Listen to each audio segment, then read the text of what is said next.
God of War 2 by Robert E. Vardeman. Narrated by Peter Burkrot. Copyright 2013 by Sony Computer Entertainment America, LLC.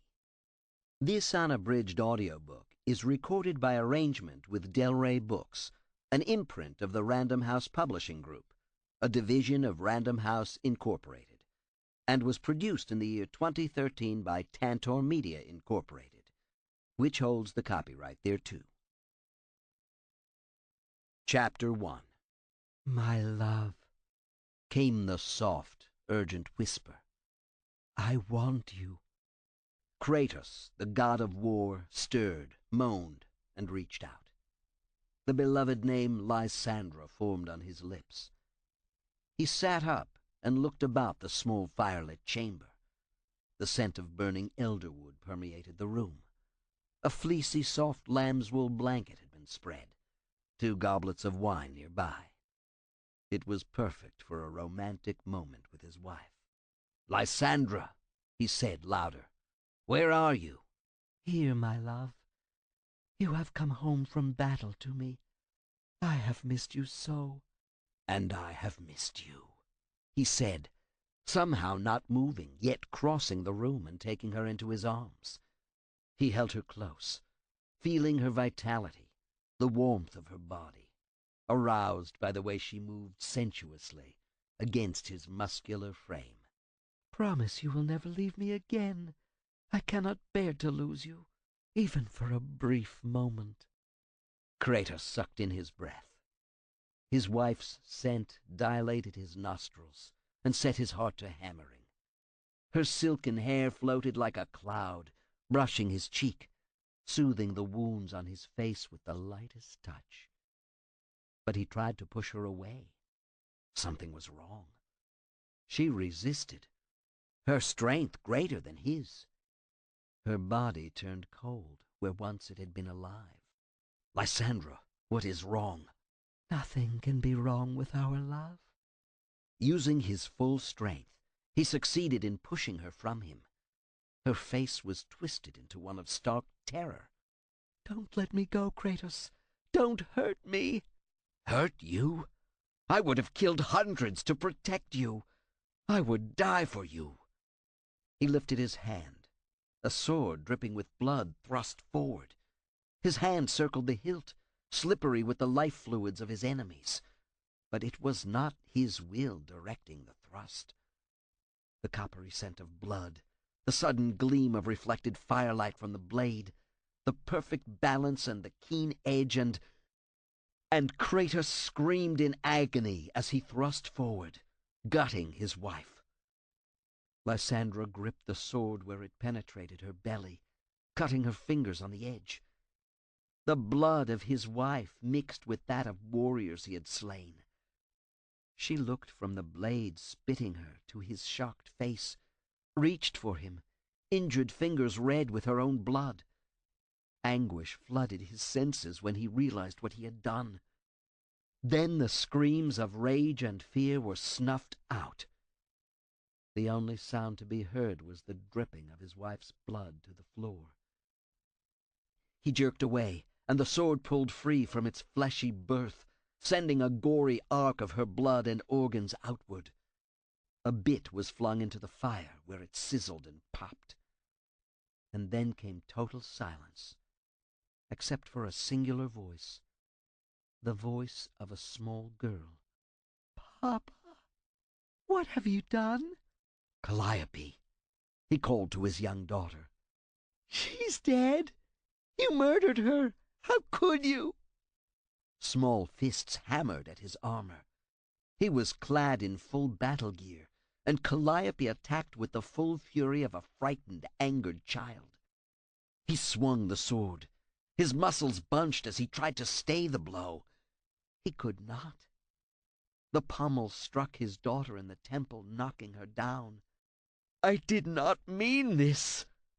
Kratos stepped forward, greaves clanking and his body armor grating.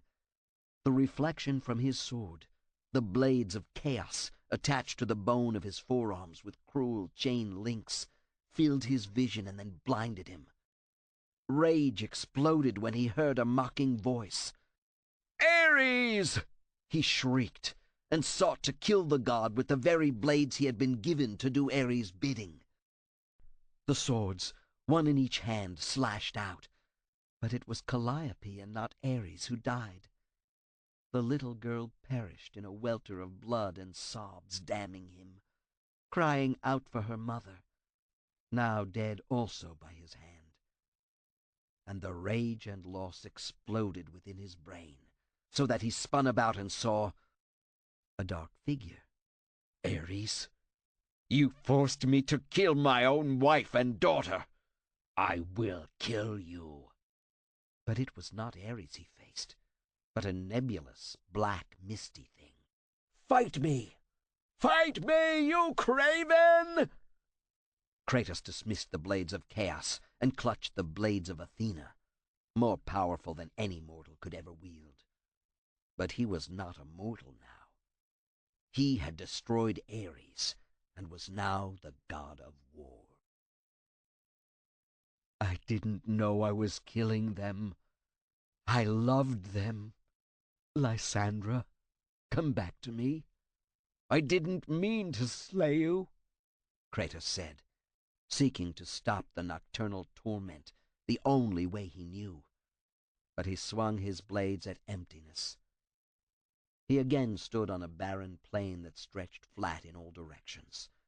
The more he tried to fight, the heavier the swords became. And when his muscles no longer responded, he sank to his knees and bowed his head. Kratos wept, and in the distance he heard soft whispers of concern. "He cries in his sleep. How is this possible? He is god of war. He sheds no tears for those he has slain in battle. Perhaps he—" Kratos came awake with a start. It took him long seconds to realize he clutched a lovely woman by the throat.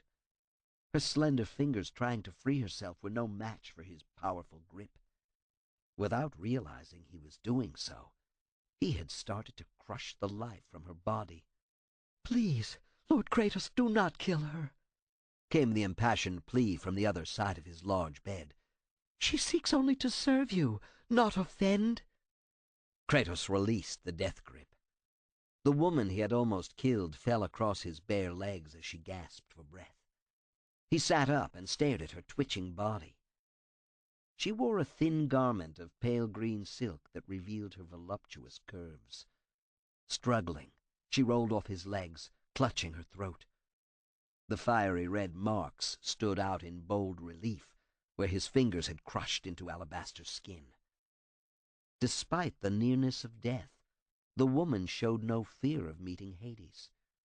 Kratos read something different there, another emotion that infuriated him. Let her be afraid. He was god of war. His enemies cowered before him. But she showed pity for him. For him, the ghost of Sparta. "The dreams again, my lord. They still torture you? How may I ease your burden?" She moved to push away the sheets covering his midsection. Her hot breath touched his belly and lower. Then there were two. The other concubine, the one who had begged for him to release the death grip, sought to give him pleasure also. "Away!" he roared. "Get away from me!" "We seek only your comfort, Lord Kratos. We want to do whatever we can to soothe your troubles, and to replace them with delight. Let us do Aphrodite's bidding and—" Kratos swung his brawny forearm and sent both women tumbling away. They muttered to themselves. He stood, thin vestiges of his dream fading quickly, until he found it difficult to remember exactly what had happened. A black plain, a cave that became a mountain and then something else. His head threatened to explode from trying to remember that encounter. But he had no trouble remembering the feel of his sword driving into Lysandra's body, or the terror and loathing on his own sweet Calliope's face as he killed her also. The nightmares were as permanent as the sky and earth, and the Olympian throne on which Zeus sat. "You promised to obliterate my nightmares if I did your bidding," Kratos said, shaking his fist at the open sky above his sleeping chamber. "You lied, Zeus. You lied!" Master, please, we seek only to do your bidding. Tell us how." The two women threw themselves at his feet. He kicked them away, went to the table where his armor was laid out with his simple clothing befitting a warrior, and quickly dressed. When the women came to aid him in his toilet, he drove them back with a dark glare. They huddled together, watching him. He felt pity radiating from them like heat from the sun itself. He hated them for that. He hated himself all the more for ever believing Zeus. With a final jerk, he strapped on his armor and settled two swords in an X pattern across his back. Kratos stormed from his sleeping chamber. Massive shoulders rippling under his chased gold armor, nicked in places from terrible battles fought and won. He used both hands to throw open the 50-foot-tall doors leading from his chambers. The huge stone doors sent echoes reverberating throughout Olympus. As he strode along, he never noticed the fine vases, the tapestries on the marble walls, the myriad tributes collected by the gods of Olympus from their mortal worshippers. Instead, he plotted and planned. These serene halls, with clouds floating under terraces opening to the side, were not for him. He was a warrior. He ran his fingers over the bone white of his skin. His wife Lysandra's and daughter Calliope's ashes had been cast over him, forever making his flesh an unforgettable symbol of how Ares had betrayed him, tricked him, and led him to murder those he loved above all else. Even the bright red tattoo in the memory of his brother Deimos, and proclaiming him a soldier of Sparta, seemed a mockery. Kratos' hand flashed to the hilts of the blades at his back when Hermes ran down the corridor, dancing about like some gaudy butterfly. The messenger of the gods visibly paled and darted away. Such it was whenever another saw Kratos. Stride lengthening, he passed where other gods gathered in small groups of 2s and 3s. They turned their backs to him. He heard Zeus's sister Hestia sniff in contempt and say to Demeter in a voice just loud enough for him to overhear, "Has your crop been ruined by his endless war? My worshippers starve because of him and those terrible brutish Spartans," Demeter said. She glanced sideways at Kratos, then turned quickly and took Hestia by the arm to guide her away, going in the direction already taken by Hermes. Kratos' hand slid from the handles, and a sneer curled his lip, twisting his face into pure contempt. What did he need their approval for, when he was greater than the lot? Swinging about, sandals making slapping sounds on the travertine floor, he went to a huge vaulted atrium dominated by a circular aperture. Within the confines of the circle roiled a thin fog, turned the color of blood. Distant sounds of battle heartened Kratos, the clash of sword against sword, shields deflecting blows, and knives driving into exposed midriffs, the battle cries of the victorious, and the lamentations of the vanquished.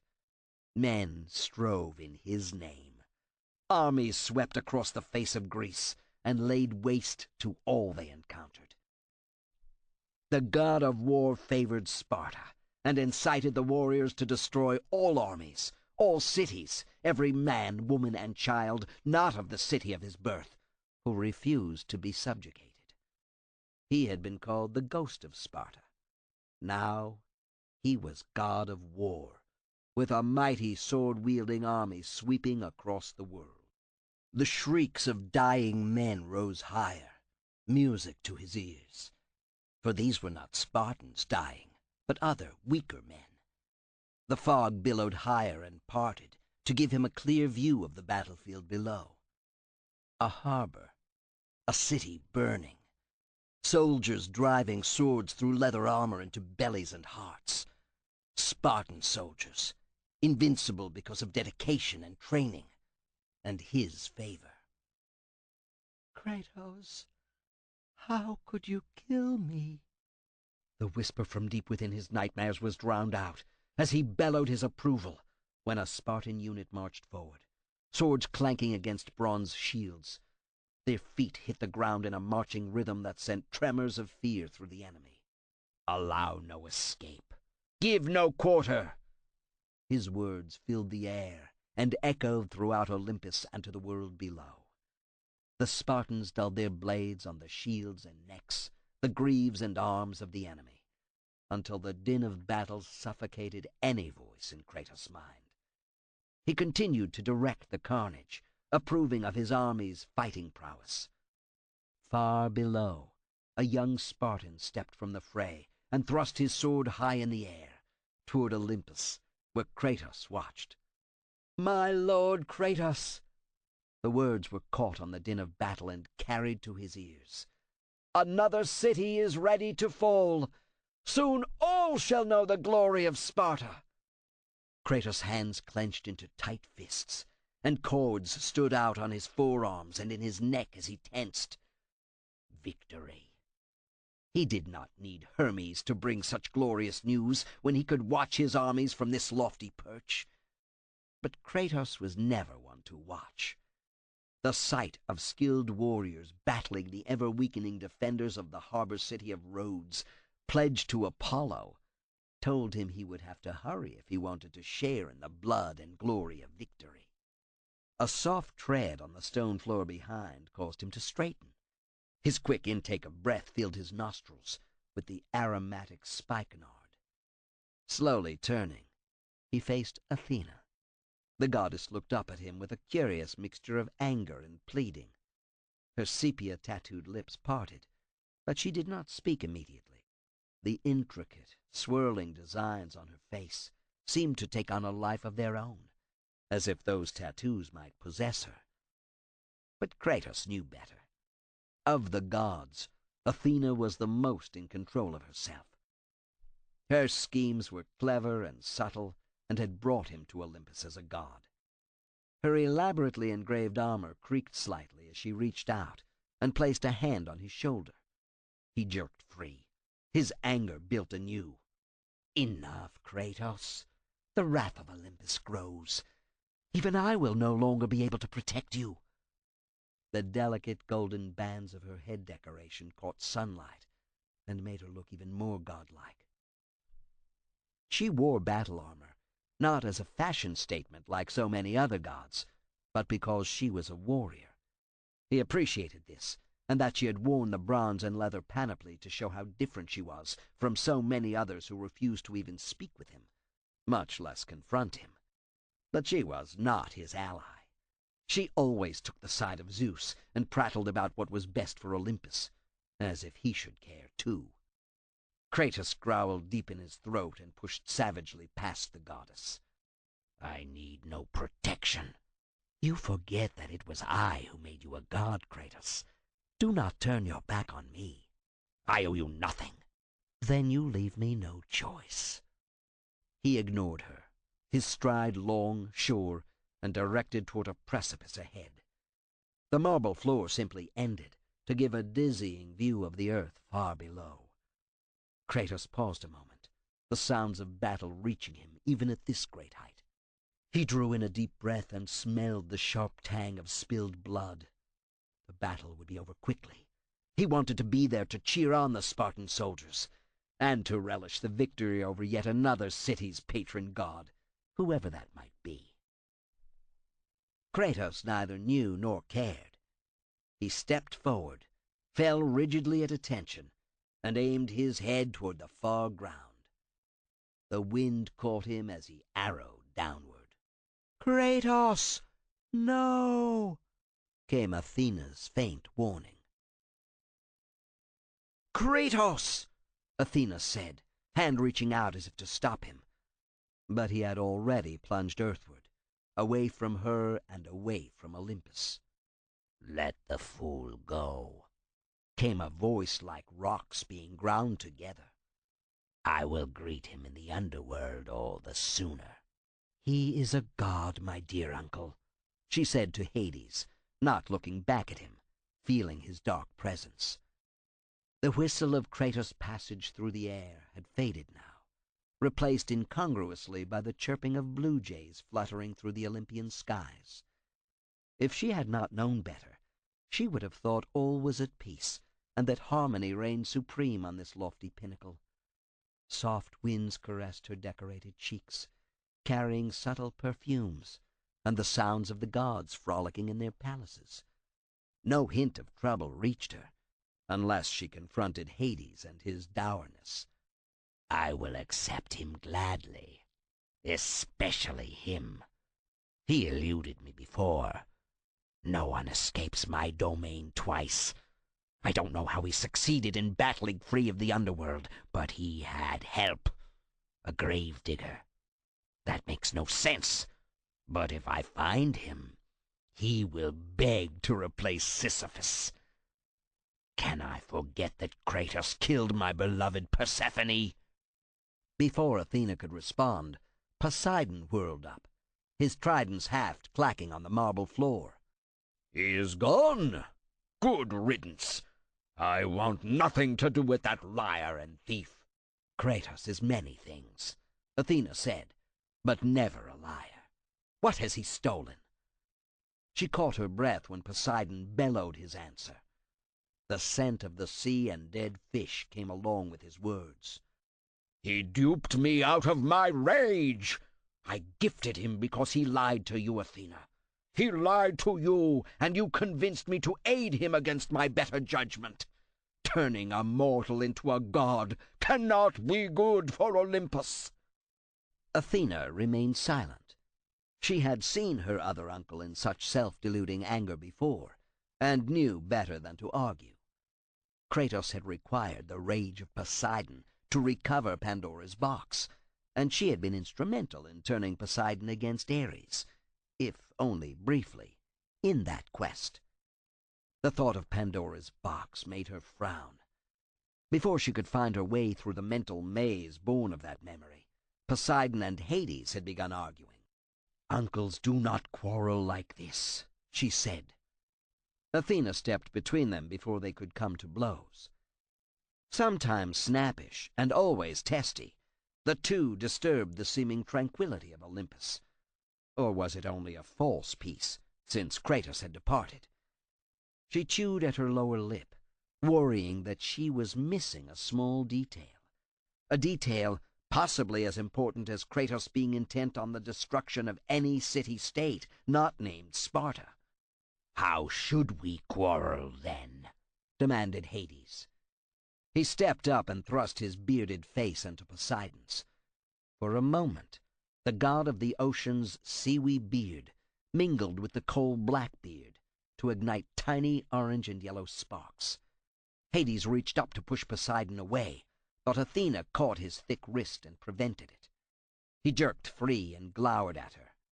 "Do not think to appease me, Athena," he said.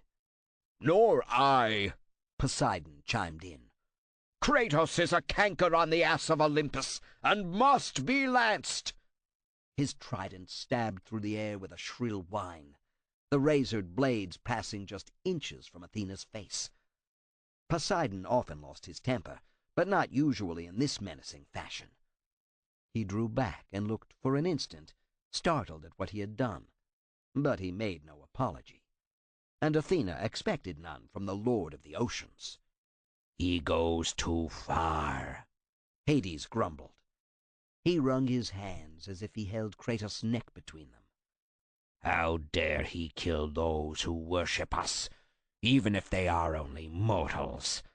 Think of what Kratos has done to your precious Atlantis." Poseidon started to retort, then understood what was said. Rage clouded his face. "My brother, whatever you decide, count me in." Poseidon slammed the butt end of his trident on the floor and sent cracks radiating from the point of impact. The two went off, bickering. There had never been peace on Olympus. Even Zeus could not forestall the ill temper of the gods with their petty concerns and small-minded plots. But her uncles were not acting in character. She walked to the edge where Kratos had plummeted away. Far below raged the battle, perhaps the final battle in what would be Kratos' mightiest campaign.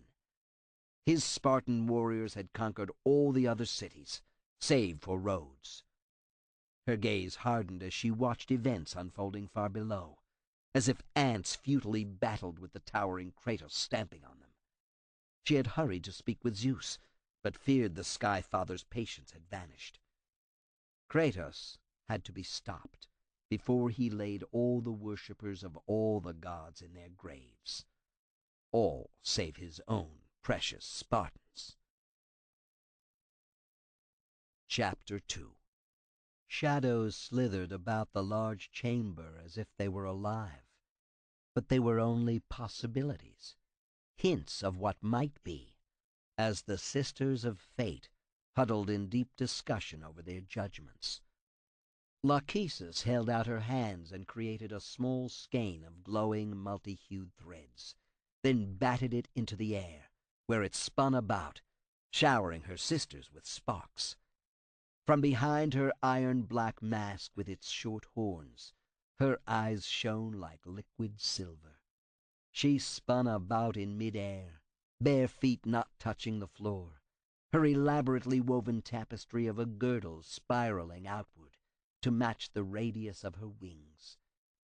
Trailing downward, from just beneath the juncture of her wings and shoulders, cascaded a multi-layered cape of fine cream-colored silk. Legs and breasts naked and copper-hued skin aglow, she made cutting motions with her short-hooked shaft, as if she sliced short some doomed human's life. Atropos protested, catching the sparks in her hand and snuffing them out.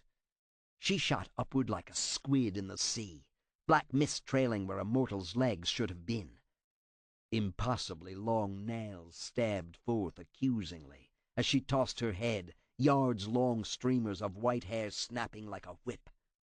"Be serious, sister," Atropos said angrily. "Such a fate is never to be suggested." Lachesis laughed. Must we always deliver such fearsome fates to those mortals? And gods? Why can't we have fun breeding improbable lovers, and then playing with their offspring?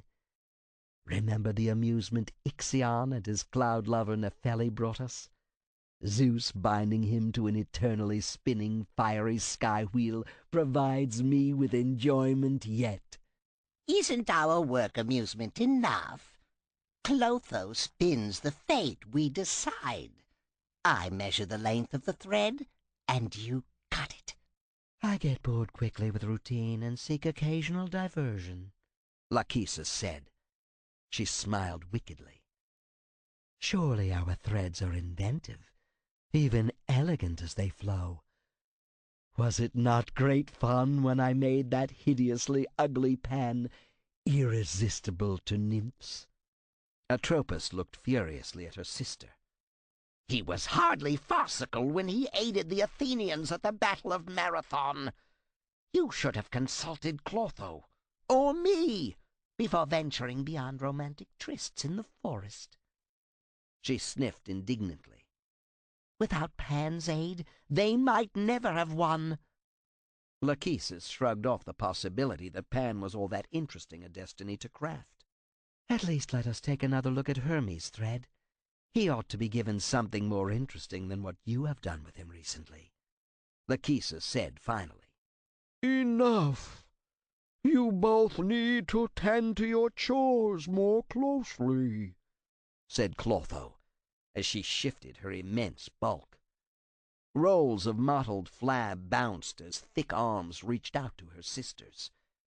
She shook an admonishing finger like a taloned octopus tentacle at them, as she sided with Atropos. The gods are becoming restive, and we will need to deal with that situation eventually. One might even pay closer attention to our pet project, Lachesis said. Her sisters always insisted on work rather than enjoyment. Unlike Atropos or even Clotho, She wanted more than the satisfaction of a job well done. Duty? But why not stimulation as well? Yours. He is not our special scheme. Why do you even care about Kratos?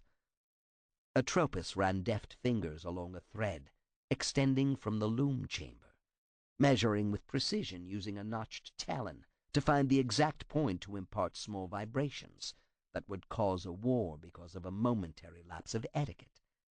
She immediately turned her attention to another strand, then reached out and tugged on the thread Lachesis studied so intently. "You provoked him with that touch," Lachesis said, but she was not displeased. Kratos had grown too difficult to guide after becoming god of war. He had tried to wipe away the memories that Zeus would not banish for him through debauchery, and had failed. After he realized wine and the soft embrace of endless willing women would not give him surcease, he had turned to what he knew best: battle. Because of him, a dozen city-states lay in ruin. He, and the gods, could provide suitable diversion for some time to come. We need to discuss his fate if we are not to work at cross purposes. "Dear sisters," Clotho said.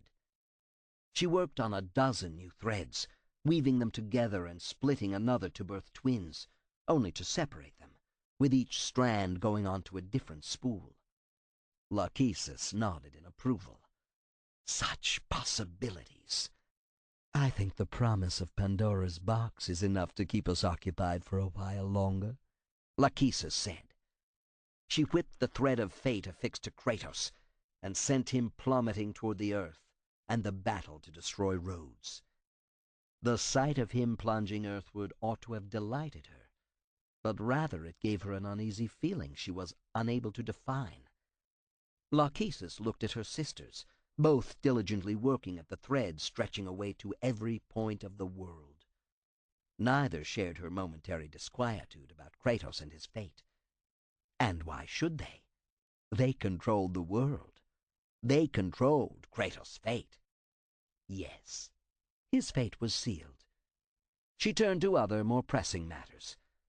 Being creator of so many destinies was a taxing chore, but she enjoyed it, even if Atropos and Clotho were such unimaginative sticklers for duty.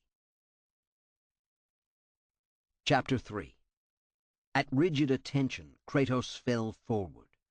His arms pulled into his sides as he plunged headfirst toward the distant battle.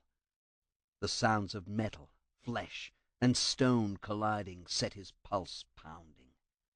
The smell of blood and the stench of death filled his nostrils as surely as he felt the bite of wind ripping past his face, across his shaved head. He had missed the tumult of battle while on Olympus, even as he guided his stalwart Spartans against one army after another, to spite the gods who shunned him.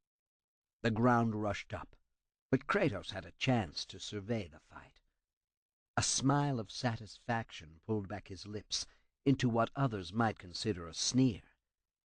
His warriors fought well and drove the soldiers of Rhodes into an ever-tightening circle, making them fight back to back, surrounded by swords and eventual Spartan-delivered death.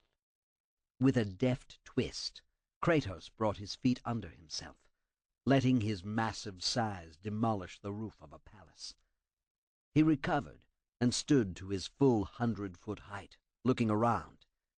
Carnage everywhere bespoke a victory that gladdened him. The bay was filled with ships sporting the orange and yellow stripes of the Spartan navy. Although unneeded, reinforcements were landing every few minutes. The ships disgorged troops, but these fresh warriors would be disappointed. Their brothers-in-arms had almost crushed Rhodes. His gaze lifted from the ships to the immense bronze statue of Helios straddling the entrance to the harbor. Kratos would pull it down when the last of the Rhodes soldiers had died on a Spartan blade. It would be a fitting symbol of the utter defeat of the city. He barely noticed an eagle flapping furiously from the statue's shoulder toward him. Even if this was a hunting bird, It could not harm a god. Kratos reached behind him to draw the blades of Athena when the eagle swooped down to rake fierce talons along his shoulder. The electric jolt that snapped his back into an arch held him in a rictus he could not escape. As quickly as it had come, the paralysis passed, but his entire body danced with blue-white flames. Athena, you conspire against me? Kratos swatted at the eagle, but it flew back toward the Colossus. The talons trailed crackling blue sparks. Kratos reached out to grab it, but the bird flew too swiftly and evaded his grasping fingers. He staggered and almost fell to his knees as weakness seized him in a fierce grip. The eagle landed on the shoulder of the Colossus and immediately transferred the shimmering energy, the energy stolen from Kratos, to the statue. Kratos shivered and fought, but the web of scintillant electricity enshrouding him could not be shaken off. In a fury, he saw the statue begin to stir as his energy invigorated it. The unnatural movement sent the men on the scaffolding screaming to the ocean below. The statue stepped out into the harbor, a giant bronze foot crushing a Spartan ship under its sole. The Colossus splashed water and capsized another vessel laden with soldiers. As it made its way across the harbor, the warships attempted to fight. Arrows arched upward, some ablaze, only to bounce harmlessly off heavy bronze legs. Then the archers and the ships carrying them were crushed beneath the juggernaut, coming for Kratos. Kratos tried to muster his strength. He was more than a minion of Ares now. He was the god of war. But the harder he attempted to lift his arms, to take a step, to draw the blades of Athena sheathed at his back, the weaker he became. Then the ultimate humiliation was delivered to him. He began to shrink. From godlike proportions, he shriveled up second by second. Where once he towered over the buildings of Rhodes, he was now the same size, and then smaller. He crashed through the flooring and landed hard, the shimmering web that had sucked away his size now fading. He looked around the chamber where he found himself, still a giant among men, but more of a size as he had been when he was mortal. Looking at his hands and powerful forearms, he knew he was still a formidable fighter, but lacking the full strength of a god would make combat more difficult. Athena, you will suffer for this. Then a wordless cry erupted from his throat. Being a god with a god's power had lulled him into an existence that was soft, decadent. Being the size of a mortal once more, lacking full godlike strength, only made him more determined to slay his enemies. Doing so now would carry more honor and reflect glory on the army of Sparta. He turned to see a handful of Rhodesian warriors enter the large chamber. They stared at him, wide-eyed. Then one cried, "The ghost of Sparta!" Kratos gave them no time to recover from their shock of finding him in their midst. He strode forward and grabbed the first soldier by the throat. He squeezed down on the exposed neck so hard, the man's eyes bugged. Then his throat ruptured under the pressure, sending a geyser of hot blood down Kratos' arm. He tossed the soldier aside in time to sidestep the sword thrust from the second warrior. Kratos' blade cut cleanly through the soldier's outstretched arm. As he stepped away from the falling enemy, a grating sound drew his attention to a huge hand sliding along the outer wall of the chamber. Through a window, he saw shining bronze and an intricate superstructure. For a moment he frowned and wondered what this could be. Then a face peered in, eyes bright and blue and a face of immobile metal. The Colossus pressed closer to the window, trying to find Kratos in the relative darkness of the chamber.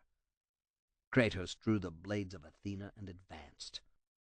The Colossus might be hundreds of feet tall, but it faced the ghost of Sparta. Barely had Kratos taken 2 steps, then he heard excited chattering and, "Don't let him escape! But we cannot fight a god!"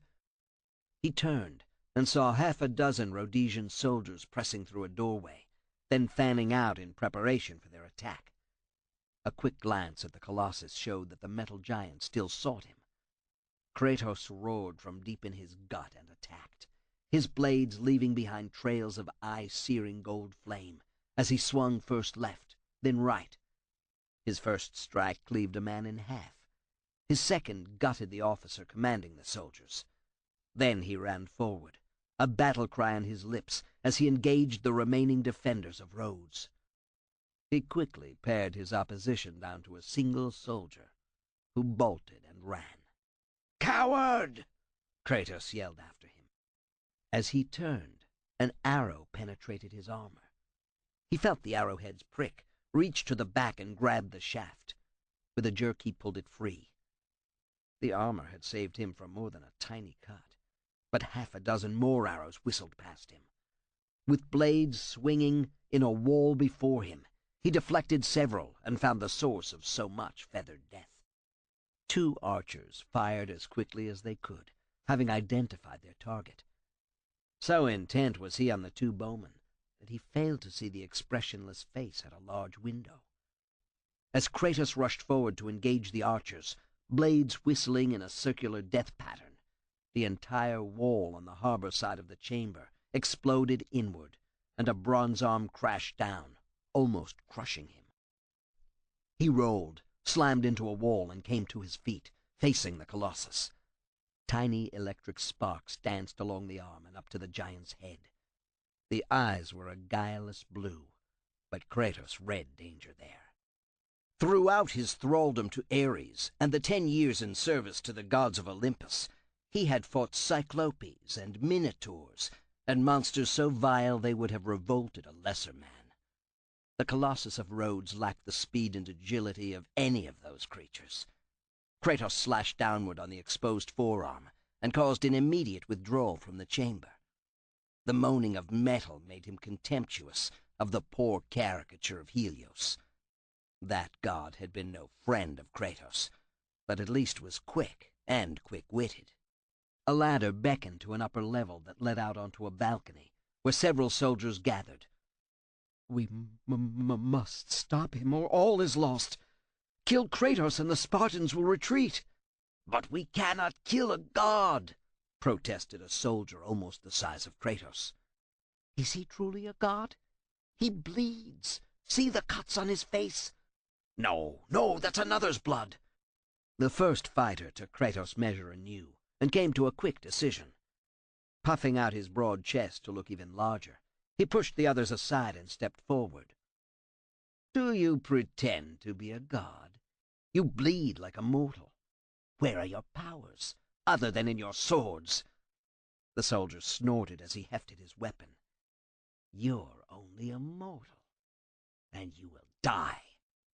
The huge soldier rushed forward, thrusting with his spear while hunching down behind his shield for protection. Kratos stood his ground, acting only at the last possible moment.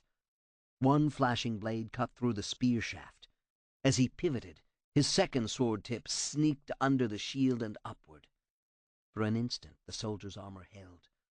Then Kratos felt the blade enter the belly and strike hard against the man's spine.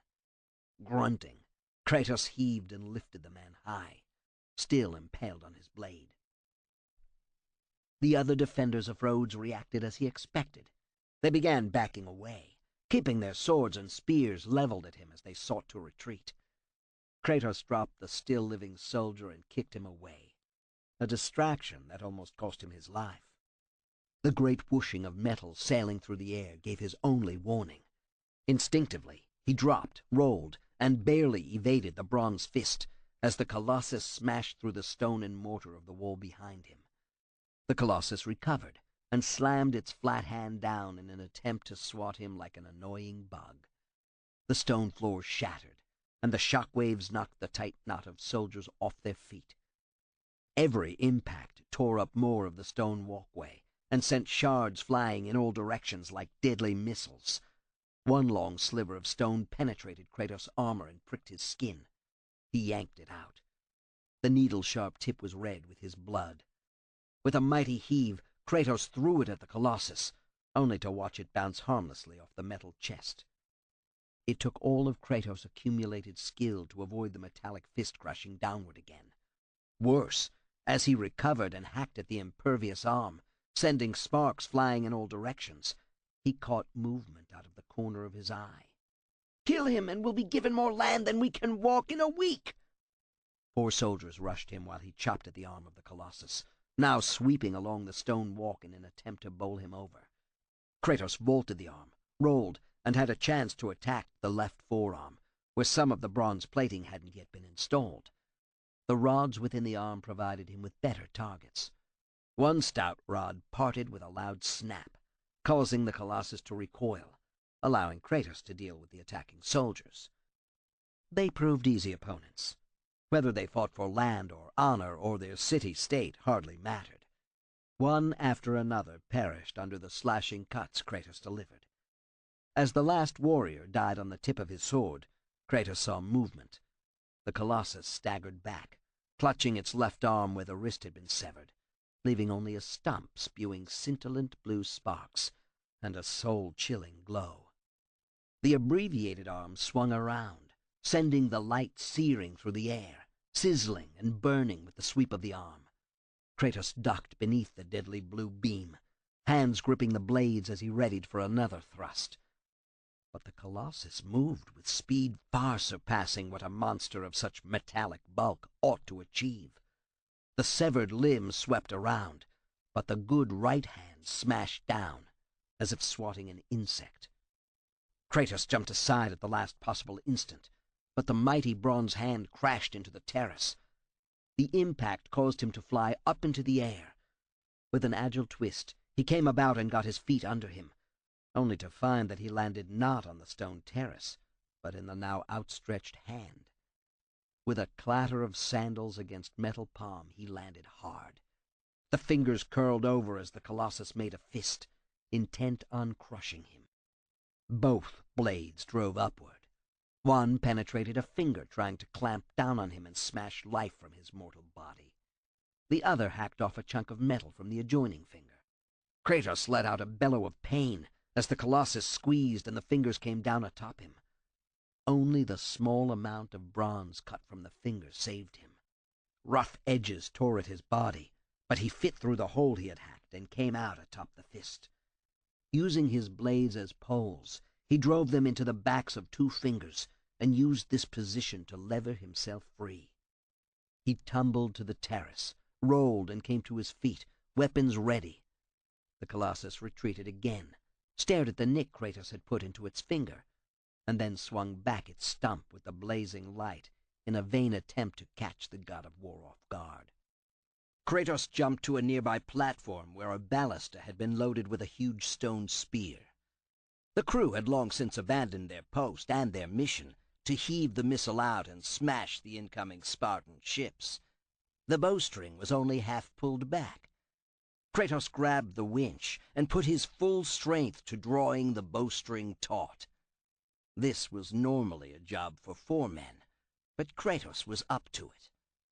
Muscles bulged on his powerful arms and rippled across his back as he worked. The string snapped into place with a solid thunk. He turned and moved the ballista about, aiming it for the ponderous metal giant still struggling out in the harbor. Burning blue eyes fixed on Kratos, and the mouth opened in a parody of a human grin. Cerulean light poured forth as the behemoth lumbered forward to attack once more. Kratos watched, estimated distances, and waited even longer. The Colossus was too slow-moving to dodge the massive stone missile he was about to launch, but he wanted it to strike directly in the center of the metal face. As the Colossus reached for him, Kratos triggered the ballista. The stone grated along the wooden rails and erupted with a speed so great it was hardly more than a blur. If it had struck any ship in the harbor, the vessel would have been doomed and sent directly to the bottom. But the heavy stone, despite its speed, did not strike the Colossus. Moving faster than it had any right to, the statue batted the stone away, delivering such a blow that the rock turned to dust. Kratos recognized the danger he faced now. The essence that the eagle had drained from him had been fully transferred to the metal Colossus. With every passing moment, The giant statue became stronger, faster, more capable. "You will not defeat me this easily, Athena," he said, determination hardening within his breast. "Taking my power will not succeed. I am the god of war." A huge bronze fist rose and fell, shaking the foundations of the building, even as it destroyed everything in front of Kratos. He backed away, then took a running start and vaulted over the fist. Kratos landed heavily, facing 3 soldiers. With a mighty sweep of his swords, he sent 2 scurrying away, unwilling to engage him in combat. The remaining soldier died quickly, in time for Kratos to avoid another flat-handed smash from the Colossus. The exposed left arm presented a tempting target, but he could not reach it with his blades. Instead, Kratos cut furiously at the right arm and produced a small nick, nothing more. As the metal giant reared back to strike again, Kratos jumped again to the ballista. There were no more massive stones to fling at the bronze statue, and there was no time to crank back the bowstring in any case. Kratos stood on the rails, pressed his back against the string, and used his powerful legs to push backward. If he could not defeat the metal statue by brute force, he would attack it in as unexpected a manner as possible. Growling like an animal, he forced back the string inch by inch. Ahead of him, rearing up in the harbor, the Colossus returned to launch yet another crushing blow at him. Kratos sagged when the bowstring snapped into place, but the lack of missile didn't deter him. He remained in front of the bowstring, armored back pressed firmly into the launcher. As the bronze man moved directly in front of the ballista, Kratos released the trigger once more. The sudden acceleration took away his breath as he sailed through the air in a direct line ending at the head of the Colossus. But again, the god power-endowed metallic statue reacted with astounding speed to bat him high into the air. Kratos found himself looking down at the monstrous figure, then tumbling through the air, writhing about to avoid being caught between grasping fingers. His own agility and fighting prowess landed him on the statue's cheekbone, near the glowing right eye. Grah! Kratos' battle cry reverberated off the metal face and across roads as he lifted both swords and plunged them deep into the right eye. The Colossus responded as an animal might.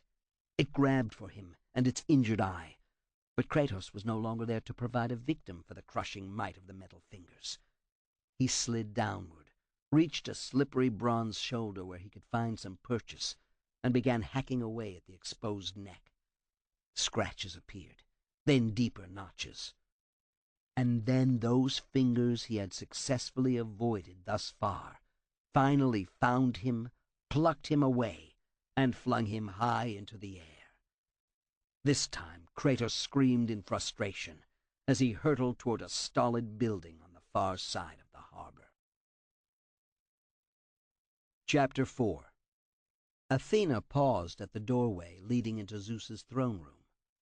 The Sky Father sat rigidly on the edge of his raised throne, leaning forward as he listened intently to his brother Hades. Whatever they discussed provoked heated emotions. Athena found it difficult not to storm forward and interrupt, but a speck of caution remained and smothered her anger.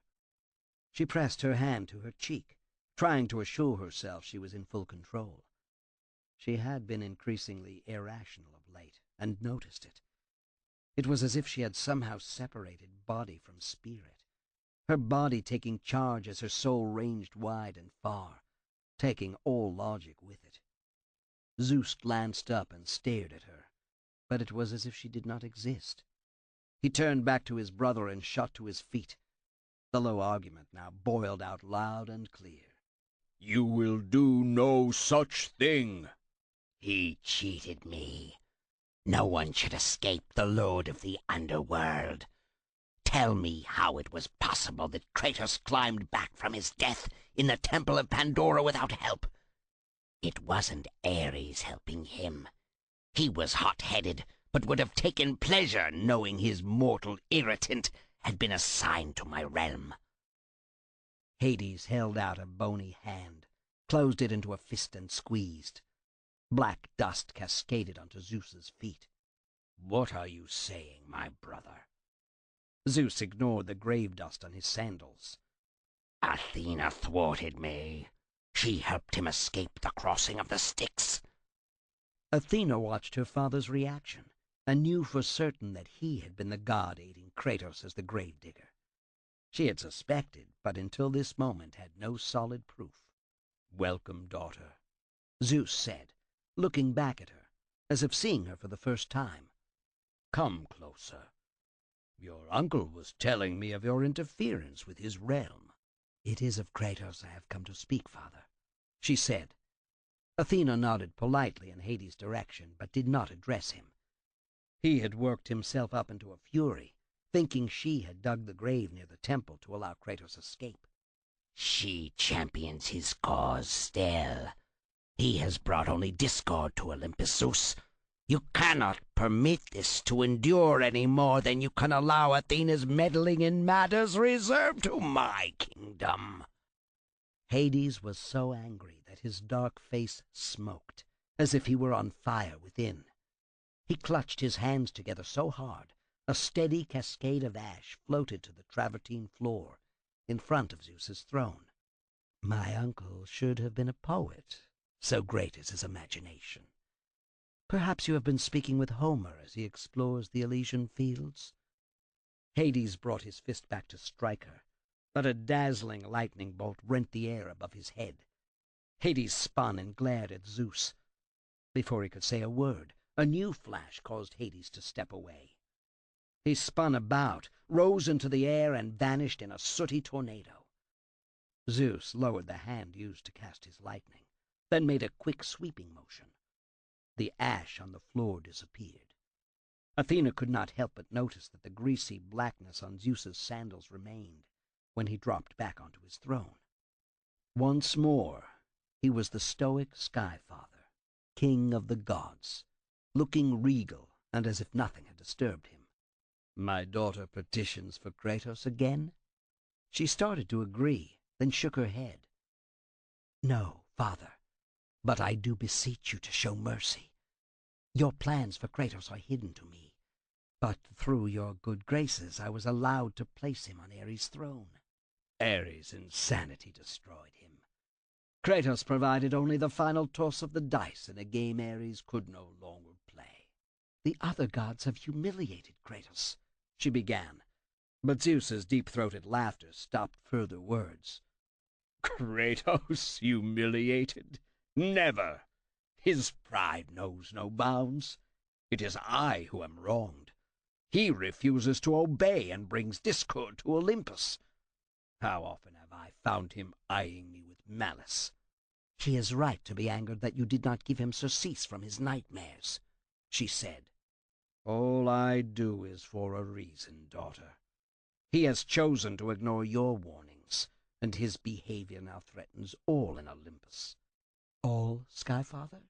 she said, staring boldly at him. "Or is there more?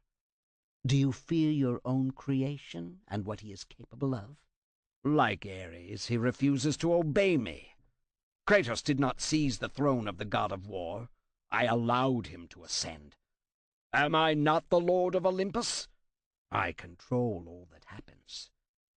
Athena did not answer this because her father's tone indicated he believed it. Or had he forgotten the role of the Sisters of Fate in the Titanomachy?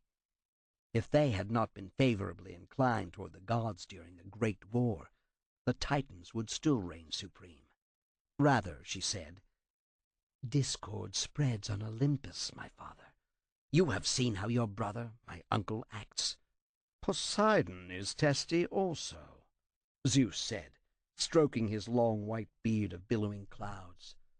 Gold rings engraved with his name held thick strands together. With a toss of his head, he got his long white hair out of his eyes, pupilless eyes that glowed the blue of the sky surrounding Olympus. An air of thoughtfulness descended. Athena wondered at what went on behind those blank eyes. "Kratos is the cause. Speak to him, my father. Convince him with your eloquence to return peace to Olympus." "Would he listen to me?" He has scorned your attempt to aid him." Zeus answered his own question. A sly smile crept to his lips. "Of course he will listen to me. He needs to be taught humility because he reaches for that which he cannot have." His eyes darted to a curtained alcove on the far side of the audience chamber. Athena watched Zeus's expression alter from one of confidence, even arrogance, to something else. She looked over her shoulder as a gentle breeze blowing through the chamber stirred rose petals on the floor and the curtain. The glimpse of Pandora's box caused her to stiffen with sudden apprehension that Zeus would notice her attention on the box rather than on him. What? The question escaped Athena before she could stop. She took a step forward, one foot on the lowest step leading to the throne of the ruler of the gods. "He seeks to depose me, just as Ares tried. No god or goddess will ever assume this throne. It is mine, and mine alone, to rule Olympus." His voice rose shrilly, and he half stood from the throne, his powerful body tense. Athena saw a touch of madness matching Ares in her father, and it frightened her. A dozen thoughts tumbled in her head on how to forestall any attempt on his part to exert more control over the other gods. There were always plans and secret schemes brewing among the easily bored of Olympus, but Zeus was in a singular position of power. Again Zeus looked past her to Pandora's box, but he turned his attention fully on her before she could say anything more. "Kratos has no aspiration for your throne, father," she said, then paused, thinking about this. She shook her head as certainty settled on her about Kratos' motives. "He only makes war using his Spartan soldiers to strike back at offenses heaped upon his head by the others." "I have treated him fairly," Zeus said. "He does not see that," Athena said. "He cannot. Therefore I must make him, if harmony is to be restored in Olympus." Zeus settled back on his throne, arms crossed and tiny storms billowing in his beard of braided clouds. Athena heard more than the tiny claps of thunder produced by those storms. She sensed violent winds blowing through her beloved Olympus. Chapter 5. "Such a lovely pattern," Clotho cooed, as she shifted her immense slug-like bulk to get more comfortable at her spinning wheel. Amid the whine of threads flying from her spinneret came far-distant cries of pain, as entire armies met the fate decreed by the Sisters of Fate. "I cannot remember if I have ever spun such a fine design before. Have I, dear sister?" Atropos looked up from her own work, measuring the length of a thread of destiny tied to a rod to maintain tension. If it slackened, she might have to remeasure and give the boon of a longer life to the young king tethered to the far end. Worse, he might die too quickly should impetuous Lachesis cut prematurely because of the drooping fate. Atropos stretched out a talon-fingered hand, using her long nails to mark off the proper life length on the thread. "Why, sister, have you decided so quickly on this one?" Clotho asked, looking over from the spinneret snaking out destinies. "I hope to toy with him a bit longer," said Atropos with a sigh. She rose into the air, black tendrils swirling where a mortal's legs and feet would be. She whirled about, then settled down to stroke along another thread of fate spun by Clotho. "How long should this one be?" she mused. "You're asking my opinion?" Clotho laughed. "Of course not, dear sister. You never do. You are so dedicated to your work that you never need advice." We have enjoyment enough playing with the mortals." "And the gods," cut in Clotho. We need to spend more time with them and less with the petty mortals. So say you. I find diversion enough with the mortals. Atropos ran her talons along myriad strands, some glowing gold and others plain and white, as of cotton or other mundane material, and finally plucked one. Kratos, Clotho said, seeing the ebony thread that occupied her sister's attention. that one will give us trouble. I feel it. Let me... Stop! Atropos thrust out her long talons to prevent her sister from spinning a new thread of fate for Kratos. We agreed, the three of us, about him. He talks with titans, Clotho said. We defeated the Titans when we placed the gods atop Olympus. They are no longer interesting. Do not become obsessed with him. Sister, return to your work, and let Lachesis tend to him. There are so many threads for us to spin and measure. You are right, said Atropos, ignoring Kratos' black thread in favor of another more interesting one. I am concentrating on an important mortal. He wiggles and darts about, but has no hope of evading the fate I have in store for him. Not another of those tedious diseases you are so fond of. Clotho reared back, her gelatinous body rippling, and looked at the tangle of destinies she had contrived to bring together. Nations were naught but intricate patterns of individual fates. She had fashioned a fine tapestry this time, one that would be remembered for all time by the mortals. War, insisted Atropos. I have found a new path to destruction that is fitting for this particular character.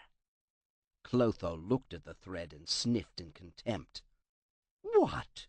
You do not think well of my work this time, Clotho? Atropos plucked the thread and sent ripples down it. I sank an entire continent this way. Atlantis, Clotho said reprovingly, was hardly worth your effort when we have so many fine destinies to weave with the gods and the mortals who worship them. The gods, Atropos said almost sadly. I have been disappointed in them. I thought Zeus' victory over his father Kratos would have resulted in something more diverting. For them it has, but they are only gods dependent upon us for their fate. Lachesis might be right about Kratos. Elevated to godhood after the destruction of Ares, and then returned to a mortal state, Atropos said. Might be interesting. I get so tired of delivering the same destinies to the gods, but especially to the mortals. Their lives are so short and violent. You ought to decree more peaceful deaths for them, said Clotho. Otherwise, will you shorten their existences or make them suffer? Oh, I suppose I could allow some more pain in their lives. You spin well, sister, but I worry about the length I afford them. It always seems so limited. Everything turns so ordinary over the eons. I enjoy watching Hades receive them into the underworld and the tortures he allows there. Kratos, Atropos said, coming back to the disturbing mortal. We need to observe our sister Lachesis at work with her pet mortal-turned-god. I don't think he is all that interesting, Clotho said. Better to invent a new creature for the mortals and gods to couple with. War, pestilence, there are so many possibilities for combining them to keep us occupied. Is he a mortal, or is he a god? Something in between? Atropos looked pensive. As she considered the matter, her finger stroked the thread of destiny attached to the young king that had caught her eye before, and produced a violent fate for the mortal affixed to the far end. never slack, always under delightful tension, the poor wight afforded her the chance to think even as he suffered. A demigod? How ordinary! The gods mate with mortals endlessly. I get tired of spinning their fate for such unions. Clotho dismissed the notion out of hand. Atropos plucked at the thread so expertly that a huge ripple followed it. She smiled at the desired fate delivered to the young ruler. He would reach old age, yes, with all his wit and intelligence, but her single design dictated that he would do so without legs. Exploring his character now would certainly break the sameness of their woven fates. It was good to pioneer new destinies for mortals. Lachesis wastes her time with Kratos, Atropos said suddenly. The words escaped her lips unexpectedly, because her attention had been directed elsewhere. Nonsense, dear sister, Clotho said. She has something special in store for him. What? She claims it will be a surprise, a gift for us, so we should not intrude too much on the destiny of the mortal-turned-god of war. Not meddle? Atropos laughed. Or not meddle too much? I see great entertainment for us with this Kratos. Clotho nodded, already distracted from the fate of Kratos as she returned to her tapestry, which decreed the inevitability of death for thousands. Despite what she said to her sister, a strand of disease woven in made the colors of fate more attractive. Chapter 6. Kratos stumbled through the air, arms flailing until he regained control of himself. He had fallen headfirst from Olympus. Falling to the far side of the Rhodes harbor shouldn't be as difficult, even if he had been robbed of his size and strength. He tucked in his chin, swung about, and landed hard on a glass dome. For a moment he thought it would hold. Then it shattered and dropped him directly downward into a limpid pool. The shock of breaking the glass dome was compounded by the sudden immersion in the water. Kratos plunged downward through the warm water until his feet touched the slick-tiled bottom of the pool. Powerful legs straightened and sent him arrowing upward. He broke the surface, gasping for air. The cloying perfume of the bath choked him. He swam to the edge of the pool and pulled himself up, shook like a dog, and sent droplets flying everywhere, then raced up the stairs and onto a broad balcony overlooking the harbor. The Colossus thrashed about noisily, destroying wantonly as it searched for him, unaware that he watched from some distance. Even as Kratos stared with cold hatred at the metal monster, it turned, its single glowing blue eye fixed on him, and its mouth opened to spew forth some more radiance in a silent scream. The sound of metal joints creaking warned Kratos he had only moments before he would again engage the statue in dire battle. He drew the blades of Athena, widened his stance, and waited for his opportunity. The Colossus moved ponderously in the deep harbor, but Kratos had experienced its quick reflexes. As it approached, it raised an arm to smash down again. Kratos caught the right forearm in the X of his crossed swords and pulled with all his might. A deep, bright, jagged scratch appeared in the bronze. The Colossus recoiled, then swung its left arm stump about. Kratos used the blades as climbing hooks to engage the exposed framework. More rods parted, and the Colossus reacted as a wounded animal might. With a powerful overhead cut, Kratos drove the swords downward onto the exposed metal wrist. Sparks flew in all directions. He swung again, fighting to keep his balance. The god of war made his way up the injured arm until he reached a spot where he could cast out one sword in a tremendous upward sweep. It embedded like a fishhook in the metal cheek. A hard yank sent Kratos flying upward, using his other sword to deeply score the metal with a deafening screech and poke into the remaining eye. Once more the Colossus responded. Kratos ducked under the wild grab, tore back a chunk of metal, and exposed a wound that oozed blue light, just as the single-eyed mouth did. He stabbed and slashed and found the metal yielding, and this almost proved his end. So intent was he on peeling back the metal sliver to expose the inner face, he neglected to dodge the right hand. He screamed in pain as the metal fingers closed about him and squeezed. Hard, harder. The pain matched anything he had ever felt, but he refused to yield. Working on the top finger until he had almost severed it, Kratos gained leverage and used his prodigious strength, only to find himself once more flung through the air. He crashed to a stone floor, rolled, and came to his feet. He stood, only to stare up at the sky, where storm clouds blew across the sun. The lightning blast that rent the sky warned him an instant before a resonant voice rumbled, "Kratos." He glared at the clouds and responded, "I do not need your help, Zeus. I can take down this metal monster." "I offer you more than help, Kratos. I offer you power." Kratos threw up his forearm to shield his face as the clouds parted and a brilliant new sun exploded into being, a sun that fell from the sky. Squinting, he watched as what he had thought a lightning bolt turned into a long, scintillant sword. It embedded itself in a stone terrace on the far side of the harbor. "I offer you the blade of Olympus," Zeus continued. "It was this blade that ended the great war and defeated the Titans. Drain your godly powers into the sword, Kratos. Only then will you reach your full potential." Kratos stared at the distant sword half embedded in the stone, then lifted his gaze upward to the clouds, now ablaze with Zeus' jagged, eye-searing lightning. The Colossus moved at the far side of the harbor, marshaling its strength for another attack, one that he would be hard-pressed to meet.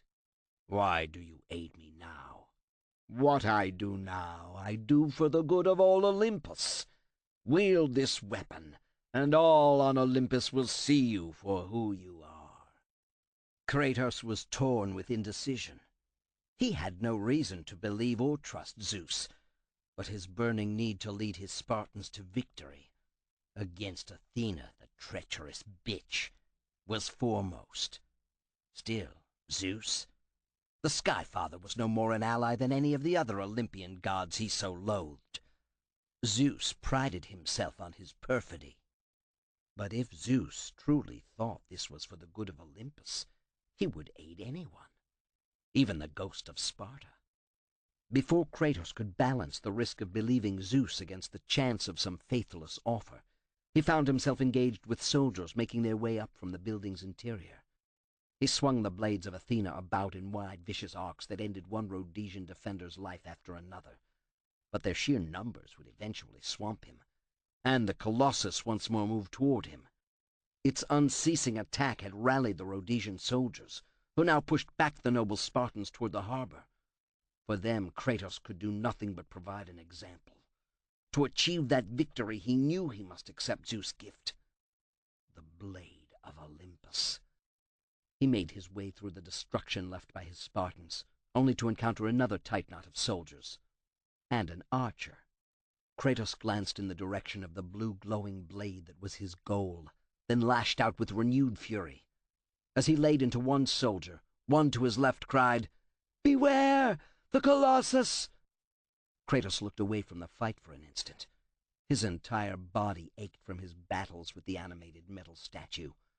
Worse, his legs lacked their usual strength and speed of movement in his attacks. Kratos looked, and almost had his head severed from his shoulders. It was a trick. The Colossus rampaged in the harbor, but was no immediate danger. The soldier who had shouted afforded Kratos' opponent the chance to take advantage of the lapsed attention. Kratos barely brought his blades up in an X to trap the descending sword that would have split his head in half. Ordinarily, battle rage and his godlike strength would have easily prevailed. He was driven to his knees by the power of the blow. Worse, the distracting soldier attacked in concert with his companion. The two cleverly slipped their sharp-edged swords past Kratos' furious parries, scoring his flesh and creating rivulets of blood from their inflicted wounds. Kratos looked past them to the Colossus, and to the aid Zeus had offered. "Die, Kratos! Die!" shrieked the soldier who had almost sliced his head in half.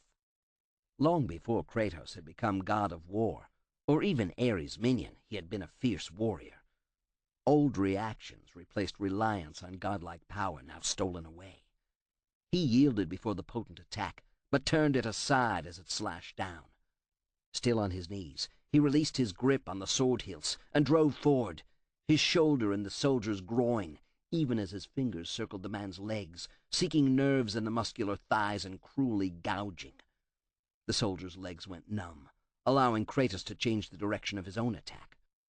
He lifted the man on his shoulder, spun him about, and threw him into his battlemate. They fell in a confused, struggling heap, but again Kratos discovered how the fight against the Colossus had drained him.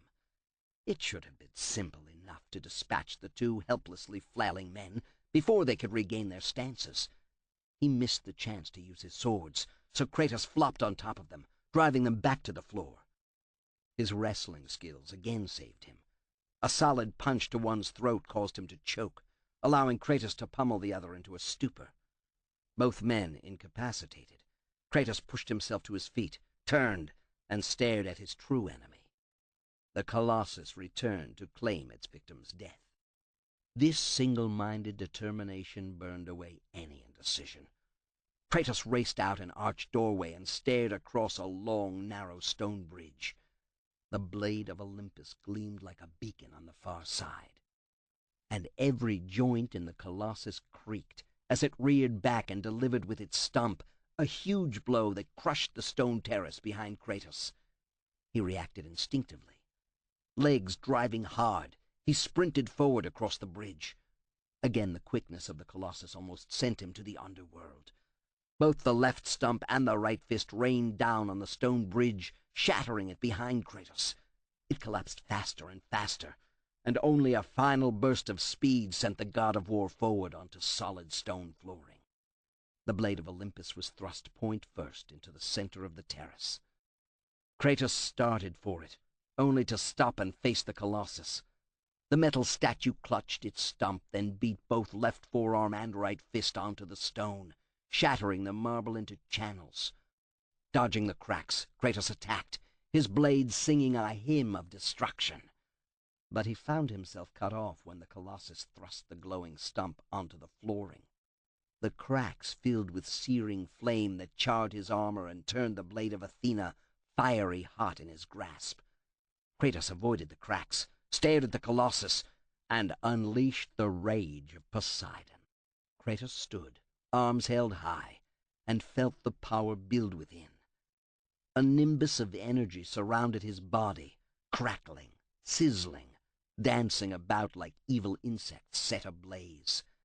He spun, then sent out a ring of the energy, fast, faster, until it exploded like the sun itself. The Colossus recoiled, momentarily stunned, giving Kratos an instant to attack. He slashed and hammered at the Colossus' right arm, ducked beneath, then opened a long gash in the bronze midsection that spilled forth blue light. Wounded, the Colossus clutched at the rent in its metal hide, giving Kratos the opportunity he had anticipated. The god of war ran to the blade and tried to pull it free. It resisted his efforts, but he felt a pulsation in the blade, a growing sensation in his gut. He gripped the hilt with both hands and heaved. The blade of Olympus remained stuck in the stone where Zeus had hurled it, but Kratos began to experience a curious weakness. He released the hilt and stared at the blade. Truly, do I need your help, Zeus? What will this do to me? The sound of battle, of the Spartans being repulsed, of his brothers in arms being killed, decided him. Pushing his doubts aside, Kratos once more took the blade in hand. Dizziness assailed him, but nothing more. To draw the blade from the stone, he had to willingly surrender his power. As alien as the concept of surrender was to him, he knew it was necessary. Kratos closed his eyes, gripped the blade, and willed away his power. The sword began to draw out his godhood. The world spun, and he felt his belly knot violently. He would have puked had there been anything in his stomach. His muscles quaked, and weakness seized him. His strength was now that of the Kratos of old, the Kratos who had been Ares' lackey, but also the Kratos who had slain a god. The blade of Olympus slid free from its stone sheath, all of Kratos' godly powers now residing within it. He lifted the sword and stared at it. He felt the power within quiver. That had been his power, and now he had given it to this weapon. The ponderous blade swung easily in his grip, almost naturally. The Colossus pressed its right forearm across the gash he had carved in its belly. The left arm waved about, spewing blue luminance as if it were arterial blood. Kratos rushed forward, the blade of Olympus held high over his head for a killing attack. He dived forward, somersaulted, and came up at the edge of the stone terrace as that severed limb swung above him. The heat from the blazing light blood melted parts of Kratos' armor, but he pressed on. Rapid cuts to the Colossus' right hand further infuriated the statue. It swung its right hand up and dropped it heavily to shake the flooring under Kratos. He avoided the blow, stepped up, and judged distances. With legs like springs, he shot forward, the tip of the blade of Olympus preceding him. The blade opened the gash in the statue's belly even more, and Kratos tumbled into the huge animated structure. He followed the scaffolding around the innards of the statue, circling upward. The sound of grinding and grating gears drew him ever higher, until he reached a platform looking out to a rotating shaft that drove the gears powering the Colossus. Carefully balancing, he trod a beam to reach the center of power for the huge bronze automaton. Almost as if it had a mind of its own, the blade of Olympus slid forward between the gears. For an instant, Kratos thought the sword might break. Instead, the sword grew brighter as it sucked the life force from the Colossus, his life force that the eagle had transferred. Kratos watched in grim satisfaction as the blade absorbed the energy from the statue in the same fashion it had sapped his. The glowing shaft and gears turned dull and dark, only mechanical now. He yanked the blade free and held it high above his head. It shone with the light of 100 suns.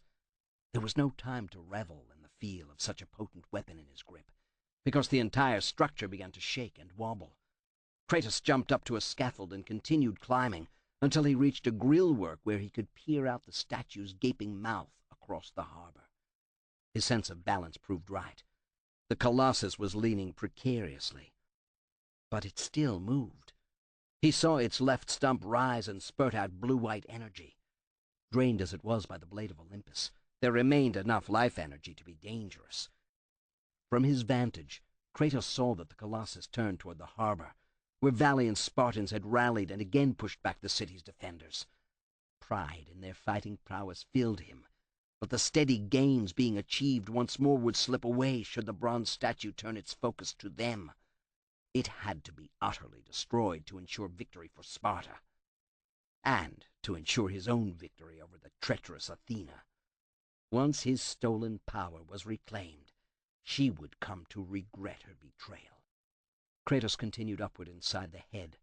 4 more circuits of the statue's interior brought him to another gear shaft nexus. Again the blade of Olympus drank deeply, and yet the Colossus moved and struggled. Before he could strike another blow, the Colossus shook all over as if it had a terrible fever. Kratos grabbed a rod for support and still lost his footing. He was slung out over the abyss in the center of the bronze statue. Far below he saw the jammed, sundered gears tearing off huge strips of brass as they grated against one another. Swinging once, he kicked hard and sailed through the air to grab the edge of the eye he had put out in the fight. From this vantage he got a better look at the burning city and the progress his Spartans made against the defenders. He exulted. The tide had turned in favor of Sparta. It was time he delivered the death blow to the walking monstrosity and joined with his men once again. It was then that the Colossus reared up and toppled forward. Kratos saw the harbor water rushing at him, and then the statue slammed face down in the water. The hollow insides of the metallic giant filled quickly with water, and the water began to boil as it touched the magically driven gears and rods within. Kratos felt his lungs approaching the bursting point as the Colossus dived ever deeper into the harbor. More breath escaped his lungs when ooze from the sea bottom filled the eyes and mouth of the statue. He tried to fight his way through, but he became dizzy from lack of air, and it proved impossible to penetrate the slippery ooze from the harbor to escape the Colossus. Swinging his sword, refusing to yield, Kratos felt the blade impact metal and then sink deeply. As the last of his breath rushed forth, he found himself sucking in not water, but air. The Colossus rose from its watery grave and again shook, as if it might dislodge him. He drove his blade deep into the inner cheek and held fast. The statue creaked and groaned with metal tearing away. It went wild when Kratos twisted his sword about. Leaning out and peering upward, Kratos saw what must be the brain of the animated killing statue. With a powerful jump, he soared into space, deftly caught a rope strung across the open central shaft, and made his way across to a ladder disappearing into the head above. He began climbing until he reached a platform looking out directly to a juncture where half a dozen shimmering beams joined in a single burning bright gear mechanism. A narrow walkway took him to the brain mechanism, with its reduction gears and potent energy beams stretching out in all directions to animate the statue. He ducked under a slowly swinging pendulum, then attacked the gears with a vengeance born of frustration and anger at how he had been used so grievously by the gods, by Ares, and now by Athena. He sliced repeatedly with the blade of Olympus, each cut inducing a huge shudder in the Colossus. Torturing it thusly, Kratos continued to cut until pieces of the gears began to peel away. Each carried a little more of the life force with it, until the gears and shaft no longer rotated smoothly. Only then did he thrust the sword directly into the center of the brain mechanism. This time the feel of energy draining was extreme.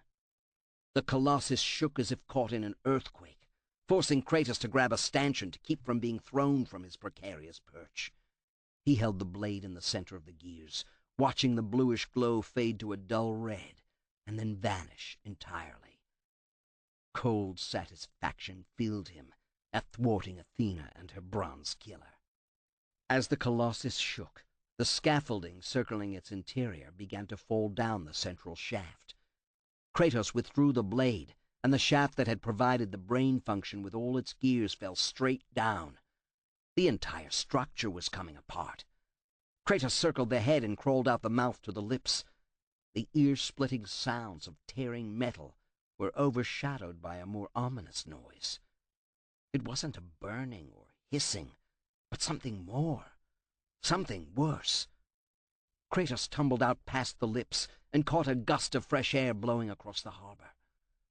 As he turned to look upward at the Colossus, the odor changed to burning metal.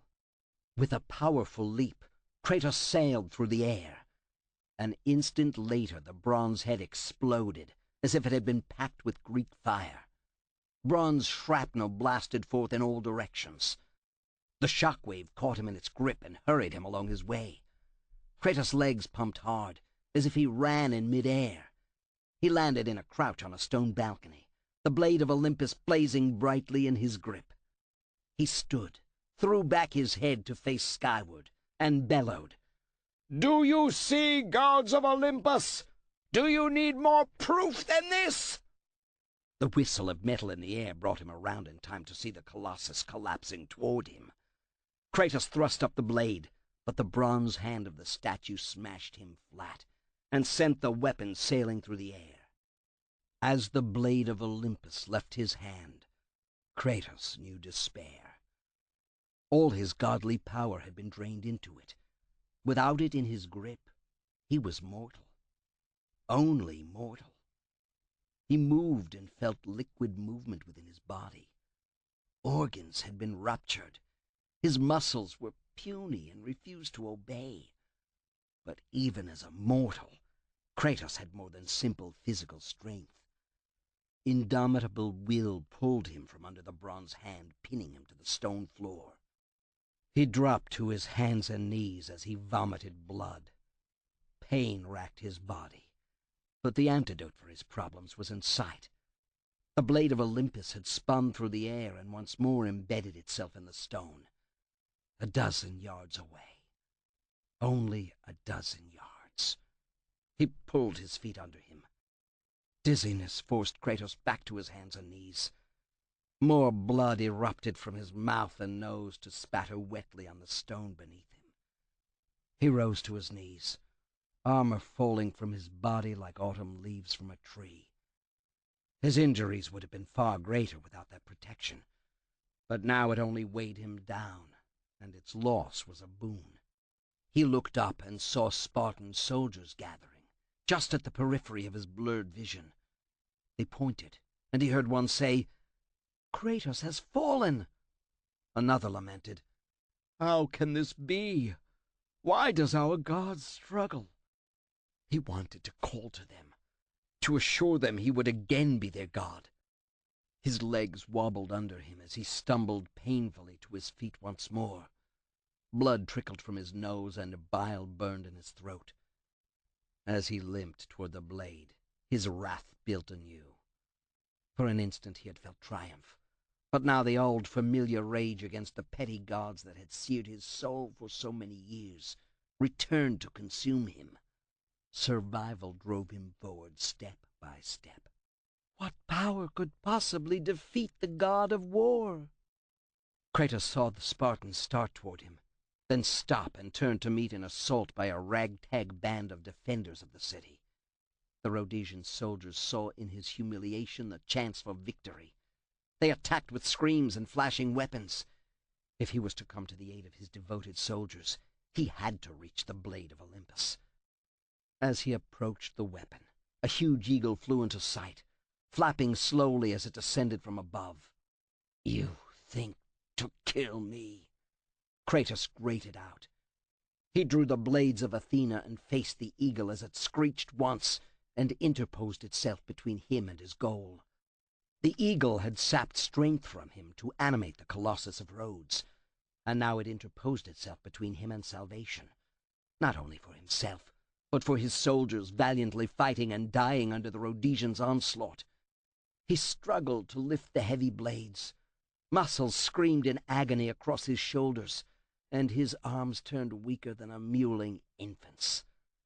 Kratos stumbled forward a step and let his anger build. The blades came up in shaking hands, but if he must die, he would die a soldier. The immense eagle landed, talons scratching the stone floor. Lightning bathed it as it changed form. Zeus! Kratos tried to understand what was happening. The tips of the blades sank, no matter how hard he fought to lift them in his own defense. "Yes, I am forced to attend to this matter myself," Zeus said, striding forward. To reach the blade of Olympus now, Kratos would have to shove aside the king of the gods, and he could barely stagger, so drained had he become from his battle with the Colossus. Athena refused to undo her mistake. Imagine caring for a creature such as yourself. Why? Why would you betray me? It is you who would betray me. Am I to sit idly by as Olympus is threatened? Your hands are already stained by the blood of a god. I will not let Ares' fate be my own. Zeus grabbed the blade of Olympus and drew it from its stony sheath. The gods are petty and pathetic, and your rule is weak. I grow tired of this insolence. I am king of Olympus, and it is my way that is the way of the gods. You must vow to forever serve me. Kratos sneered. With all his strength, he swung the blades of Athena back and forth in front of him, weaving a curtain of steel as he advanced on the king of the gods. I serve no one. Zeus raised the blade of Olympus, batted away his attack with contemptuous ease, and thrust it into Kratos' face. Kratos did not flinch as the cold metal touched his cheek. His arms no longer carried strength enough to use his swords. He reached out with his empty hand and shoved the blade away. Then you leave me no choice. Zeus attacked, the blade of Olympus slashing through the air and Kratos' chest. No armor could have protected flesh from such a powerful blow. Pain exploded within him as he staggered back. "Submit!" Zeus roared and began advancing, his blade cutting away bits of Kratos with every slash. Kratos was aware of the Spartans watching their god in battle with Zeus. He would not yield because of them. He would not yield because he was Kratos, ghost of Sparta. I would rather die. He blocked a thrust from Zeus' blade, but was pressed backward. Zeus doubled the ferocious attack, forcing Kratos into an entirely defensive fight. Cuts appeared on his body and massive arms. Then Zeus thrust, pushing aside Kratos' blades as if he brushed away blades of grass. Kratos toppled backward and grabbed the blade of Olympus with both hands to prevent it from piercing his chest. "It does not have to end like this," Zeus said. The sneer on Kratos' face sealed his fate, if his words did not. "A choice from the gods is as useless as the gods themselves." Zeus roared in anger. "Even with your last breath, you continue to defy me?" He thrust forward, driving the tip of the blade through Kratos' heart. For a moment Zeus paused, the blade remaining within. Then he yanked it free. A pulse of pure light rose from Kratos. Zeus knelt and whispered, "Everything you have known, Kratos, will now suffer because of your sacrilege. You will never be ruler of Olympus. The cycle ends here." Zeus leaped to his feet, turned, and using the blade that had defeated the Titans, swung it in a broad arc that sent coruscating blue energy slashing through the nearby brave Spartans. Dying screams were ripped from their throats. Kratos realized that these were merely the first to die by Zeus' hand. Those Spartans, no matter where they were in Rhodes, would suffer a similar fate as the raging, unstoppable disk of energy sawed through them. "You will pay for this, Zeus. Be certain of that." Zeus towered above him, then began to fade. Kratos' vision blurred and turned dark. Chapter 7. The earth shook, as if shivering with a tremendous fever. Giant cracks appeared along entire continents, and small mountains rose as Gaia's spirit stirred. Formless, of the earth, and yet lacking in substance, she stretched and began to take note of the world as it had become after the war with the gods. The Titanomachy, the great war she and the rest of the Titans had lost. Gaia looked about and saw small changes, but for a Titan they meant little. Her focus sharpened and found the mortal whose life she had followed from his earliest days.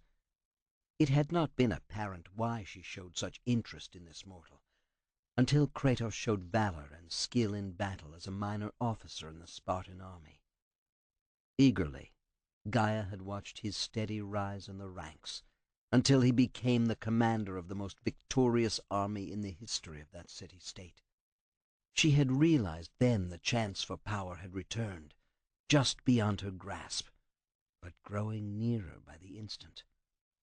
For a Titan, time was meaningless, and yet she had to abide since it was so important to the short-lived mortals.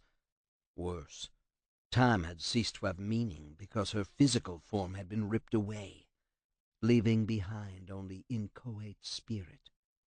His military career had soared, even as his personal life proved tragic. But she saw how the gods played with their mortal pawn, cajoling and promising and manipulating him for their own ends. Her anger had mounted as Zeus entered the drama, but still Gaia could do naught but watch and wait. The gods would make an error that could be seized upon, and the eternal struggle between god and Titan would resume. For the moment, Zeus and the gods might hold the upper hand, but Gaia witnessed how they misunderstood what a deadly weapon they forged in Kratos, their new god of war. If they could not appreciate him, she would. Gaia stretched and flexed her ghost limbs, which extended to the core of the world, and now slowly rose to the surface once more, as her anger mounted. She and the other Titans had been banished when Zeus had defeated them, but the opportunity presented itself anew to depose the ungrateful gods. Zeus, of all sitting on Olympus, ought to show remorse at what he had done to his father Kronos, to the other Titans. The Sisters of Fate had decreed the destiny of the gods, and Zeus now failed to appreciate their gift. The Sisters had chosen poorly the victor in that war. His betrayal of Kratos and the confusion and ferment building among the gods made this the perfect time to strike, but gently at first, not to arouse their attention. Slowly she must forge the weapon that first Ares had used, then Athena, and finally Zeus. Gaia had watched Kratos throughout his life, and knew that now was the time. Now. Chapter 8. "I noticed it only a moment ago," said Lachesis, excited. "Seldom does a ripple return to the loom like this." She floated upward, her scepter-mounted scythe flashing in the dull light of the loom chamber. Her skirts swirled around bare legs, and her upper garb draped down over only one breast, leaving the other exposed in the style of some mortal city-state. The style had caught her fancy, but she misremembered which it was now. Perhaps she had used the scythe to slice through their thread of fate, and had long since removed them. At moments such as this, she appreciated the freedom such dress gave. She swung the scythe back and forth menacingly. "Someone has evaded their destiny. The destiny we have decreed. Impossible. No, not that. His fate is sealed, but the circumstances surrounding it are not what I expected. You made a mistake."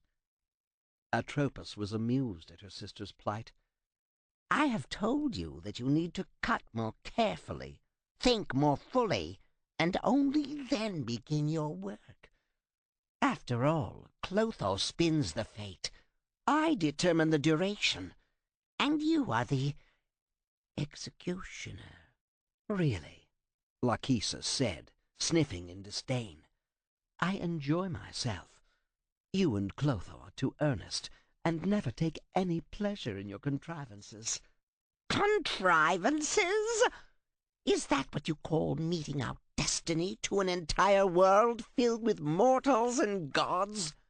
"You neglected to mention the animals in the forest and the fishes in the ocean," Lachesis said. "Only you take pleasure in deciding which of them end up as mortals' dinner." Atropos stroked along a thread of rainbow colors, using one of her long talons, as if she caressed a small pet. The black fog that was her legs and feet swirled up around her waist, then settled back as she bestirred herself in this argument with her sister. "Or as a mortal's lover," Lachesis said, smirking, "lest you forget some of my more memorable couplings and their offspring." Only you could take pride in such things. Forging destiny is serious work. Work you need to properly apply yourself to, or the world will come crashing down. All must fit perfectly. The pieces cannot have sharp edges, or the threads of our work might be sundered." Lachesis dismissed such foolishness with a wave of her graceful hand.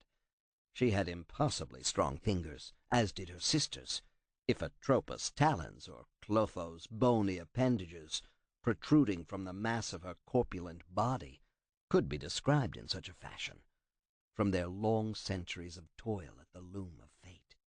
But more than simple manipulation went into the tapestries of inevitability they created from moment to moment. Her sisters did not appreciate the necessity of enjoying one's work, and doing more than simply decreeing a death or a war's outcome through valor or cowardice. They controlled the mortals, but the gods proved themselves even more diverting. The next thing you'll say you want is to resurrect the Titans, Atropos said. Lachesis thought for a moment. The last war between god and titan was amusing. It occupied our thoughts and work for some centuries. But Clotho and I ended it. You would have allowed it to linger on. There is more than personal enjoyment to our duty. What more can there be? Lachesis asked. Look at the thread that so interested me. The one that you mentioned. Kratos is most fascinating. I know you've looked at it. Don't deny that. A mortal empowered by a god he kills, then a god himself. Atropos said, looking over her sister's sloping shoulder and touching the ebon strand that had caused such a commotion. The vibrations damped out even as she pressed her thumb talon to the thread of his destiny. He is dead. Dying, Lachesis corrected. He is bound for the underworld and Hades' ungentle tortures. I should... You should pay attention to proper work and stop playing with this toy, snapped Atropos. The more you waste your effort on broken mortals such as Kratos, the greater the work Clotho and I must shoulder. Kratos is an engrossing god. We ordained that he die, and he has, but not in the fashion expected. How diverting! Zeus is becoming more irrational by the day, and all the more fun to watch. Work such as we do is not entertainment. It doesn't need to be completely tedious either, Lachesis complained. We need diversions from the tawdry, ordinary fate so many mortals endure. You sound as if you long for the days of the Great War. Atropos finished a new thread, half smiled in satisfaction at a job competently done, then reached over and touched the thread of fate wrapped around Kratos' destiny. Nothing. He is bound for the underworld now, and good riddance. He distracted you overmuch from your real work. As you say, sister, Lachesis said. She waited for Atropos to begin a more complex measuring of the fate for a smallish volcano in that boot-shaped peninsula. Lachesis nodded in approval. Many of the destinies ended with the mortals being encased in blocks of lava. She swung her crook about, the sharp inner blade coming down, almost, on many of the threads. If she did not cut, those in the lava blocks would not die, but would remain encased alive. But which should deserve such a fate? So much planning went into such a disaster. Mortals' lives had to be plotted out and ended at the precise instant, except those to be saved for more intricate diversions. Lachesis wanted to play some with the survivors, but knew her sisters would never permit it. They always denied her such explorations. Did they consider her their equal? Lachesis frowned as she wondered about this. Clotho's skill at spinning fate was great, but Atropos? All she did was measure the longevity of the mortals. Anyone could do that. Let them think as they would. She was more than their equal, doing what they would not. The actual deliverance of souls to Hades. Lachesis stroked the thread still binding Kratos to his fate. When Atropos looked away, again engrossed in her work, Lachesis plucked it impetuously and let the faint vibration disappear into the underworld itself. With a contented sigh, she knew the result would be short-lived, but it gave her a measure of exhilaration to meddle with that which Clotho and Atropos said was pointless. There could be no doubt as to Kratos' fate, but there was no reason it could not also be amusing. even arousing, because it broke the tedium of controlling so many mundane dooms. Chapter 9. Darkness filled his universe. Kratos fought to move. Limbs refused him. A cry built within his throat, only to die in a bloody gurgle. Then he felt tingling across his legs. The feathery touches turned to stabbing pain that gave him hope that he still lived. Then those touches worked to his thighs and his chest and across his face. He blinked open one eye and saw, just before blood blinded him, the dark hands of Hades rising from the stone flooring beneath him, to engulf him and begin gouging into his inert flesh. Wisps of midnight fog touched his arms and legs, burned like fire, then tightened like chains on his appendages. More of the smoky tendrils rose from around him and beneath him, clutching his body. Where he lay, stone began to dissolve, allowing the hands to pull him downward. He screamed, but no words came from his lips, as the paving beneath him began to collapse. Even as he fell into the dark portal to Hades, the black tendrils gripped him more firmly and extracted an infinite amount of agony from him. Faster and faster, the marble beneath his body crumbled and caved in, and then he was falling downward at a speed that would have taken away a living mortal's breath. Darkness shrouded him. From below came anguished cries he remembered all too well from his escape from the underworld before he had fought Ares. The stench of death filled his nostrils and made his tongue swell. Breath no longer filled his lungs. Fighting against the hands that clutched cruelly at his flesh, he looked down at his chest and saw through his body. Zeus had reamed out his midsection, leaving behind a hole bigger than his doubled fist. Kratos knew he was no longer among the living. The black tendrils hardened and dug even farther into his body, until he was completely enshrouded. And then he fell, sightless, unable to move, robbed of all senses, completely helpless. But he raged. Oh, how he raged! His body might have been stolen from him, but his mind fought against the injustice. Giving in easily was not locked in any fiber of his being. Even as he fell, he vowed vengeance on Zeus and the very pillars of Olympus. His wrath spilled over, and suddenly he was no longer encased in the blackness, but dangling above a fiery pit. Heat seared him and caused sweat intermingled with blood to drip from his flesh. Groping hands, now flaming, held him, limbs outstretched in midair. Every move sent new lances of pain into his body, but still he fought against the restraints. Pain gave him focus for his rage, and then the rage was replaced by hollowness. His wife stood before him, imploring him, only to fade and be replaced by his dear daughter. The physical torture meant nothing to him, but this, the nightmares Athena and Zeus had promised to eradicate, remained even in death. Now he was transported back to the village where Ares had duped him into killing both Lysandra and little Calliope.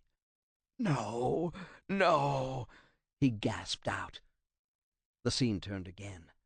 This was hardly more to his liking, because he lay flat on his back, the carnage of battle all about.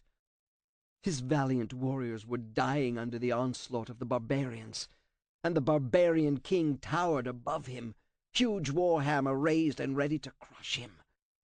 Kratos tried to remain silent, but the words were still ripped from his lips.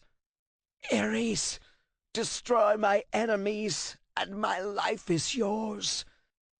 Those were the words that had placed him in thrall to the god of war for too many years, the pledge that had set his feet on a road of butchery and soulless killing of any who stood against him, against Ares. Kratos wanted it to be different this time, for the barbarian king to slay him. But the giant of a man stayed his blow and looked back over his shoulder at the sky as the leaden clouds parted and the god of war appeared, and Kratos screamed as the blades of chaos seared through his flesh and bonded with the bones of his forearms.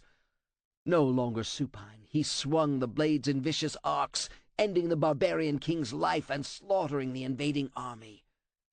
And his wife. Lysandra sank down, mortally wounded from his mindless slash, and his daughter fell too, and Ares laughed. The god of war towered above the burning Athens, threw his head back, and mocked the gods of Olympus. Fight, Spartan. Kratos knew pain beyond the physical, that he had learned to endure, but now he was plunged once more into the patterns that had blighted his life. He fought to change what he did, but the forces surrounded him like a wave to drown him. He knew it was going to happen, hated it, could not stop it. The sharp command caused Ares to whirl about, his flaming beard sending out sparks, and his long golden hair whipping like a war pennant. Allowing Kratos to reach out and seize a handful of the barbarian king's greasy hair with such force his neck cracked. The studded warhammer in the barbarian king's grip dripped blood. Kratos focused on that. It had to be his blood this time. This time. Knowing what would happen if he prevailed tore him apart inside, more than Zeus thrust with the blade of Olympus ever could. But the giant was only stunned. The scene played out once more in his mind, in this reality of death, and he was powerless to stop it. His hands shook with the effort to release the giant to finish his death stroke. But Kratos kept his grip and smashed the warrior's head repeatedly into a boulder, until the mica embedded in it glistened bright red with the fighter's blood. Kratos panted with effort and rose, hobbling about amid the carnage. Blood up to his ankles was not as fearsome or frightful as the blood that would be on his hands when he killed his wife and child, unless he forsook victory now. But what a choice! All his life he had conquered. Victory for Sparta had been paramount in his thoughts and deeds. But if he died here, now, Sparta would lose, and he would win a personal victory. He would not be tricked into killing his own family. Kratos used the blades now welded to his bones as canes to stagger away, knowing his defection meant defeat for Sparta. His life meant nothing but his honor. Abandoning his comrades in arms was the worst a warrior could do. Almost the worst. Kratos had endured the one thing that was worse. His family. Dead at his feet, by his hand, because he had agreed to this reckless alliance with Ares to avoid defeat. He would be branded a coward, but his wife's and daughter's lives meant more to him. Now, the barbarian king stirred. He was not dead. Kratos knew what would happen in his future if he killed the giant. The king must live and triumph on the field of battle. But the blades of chaos lifted, as if by their own volition, and swung out in a fearsome arc. With a scissors action, Kratos lopped off the barbarian king's head. It rolled away in the gore and mud, a startled look forever etched on the face. The sudden swirl, as if he had been caught in a water spout, disoriented him. Kratos wiped away blood from his eyes and cried out in despair at his failure to see his wife and child sprawled on the stone altar, partially dismembered by his fearsome hacks and slashes. The blood pooled away from their faces, and Kratos looked down and saw his own face reflected in their blood. He recognized it, and yet he did not. It was another ghost of Sparta peering back. This one had not fully realized the depths of his failure and loss. "No!" he cried out, and "You must kill Ares," Athena said urgently. The existence of Olympus depends on it. Your very fate depends on his death at your hand." "Athena!" Kratos grated out, fury building anew. He reached for her, but she seemed to melt before his eyes, her flesh flowing, changing, becoming a lovely naked beauty with hair flowing like a golden river, beckoning to him to join her. Her lips parted and she spoke to him alone. "Kratos, you are not meant to die here." Death, even under Hades' horrific dominance, was preferable, but he couldn't turn back now. He had lost once more. In his victory over the barbarian king, he had lost everything, and now his punishment was to know it and be unable to alter his past, his present, or his future suffering. A hurricane blew past the beauteous woman's nude body, and once more Kratos faced Ares. The god of war raised his arm for the death stroke. Kratos was so close he could smell the god's sweat and blood and excitement at the impending kill.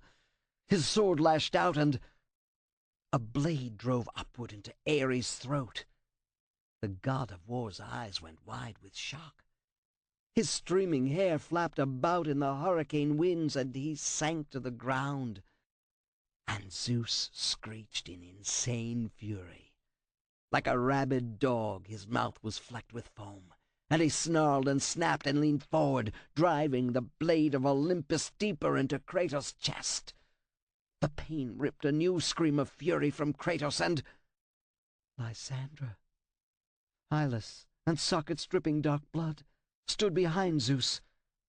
Calliope clung to her tattered, dirty skirts, and the child spoke. "This is not the end."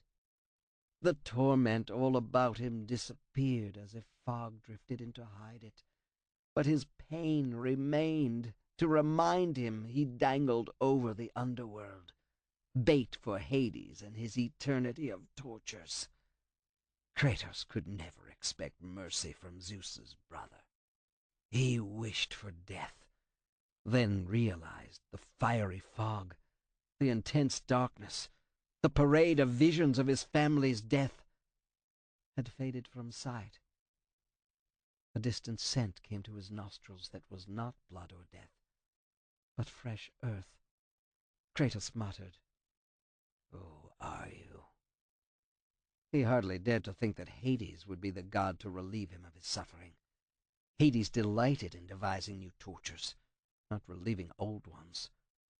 He caught his breath as a huge face moved from the fog without dimension or color and took shape before him. At first he thought it was another hallucination, his imagination giving a face to a huge plain of dried mud. Brown and cracked, the face developed eyes and a flat nose, and a mouth so wide that it might swallow half the world. Back and forth the face moved as the features hardened. "I am the Titan Gaia, ever-present mother of the earth. I have watched you become a powerful warrior, and I have been with you through all the events of your life. But I can no longer simply watch." Kratos gasped as he felt his lungs fill with air, and his heart begin to beat once more. Each throb an effort, a new agony, but also a hint that life had not been entirely sucked from him through his descent into Hades. "We will help you defeat Zeus," Gaia said. He closed his eyes and was whirled about into the void. He sensed rather than saw Gaia and other titans. Gaia lacked substance, reduced only to spirit. Kronos crept through the desert of lost souls, with Pandora's temple still strapped to his back, and the others were similarly imprisoned. Hyperion and Rhea and Themis, Iapetus, forever doomed to Tartarus, and Mnemosyne beside her still pool of limpid water. Kratos reached out to her for the aid she could give. If he had to be dead, let him drink from Lethe to forget his past. Death is an escape, Kratos. You are a warrior of Sparta, not a coward. Only a coward accepts death. Kratos kept his eyes screwed tightly shut, and still he saw the other Titans, all banished by Zeus after losing the Titanomachy, the lot of them staring at him as if he was still god of war. "I am no coward," he said, "but I have suffered loss too great to bear." Reflect on your strengths, not your weakness. All have that within them they deny, or do not wish to confront directly. Through constant victory, you ignore those parts of you that truly made you a man. I have lost them. By my own hand, I lost them. Do you allow the gods to use you like a slave? Is that the Kratos who became god of war? Is that the Kratos who vanquished those who opposed him? Kratos felt the desolation even more acutely. I alone cannot win against Zeus. The revelation struck him as powerfully as the barbarian king's hammer. You do not have to fight alone any longer, Kratos. The Titan said in a low voice that still rang like a bell and filled him with a touch of renewed confidence. You will have more than an army of mortals striving with you. The Titans will aid you as you aid us. Kratos felt the undercurrent of power and promise in Gaia's words, but also there was a touch of desperation that he shared. You must fight. I will show you the way to the Sisters of Fate. Only with their power will you defeat Zeus. Kratos screamed in pain and opened his eyes, looking down at the hole that Zeus had cut completely through his belly with the blade of Olympus. As he watched, the wound healed, and the pain receded. But the memory of what he had endured after falling into Hades remained, and formed a steel core in his soul. He struggled in the grip of the hands, but felt their hold weakening as he healed. A sudden spasm seized him, causing him to arch his back and thrash about as he became aware of his heartbeat and his lungs struggling like a bellows and blood pounding through his temples again. His hands ached and his arms and legs quivered with life.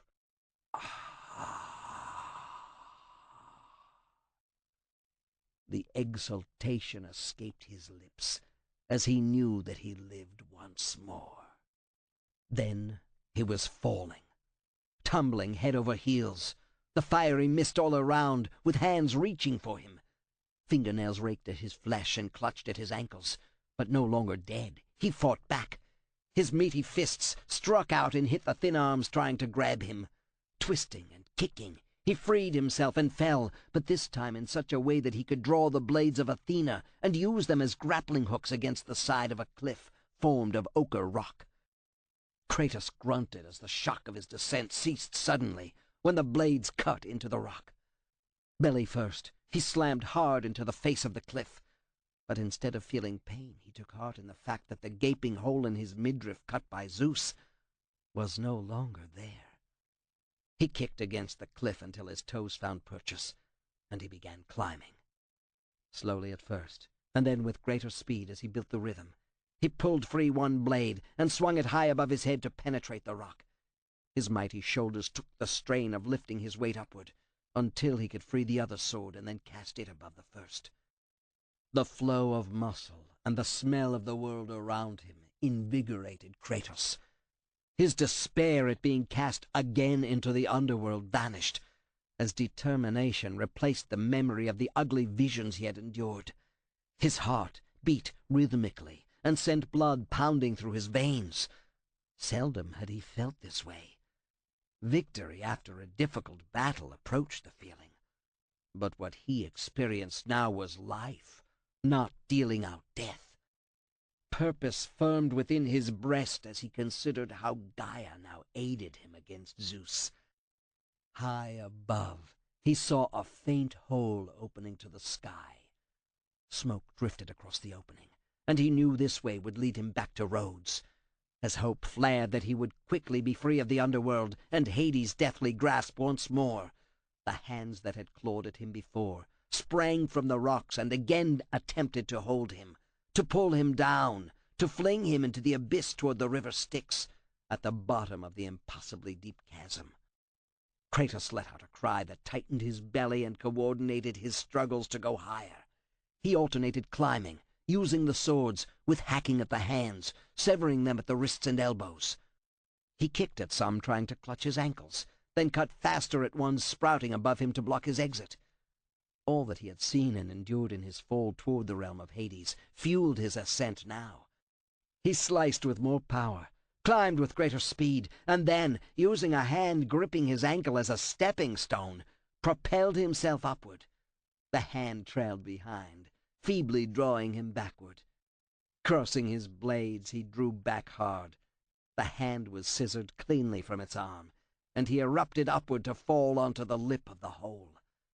It was the work of a moment to pry loose the severed hand still clinging to his ankle. As he stood, a wind whirled about him, driving him to his knees. Faster the tornado spun as the bits of rock and paving stone sailed past his head to fall into the hole. He looked down as the debris fit itself together perfectly and sealed the opening.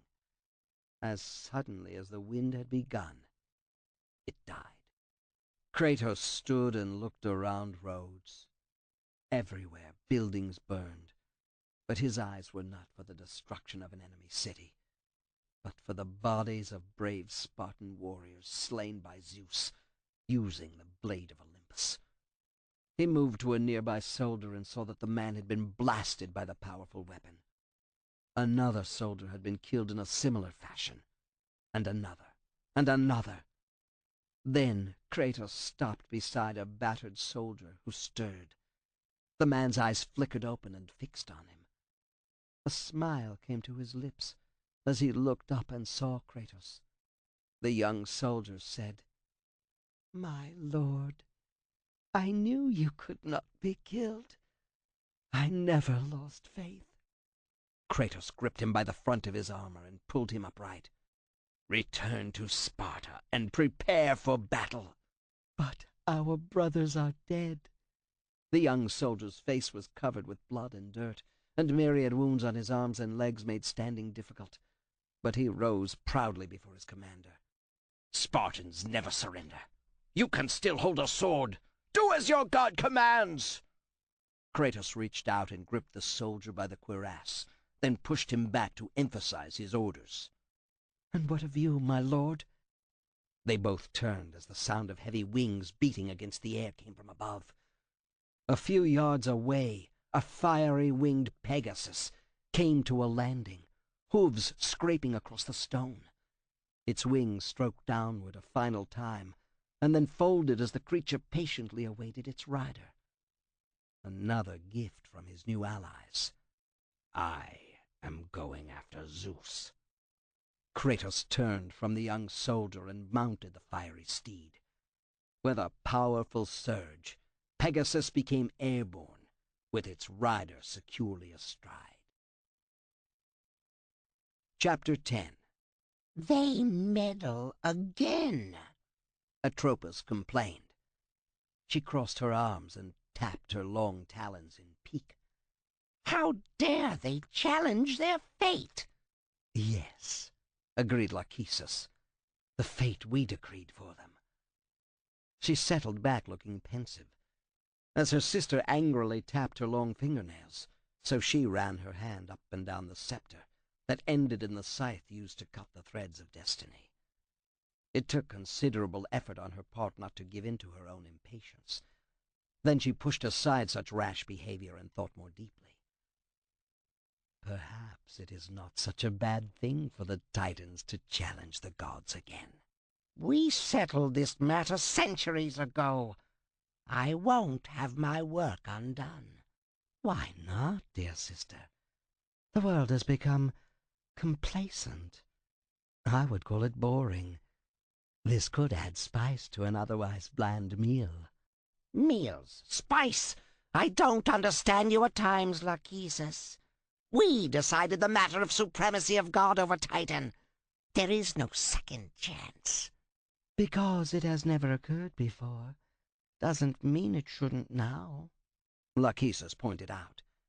They toyed with the lives of mortals, gods, and titans, and always decided in the same way, eon after eon. There ought to be some variation to give a moment's thrill to their ceaseless work. What has gotten into you? Atropos demanded. Do I need to consult Clotho? She would agree with me that we have reached a final decision. Yes, the titans were banished and the gods rose to Olympus triumphant. It hasn't been the same with Kronos and Gaia and the others in exile. Nothing stays the same. Atropos tugged on a thread and ended a life. Lachesis stifled a yawn. She almost pointed out to her sister that Kratos had avoided the fate they had set for him, but held back the tasty tidbit. If Atropos and Clotho were going to be such drudges, it wasn't her fault. She could have a bit of fun with the mortal-turned-god, and finally return to mortal. Such delicious fate. You need to attend your chores more closely, Lachesis. Atropos rolled up the thread into a tight ball, let it rest in her palm for a moment, and then whooshed it out of sight. Atropos might enjoy such petty displays, but Lachesis longed for more, and she would get it. Reaching out, she found the thread controlling Hades' destiny. A few tugs and a little stroke along the thread produced the effect she desired. The Lord of the Underworld was roused now, and feeling the effects of a wellspring he did not even acknowledge. He was only the first of the gods that Lachesis touched, since their fate was so exciting to manipulate. This is wrong. Clotho must weave new destinies. We cannot. Oh, Atropos, you remember what gifts they brought us. Why, Poseidon alone heaped riches up to the sky in an attempt to sway us. Lachesis chuckled. When the gods triumphed, he thought his tribute had bought the day for them. He is a foolish god. I never liked him, with that seaweed beard and bad manners. Is Zeus better? His beard is spun from clouds and storms, Lachesis said. She cared little what the gods' beards looked like, though Kratos was fetching. The small, neat triangle of a beard offset his strong-boned cheeks, and the darkness contrasted with the bone-white of his skin and shaved head. It was a nice touch, having the oracle of the village forever stain Kratos' flesh with the bone ash from his dead wife and child. Kratos, you have real work to finish, Atropos said. We decided his fate. By now he ought to be safely in Hades' embrace. Yes, by now he ought to be in the underworld. Atropos returned to her measuring of destiny for what would seem a chance meeting between Dionysus on the Isle of Laconia and the king's daughter, Caria. A smile curled her lips at the potential for a thrilling love affair, but Lachesis rested her agile fingers on a particular strand, an ebony black strand. Kratos. It wouldn't hurt the scheme of things if she toyed with him a while longer. After all, he was only mortal, even if he could provide such a diversion. There would be ample opportunity for her to weave a new destiny for him, and then return him to the fate decreed by Atropos and Clotho. Lachesis chuckled as she worked. Chapter 11.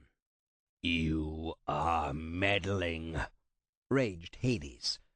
He was almost in my grasp, and you let him go again. I did nothing but send him to the underworld, Zeus said, frowning. Was someone meddling? Athena? She knew better than to go against his wishes, though where Kratos was concerned, he felt a growing knot of skepticism. Zeus looked up when Hades growled deep in his throat, more animal than god. He found his brother's ire increasingly difficult to tolerate. He fingered the blade of Olympus resting against his throne, and considered how quickly this problem might be removed. A quick slash, and Hades would follow Ares into the sky, dissipated, and no longer annoying.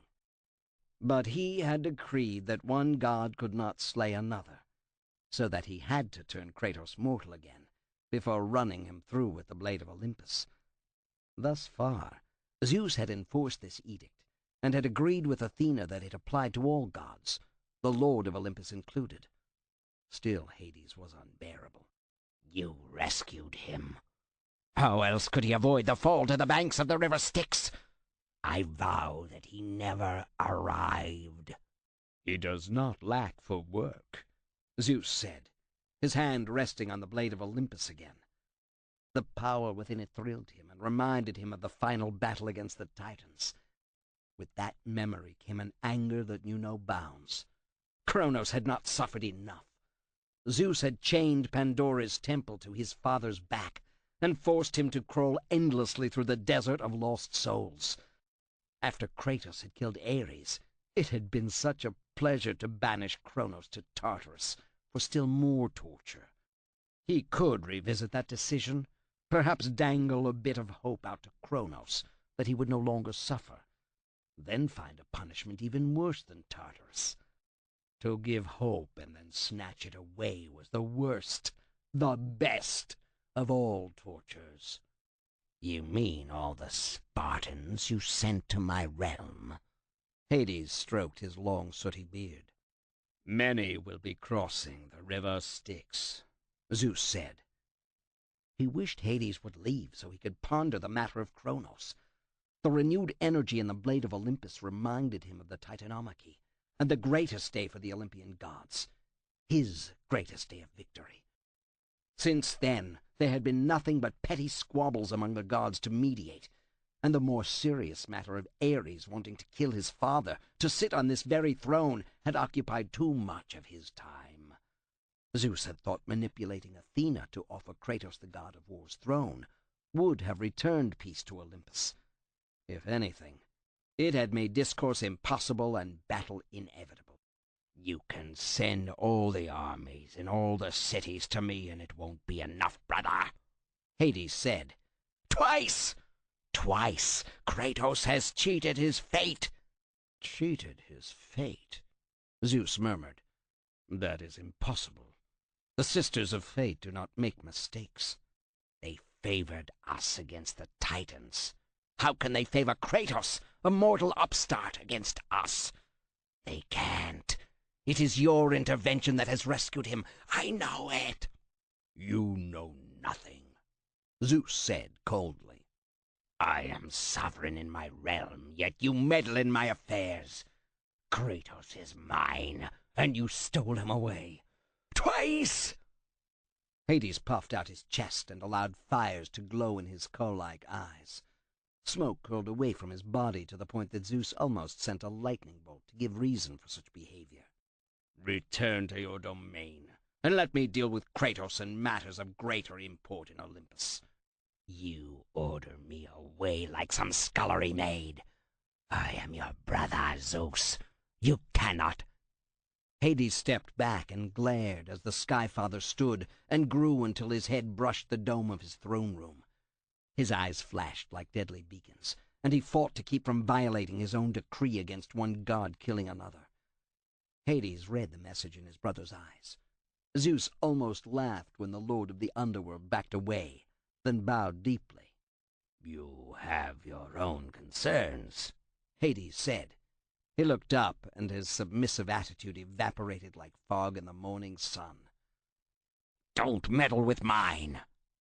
Hades stormed away. Zeus took a step forward, arm cocked back to unleash a lightning bolt, but stayed his hand when he saw Hermes at the doorway, watching intently. The messenger of the gods retreated, then let his winged sandals lift him away. Zeus started to order Hermes to return, then sat heavily on his throne.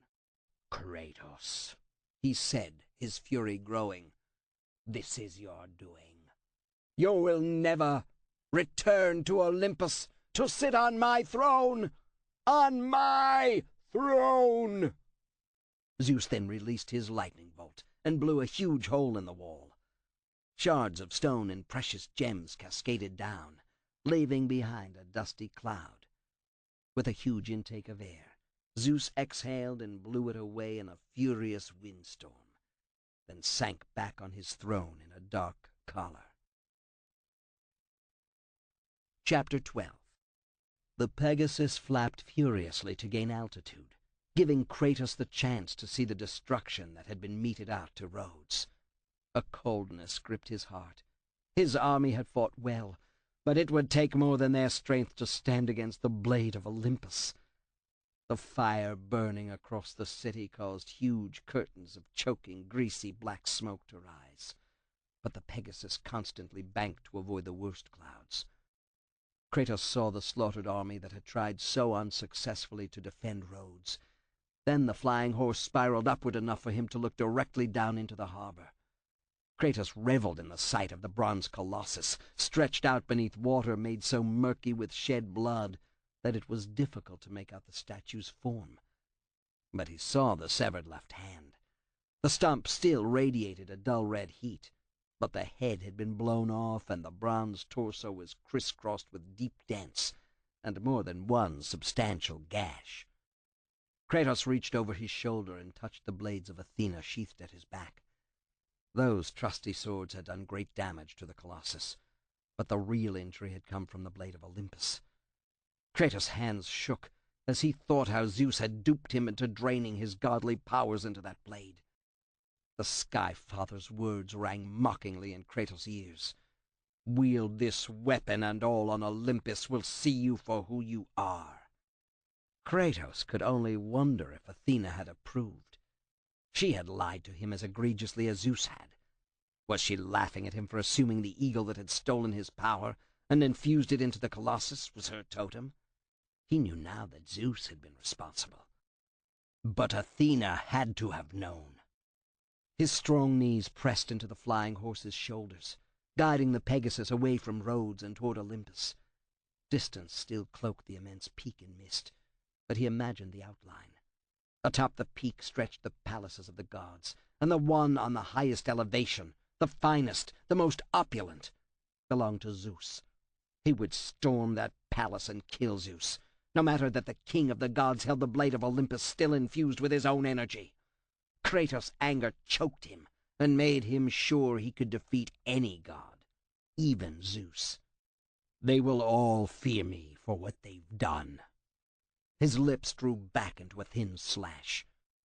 The powerful horse's wings began to flare.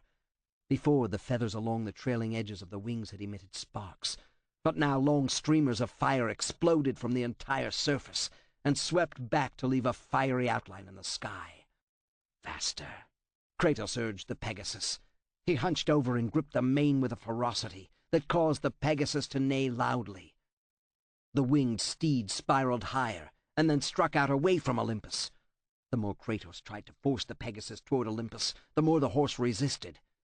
As a bird sheds feathers, the winged horse spewed additional sparks from its wings as its agitation grew. "To Olympus," Kratos ordered. "I must face Zeus." The Pegasus refused to yield to his powerful direction. "You defy the god of war." He pressed his knees hard into the animal's flanks to coerce its obedience, but he froze when the air began to boil about him. The sensation was like that he had felt while suspended high above the underworld, and the voice speaking to him was instantly recognizable. "You are no longer a god, Kratos," boomed Gaia's resonant voice. "Zeus, Olympus, and the blade that holds all your power will forevermore be out of reach. Your only hope is to find the Sisters of Fate and the Island of Creation, and travel back through time to the moment Zeus betrayed you, for only then will he be truly vulnerable." He settled down astride the Pegasus and glowered. Zeus would suffer for his treachery. Kratos would make certain of that. But what did Gaia mean about the Sisters of Fate? and returning to the instant that Zeus had driven the blade of Olympus through him. Kratos touched the livid scar on his chest where the blade had penetrated and ripped a huge hole, and remembered how that wound had healed before he fought his way out of Hades and back to Rhodes. To heal him as she had done showed Gaia's power. She had done more than heal the wound. She had afforded him the chance to escape Hades' clutches once again. He would not waste such a gift. He stared ahead as the Pegasus flew with a steady, powerful beat of the wings. Kratos had no idea where the winged horse was taking him, but he knew it would not be a destination easily reached.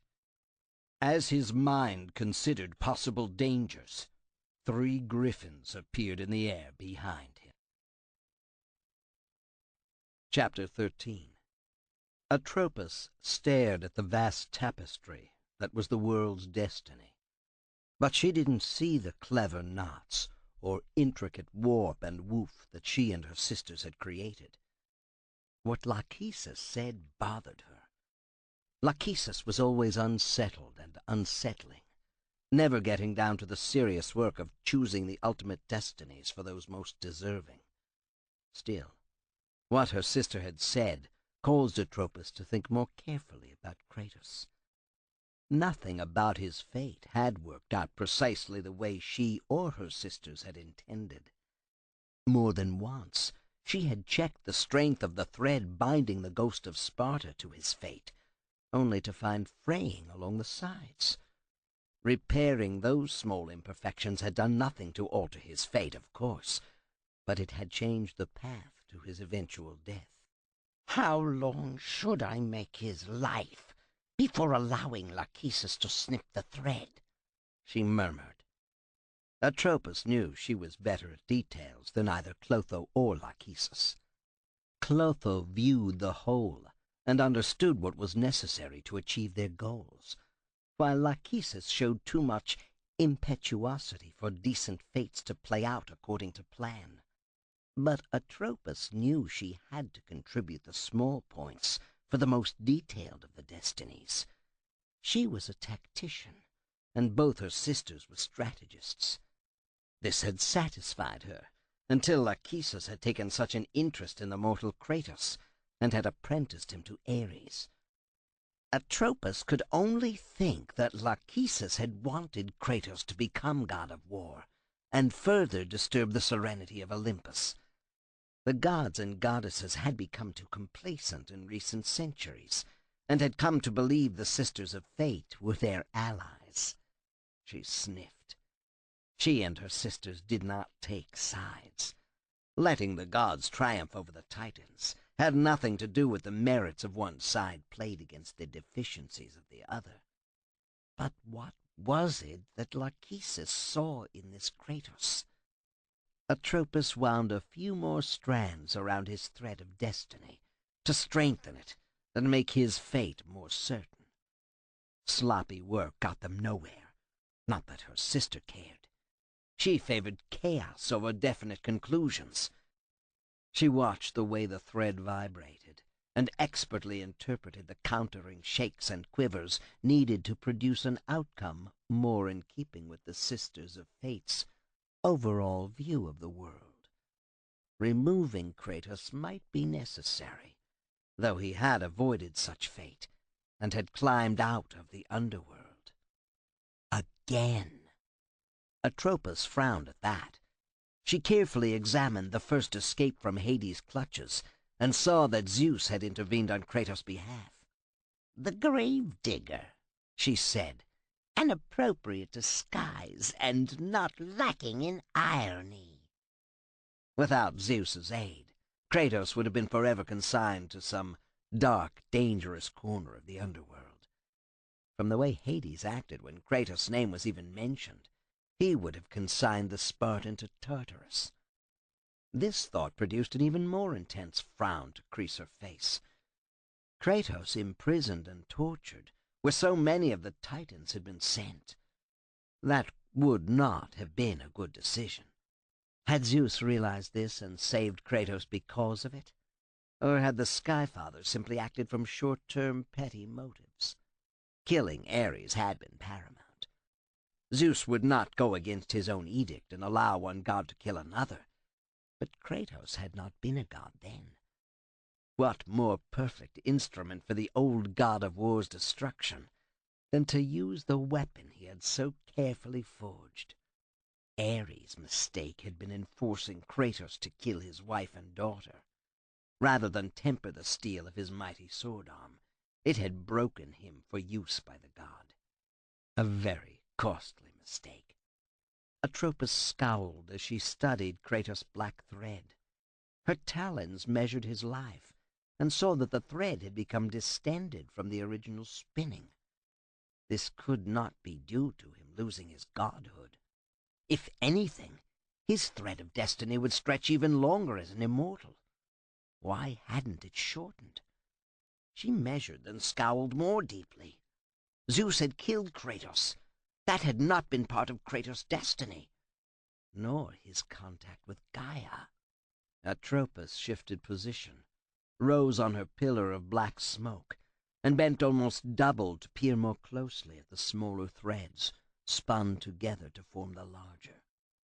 New threads appeared, ones not of uniform black. The colors defied description. She caught her breath and recoiled. How had Kratos done all this without the Sisters of Fate taking a more active notice? Atropos' lips thinned to a knife's slash of a line. She floated upward to better study the dark thread of fate stretching away. After brushing back her trailing white hair, she settled lower again, her anger mounting. There was no way this could have occurred, unless one of her sisters had permitted it. Clotho had no interest in Kratos, but Lachesis? Wasn't she always going on about how dull it was, cutting the threads at the precise point Atropos determined? She had taken a fancy to the god of war, and, from what Atropos could see, considered him a special project to be nurtured and coaxed into relieving her own perceived boredom. Such arrogance! Lachesis should not meddle. Spinning, measuring, and cutting the lines of destiny was a moil they should share. Lachesis should not tend to Kratos alone. That must change. And Atropos saw part of the change had to come on Olympus. Zeus arrogantly thought himself above fate. Hubris among mortals made them aspire to godhood. And gods, given the time and overweening confidence in their own small abilities, thought to defy fate. That was the eternal dance she and her two sisters attended. And always, the Sisters of Fate were the only ones to continue after the last note died. They controlled fate, not the mortals, not the gods, and especially not the Titans. Atropos reached out and caught up a special thread stretched to the breaking point. A tug, another, then a stronger one yet sent the message to the goddess on the other end. Hermes was not the only god privy to the secrets of Olympus. Iris was goddess of the rainbow, and sometimes served as a messenger. Atropos lounged back, thinking about what might be done to alter the destiny of those dwelling on Olympus, without infuriating her sisters because she had not consulted them. Fate was a dangerous process, requiring considerable thought and discussion among the three. Yet Atropos felt a hint of the excitement Lachesis must feel as she ventured out on her own in this matter. With exquisite care, she ran her talons along the threads, plucking out one here and another there, reweaving them so the length remained the same, and yet the content was changed. Atropos tested the tension of a thread where it was tied to a post. She smiled at her achievement of altering the threads without leaving a trace either Lachesis or Clotho could detect. Fate determined by only one, and not three. Heady power. Before she could follow this logic and pursue it in other ways, she closed her eyes and sent forth her projection. The speed of her journey was infinite, and Atropos appeared in Iris's chamber, a ghostly image of herself. Atropos looked around the neat, well-appointed bedchamber high atop Olympus, and immediately knew she had found the right place. A shimmery curtain appeared across the chamber. A rainbow formed. Its misty substance brightened and turned solid, arcing from one side of the chamber to the other. Through this arch strode a smallish, pert goddess, but one well-proportioned, wrapped in white clouds that constantly flowed to reveal delightful patches of bare skin, and then modestly hide them again as she moved. Atropos understood why Iris and Hermes had never become lovers. Each was too consumed in personal beauty and self-aggrandizement. But why hadn't Iris successfully challenged Hermes as messenger of the gods? Using her beauty, Iris could certainly have influenced many of the gods, and possibly some of the goddesses, in the same fashion that Hermes used to cement his position on Olympus. Iris stared at her with wide-set eyes and a round face. Her skin was the purest alabaster, causing the violet-colored eyes to seem more piercing than they were. "Your rainbow is lovely," Atropos said. "Give me the message you wish delivered, and I will tend to it after a most magnificent storm in Crete that promises me the chance to display my full radiance." "Too busy to be civil? Do you know who I am?" Atropos wasn't sure if she ought to be outraged or amused. This goddess showed no fear, but it might be due to lack of understanding who had appeared in her chambers. "One of them, one of the Sisters of Fate. I guess you are Atropos, since I have heard whispers that Clotho is different." The goddess smiled sweetly. "Yes, Atropos, you measure duration of life for the mortals. Perhaps you wish me to add color to a life." Iris held out her hands and produced a rainbow stretching from one palm to the other. The Sister of Fate appreciated this outspoken goddess' skills more than the moment. She would be most useful in shaking the foundations of Olympus, but in a good way. "I come seeking a boon," Atropos said. "I hope nothing as grand as the steeds of time gifted to you by Kronos," Iris said. "I am not so great and powerful to bestow such on you, but do not think that I will not give you all that I can." Again Atropos caught the hint of wariness in the goddess, and perhaps a touch of sarcasm. She looked for advantage, and why not? A favor to one of the Sisters of Fate might give her significant benefit on Olympus, and for what Atropos had in mind, it would. "You are ignored by the others because of Hermes," Atropos said carefully. "As is your will," Iris said equally as carefully. Both circled verbally, one dog sniffing out the other to find purpose, and perhaps gain advantage. "I merely determine the result. How a mortal, or a god, reaches it is often quite a revelation, but they never fail to meet their fate. Ever." Even as she spoke, she wondered about Kratos. Lachesis had aided him more than she let on. Zeus had helped Kratos escape the underworld before, but had Lachesis toyed with the god's fate?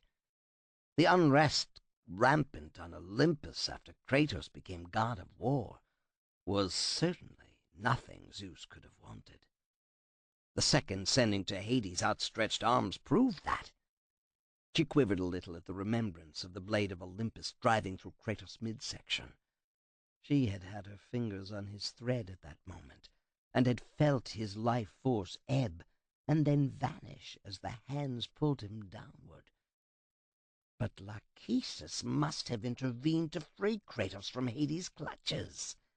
The Pegasus awaiting him there had been something of a puzzlement also, because it would have amused her.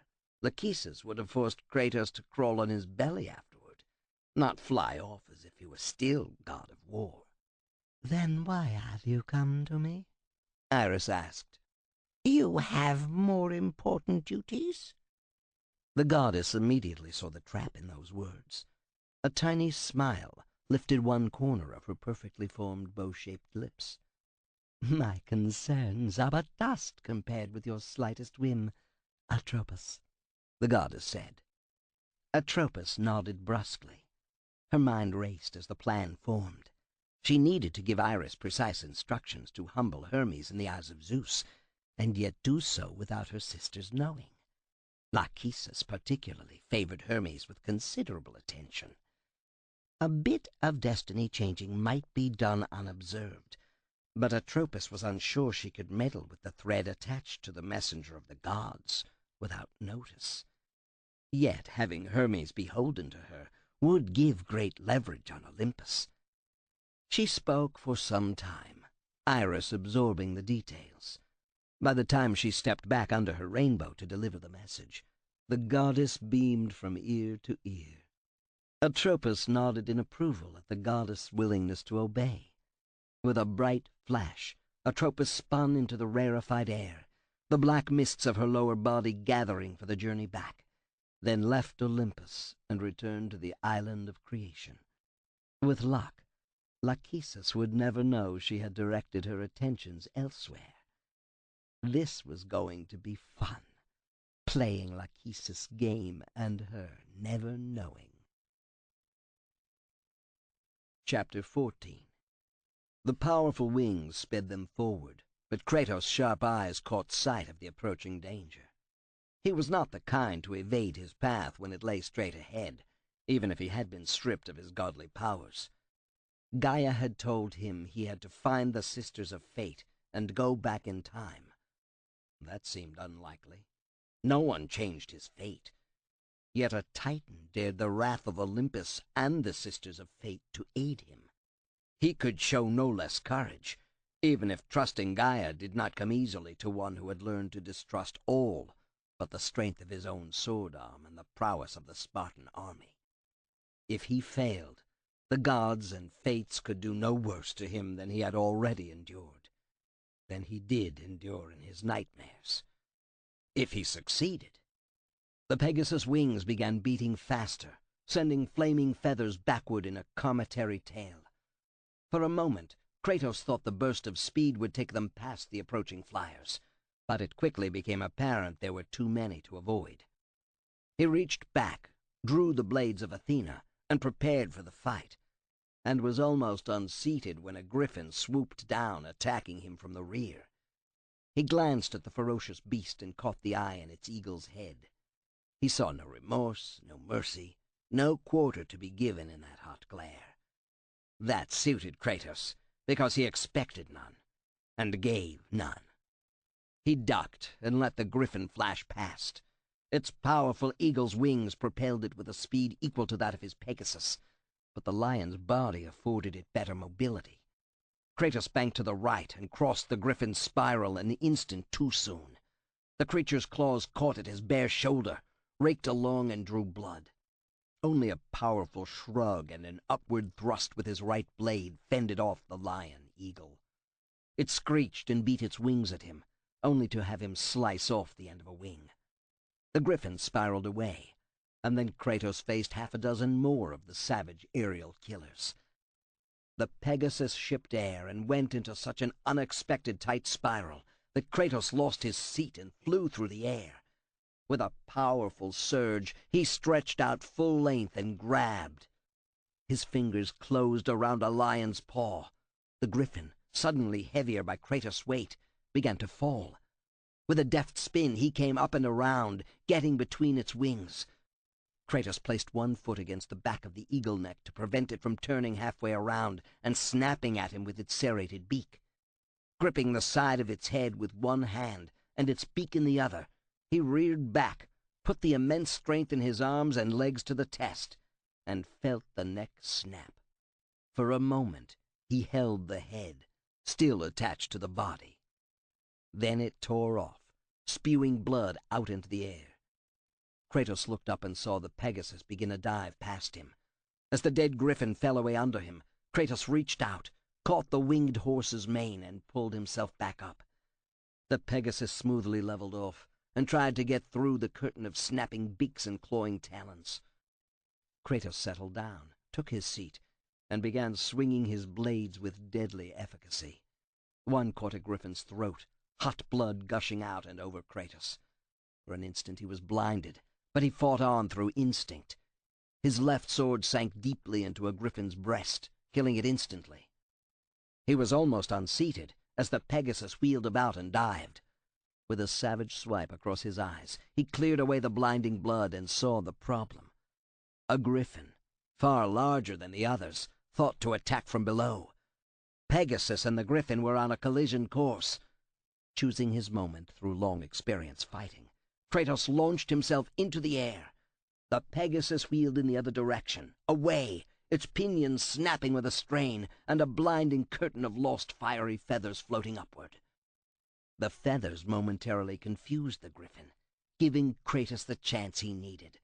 He arrowed downward, twisted aside, and caught at the lion bird's wing. Again he used his weight to his advantage, and threw the griffin into a dive more like a falling leaf. The griffin snapped and tried to claw even as it struggled to right itself. All Kratos did was concentrate on what he did so well, killing. One hand kept purchase on the wing, preventing it from aiding the griffin in remaining aloft. His other pummeled the beast with brutal blows to the breast and back. The griffin gave up all attempts to fly and simply fought. Its nimble neck swiveled about and a beak closed on Kratos' massive biceps. He knew the method of attack and risked all by simply releasing his hold on the creature. It tossed its head in an attempt to rip away muscle, but only succeeded in flinging him about. He proved too heavy for the griffin to hold, and the pair arrowed downward ever faster. The griffin released its hold on his arm, but Kratos had already drawn his blade and used it as a hook to catch onto the hindquarters. Instead of falling head first, the griffin now plunged hindquarters first. Kratos used his other sword to pull himself up until he caught the lion's tail flailing about like a slave master's whip. He grabbed it, got onto the griffin's back, reached up, and delivered a killing punch to the back of the monster's head. His hand sank into the brain case and came out dripping gore. Then he was tumbling away from the slain creature. Kratos resigned himself to the death fall, and again the Pegasus coordinated its flight to save him. He heard the wings, looked up, and saw a sky filled with flaming feathers. Before he knew it, the winged horse had swooped under him, and then fought valiantly to keep from smashing into the sea below. So close did they come to ending up in the water. Mist rose as the Pegasus' wings sent up clouds of steam from every touch on the surface. "You will not claim me this day either, Poseidon," Kratos growled. They had avoided the Lord of the Ocean's domain and once more flew high into the air. He bent forward and stroked the Pegasus' head, causing small sparks to fly. "With 100 such as you, my armies would ride to victory every time." This brought a snort of fire from the winged horse's nostrils and renewed effort to soar. Kratos alertly scanned the horizon and thought he saw a dark-robed figure riding a purple and green griffin, but the rider turned to a dot and quickly vanished in the distance. "Is this our destination?" Then Kratos realized the question was meaningless. They flew there because the Pegasus weakened. The fierce journey had taken its toll on the horse's energy. Kratos felt the increasingly irregular rhythm and knew they had to land, no matter if this was the island of creation. He shifted his weight and used his knees to steer the Pegasus toward a gaping cavern mouth. Whatever awaited them there, he would meet it and then continue on his way to the Sisters of Fate and Zeus' death. Chapter 15. Lachesis frowned as she stroked along the thread of fate connected to Kratos' destiny. It vibrated strangely, as if he had somehow come free for an instant. This was not possible. To break the thread of fate was unthinkable. She applied a small amount of pressure to the thread, and finally smiled when she saw that her clever manipulation had brought about a near disaster, which was now repaired. "Let him struggle," she said softly. It pleased her to think that she had not lost her touch. A different tug on the thread could end Kratos' life instantly, but he had robbed Hades of his soul twice. Doing what she could to discomfit Hades amused her. The entire pantheon of gods had done nothing to deserve her good services. Although she did not begrudge them their victory over the Titans in the Great War, as they so comically called it, they had done nothing to give her entertainment recently. If they thought that Titanomachy had been the Great War, she could quickly dissuade them. Ideas about intertwined fates and disasters of unimaginable scale raced through her mind and brought an even larger smile to her lips. She controlled their fate. They were only pawns to be moved about as she saw fit. Lachesis frowned again when the ravens she sent against Kratos were thwarted. That should not have happened. He ought to have been sorely wounded in the first attack. New tugs and strokes on the strand caused her a moment of panic. The strand normally felt like fine wool, but now had turned into a silken cord. The slickness presented her with a question she had never faced before. Her skills were never to be questioned, so why did the texture change without her urging? "Atropos?" She softly spoke her sister's name, wondering if playing it safe had finally bored the usually diligent weaver of others' fates. Lachesis shook her head. This was possible, but she doubted Atropos would bother. She was a stickler for order and produced only straightforward destinies.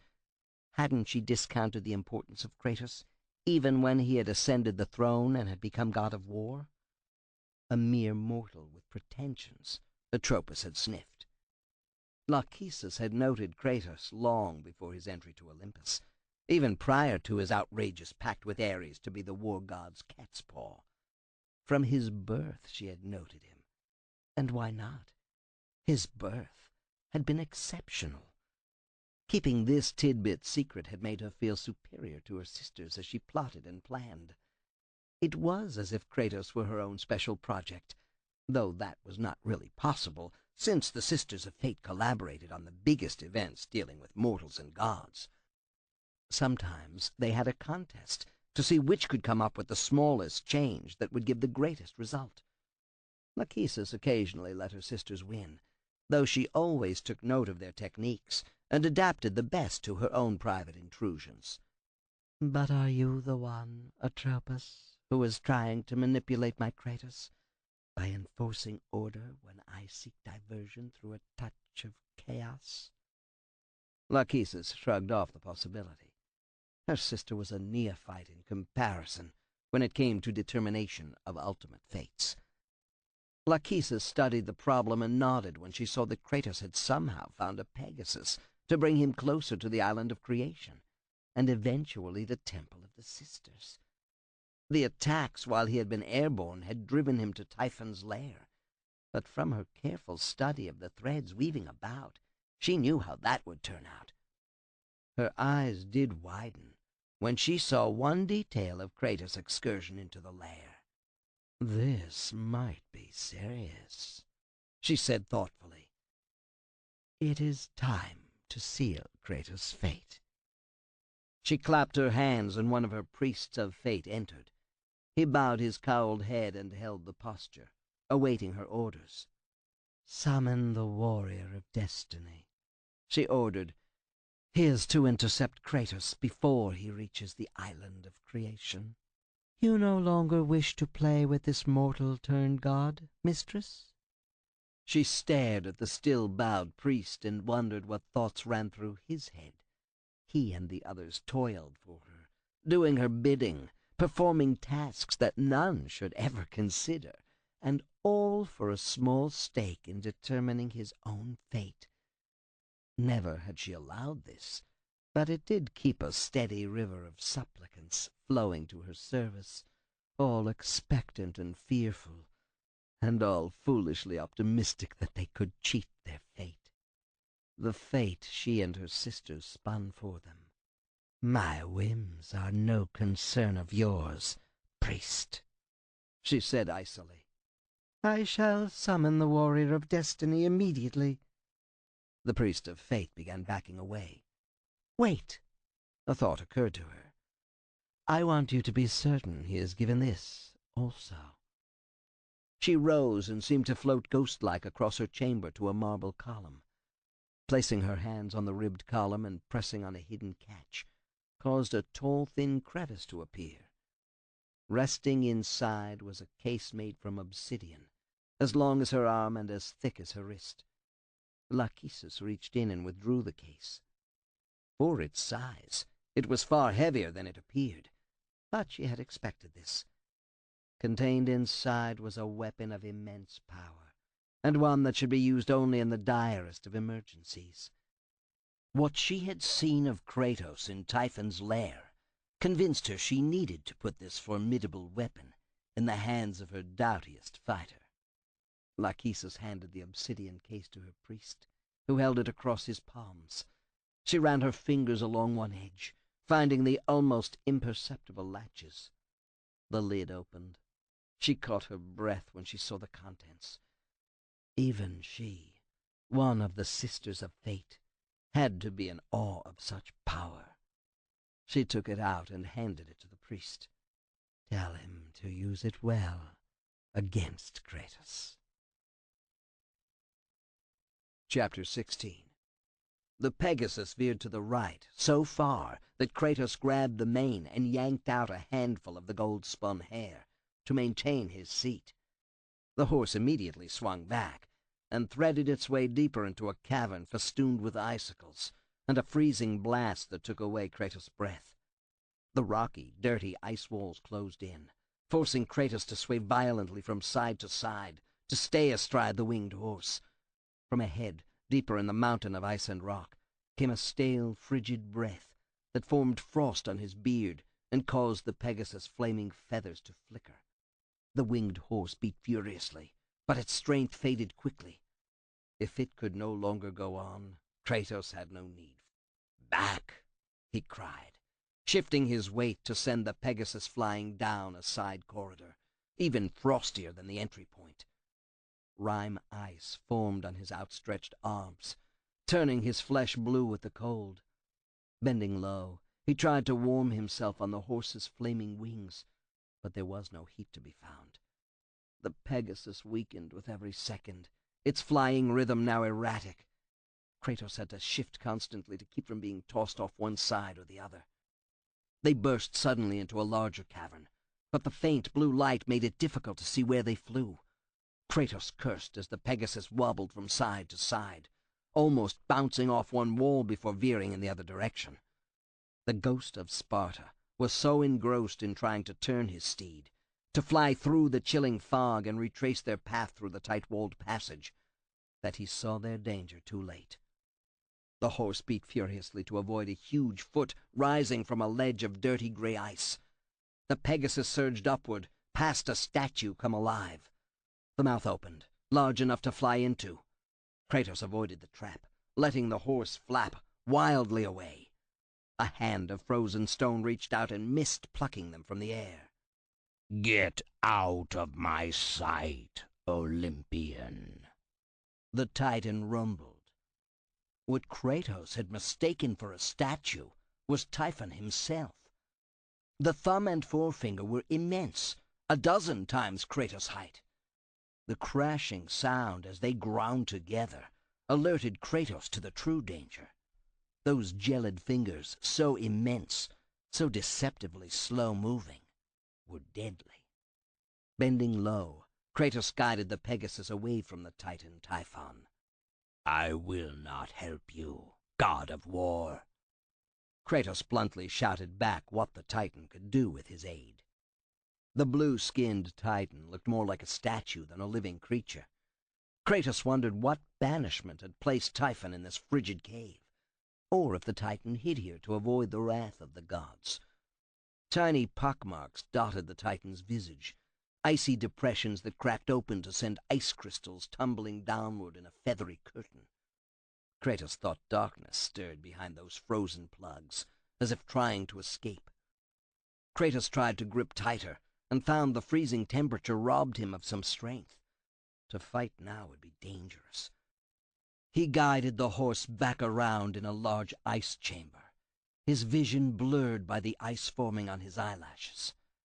Escaping this frigid lair was the only hope of survival. But the pale light made it difficult to avoid the sharp, dangling stalactites, and he dared not fly too close to the floor. The stalagmites glistened with razored edges. The horse responded sluggishly to his urging, flying high once more inside the wintry chamber, but too near the face of the now animated Titan. From Titan's mouth gusted billows of noxious, icy air. For the briefest instant, the horse's fiery wings faded. Kratos thought they would be extinguished. After they passed through the icy breath, though, the flames ignited anew. But not enough. The Pegasus spun downward out of control and tumbled onto the stone ledge just in front of the slowly stirring Titan. Kratos somersaulted off and swung about to regain his seat when Typhon's fingers lifted ponderously and descended with startling speed. The Pegasus was trapped under the heavy cold palm. Kratos considered leaving the winged horse, but how would he escape this freezing lair and cross the ocean outside the moat of frost and needle-like stone spires, unless he flew? The piteous neighs from the horse meant nothing to him. The Pegasus was a means of transport and nothing more. But it was necessary if he wanted to deliver his vengeance on Zeus. He drew his swords and attacked a huge fingernail, only to be flicked back as if he were an annoying insect. Kratos redoubled his attack. This caused the Titan to bend forward slightly. A new blast of cold breath engulfed Kratos and staggered him. More of the opening pockmark showered ice upon him. He swung his swords and protected his eyes from the shards pelting him. But he misjudged his footing. He stepped back over the verge and tumbled downward, away from both the Titan and the imprisoned Pegasus. Kratos reacted swiftly and got his feet under him in time to absorb the impact of the fall. He rolled and came to his feet, uncomfortably close to a minotaur. Kratos was surprised to see that any living creature had made a home of Typhon's icy domain. The hoofed beast roared, lowered its head, and charged. Deadly black horns swung back and forth as the creature's powerful neck tried to drive them into Kratos' gut. The broad shoulders rippled with corded muscle, and the bullman's armored arms groped for its opponent, intending to grapple Kratos and yank him into those horns. Broad nostrils flared, snorting flames, and a gut-shaking roar accompanied the clack of hooves against the floor as it charged. Kratos looked back up the sheer wall and saw no way to scale it. There had to be another way up, even if it was through this attacking creature. His blades heated the air with savage slashes, in time to deflect a horn aimed to gut him. His other sword blade slashed along the side of the Minotaur's neck and opened a deep gash. This infuriated the monster and made it all the more vulnerable. Kratos' rage was more directed. He chose his targets more carefully, delivering a cut that severed the hamstrings of one leg. As the Minotaur keeled over, it exposed its bull neck. Kratos jumped up and drove his blade down into the unprotected flesh. The Minotaur was a potent adversary, and this did not finish it. Then Kratos planted both feet on its chest, raised his pair of swords high above his head, and drove them down into the Minotaur's mouth, repeatedly. It died. He jumped down and once more surveyed how best to ascend the base of the Titan's stony throne. Kratos snorted, and plumes of frost formed. The warm Minotaur's blood that coated him kept the cold at bay for now, but Kratos did not think it wise to dally in this freezing prison. Kratos ran down the cavern until he found a part of the ceiling that angled back toward the Titan. Using his swords as grappling hooks, he dug into the rock, climbed to the stalactite-crusted ceiling, and began crossing it. The swords penetrated the rock and held long enough for him to swing in the direction of where Typhon sat, blowing huge clouds of condensed breath like a forge billows. Kratos felt increasingly wary as the depressions on the Titan's face continued to become free of ice. Those cavities extended from the stationary Typhon out to either side, scarring the cavern walls. He had heard tales of creatures living in rock, animated by Gaia and sharing their life force with the mountain housing them, until the very earth shook and the mountain walked. The caves provided protection. The sentries trickled out life. As one blade entered the rock, an ear-piercing screech reverberated throughout the cavern, and blood trickled down the hilt and over Kratos' wrist. He drew out the blade, and a rock-legged sentry stumbled from its hidden lair. Contemptuously, Kratos flicked the blood from the sword tip and continued toward the Titan, only to find that the inadvertent killing had roused other rock beasts. The humanoid creatures popped out from their small caves, plumed gold helms shining in the pale light, and scampered after him like spiders on the rock overhang. But Kratos focused on their knife-like talons and war axes, seeking to disembowel and dismember, to rend and slash. Hanging from one sword embedded in the ceiling, he fought with all his skill and strength. The gray-fleshed sentries were not worthy opponents, but there were many, and they stole away precious time. He was not certain how long the Pegasus could endure being crushed under Typhon's finger. One by one he sent the rock creatures to Hades' embrace, until only eerie silence filled the cavern. The sentries kept Typhon from completely freezing, but there were too few of them for the Titan to escape his Hyperborean imprisonment. Just as Kratos neared the spot where he might swing back to the base of the Titan's throne, a section of roof collapsed and sent him tumbling to the cavern floor.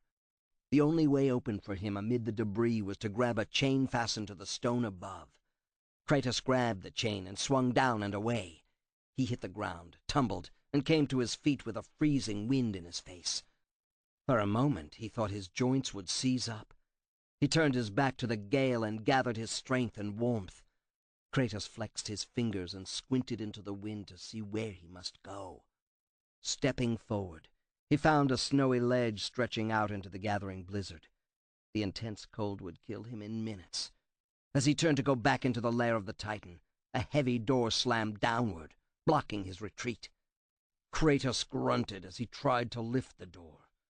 Even if he'd had his godly power, he wasn't sure this door could be opened by simple physical means.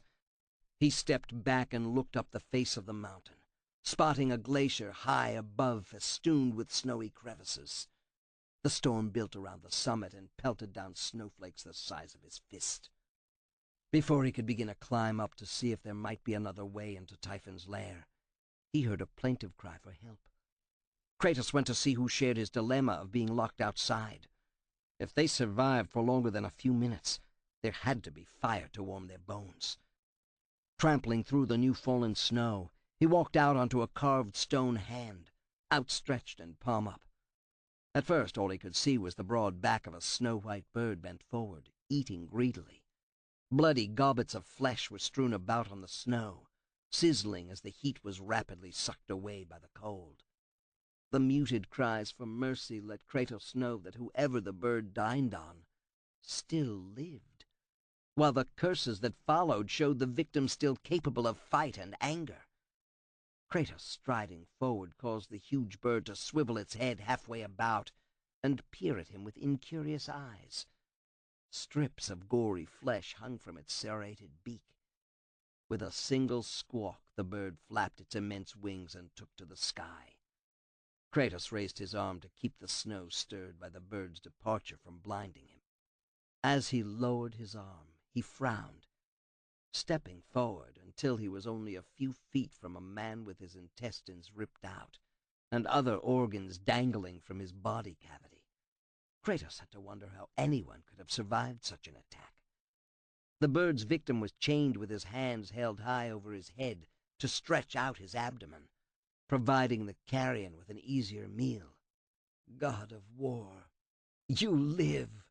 I no longer walk with the gods, Kratos said. He eyed the cruel brilliance of the torture.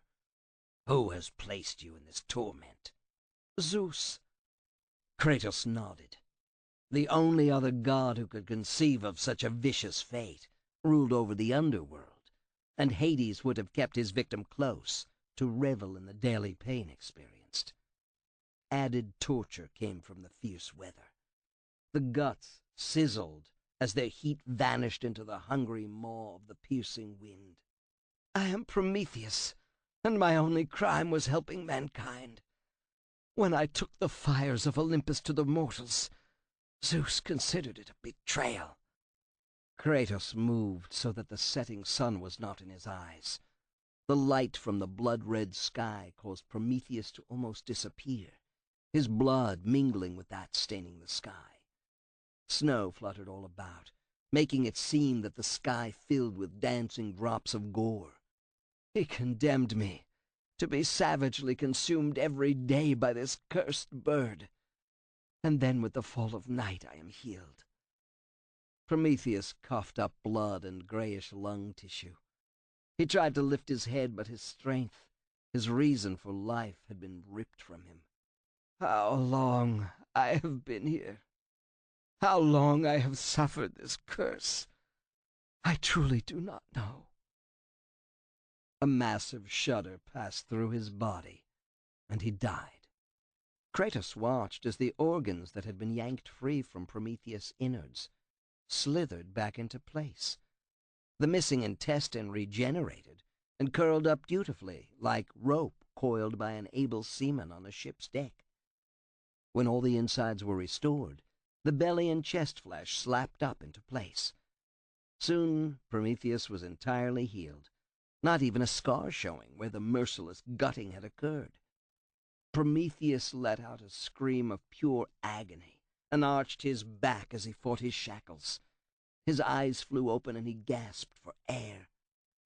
Healing is worse than the death, but worse still is to awake knowing that I have nothing ahead but pain and suffering, he said, panting harshly. He looked down at Kratos. Please, ghost of Sparta, release me from my torment. Kratos stared at Prometheus for a moment before coming to a decision. How he had suffered at Zeus' hand. Seeing another who similarly suffered and demanded only surcease directed Kratos' hand. He would give a wounded comrade grace in battle. Prometheus should be afforded no less. Kratos stepped forward, his blades whining in the cold air. Sparks jumped away from the iron shackles as he severed one link after another. Kratos stepped away as Prometheus tumbled forward, but Kratos quickly saw he had not freed the man. Prometheus slid through the statue's fingers and dangled from the chain above a giant bowl, ablaze with an eternal flame.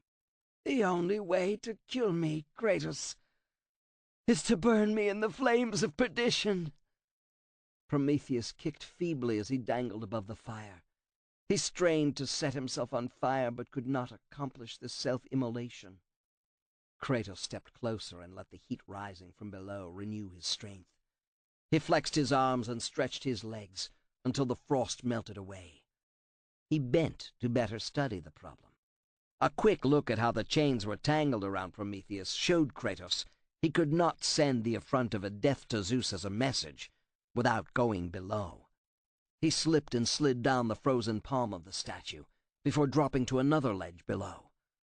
Staring up at the dangling Prometheus, he knew there was no way to sever the chain and send him into the fiery bowl.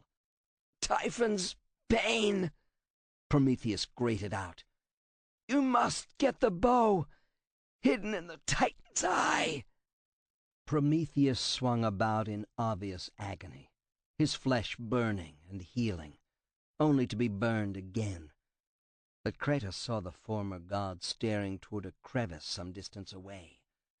Putting down his head against the growing snowstorm, he slogged forward and felt air blowing from inside the mountain through the crevice. Turning sideways, Kratos barely fit into the crack in the rock. He found himself on a walkway that spiraled up from below and led to a stone bridge at Typhon's eye level. A blood-curdling shriek brought him about. A trio of scrawny harpies had been posted to guard the bridge. They let out a shrill screech as one and launched into the air for their attack. Leathery wings beat at the frigid air, and breath gusted out of twisted, broken noses as they clawed at him. Their stench sickened him. Kratos hated harpies and their ferocious, mindless anger. He ducked one's attack, then drew his swords and pressed the others backward, down the ramp to a level area. Immediately Kratos saw his error. Now he faced not only the 3 harpies, but a Gorgon as well. He averted his gaze a split second before he would have been turned to stone. Lambent green light bathed his back and formed his shadow like a new warrior before him. The harpies shrieked and attacked. Kratos reared up, swung his swords in a broad arc to get their attention, then fell flat on his belly, exposing the harpies to the Gorgon's deadly stare. Where there had been 3 harpies, living, breathing, deadly, now were suspended statues in mid-air, accumulating hoarfrost. As if moving through treacle, the harpies twisted and turned, then fell with the suddenness of a hunting falcon, to smash into 1,000 shards at his feet. The endlessly moving nest of snakes rising in anger from the Gorgon's head hissed and snapped futilely in his direction. All were following his every move. But the snakes were not what worried him. The Gorgon's eyes darted about, hot rays shooting forth that could turn any living creature to stone. Kratos closed his eyes, rolled and came to his feet. The temptation to look was great, but he knew the consequences of even a small peek. More than once in combat, he had fought blinded by blood, both his and that of others. He listened intently rather than looking as the Gorgon hissed and slithered directly in front of him. In his mind he pictured it rising on its powerful tail, like a cobra preparing to strike.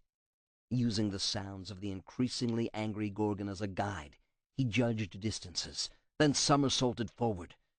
In the instant his body shielded his eyes, he saw where the Gorgon rose to initiate its attack and changed the direction of the roll. When he came to his feet, his eyes were once again tightly closed.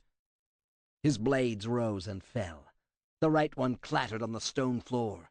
The left one dug deep into flesh and caused a shriek of agony that guided his redirected right sword. 2 more quick cuts, and the Gorgon lay dead on the cavern floor. Running on the ice-slicked path, he found himself at eye level with the Titan. Hardly noticing it as he studied how best to attack it, Kratos grabbed a harpy thinking to harm him. 1 wing in each hand, he placed a foot in the middle of its spine and then heaved. The wings ripped free as the backbone broke. Angrily casting away the severed parts, he saw a way to reach the Titan and attack. Kratos froze in his attack when a deeply resonant voice filled the cavern. Typhon spoke. "You cannot win, ghost of Sparta. Surrender. Let me crush you quickly. I promise you a painless death before consigning your shade to the underworld." The Titan stirred, but did not remove the finger pinning the Pegasus. "Your mother Gaia has told me what I need to defeat Zeus. Will you oppose her?" Kratos called. "Yes, my mother's poor judgment doomed the Titans." "You hate Zeus, as do I. Let us work together." "No, I would kill him myself, not allied with a disgraced and fallen god such as yourself." Kratos worked into position, moving slowly, carefully. A quick look showed how difficult his path would be, but he also saw his goal. A slight shadow, a curve and nothing more, floated on the Titan's eye. A second, longer study of the eye confirmed it. The bow moved as Typhon blinked slowly. He exploded into action. Blades flashing, he hacked away at an icy spire until it cracked, tipped, and finally toppled toward Typhon. It fell onto a flat-topped rocky spire, giving him a bridge to get closer. Kratos took a step out, ducked back as Typhon's icy exhalation threatened to freeze him where he stood, then ran at top speed up the bridge he had created. The ice beneath his sandals made the short journey treacherous, but he reached the flattened spire. He saw he dared not hesitate. Typhon sucked in a deep breath. If the Titan exhaled, Kratos would perish flash-frozen. Feet slipping against the ice, then pumping harder, he launched himself into the air and landed on the Titan's cheek. Typhon roared and tried to shake him loose, tossing a bulky, frozen head about.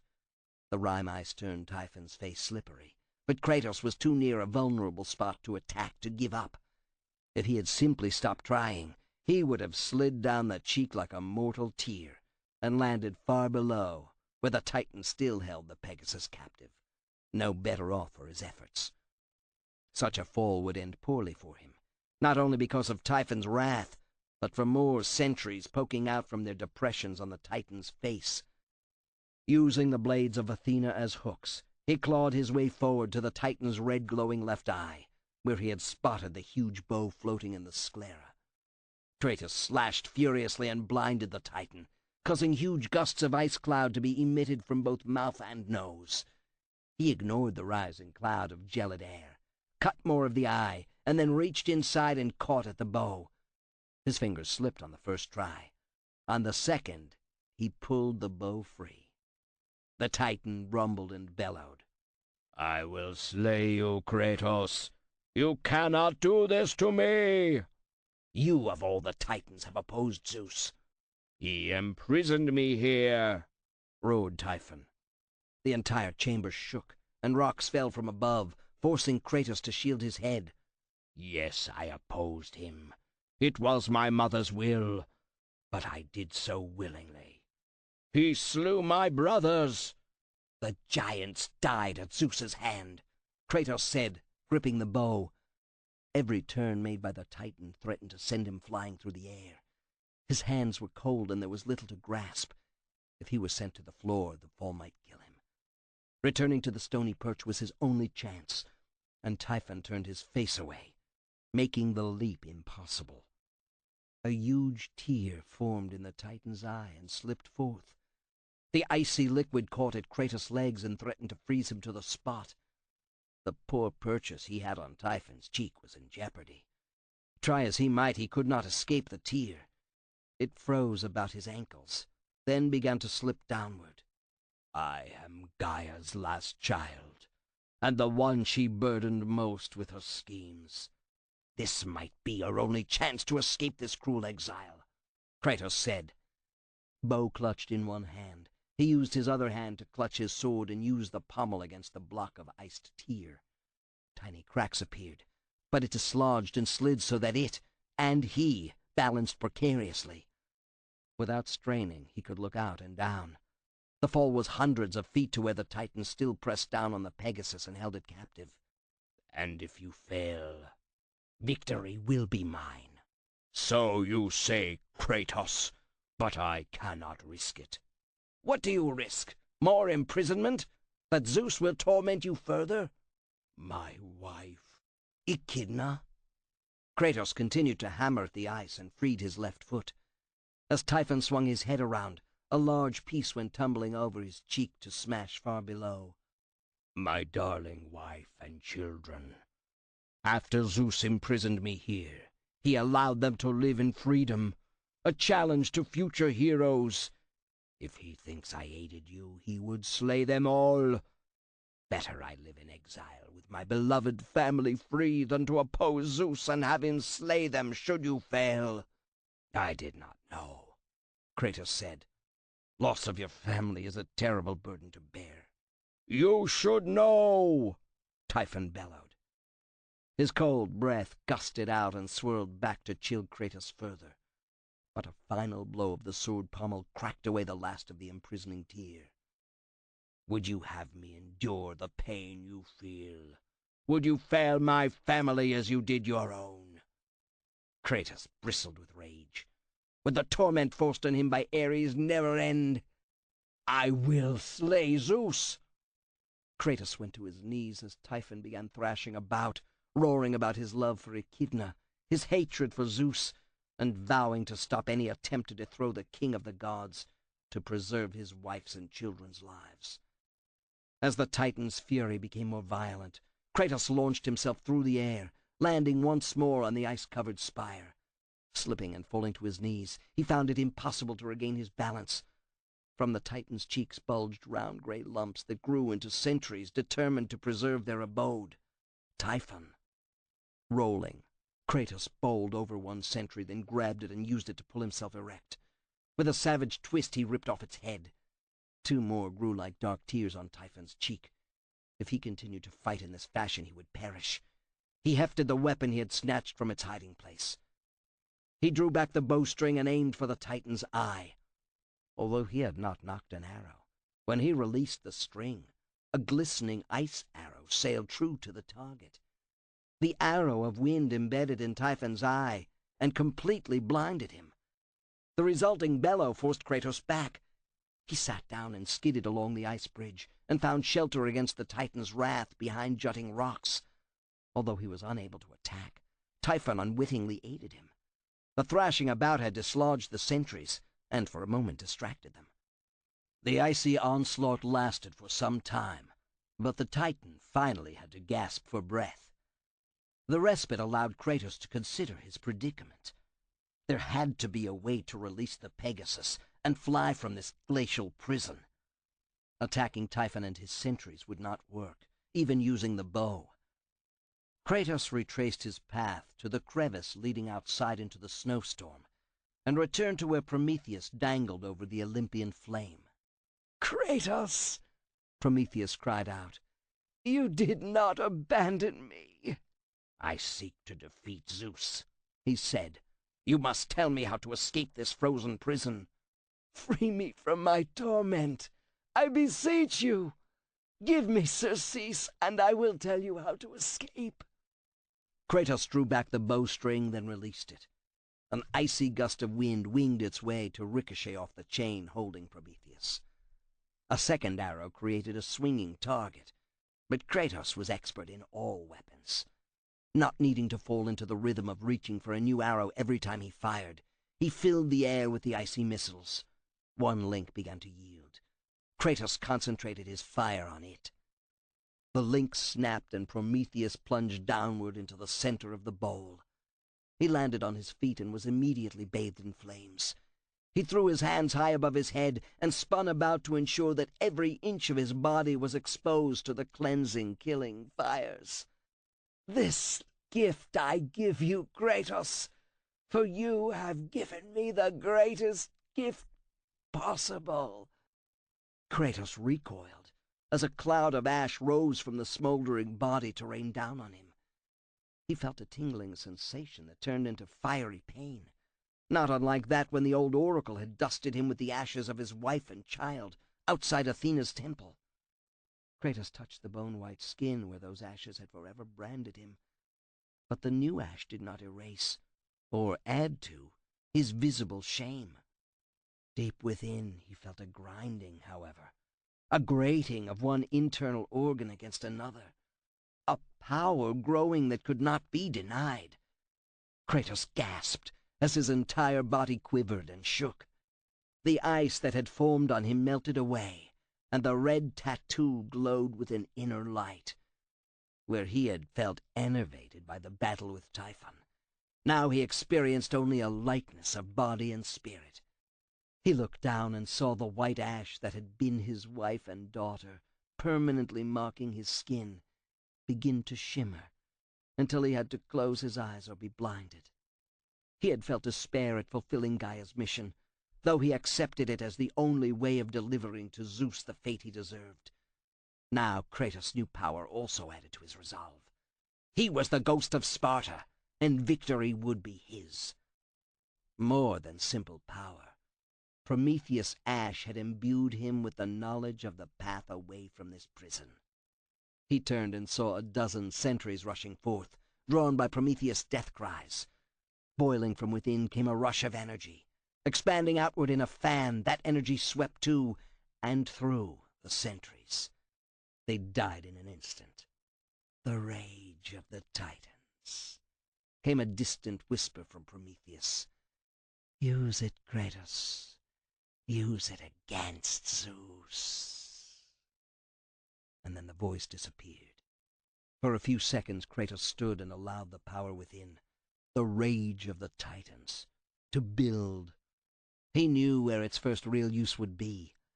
Never breaking stride as he re-entered the lair of the Titans, he marched to the stone bridge only to find it in ruin. The Titan had thrashed about and used his cold breath to crack the stone. Kratos backed away, found a dangling chain and leaped. His fingers closed on the cold metal and stuck.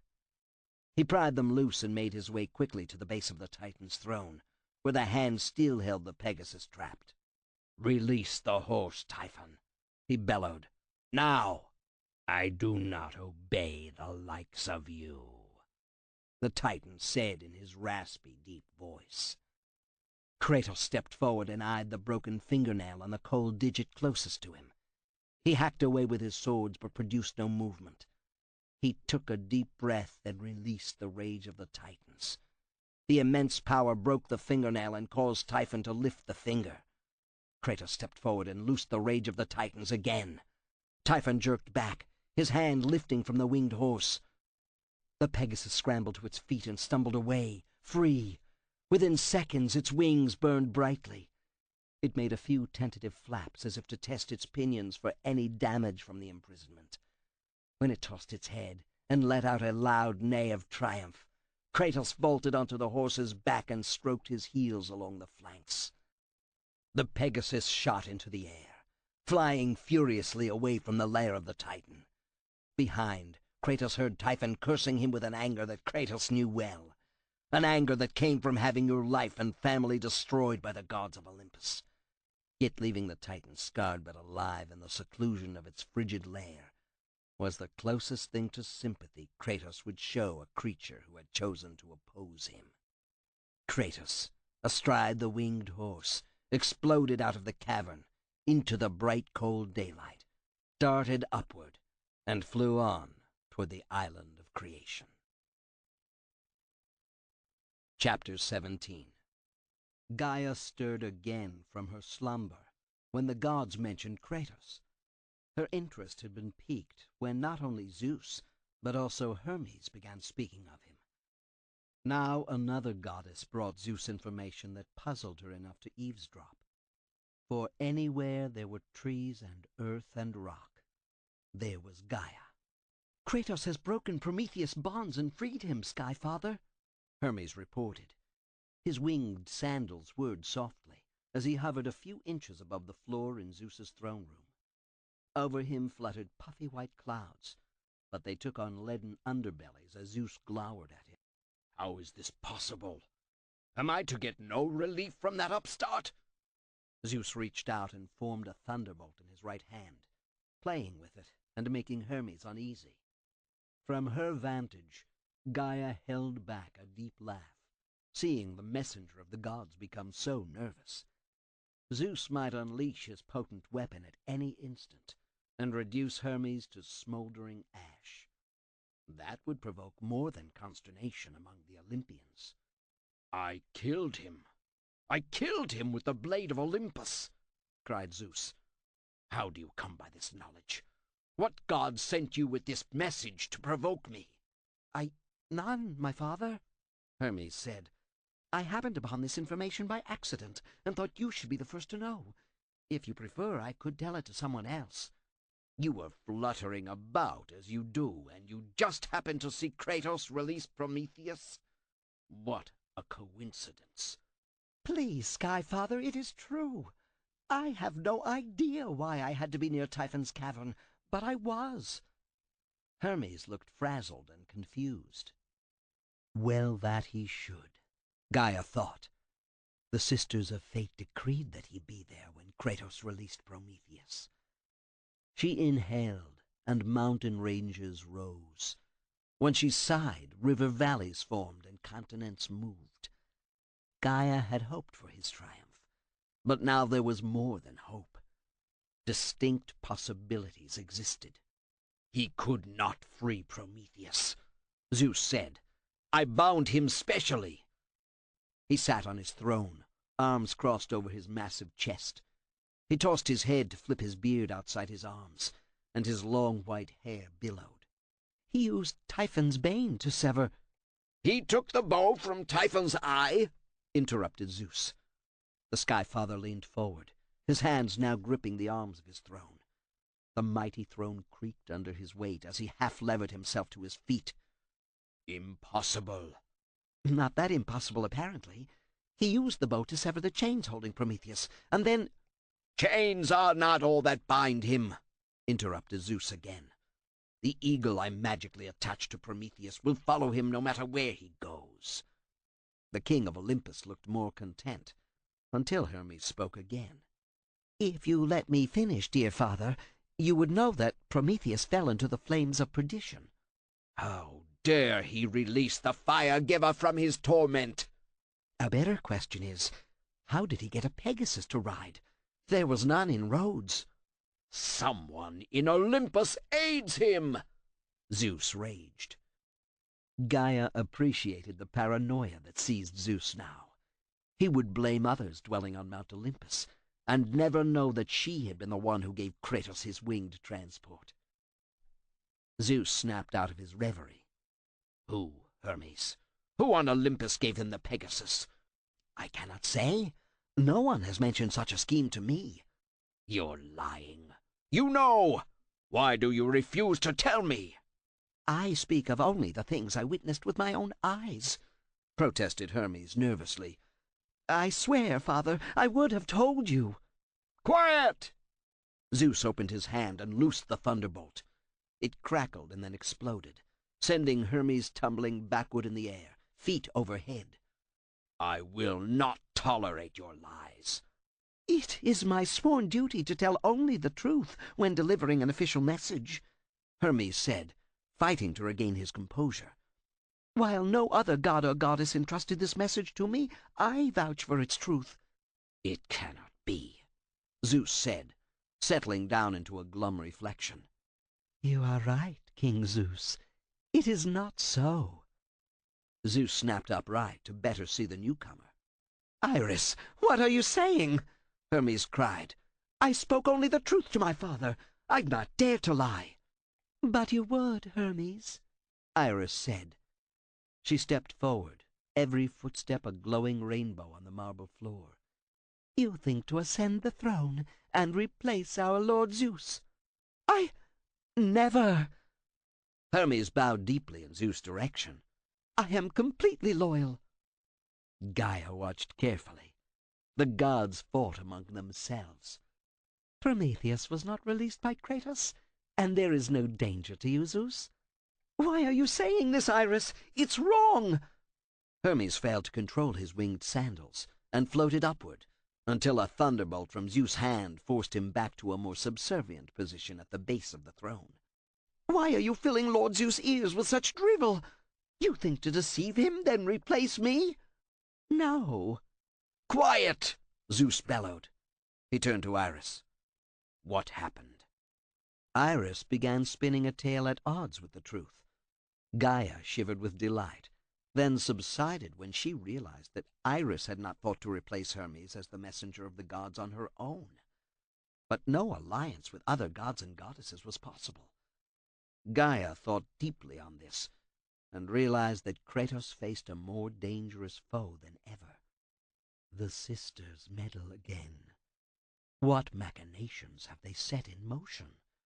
Why tinker with Iris' fate to cause dissension on Olympus? Is this their attempt to halt the Titan's rise to power? "So you see, Sky Father," Iris continued, "Kratos is made powerless by the fates. This I have learned and report to you." She looked at Hermes out of the corner of her eye, enjoying the gods squirming at her lies. "My powers are unchallenged, then," Zeus said when Iris had finished. He glared at Hermes. He slowly lifted his right arm and pointed. "I banish you to earth. Until I decree otherwise, you will not enter Olympus on pain of my wrath." Zeus unleashed another thunderbolt that exploded above and brought down a rain of marble fragments and plaster as it opened a view to the naked sky above. Hermes started to speak, but stopped himself, knowing there was no message he could deliver to change Zeus' mind.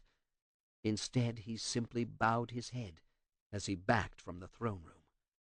In minutes, he flew from Olympus and down to the grimy, petty world of the mortals. Gaia watched the messenger of the gods, the former messenger, depart in disgrace, knowing that he would oppose both Iris and Zeus for this banishment. The more confusion that stalked the corridors of Olympus, the easier her task. But it worried her that she was not the only one seeking to sow chaos among the gods.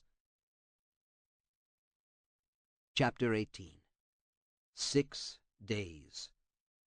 Kratos clung to the back of the Pegasus for 6 days as they flew toward the edge of the world and the island of creation. The flying horse seemed indefatigable after its imprisonment by Typhon, but Kratos grew weak from lack of food and water. As god of war, he had no need for constant sustenance, but Zeus had stolen that skill along with the rest of his godly powers. More than once the Pegasus had swooped low over an isolated island to allow him to sample water, but the horse was as driven as Kratos himself. The long hours and endless sea flowing beneath gave Kratos time to consider how he would best Zeus. The king of the gods sought adulation, worship, total obeisance. And what did he give in return? Treachery. Treachery that had to be answered. During his brief time as god of war, Kratos had rewarded those who had worshipped him.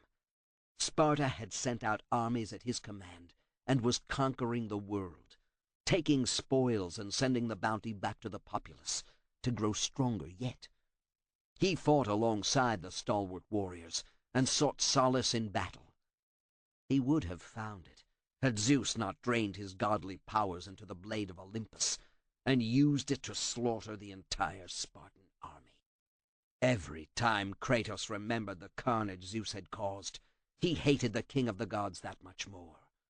A soldier's destiny was to die bravely in battle for the good of the city-state, but not one of the Spartans at Rhodes had a chance against a god. What made Kratos even angrier? Zeus had used Kratos' own power for the slaughter. Kratos had another thorn of guilt festering in his soul, knowing his energy and godly powers had been responsible for so many deaths in his own army. For that, and so much more, Zeus had to be brought to justice, to receive Kratos' vengeance. The Pegasus let out a loud snort that focused his attention on the path ahead. The sky was clear, but Kratos saw a distant spot growing larger. Griffins swept toward him, screeching like eagles, with talons clawing at the air as if his belly were underneath. He counted 5, but there might have been more flocking up from the large island barely visible on the horizon. The island of creation. Just beyond the island was the edge of the world, with oceans falling off to either side, crashing into oblivion. He had arrived.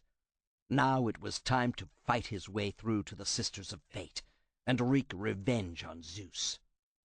As the flight of griffins closed on him, Kratos reached back so that Typhon's bane came to his hand. The recurved bow bent almost double as he drew back the string and let fly one of the wind arrows. It distorted the bright sunlight as it flew like a mirage, then vanished in the breast of the lead griffin. The creature let out a squawk, flipped onto its back, and then fell headfirst to the sea far below. He had not expected the other attackers to be deterred by the death, even of their leader. 2 griffins formed into a team on either side as they attacked. Typhon's bane sang as he unleashed one arrow after another. One griffin, quicker than the others, twisted its head about and caught an icicle. Eaglebeak crushed the arrow, but the griffin had underestimated the power of the bow. The arrow shattered into 1,000,000 shards, each of which turned into a smaller arrow. The griffin gurgled, and then blood poured from its nostrils and out its beak as the tiny missiles continued their flight. It was punctured by thousands of tiny projectiles. Kratos swayed easily to the other side and caught one attacker in the eye with an arrow. Before he could swing Typhon's bane about for the remaining griffin, it surged forward and snapped viciously at the Pegasus' wing. Bits of feather and fire scattered behind as the Pegasus continued toward the island of creation, but the griffin refused to yield. Kratos got off shot after shot from the bow, but the flying monster was clever and lucky. It swung beneath the wing it attacked, so he didn't have a direct shot. Using his knees, he forced the Pegasus to turn so he could tumble off and dive through the air. As he passed the griffin, intent on snapping away more of the flying horse's wing, Kratos reached out and grabbed a wing of his own. The griffin released the Pegasus and fell like a leaf, Kratos hanging on and being swung wide. Kratos grated his teeth and worked his way up the wing until he reached the griffin's huge body. Quick, vicious stabs with a wing attached to the 20-foot-long body rendered the appendage useless. This let him climb onto the griffin's broad back, grab the wing, and yank as hard as he could. The wing tore free. Unable to fly, the griffin began tumbling, and Kratos was tossed into the air. He fell only a few yards before the Pegasus swooped beneath him, and once more they flew for the island, no longer on the horizon, but directly under them now. The aerial battle had not prevented him from approaching the island of creation after all, but had allowed him to get close enough to hunt for a landing place. Before he could locate a decent spot, the Pegasus gave two powerful flaps and rocketed upward. "No! Down!" Kratos protested. Then he saw a new defender of the air. Purple and green flashed above in the sun, and then the griffin rider rode close enough to reveal details. The rider wore a plumed war helm that hid his face, heavy body armor, and greaves that glinted as if they were fashioned from pure gold. At his belt depended an axe on one side and a short spear on the other. Kratos flew closer. As the rider bore down on Kratos, he lifted the axe. And then the griffin rider flashed past, giving Kratos a better look at his adversary. Determination rose in Kratos as he wheeled the Pegasus about. He had seen his opponent days earlier, before he had entered the lair of the Titan. He had been a tiny speck in the distance and had avoided a fight. How fearsome could a soldier be who ran from battle? "Be wary, Kratos," came Gaia's voice in his ear. "This warrior is the minion of the Sisters of Fate. He has been summoned from afar. They do not send him to do their bidding lightly, not when they control fate itself." What is his weapon?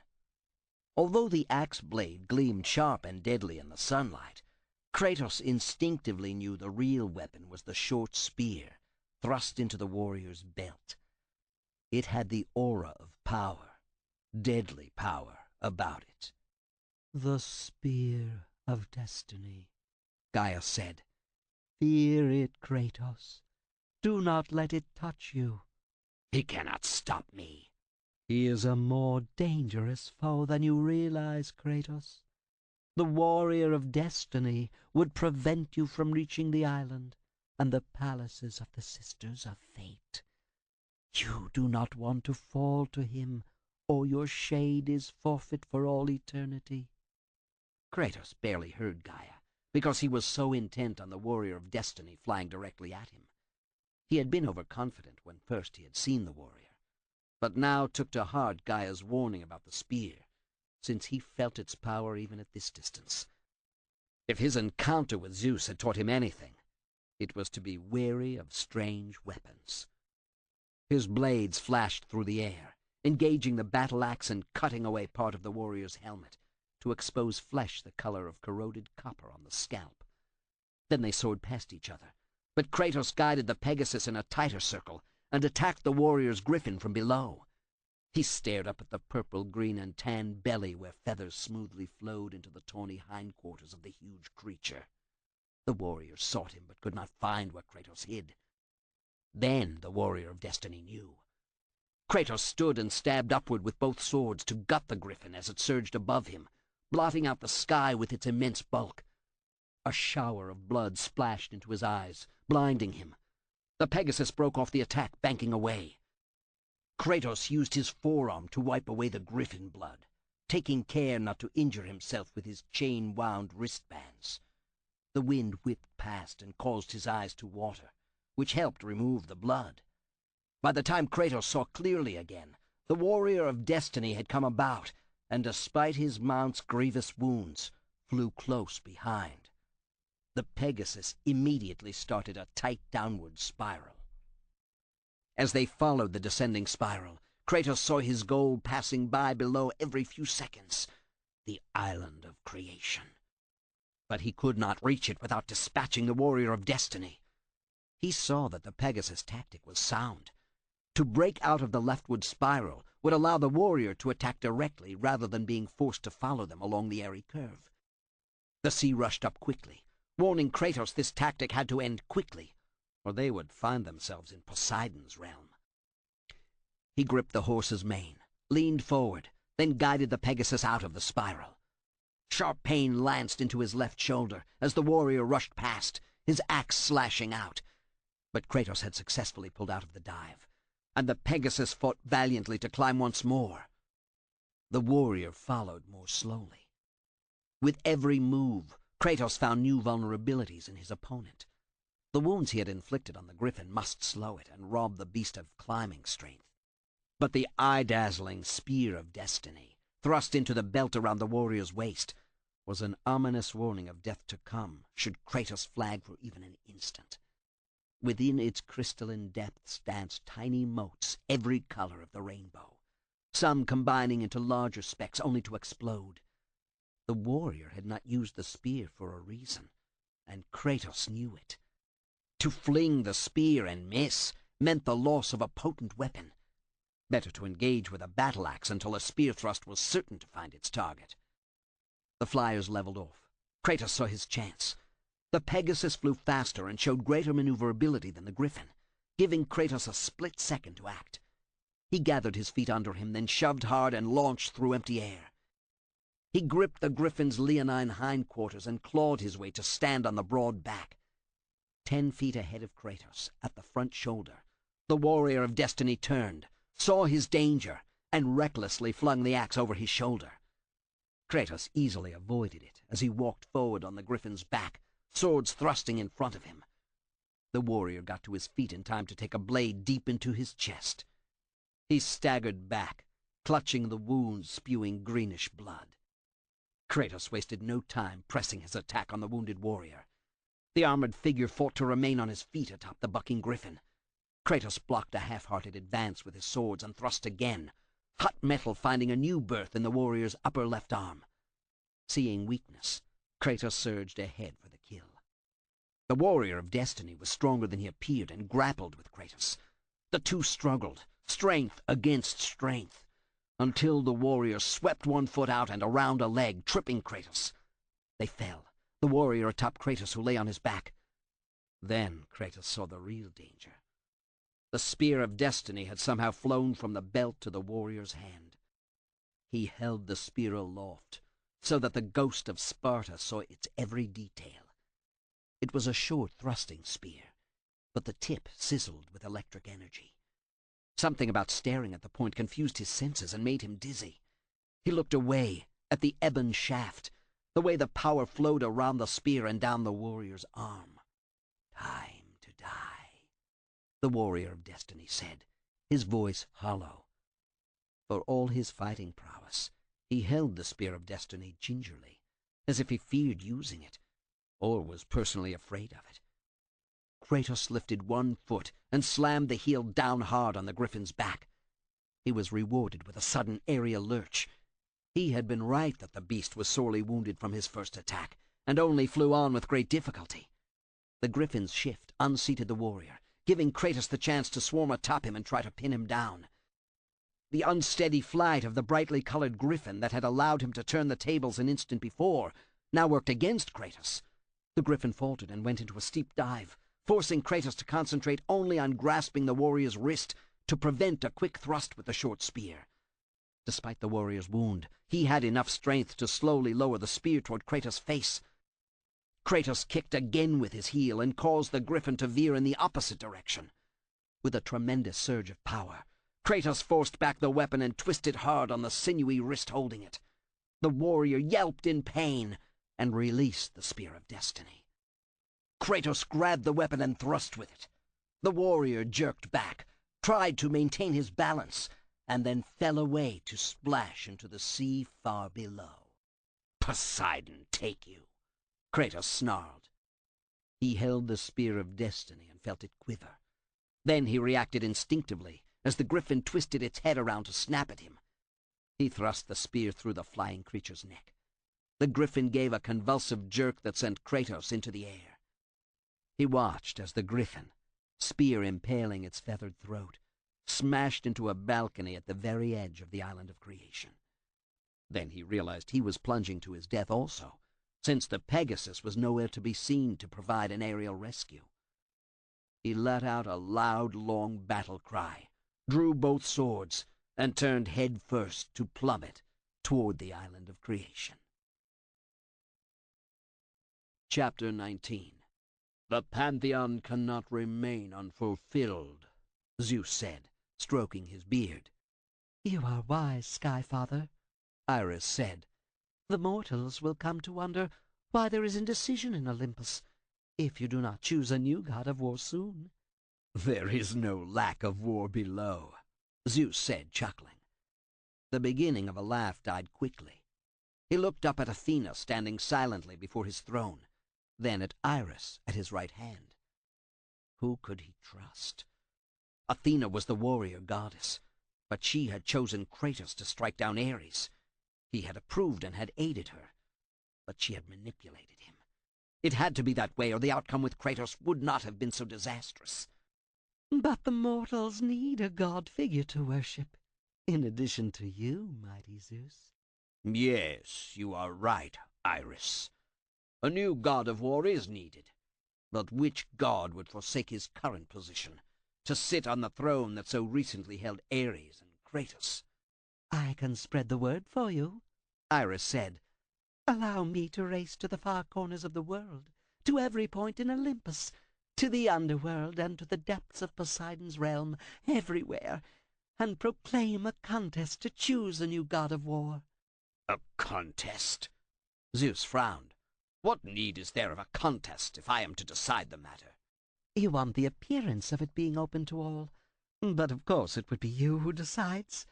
After all, who is wiser atop Mount Olympus? Iris moved closer and whispered. You might use this as a way of seeing who is loyal to you and who is less so. What's that you say? Who is disloyal? A thunderbolt formed in his hand. Tell me the name and I'll strike them down. Iris coyly looked over her shoulder in Athena's direction, then said, Your edict still stands, Lord of all the sky and earth. No god can kill another. You should not exempt yourself from this. Why not? I'm king. I can do as I please. You are the mightiest of the mighty, but you cannot stand against all the gods. Many plot and scheme against you even as we speak. Tell me who they are. I command you, Iris. You are my messenger of the gods. Mine. I am not like Hermes, she said, bowing deeply and sending small sparkles of rainbow bits to the base of Zeus' throne. It is painful for me to relate this, since I do not care to speak ill of another god. But Hermes is secretly known to divulge the contents of his messages to others, sometimes out of friendship, but other times from spite. Duty and honor bind me to my job as surely as love and respect bind me to you, Zeus. Any missive entrusted to me will be delivered, only for your eyes and ears. Tell me, he said, staring hard at Athena. Iris sidled closer and whispered so that only Zeus could hear. You are wise, Sky Father. You know the answer. There is no reason for me to break my most sacred oath. No, you are right, Iris. No reason. He glowered at Athena. Especially when I can imagine who might be spreading lies about me and aspiring to my throne. None will ever sit on this throne, in this chamber, but you, my king, said Iris. Athena strode forward and stopped at the base of the dais. She put hands on her flaring hips and stared at him, anger in her eyes. Zeus wondered if she led a cabal against him or foolishly thought she could depose him alone. When he did not speak, Athena called to him. My father, allow me to approach your throne. You are close enough. Very well. I petition you to spare Kratos. Restore him to his place as god of war. While I abhor the turmoil he has caused while a god, the lack of one sitting on that throne is far worse. For the good of Olympus, for the peace among all the gods and goddesses, restore him. Zeus reached down and grabbed the blade of Olympus. He thrust it high in the air as if stabbing the sky itself. He allowed his godly powers to be drained into the blade. He had his chance to serve me, to serve in Olympus, but he had only impudence, insults to offer when I extended my proposal. He is a proud man. Proud. Athena, you name him a proud man. He was an arrogant god. I could no longer tolerate this. He refused to bend his knee to me as king of Olympus. So you killed him and set in motion designs of which we know nothing. He escaped the underworld. How did he do that a second time? Kratos is a clever man and a warrior second to none, but he was aided in his escape from Hades. What are you saying, Athena? Demanded Iris. That Kratos is braver and more skilled than Zeus? Never! Iris glanced at Zeus, who did not hear her praise. He focused on Athena alone. You mock me, daughter. You deride me and belittle me. I think only of Olympus, father, Athena said. Since Ares died, things have been unsettled. It is up to you to put them right. And returning Kratos to the throne of the god of war will do that. It will, Athena said. I suppose you want Hermes' banishment reversed also, said Iris. Be quiet, Zeus growled. I meant no harm, mighty Zeus, Iris said, cowering away.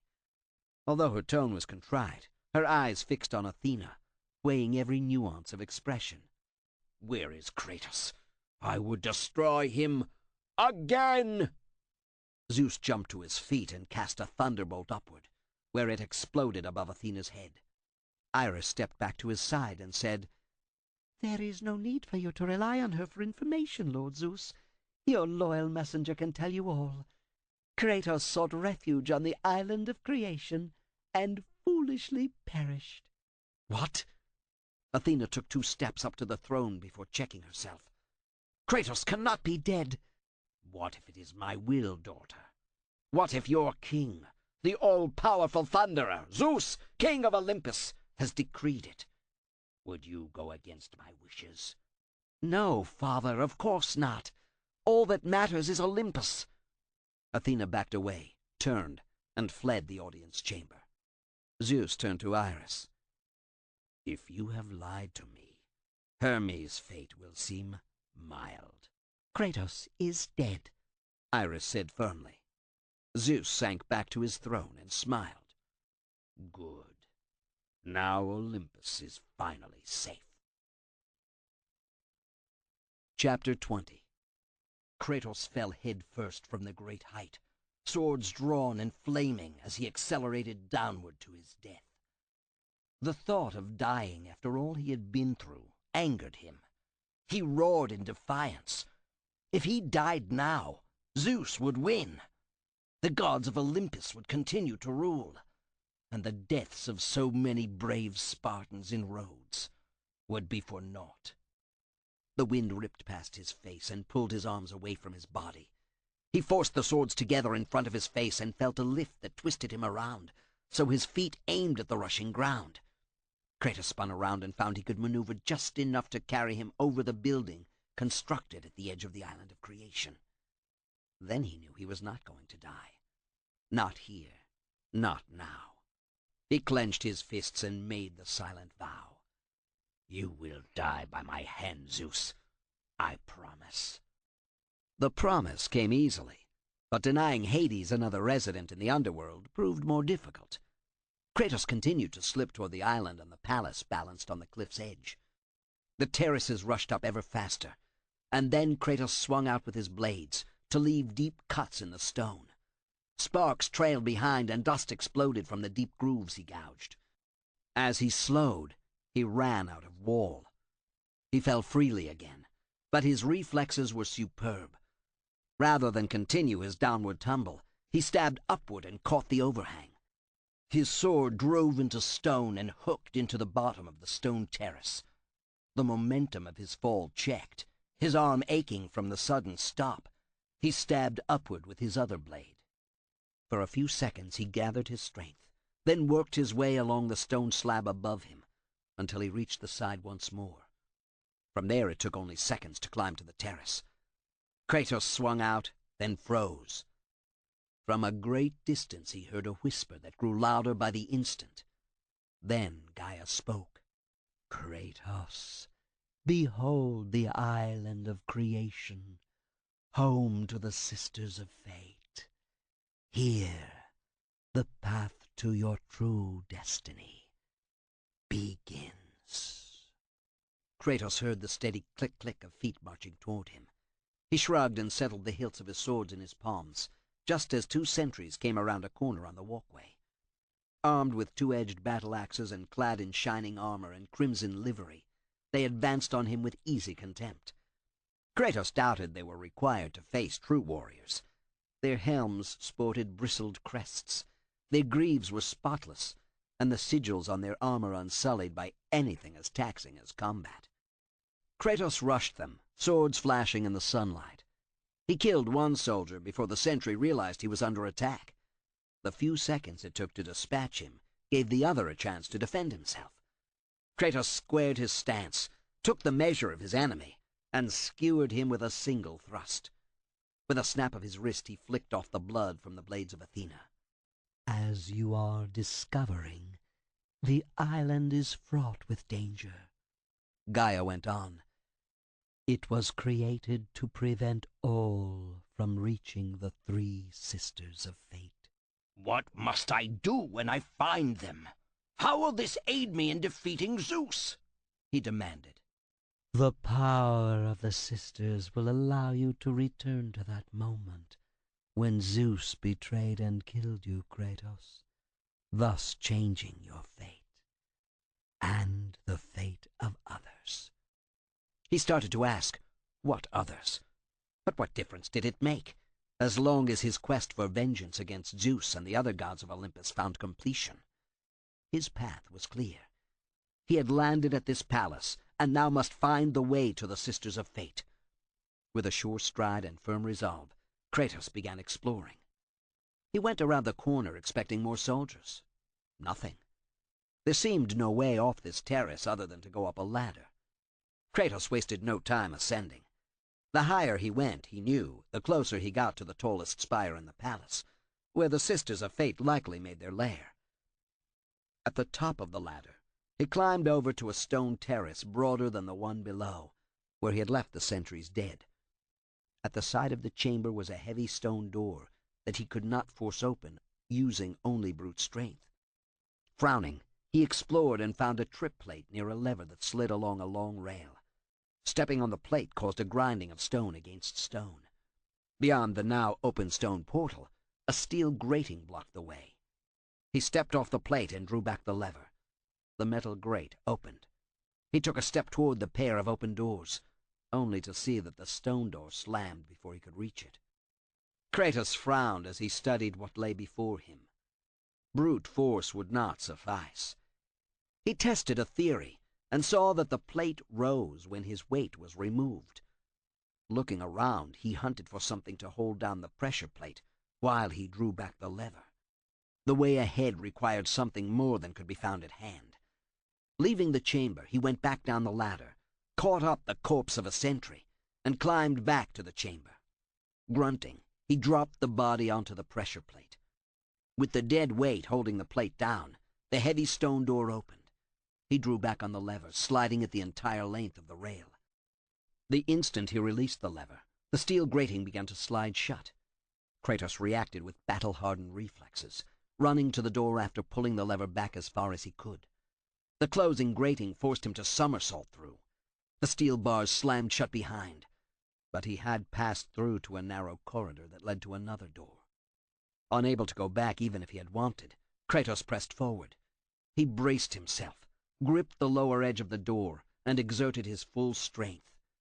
Metal and stone creaked and broke, dropping the door down to reveal a bridge. A bridge that ended only a bowshot away. Kratos strode out and stared down 1,000 feet to the boiling sea. The water swirled around this island, the island of creation, to cascade over the edge of the world. Beyond, where the bridge ought to have led, He saw what had to be the Island of Fate, where the Sisters of Fate resided. The cliffs around that island were unscalable from the ocean, sheer, rugged, and dotted with waterfalls that would sweep any man to his death should he venture too close. The only way to the island was across a bridge that did not exist. Kratos paced back and forth as he examined possibilities for crossing the chasm. Then he began judging his chances of crossing the straits between the islands, or finding the Pegasus and flying across. Where it had gone after his aerial battle with the Warrior of Destiny, he could not say, but it had been increasingly feeble during that battle. He could not fly then, and he could not cross in any other way. Retreat was impossible, as the way back was blocked. Frustration mounted because he knew reaching the Sisters of Fate was beyond his ability, and he must ask for assistance. It had not proven to his benefit when he had implored Ares to help him on the battlefield, but he had little choice now except to reach out to the one who had brought him to this impasse. He turned his face upward and cried, "Why did you aid me before, Gaia? Will you help me across to the Sisters?" I aided you because Zeus must be stopped, Kratos. This story of revenge has been told before. Kratos stared across at the Island of Fate and felt a smoldering rage that would never be extinguished until the Sky Father truly died. "There are many stories of revenge, Gaia," he said. "I have my own. Help me!" You know of the mighty Titan Kronos, Gaia went on, as if she had not heard.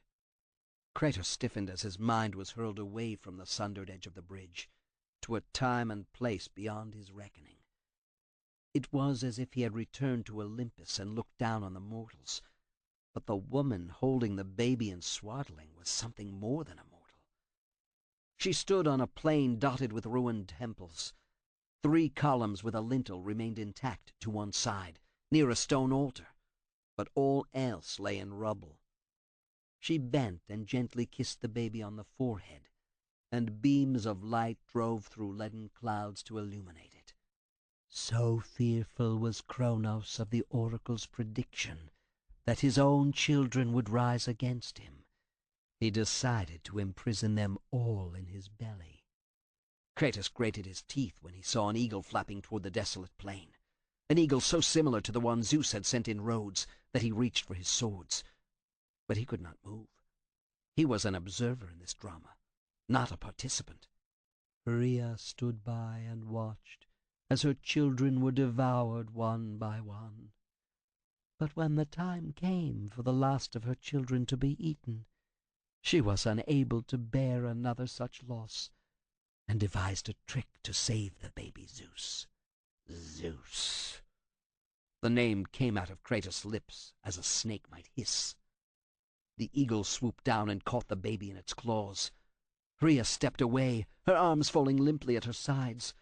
She bit her lower lip to keep from crying out, for in the distance came Kronos. The immense Titan lumbered toward her on that barren mountaintop, coming for the baby now hidden among a flock of golden eagles high above. Those powerful birds would take the baby to an island far beyond the spying eyes of Kronos. It was I, Gaia continued, who cared for him. It was I who kept him safe. Rhea dropped to her knees and grabbed a large stone about the size of her infant son and quickly wrapped it in swaddling. A quick look warned her that Kronos was almost to the plains. The Titan blotted out half the sky as he rose hundreds of feet above, thick-fingered hands reaching toward her. Rhea hastily laid the swaddled stone on the blood-stained altar and backed away. Then she watched as Kronos knelt. His immense hand closed over the altar and took away the stone hidden by cloth. He held it up, as if contemplating a delicate morsel of the finest food, then opened his gigantic mouth and popped in the treat. Rhea fought to keep from laughing hysterically, from crying, from doing anything save staring at the immense Titan towering above her. Zeus should have died then, Kratos called out, but neither Rhea nor Kronos heard. The vision of that lonely mountaintop faded, replaced by a beach and the warm sea beyond. gentle waves lapped on the sand, and childish laughter came from within the darkness of a cave opening onto the beach. Zeus, young, fit, the source of the laughter, emerged from the cave. I nurtured his desire to free his brothers and sisters from Kratos, but my foolish act of compassion would haunt the Titans forever.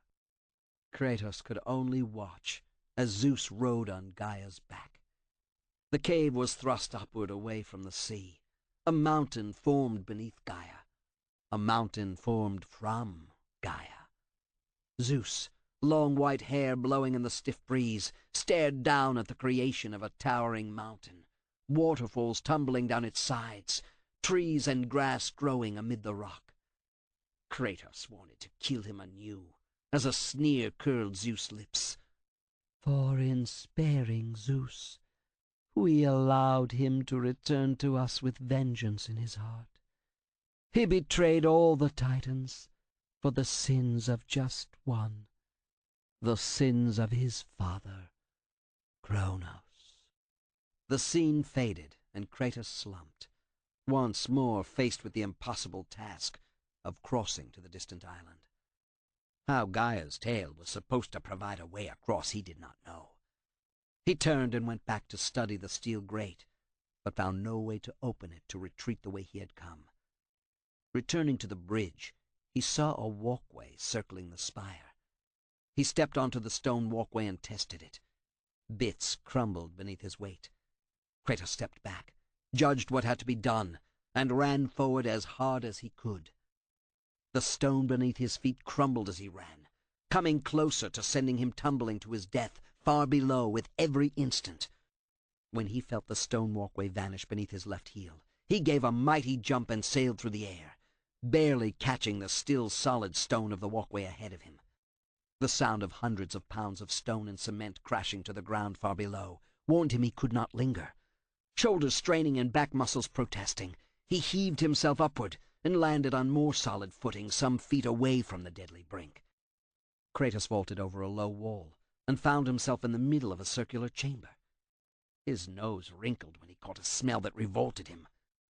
Cerberus hounds, three-headed monsters with teeth so sharp they could rend a man's arm off in a single snap. Before he could whip out his blades, two Cerberus pups attacked. These were smaller monsters, single-headed with matted manes, but no less dangerous to him. They moved faster than the hound they would grow up to be, and seemed to compete with each other to be the most vicious. Kratos spun, kicked one high into the air, and caught the other by its corded, muscled neck as it leaped for his throat. It thrashed about, and his grip began to slip because of the gore matting its mane and the fur under its throat. So great was the blood, the pup must have recently feasted. But it was clear the cur was still hungry from the way its sharp teeth snapped at Kratos, not knowing that whatever it had recently devoured was to be its last meal. Holding it at arm's length, he made a single pitiless jerk and tore off its head. He cast it aside to go after the whimpering pup he had kicked, only to find himself circled by three more of the deadly little monsters. Spines rose along their backs as they circled him, coordinating their efforts so all could share in his flesh. Kratos let out a battle cry, spun his swords in a complete circle around him, and dispatched them. Intent on killing the one he had kicked, he neglected to look behind. Fierce jaws clamped on his shoulder and lifted him from his feet. Dangling from the thrashing jaws so all he could see was the dome above the chamber, he began anticipating which way the jaws would toss him in an attempt to rip out his shoulder blades. When he found the proper rhythm, he jerked hard, forced his shoulder deeper into the middle mouth of the full-grown Cerberus, and felt a weakening. This was all he needed to smash his fist onto the top of the dog's head and gain his release. He was thrown to the floor. Looking up at the Cerberus towering above him, all three heads snarling and snapping, he did nothing. He remained in a crouch, frozen. Its heads weaved about on independent necks. The dorsal spines on the pups were only a few inches long. On this creature they were fully 18 inches. Any one of them could impale a careless man. Kratos kept his gorge down as the creature roared and sent a gust of fetid breath into his face. The yellowed, broken fangs in each mouth dripped with saliva. The Cerberus reared and dropped hard to the floor, voicing a guttural cry intended to cow him. As Kratos had hoped, the Cerberus thought its prey to be paralyzed with fear. It was careless in its attack, allowing Kratos to duck under the central head, and thereby block the head on the right as he seized the bottom of the left head's jaw in one hand and drove the fingers of the other into exposed eyes. With a sturdy grip, he wrenched back and away and tore off the head. Warm blood sprayed onto him and caused him to slip. If the Cerberus had not been so sorely wounded, Kratos would have perished. But the pain of losing a head deterred it. The Cerberus realized its opponent was not as vulnerable as it had thought. Snarling, it advanced. Even wounded and weary, it moved with startling speed and head-butted him. Kratos threw himself backward at the last possible instant, and only endured a hard blow to the chest, hardly more than a soldier's fist wrapped in chain might give. He recovered, and saw a new attack. The Cerberus reared back on its hind legs and spat forth a fireball. Kratos turned aside, and the deadly fire passed by him. He spun in the other direction to avoid a second fireball, but this one came closer and raked his back, burning the bite wounds the hound had inflicted in his shoulder. They circled warily, each looking for the other's weakness. Kratos had the advantage. He had faced other Cerberus hounds before, and this one had never fought him, nor would it have a second chance. Kratos drew his blades, attacked with an ear-splitting cry, and severed the right head. But not cleanly. The head still snapped and yowled, but was held to the body only by its spinal cord. The flapping head distracted the remaining central head, long enough for Kratos to duck under a reflexive, toothy snap of its jaws and grab its chin. As he had ripped away the first head, so he dealt out death to the third. His muscles bulged as he exerted himself. The central head was stronger. He shoved his foot into the Cerberus' chest to get better leverage. This time the head tore free of the body. So much blood was spilled that the head slipped from his grasp and went bouncing across the floor. It stopped in front of the mewling pup he had thought to kill earlier. The Cerberus pup's back legs had been broken by his earlier kick. Kratos walked over and looked down into the yellow eyes, filled with nothing but hate. He tentatively reached out and let it strike at his hand. He kicked it back to land beside the thrice-beheaded Cerberus, in the center of the chamber, where it could die in its own time.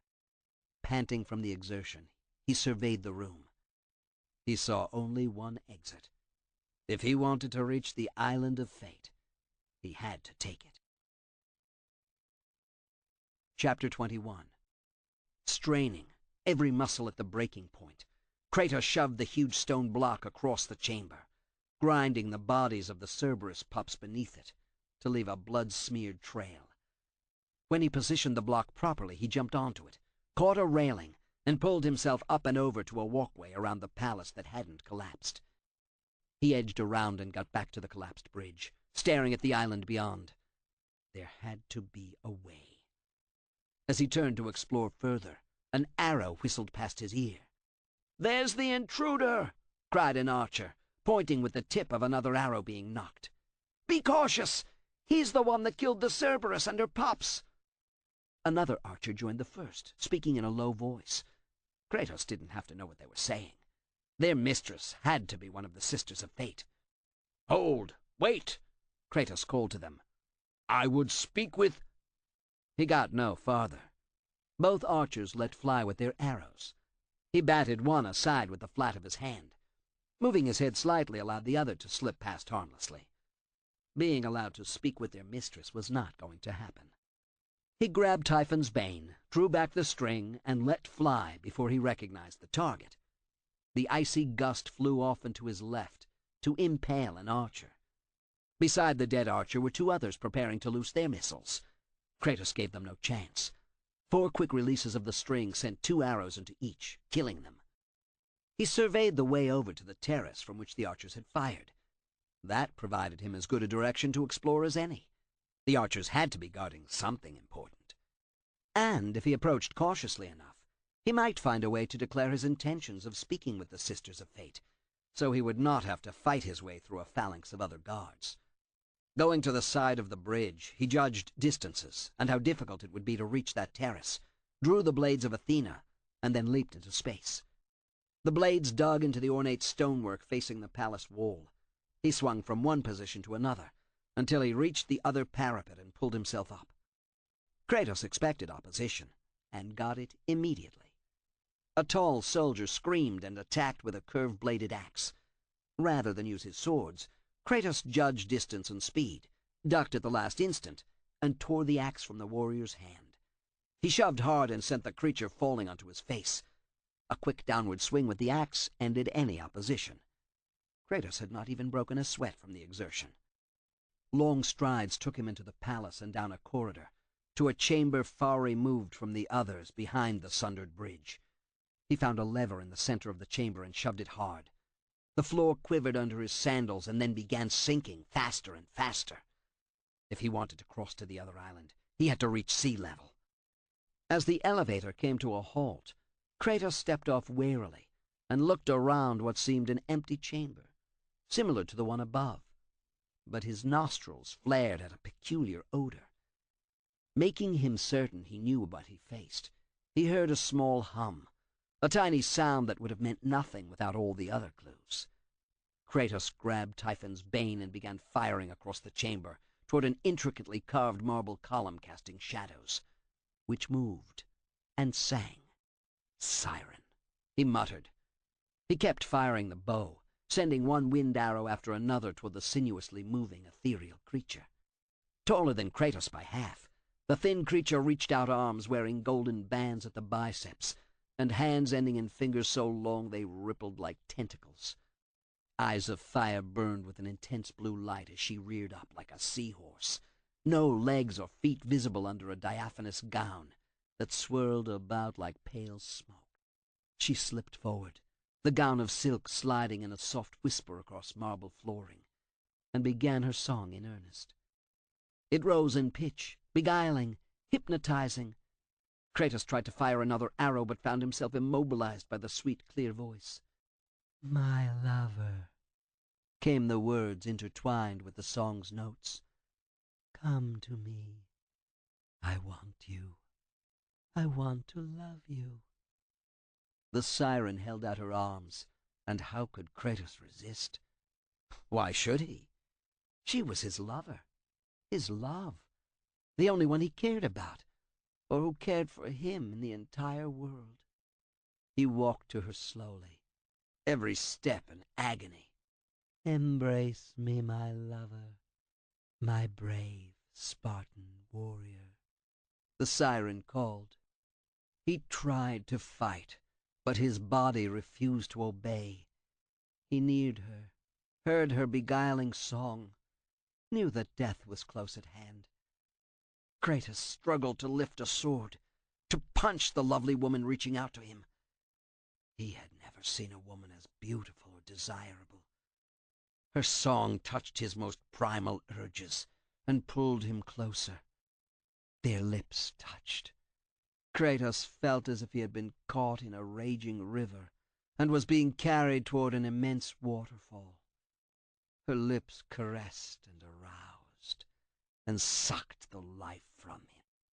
He fought to no avail. Strength drained from him until the siren no longer kissed him. "You are weaker than a mewling babe in arms," the siren said. "I like my lovers to appreciate me." Weak though he was, and his godly power drained, he still possessed twice the stamina and strength of a normal mortal. "You will become a husk. You will—" The siren screamed, the sound so shrill Kratos' ears bled from the noise. But it was sweeter music to him than her entrancing song. It was her death cry. He brought his swords up through her gut and continued to strain, slicing his way through her torso. Then each blade departed the body at the shoulders. The siren fell in 3 pieces, but she continued to shriek. "I love you," the siren said, words he had not heard since the death of his wife Lysandra. But the blood pumping into her lungs from the sword thrust through her chest robbed the words of any magical power. Kratos bent, gathered her in his arms, and held her so her face was near his for a moment. "Die," was all he said, as he tightened his grip around her back and snapped her spine like a dried twig. Her death cry reverberated like thunder and shattered a wall hiding a corridor along the far side of the chamber. He hated harpies as much as he did sirens, though a harpy could never insinuate herself into his mind and emotion. Kratos kicked the body aside, then went and looked through the archway over the backs of 4 immense horses, hitched to the side of the building by chains, with links thicker and heavier than Kratos' own body. "The steeds of time," came Gaia's rumbling voice. "What of them?" Kratos asked. "You must go to the steeds if you want to reverse all that has happened to you," Gaia said. "Mount the steeds." Kratos wanted to ask more of the Titan, but sensed she would not give a satisfactory answer. The lack of hospitality shown thus far told him the path to the Sisters of Fate would be a bloody one, and that he would not be greeted with open arms, only drawn weapons. The island of Fate lay to his left, and the steeds of Time directly ahead. From here, he could not judge how large those bronze statues of the 4 horses were, possibly hundreds of feet tall, with their hooves extending downward to the sea, and their proud heads lifted to the heavens. The dull gleam from their flanks showed corrosion and age. Wondering what use statues might be to him did not stop Kratos from venturing out. He could ride these huge horses to his goal, and none could stop him. But how? Bringing them to life was a matter to concern him later, but reaching them presented an immediate problem. He looked down. 20 feet below, one of the chains that served as tether for the team stretched wider than most bridges. Taking a running leap, Kratos launched himself into the air and landed hard on the metal with a resounding clang. The width of the chain, was more than triple his height. The steeds stood quiescent more than a mile away at the other end. Kratos looked back at the island with its towering spires and immense temple, the craggy rocks below, and a magnificent waterfall cascading into the sea to the right. He might lose himself in the maze of that temple, and never have a better chance of reaching the Sisters of Fate than continuing to the steeds. So far, all that Gaia had said had proven useful to him. If she meant him harm, he could have perished at any time because of a casual lie. He turned from the island and stared along the length of chain to get a better estimate of how truly tall the horses had to be. 500 feet or more from the chain to the sea below gave perspective to the size of the steeds. He began running. The chain beneath his sandals never swayed from his rapid passage, so massive was the cable. When he reached the armored rear of the horses, now towering far above his head, he looked up and wondered if he needed all 4, or if a single horse would serve him. But how to unhitch a single horse when they were so securely fastened with the immense chains? Kratos walked along the traces and studied the steeds from a vantage point at their shoulders between 2 of them. Seeing nothing that would drive them forward, or bring the stolid statues to life, he climbed a ladder up over the mane on the horse to his left and reached a large structure. He walked around it looking for an entrance. When he came to a large bronze door, he tried to open it. The door rattled but did not budge. "You need the horsekeeper's key to enter," came a baritone voice from behind. Kratos turned and then looked up at a giant of a man, outfitted in the finest armor possible. He wore the armor of a king of Athens. "The ghost of Sparta," the huge warrior said, sneering. "Then what they say is true." "Theseus," Kratos said, no friendliness in his tone. "Of all the fools who try, you are the last one I would expect to seek an audience with the Sisters of Fate. And you are the last one I would expect to become a servant of the Fates. I serve and protect the Sisters of Fate for the glory of Zeus." Theseus spread his arm wide and implored the skies. Kratos made no effort to hide his contempt. "The time of Zeus is coming to an end," Kratos said. You seek the sisters to kill Zeus." He laughed uproariously. You no longer possess the powers of a god, Kratos. I doubt you are capable of killing me, much less Zeus. Let me pass, and I will let you live, old man. Theseus laughed again. That is your choice. Theseus swung his staff about, the tips glowing with dancing blue magic. Wicked edges along the shaft gleamed in the sun as he spun it about easily, spinning it in a circle that came close to Kratos' face. There is more to your sentry duty, Theseus, Kratos said, circling the immense man. What do you seek from the Sisters of Fate? Kratos drew his blades and squared off against the Athenian king. Theseus backed away and could not meet Kratos' direct gaze. He lowered his staff, keeping the point aimed at Kratos' chest. His entire body shook with emotion. He spoke softly, so softly that Kratos strained to hear. "Dionysus," he choked out. The hero king of Athens looked up, stricken. "Ariadne saved me from the Minotaur, and I loved her. She loved me so much, she risked her life to give me the twine I used to guide myself out of the labyrinth. Her father, King Minos of Crete, allowed none to escape his prison, but I saved the Athenians before they were fed to the Minotaur. Ariadne saved not only me, but also my fellow citizens of Athens," he said. "But Dionysus claimed her." The king's face hardened, and Kratos saw resolve.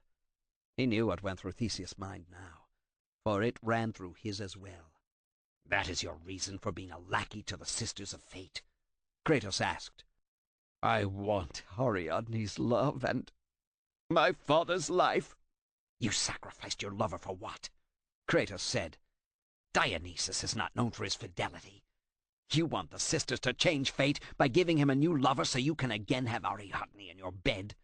He forced me to leave Ariadne on the island of Naxos, and she cursed me as I sailed back to...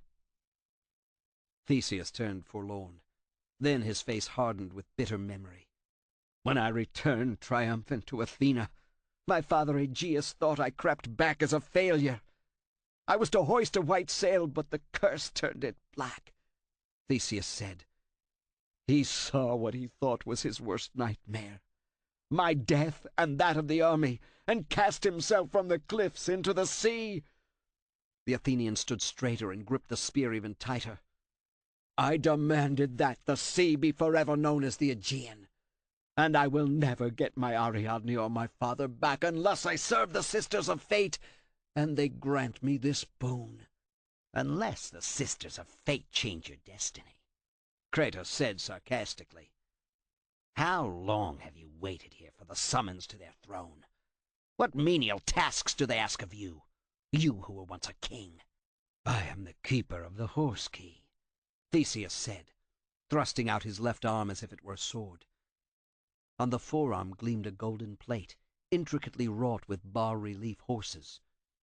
It seems my duty to the sisters is now to kill a former god. A spear whirled about, leveled, and drove directly for Kratos' midriff. But Kratos had seen the resolve harden in the Athenian, and was already backpedaling.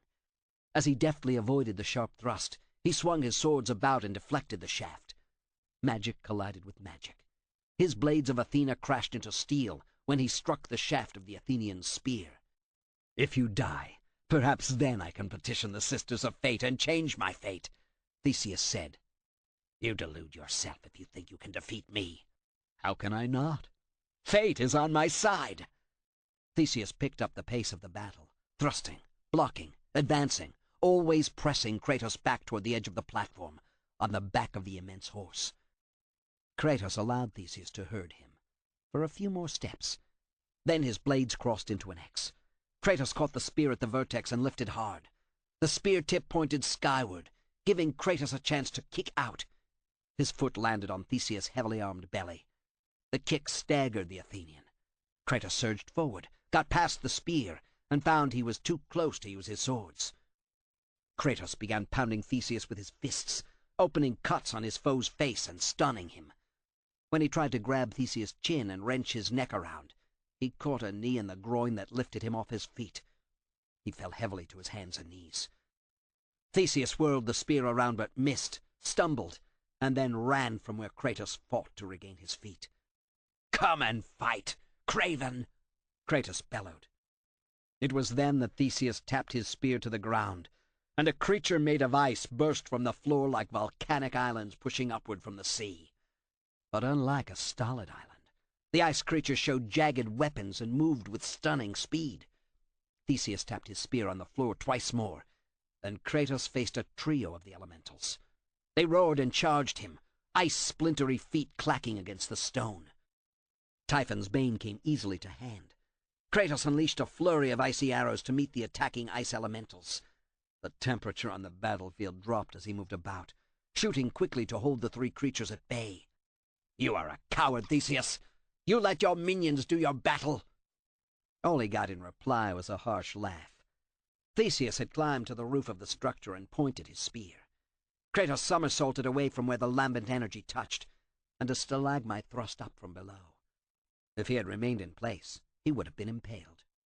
Kratos dashed about, firing his arrows at the ice elementals and avoiding the sharp upthrusts of ice from the floor as Theseus tried to stop him. Kratos shifted his attack to Theseus again, the arrows forcing him to cease the summoning of the stalagmites. The instant the Athenian king stopped this assault, Kratos turned to the frozen monsters. Using his swords, he attacked. The first shattered. The second and third thought to encircle him. Kratos was too cagey a fighter for that, battle-hardened and aware of every tactic. He turned and kept one blocking the other's attack. He eventually wore down the first and dispatched it. Then he lowered both swords and thrust with them simultaneously. The final ice creature exploded. "Theseus!" Kratos called to his opponent. "Fight me! You said I was no longer a god. Do you fear a mortal? Just like an Athenian." Kratos swung the bow around and got off a perfect shot. He saw the sunlight glisten on the arrow of wind, and then it disappeared into Theseus' throat. The Athenian hero grabbed for the deadly shaft, then fell forward. He dangled by a lace tangled around his ankle, feebly struggling. Kratos swung his sword and cut the lace, dropping the Athenian onto his head. "You are pathetic," Kratos said, kicking Theseus until the man curled up and tried to move away from the punishment. A final foot to Theseus' head slid him across the floor to lie motionless. Kratos stared for a moment at his fallen opponent, feeling nothing but contempt. Kratos seized Theseus' left arm and pulled it up so he could pry loose the golden armlet. The horse-keeper's key. He turned from Theseus and went to the door, a solid bronze plate with intricate bas-relief horses cavorting across it. Kratos ignored the artistry as he ran his hand over the cool, sharp-edged metal until he found the keyhole. A quick move inserted the key. A savage twist opened the lock, allowing the door to swing open a handbreadth. Before Kratos could step through, Theseus groaned and slid forward, leaving a bloody trail, fingers groping. One weak hand grabbed Kratos' ankle. Rather than kick him away, Kratos jerked hard and slid Theseus forward. Kratos opened the door, then twisted free as he slammed it hard against Theseus' head. Blood spattered. Kratos slammed it even harder, over and over, until Theseus was almost decapitated, his head in gory ruin. He slammed the door on Theseus' head one final time before stepping into the room beyond the door. Chapter 22. "She lies!" Hermes stamped his foot and crossed his arms over his chest.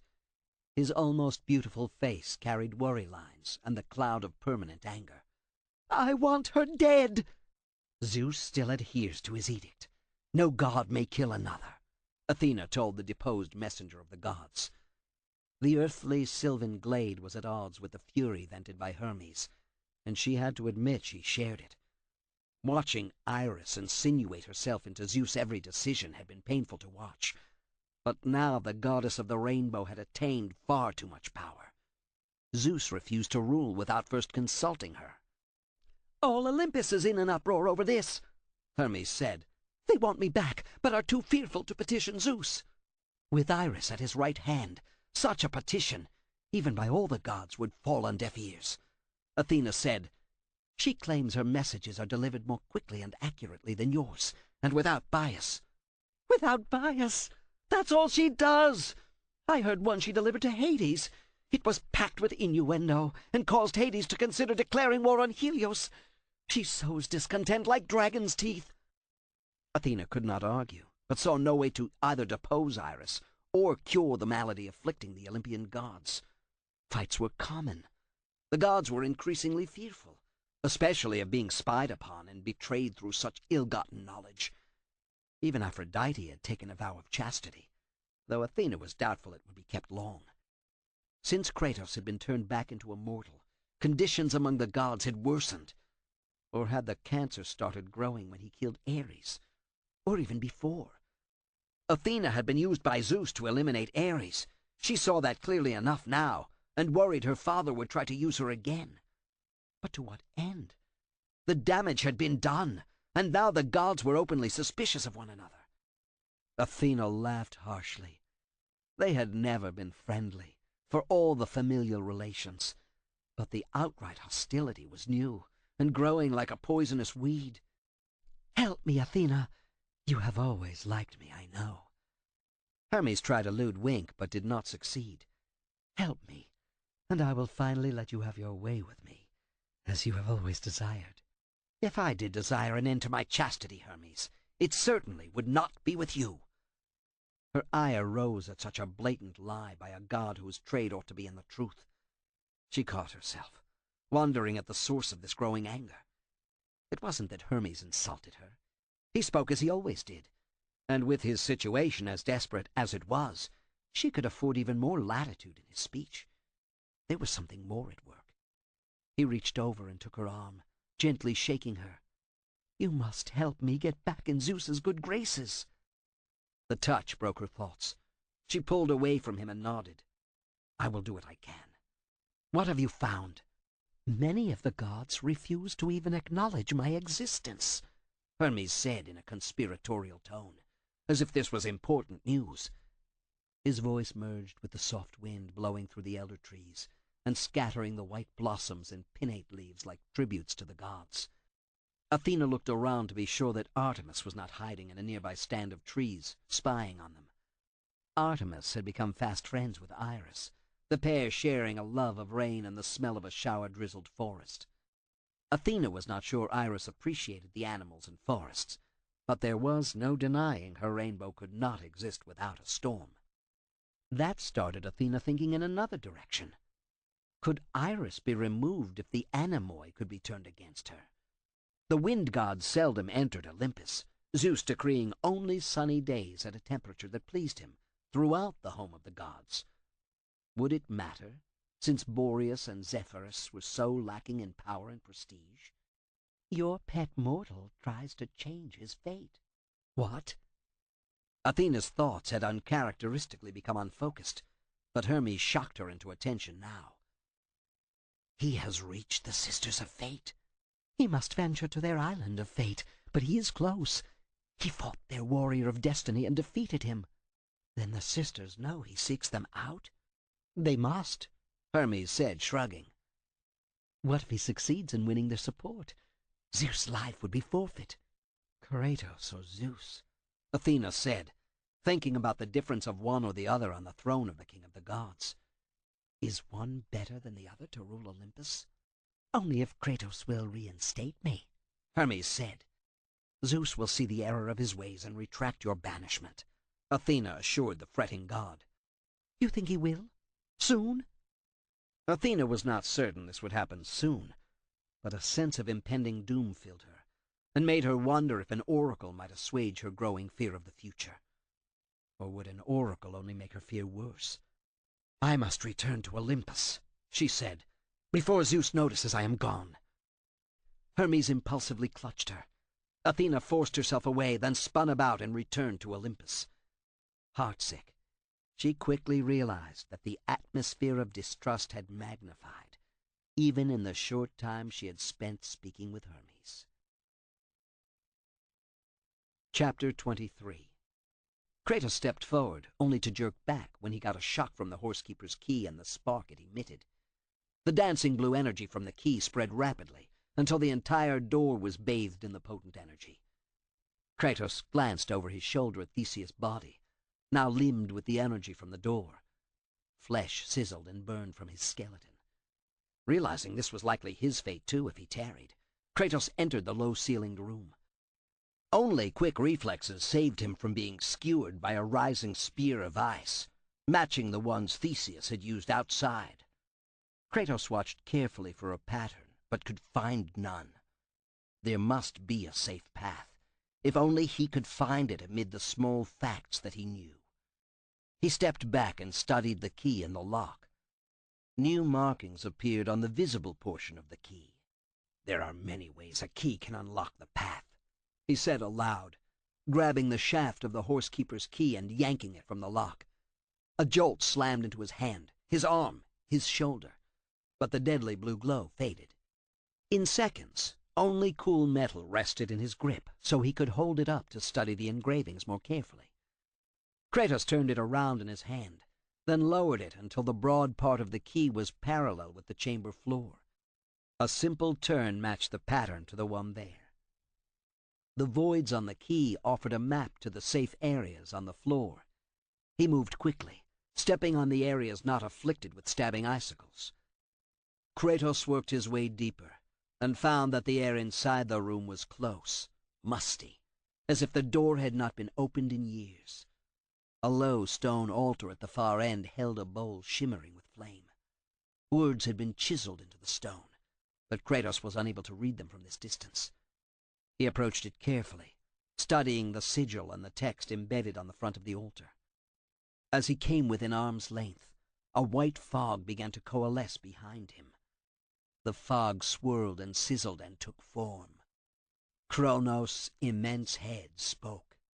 "Our destiny has brought us together, warrior. For the good of the Titans, I now bestow on you what is the last of my power. Use my rage against Zeus." Kratos tried to move, but found himself transfixed by the twin ravening beams of energy pouring from Kronos' eyes. He was lifted from his feet and arched his back as the power blasted into his body, forging a hot spot near his heart. Turning slightly as he was suspended in midair, still held captive by the twin beams, Kratos felt as if he grew in stature. Any weakness within disappeared, and he trembled with newfound ability. The eyes winked out, freeing Kratos from his rictus. He collapsed to the floor, landing on one knee. Hand braced on the floor, he recovered his senses, then stood. The white fog had vanished, taking along with it Kronos. Kratos turned back to the altar and saw 6 guardians crowding into the room, carefully avoiding the spots where icy spears might erupt. Each was as tall as he, and carried wickedly curved swords, helms dull and body armor shining. Kratos sneered at them. More garrison soldiers. They looked good in formation, but they were not likely good fighters. His opinion of their prowess changed when they split into 2 groups, 3 coming at him from the left, while the other trio on the right waited to see how he attacked. Whichever group he fought first would draw the other to his exposed back. He appreciated their tactic, but fighting so many slowed him. He felt an urgency growing to have the Sisters of Fate give him what he needed, what Gaia had said could be done, or to force them to alter his destiny and that of Zeus.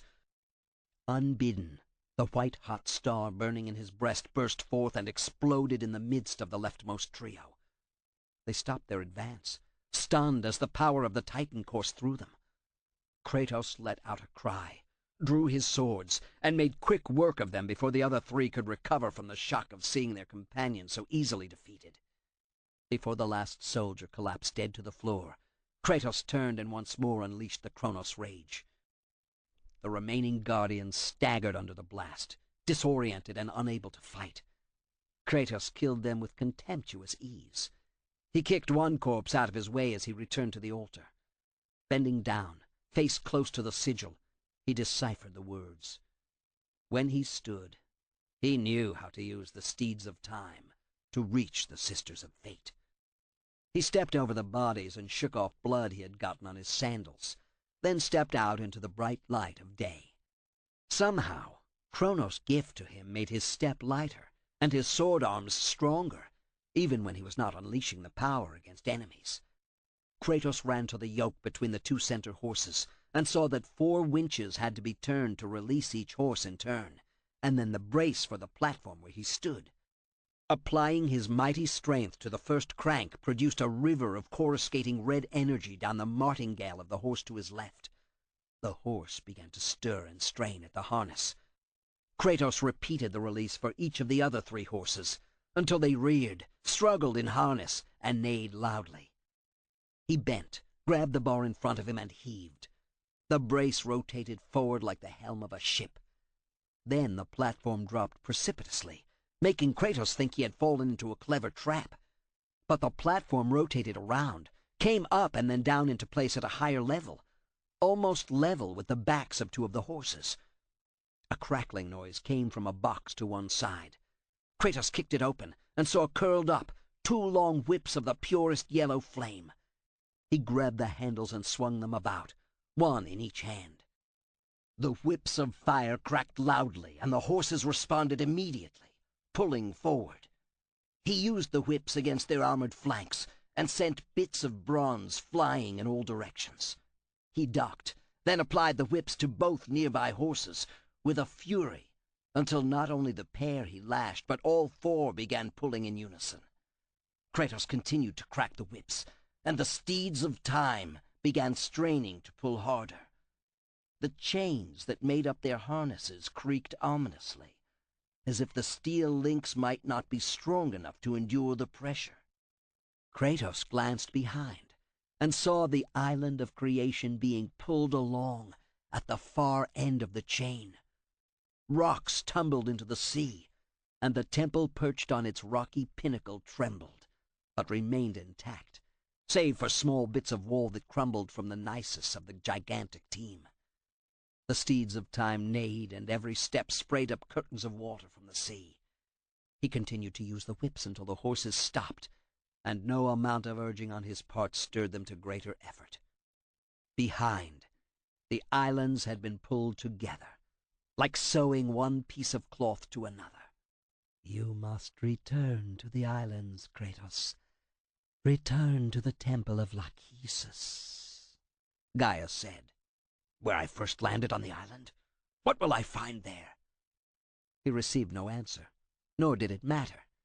The Sisters of Fate had to be convinced, coerced, into returning him to the instant that Zeus killed him. With that aim burning like a coal in his brain, he jumped from the platform between the horses, found the immense links that made up the chain, and began running back, the distance now twice as long as the way out before. As he neared the temple, huge portions of the wall collapsed. If he had been only a few feet closer, he would have been carried from the chain and dashed against the rocks at the base of the island. He edged past and worked his way through the rubble to climb into the temple itself. The Temple of Lachesis, Gaia had named it, for it being sacred to one of the sisters. It lay partially in ruin from the steeds of time drawing the islands together, but Kratos felt that there had been too few people here to maintain it prior to the destruction he had caused. From the sentries who had tried to stop him, to Theseus and the Guardians intent on keeping him from finding how to use the steeds of time, it was apparent visitors to the island of creation were not highly valued. He advanced into the huge vault of the temple. A statue dominated the far end, its hands held out as if in supplication. A diadem shone in the center of its forehead. Light from the sky silhouetted the head, but Kratos was more interested in exploring the temple itself. It took some time before he came to the conclusion that no obvious exit presented itself in the temple, other than the way he had entered. He circled the statue, looking for the best spot to begin his climb on the smooth stone. A single footstep changed his plans for using his swords to climb the slick statue. As he stepped onto a pressure plate at the end of a long elevated walkway leading to the replica of Lachesis, the statue arms lowered and the hands were outstretched, as if begging for tribute. By riding upward in those hands, he could emerge on the statue's shoulder, behind which opened the wall to the sky beyond, the only way forward through the temple. Kratos ran when those supplicating hands began to rise once more. He halted far short of reaching the base of the statue, returned to the pressure plate, and stood on it. Again the hands lowered. Even at his fastest run, he could never reach the hands before they lifted back up. He bent and examined the plate. It might be possible to cram a thin blade between it and the surrounding stone to hold it long enough, but all he had were the blades of Athena. If only he had a corpse as before, or at the very least some more fool sentries with which to make a fresh one. He rubbed his hand across the plate and made out faint lettering. Closer examination revealed a short message he did not understand. The Amulet of the Fates. He had heard of such a magical amulet, but had no idea how it could be used to hold down the plate. Kratos stood, stepped on the plate again, and watched the statue's hands lower. The intent was obvious. The way of achieving it was not. He went to the base of the statue and looked up, thinking once more to scale it. His swords did not penetrate the stone, but bounced off, ending any hope of using them as climbing hooks. He looked over the side of the elevated walkway and saw dusty floor below. He jumped, hit, and rolled, and came to his feet in front of a steel grating. Beyond stood a life-sized statue with a gleaming stone clutched in one hand. He stared at it, and felt a tiny tingle deep within his breast, as if the stone somehow tickled the Kratos' rage. Yet the prodigious power was not unleashed. He stepped back, and the tingling sensation faded. Whatever the green stone might be, its magical properties and those he had acquired from Kratos were compatible. Might this be the Amulet of the Fates? He wondered. Seeing nothing more he could do, Kratos grabbed the metal bars, bent his legs, and heaved. He might as well have tried to move the entire earth. The grating refused to budge. He tried his swords on it, but could not even nick the solid metal. He snarled at being thwarted in this fashion. The statue in the barred room held what he thought necessary to continue his quest to reach the Sisters of Fate, and he was being locked out. Kratos paced like a caged animal, studying the small chamber in the flooring just in front of the statue. He saw what might be a recessed pool. Judging distances, he took a deep breath, expanded his barrel chest, and then dived cleanly into the pool. Quick strokes took him to the bottom, but a wall blocked him from swimming in the direction of the statue room. Running his fingers up the surface of the barrier, he spied a fine crack in the wall and used the pommel of a sword to shatter it. Before the debris had finished floating down to the well bottom, he scissor-kicked twice and used his powerful arms to stroke ahead. He burst out into the room, on the proper side of the grating. He pulled himself up and studied the statue. Seeing no reason not to take the green glowing gem in the statue's outstretched hand, he swung a blade and severed the entire limb. He caught the arm before it, with its precious gem, could strike the floor. Kratos held up the green jewel and examined it. It would have looked striking on a gold chain, nestled between Lysandra's breasts. She wore so few jewels, even when he brought back the spoils from a defeated king's treasure house, because such trinkets mattered less to her than love of family, of country. Like her, he had no lust for precious stones, either as decoration or for what they could buy. He had been a god, and needed only to ask to receive anything he craved. When he had fought for Sparta, when he had been Ares' lackey, wealth had meant nothing to him. Battle prowess had been all he sought, all he cared for to achieve victory. Turning the gem over and over, he studied the sharp planes, the gentle angles, the illuminated depths. The Amulet of the Fates. The words came unbidden to his mind, though no words had been spoken. The longer he gazed into the interior, the clearer it became what usefulness the jewel might provide. Time became sluggish, if not entirely halted. He blinked his eyes and saw only the green gem. With a lithe dive, he re-entered the underwater passage and emerged on the other side of the grate. He had to exit this level, go back outside, and see where he had originally entered the temple of Lachesis above. It was the work of only a few moments to scale the wall, and once more face the towering statue with the diadem in its forehead. Kratos purposefully stepped onto the pressure plate. As it yielded under his weight, the statue's arms lowered. He knelt to see if there might be a spot to wedge the green stone, but found nothing. But the magics within him stirred, fed by the Kronos rage, and yet not blasting forth the destroying energy. Rather, one magic fed the other. He looked up at the distant statue. This time he did not attempt to run forward and reach the rapidly rising hands. He held out the amulet of the Fates. It vibrated and turned warm, and then he felt as if he had been plunged into some netherworld. The room turned a green reminiscent of the angry ocean, and movements all around were slow, as if everything floated in honey. His movements were precise, easy. The world, time itself, had been slowed. He saw the outstretched hands begin to rise. Kratos strode to the statue, stepped up, and then did away with the time-slowing spell. The speed of the rising hands made his knees buckle slightly.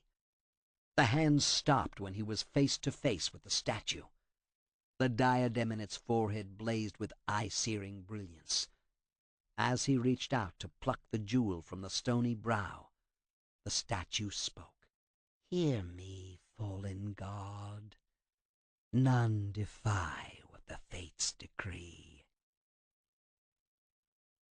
Chapter 24.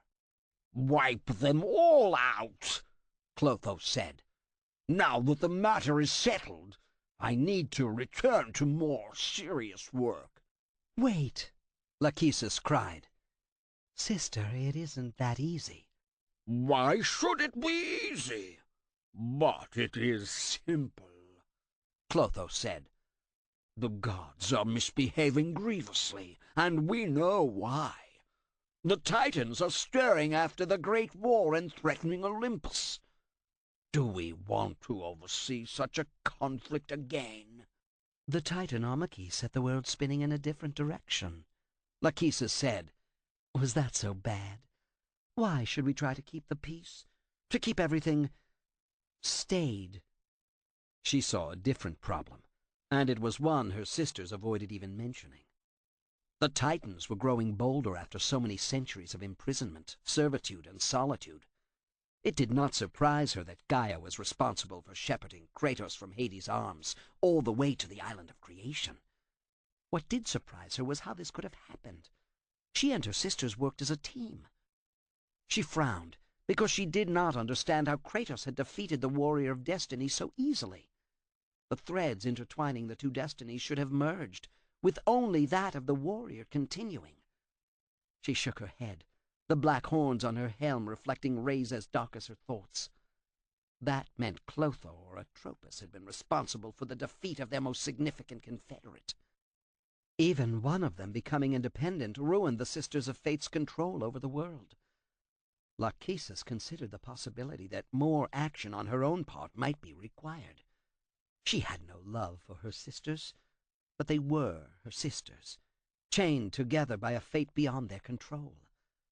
A niggling thought refused to allow her return to duty, to the routine her sisters appreciated so. The time might have come for her to break free of their hitherto seamless collaboration and strike out on her own. "You relish routine. I am the one who sees danger because it is always out of the ordinary," Lachesis said. Who would react? Could she determine which of her sisters had meddled? In her own meddling? "You see danger everywhere," Atropos said glumly. "as you did when you sent the warrior of destiny to fight Kratos." Through long eons, Lachesis had come to know her sister's every reaction. The slight twitches, the feigned interest or boredom. The simple statement left her speechless, however. How could Atropos know of the warrior of destiny's failure? Lachesis had been improvident, and had reacted rather than thought through her actions, not as either of her sisters would have. But the impetuous decision had invigorated her, and made her dreary existence a little better. Was Atropos only guessing as to her role, though? Or had she followed a thread of fate and knew the truth? Or was her role more active? Were the Sisters of Fate capable of spinning their own destiny? Or did some higher power determine their fate? Lachesis immediately discarded such a fantasy. Over the centuries there had been no such indication, but they had worked together in unison until now. She found it difficult to believe that Kratos was the agent of their disunity. But was he the unwitting dupe used against them by someone beyond the sisters' control? It could not be. The core of the dispute was lack of coordination. It had to be. "Why do you go on so?" Clotho asked. "I am returning to the loom chamber to work. I suggest you both do likewise." With that, Clotho left. "Kratos is more dangerous than you can imagine," Lachesis said to Atropos when their sister had left. "Leave him to me. Keep yourself content with petty routine." The more she could do to keep Atropos busy, the easier it would be to remedy the problems she had caused through her impetuous casting of fate. "You think to dismiss me so easily?" Atropos flared. "I am not some simple-minded creature who does nothing but measure for your cut on the threads of destiny. You mock me when I try something more." "We all decide on the destinies," Lachesis said warily, noting how her sister had admitted to independent action and not informing her sisters. "Then it is up to each of us to spin, measure, and cut." "I would do more," Atropos said. "This meddling of yours with what the three of us have decided is wrong." "So wrong?" Lachesis said, uneasy at her sister's vehemence. It was as if she had been caught doing something illicit. "So wrong that you wanted to try it also? What have you done?" "Kratos is not yours alone," Atropos said. "I don't find him as interesting as you obviously do, but he is diverting. For a while, at least." She crossed her arms, talons pointing downward as she rose haughtily on a column of black fog. Lachesis started to press the matter, then remembered that discord among the sisters only caused woe. The times they had argued, the world had spun away in chaos, order failing, and the mortals doing as they saw fit because of neglected threads.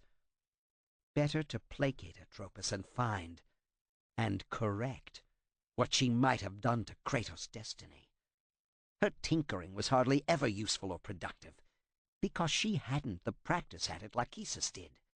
"We need to widen our view of the world," Lachesis said, thinking this would divert her sister. "What of the Titans and the Olympians?" Atropos seemed willing to pursue destinies other than that of Kratos. "That is worth considering. Later. For the moment, I will guide more carefully what you call my pet, Kratos, and examine how Gaia supports his quest."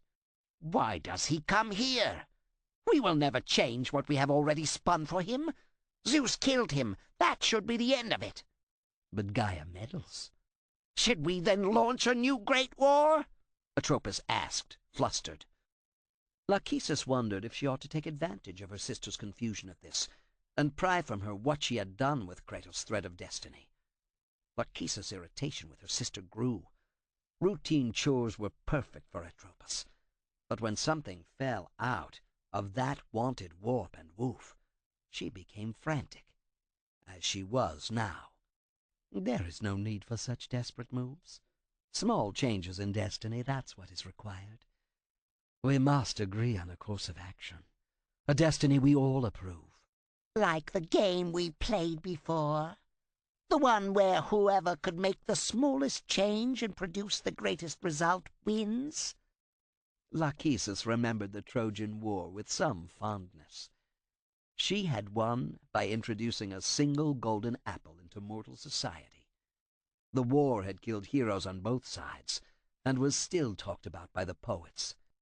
Yes, Atropos, something like that.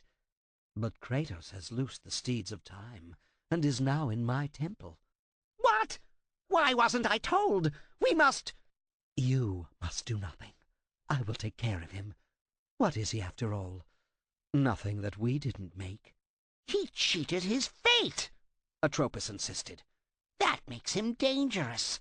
He was a mortal, and killed a god, and became a god, and he is once more mortal.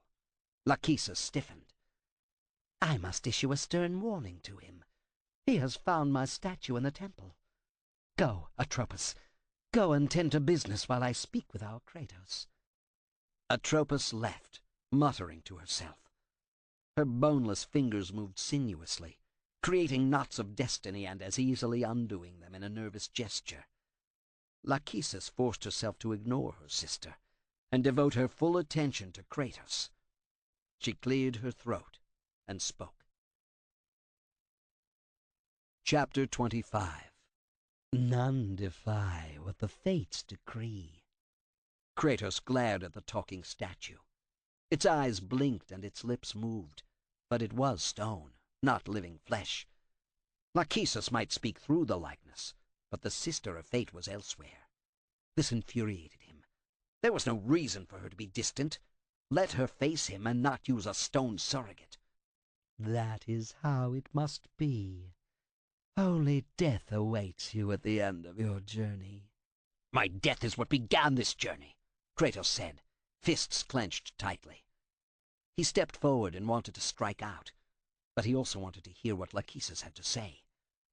Gaia had said that the Sisters of Fate alone could return him to the precise moment needed to save himself and kill Zeus on that desolate, devastated terrace in Rhodes. The Fates have not deemed victory for you. Your soul will never find peace for what you have become. I am what the gods have made me. He could no longer contain his anger. Swords flashing, he cut across the statue's cheek, sending bits of stone and rock dust to the floor far below. His fury mounted at being thwarted by Lachesis. A second powerful slash cut the nose off the statue. The diadem in the forehead glowed more brightly, a blinding green that caused his innards to burn with a fire that threatened to consume him.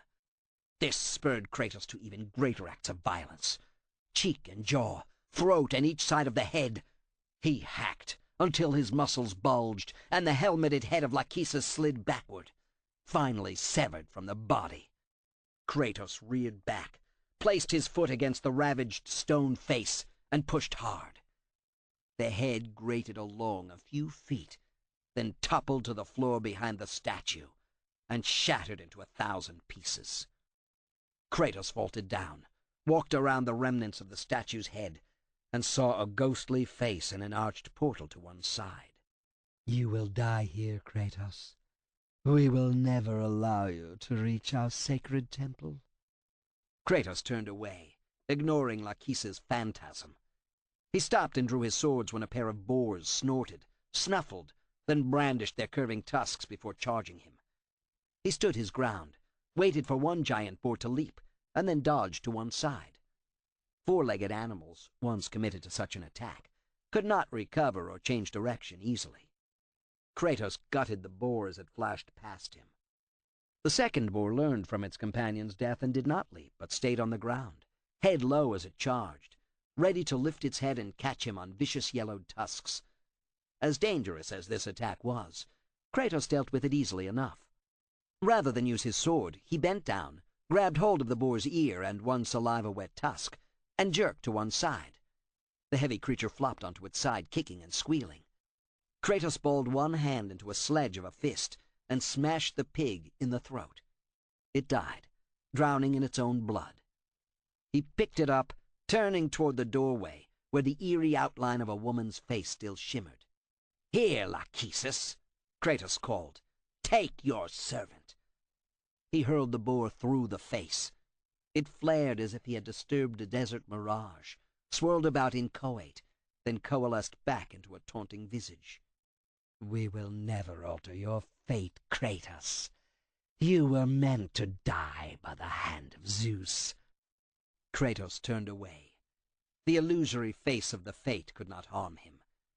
If Lachesis could have become corporeal, she would have died by his hand. From what she had said, she cowered in her palace with her sisters.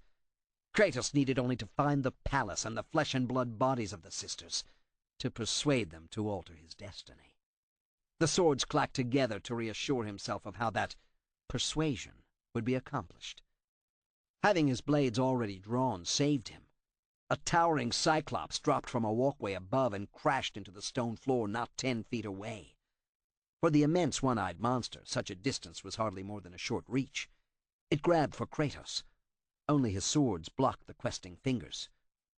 He lopped off too, sending the sausage-thick fingers spinning away on the marble floor. Although the Cyclops' body blocked his view, he knew what else he faced. He heard the squeals and snorts of more boars as they devoured the severed digits. The Cyclops let out a roar of pain and fury and charged. Kratos spun his swords about, stabbing, hacking, slicing, and then he was forced to retreat under the fierce attack. The single bloodshot eye fixed on him with an intensity that would have frightened a lesser man. For him, it meant only that he had an eye to blind. As he prepared for the leap that would send him aloft and his blade into the Cyclops' giant eye, a boar attacked. Kratos was bowled over. His swords held the four-legged killer at bay long enough to somersault and come to his feet. The Cyclops sucked on its severed fingers, then reached down, grabbed another boar, and ripped its head off.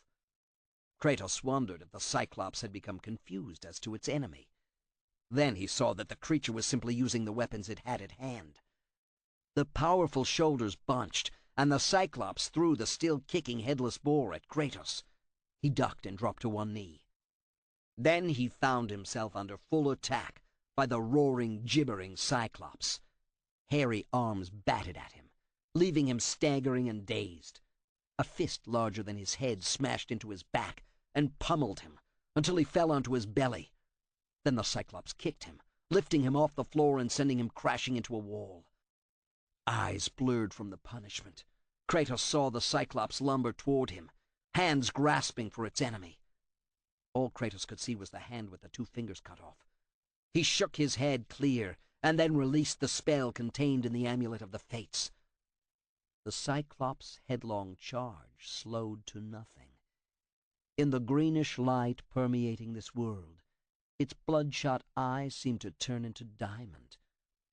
Aching, muscles protesting, Kratos got to his feet, drew his swords, and then chopped off the already finger-deprived hand. Then he released the magical spell and stepped off to one side. The Cyclops roared in pain and disbelief that its hand had been hacked off. The pain broke its concentration, giving Kratos the opportunity he needed to slip around behind the monstrous creature, clamber up its back, reach around the bristle-haired head, and dig his fingers into the eye. The Cyclops went wild, thrashing about and trying to dislodge him. Kratos rooted about until he grabbed the tendrils at the back of the eye to pull it free, then crushed it. As the Cyclops opened its mouth to screech in pain and fury, Kratos placed one hand at the back of its neck and with the other grabbed its tongue. With a sudden, swift circular yank, he not only broke the Cyclops' neck, but pulled out the tongue as well. The monster stiffened and then fell like a tree, with its trunk sawed through. Kratos lightly jumped off and stared at the fallen giant for a moment.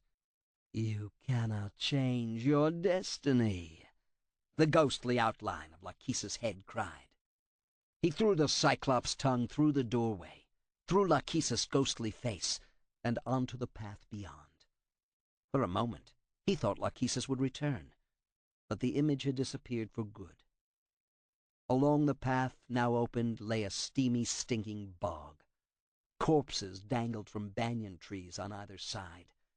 Carrion birds pecked at the fresher bodies, one possibly still alive, though Kratos never slowed his advance to see. Those strung up in the trees were of no concern to him. On the other side of this bog rose the sky-gutting spire of the Palace of the Fates. He was ready to meet the sisters. He was not ready for the chain whistling through the air and circling his neck. Kratos choked, and then was dragged along on his belly behind a huge horse that galloped through the swampy terrain. Chapter 26. The world below is in turmoil, my father. Athena said. Zeus sat back, apparently unconcerned. He made vague brushing motions with his hand, as if she were nothing more than an insect to be shooed away. It comes from unrest in Olympus, she went on. There cannot be such upheaval among the gods and goddesses without repercussions. You fear for my throne, daughter? Zeus laughed harshly. Athena heard no humor in his tone. He had always treated her well before, even causing other gods to claim he favored her above them. She remembered how Ares had tried to use this as a lever with Zeus to gain more power. It hadn't worked with the former god of war, and from what she could tell, nothing she might say now would hold sway with Zeus. I do, Sky Father, she said. Athena saw Iris peeking out from behind a large pillar at the side of the audience chamber. The instant the new messenger of the gods realized Athena saw her, she ducked away, as if this would take away all memory of her eavesdropping. There are those atop Mount Olympus who would steal away your power, if not your throne. You are not the first to speak of this, daughter. I am king of the gods. None dares oppose me. Athena bowed slightly to hide the sour look on her face. All are daring. You must find a middle road to walk if you want to restore order. All, daughter? You say all are plotting to usurp me? What is your plan to rob me of my power?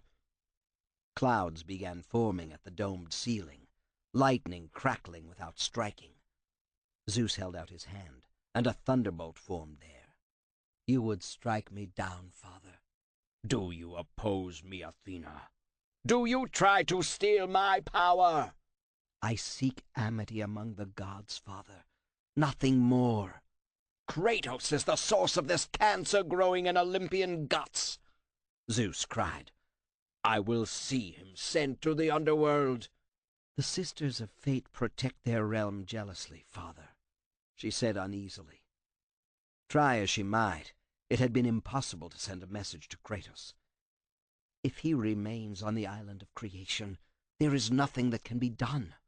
I am a god. I am the king of the gods. Zeus stood and shook his fist at the heavens. Through the open ceiling in his throne room came small thunder clouds. Petition the fates, or do they seek a champion against me?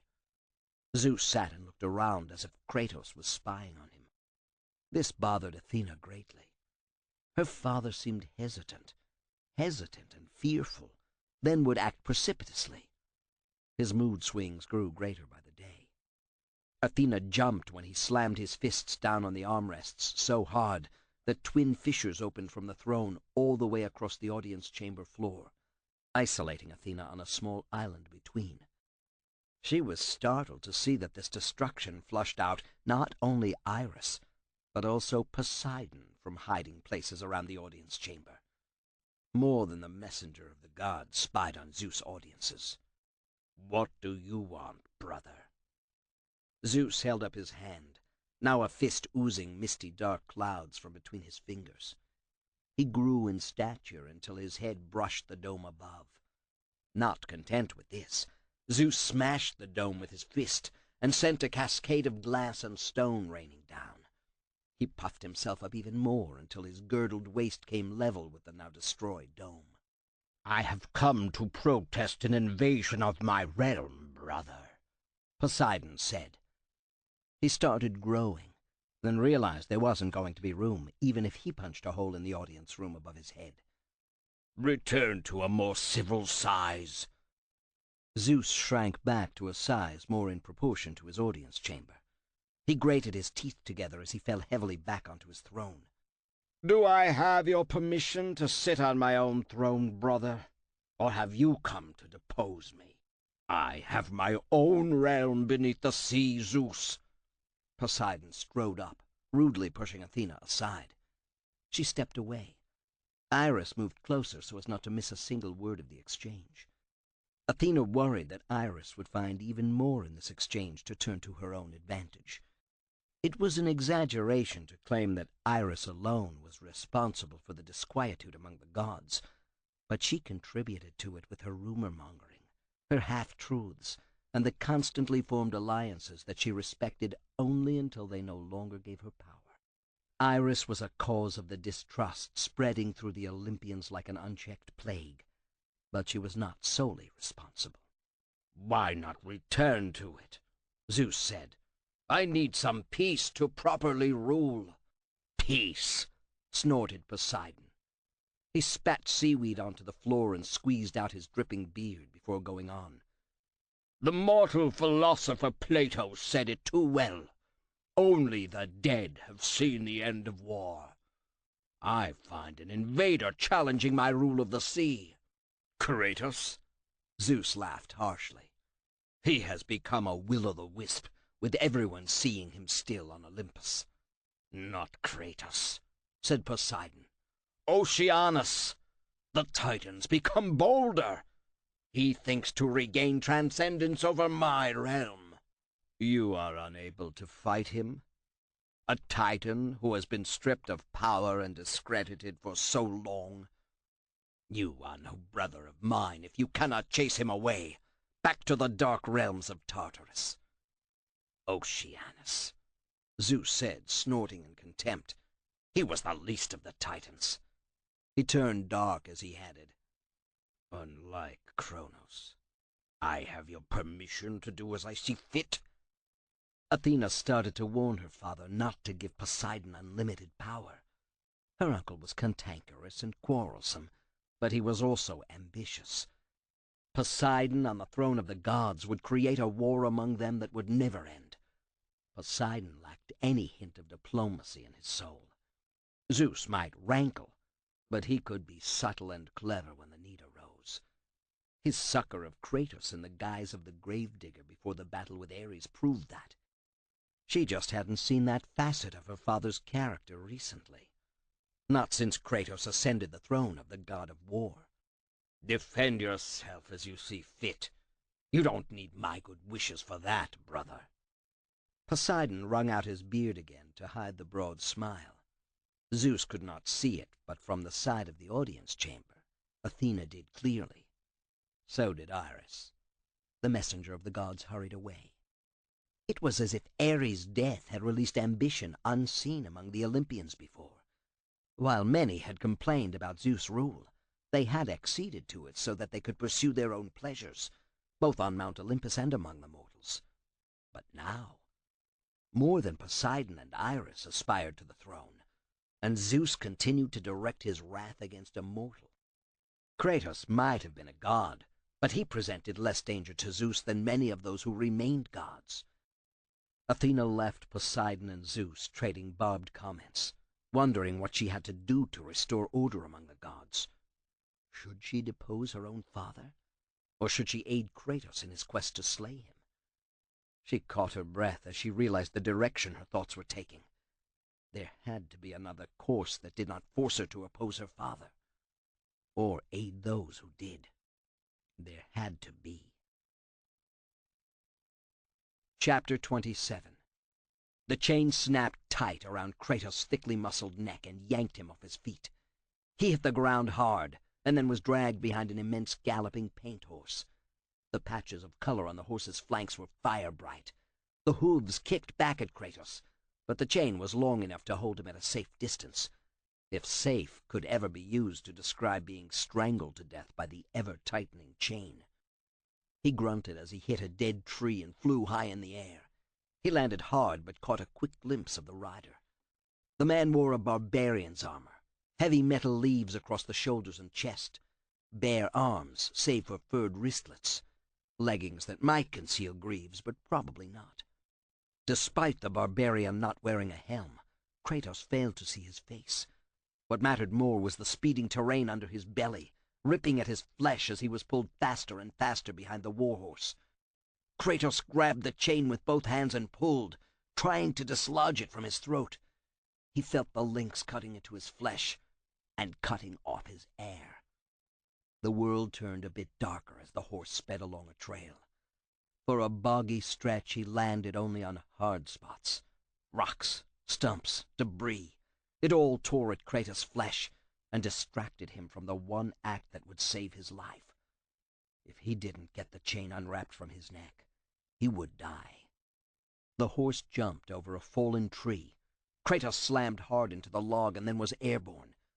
For this brief instant, the tension slackened in the chain. He ducked his head, unwrapped a turn of the metallic leash, and shoved his right arm up so the chain snapped tight on his forearm instead of his neck.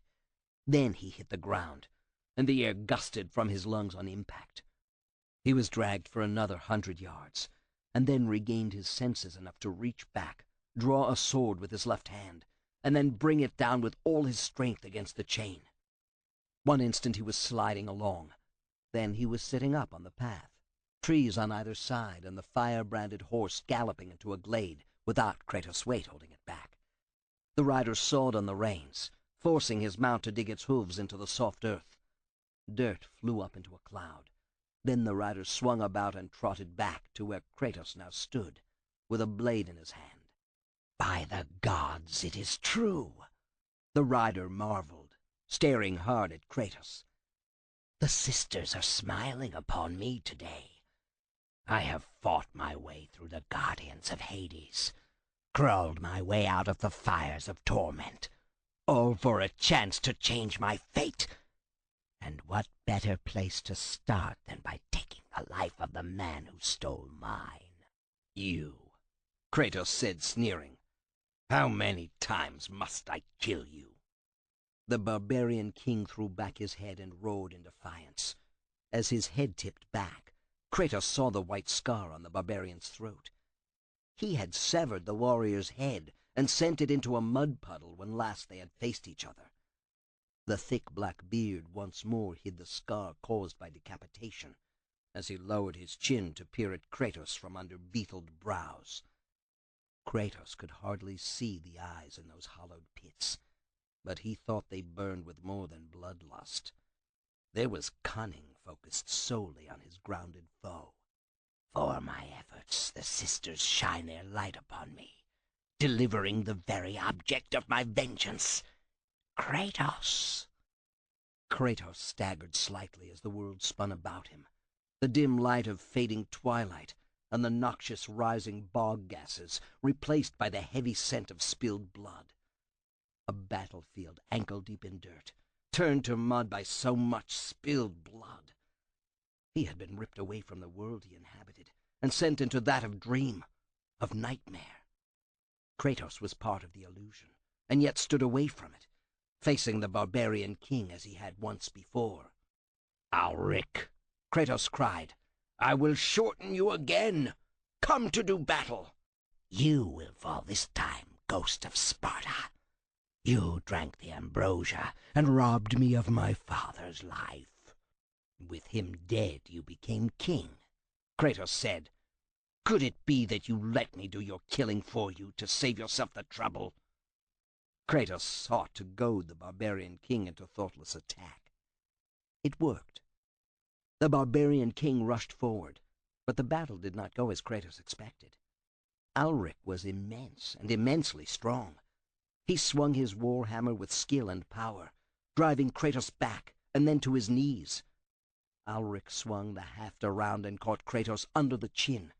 The Spartan's head snapped back, and he flopped onto his spine, so that he stared up at Alric as he used both hands on the war hammer to lift it high. Muscles rippled as Alric prepared to bring it crashing down onto his foe's skull. But all Kratos could see was the intricately braided beard and the human knuckle bones woven into it. Kratos called to Ares for succor and relived the unholy bargain he had made with the god of war. And the fight swiftly changed. Ares slew the barbarians freely, easily, and Kratos found himself possessed of renewed strength. And the blades of chaos welded to his arm bones by lengths of chain. The fight became one-sided, and Kratos sent Alric to the underworld where he belonged. He stumbled and found that he no longer waded about in the ankle-deep bloody mud of nightmare. Reality now matched his hallucination. Alric had returned from Hades' clutches. "We have some things in common," Kratos said. Hatred of each other? The barbarian king called. Yes, and we have both left the underworld behind. There is one more thing we have in common, Ulrich said. Kratos said nothing.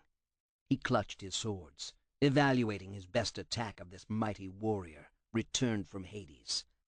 My father's death. I will not die until you pay for killing him, Ulrich said. Before Kratos could attack, the center of the glade began to change. The rapidly opening hole warned Kratos he had no time to spare.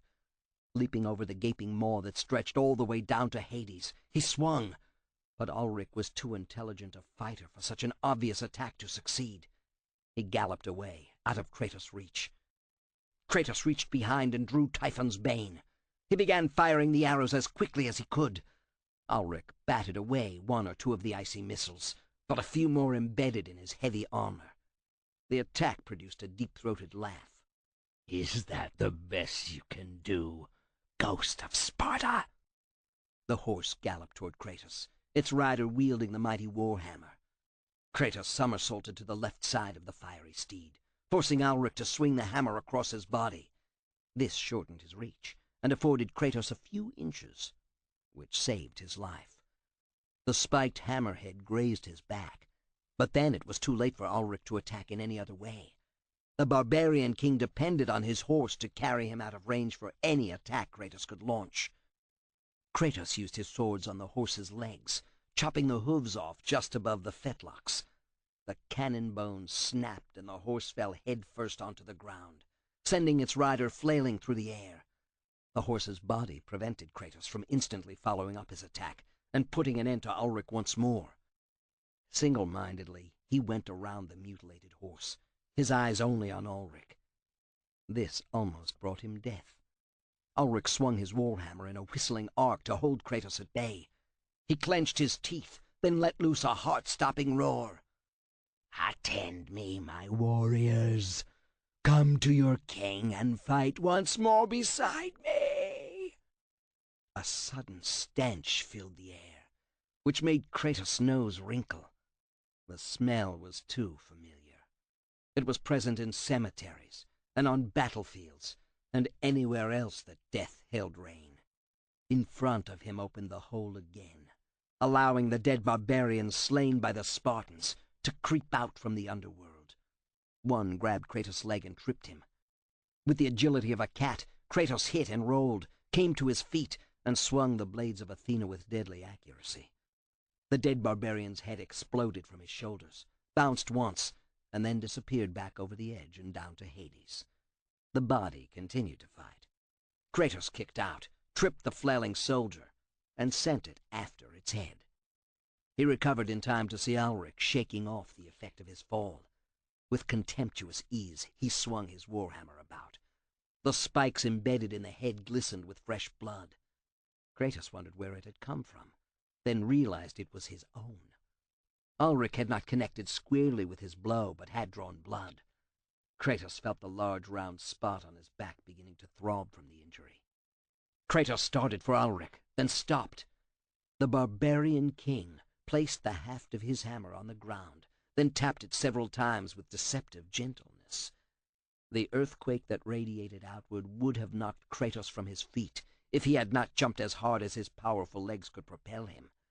When he landed, the ground still shook, but the worst of the quake had passed. A well-aimed sword cut opened a long gash on Ulrich's cheek, but the barbarian king paid no heed. He swung his ponderous warhammer about and knocked Kratos' swords away. The defensive move left the huge man's body open to Kratos' sudden rush forward, until the two men were within inches of each other. Kratos slugged him with the pommel of one sword and his right fist. The solid blows forced Ulrich away. Kratos followed, this time with both swords swinging. The two crashed together in fierce combat, each strong, both determined to kill the other. Locked together, straining, Ulrich grated out, "The sisters promised to change my fate. I won't let you, Ghost of Sparta, steal away my chance for life." Kratos heaved, sending Ulrich back. The barbarian was too strong for him. and the risk of what he had to do seemed suicidally high. With blades in front of him, he marshaled his energy and let the burning white spot deep within his breast grow. As the power focused in that scintillant spot, his legs wobbled. "You fear me, Kratos. I knew it!" Ulrich rushed forward. His arms mimicked his legs as the muscles turned to water. The barbarian shrieked his battle cry and lifted his warhammer for the killing blow. Too weak to do more than wobble on his feet, Kratos looked within his body and spirit and unleashed the rage of the Titans. The powerful shockwave knocked Ulrich back so hard it took him off his feet. He sat down and skidded back a few more feet. For the first time, something more than hatred glowed in the king's eyes. Kratos saw fear. "You won't get past me to the temple of Euryale. I will stop you and claim my reward for serving the Sisters of Fate." Blade swinging in a deadly arc, Kratos pressed forward and left bleeding gashes on the barbarian king's arms. Seeing his chance, Kratos reached up and grabbed the shaft of the warhammer in an attempt to wrest it away. He shoved his feet into Ulrich's chest, then straightened his body as he wrenched the hammer free of the warrior's grip. He flew through the air and landed heavily. Before he could regain his feet, Ulrich swarmed over him, a heavy knee pressing him into the ground. Ulrich snatched back the warhammer. Kratos rolled over and over until he was some distance away and got to his feet. He was barely beyond the radius of the hammer's swing. Hot air gusted against his face as the spike-studded hammerhead passed within inches of his face. If the blow had landed, his head would have been turned to gory pulp. Kratos attacked, his swords flying faster than any warhammer could possibly block. Ulrich exerted his immense strength and used his long arms as effective levers to change the direction, but it was too late. Kratos was inside the giant's guard. His sword stabbed forward and into the barbarian king. Ulrich never reacted to these wounds, but he did when Kratos once more grabbed the haft of the warhammer and wrenched it away. Real fear mingled with utter hatred for a brief instant before Kratos swung the hammer about and caught Ulrich on the side of the head. The blow knocked him face down to the ground. Kratos squared his stance, judged distance, then brought the hammer down in the middle of Ulrich's shoulders, with every ounce of energy locked in his battle-hardened body. Blood spattered as the spikes dug in and the spine cracked. Kratos swung again. This time he aimed lower.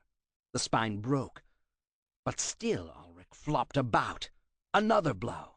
Another and another left Ulrich still on the ground. Kratos held the captured warhammer high over his head and roared in triumph.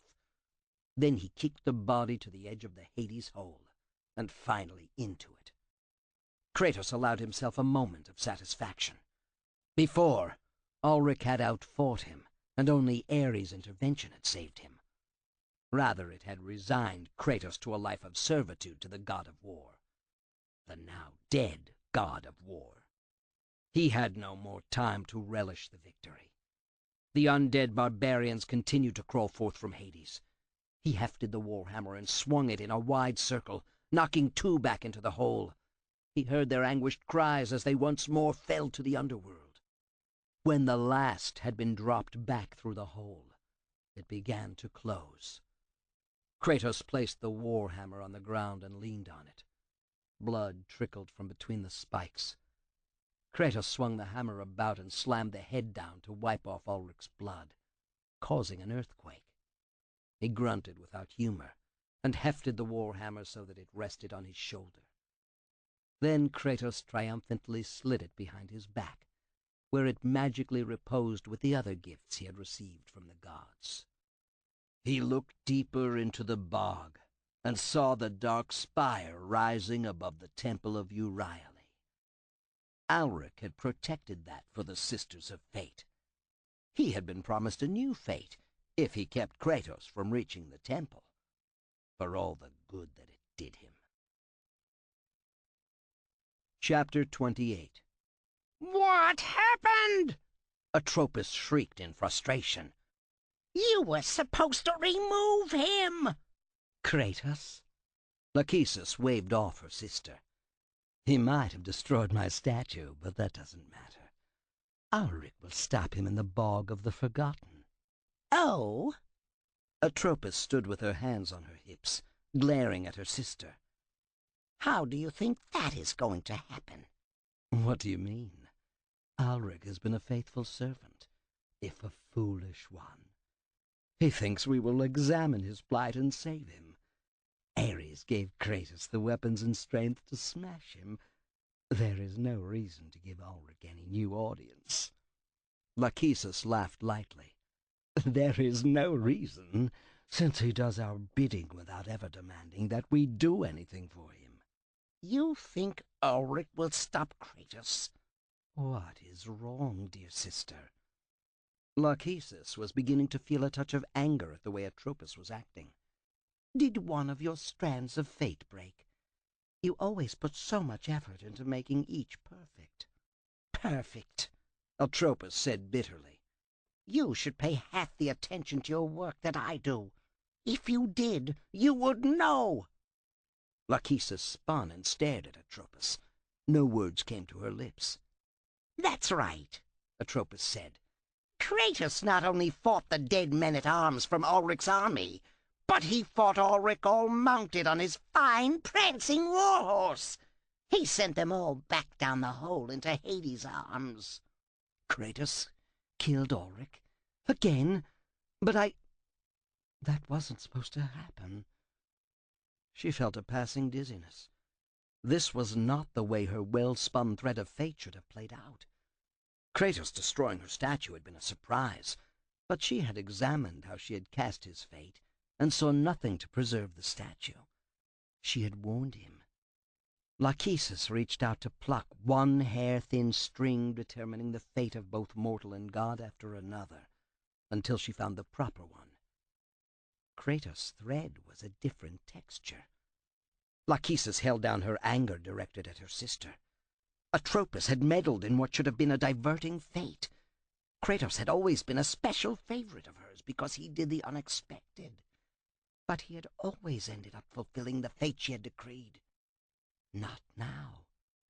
Stroking the strand, smoothing the lumpy sections, tugging a bit, she worked to determine the proper fate. You play with him. End his life now. Atropos made cutting motions with her talons as she glared at her sister. I have. Zeus killed him. Only Gaia's tampering with his destiny rescued him from Hades. That will not happen again. I assure you of that. As you thought you had taken care of the matter in your temple? I toy with him for my own amusement, nothing more, Lachesis said. And it is not my fault Ulrich failed. Did you spin his thread? No, Atropos said. The sisters stared at each other. Do you think that Clotho decreed that Kratos return Ulrich to the underworld? Why would she? Lachesis thought hard on this matter.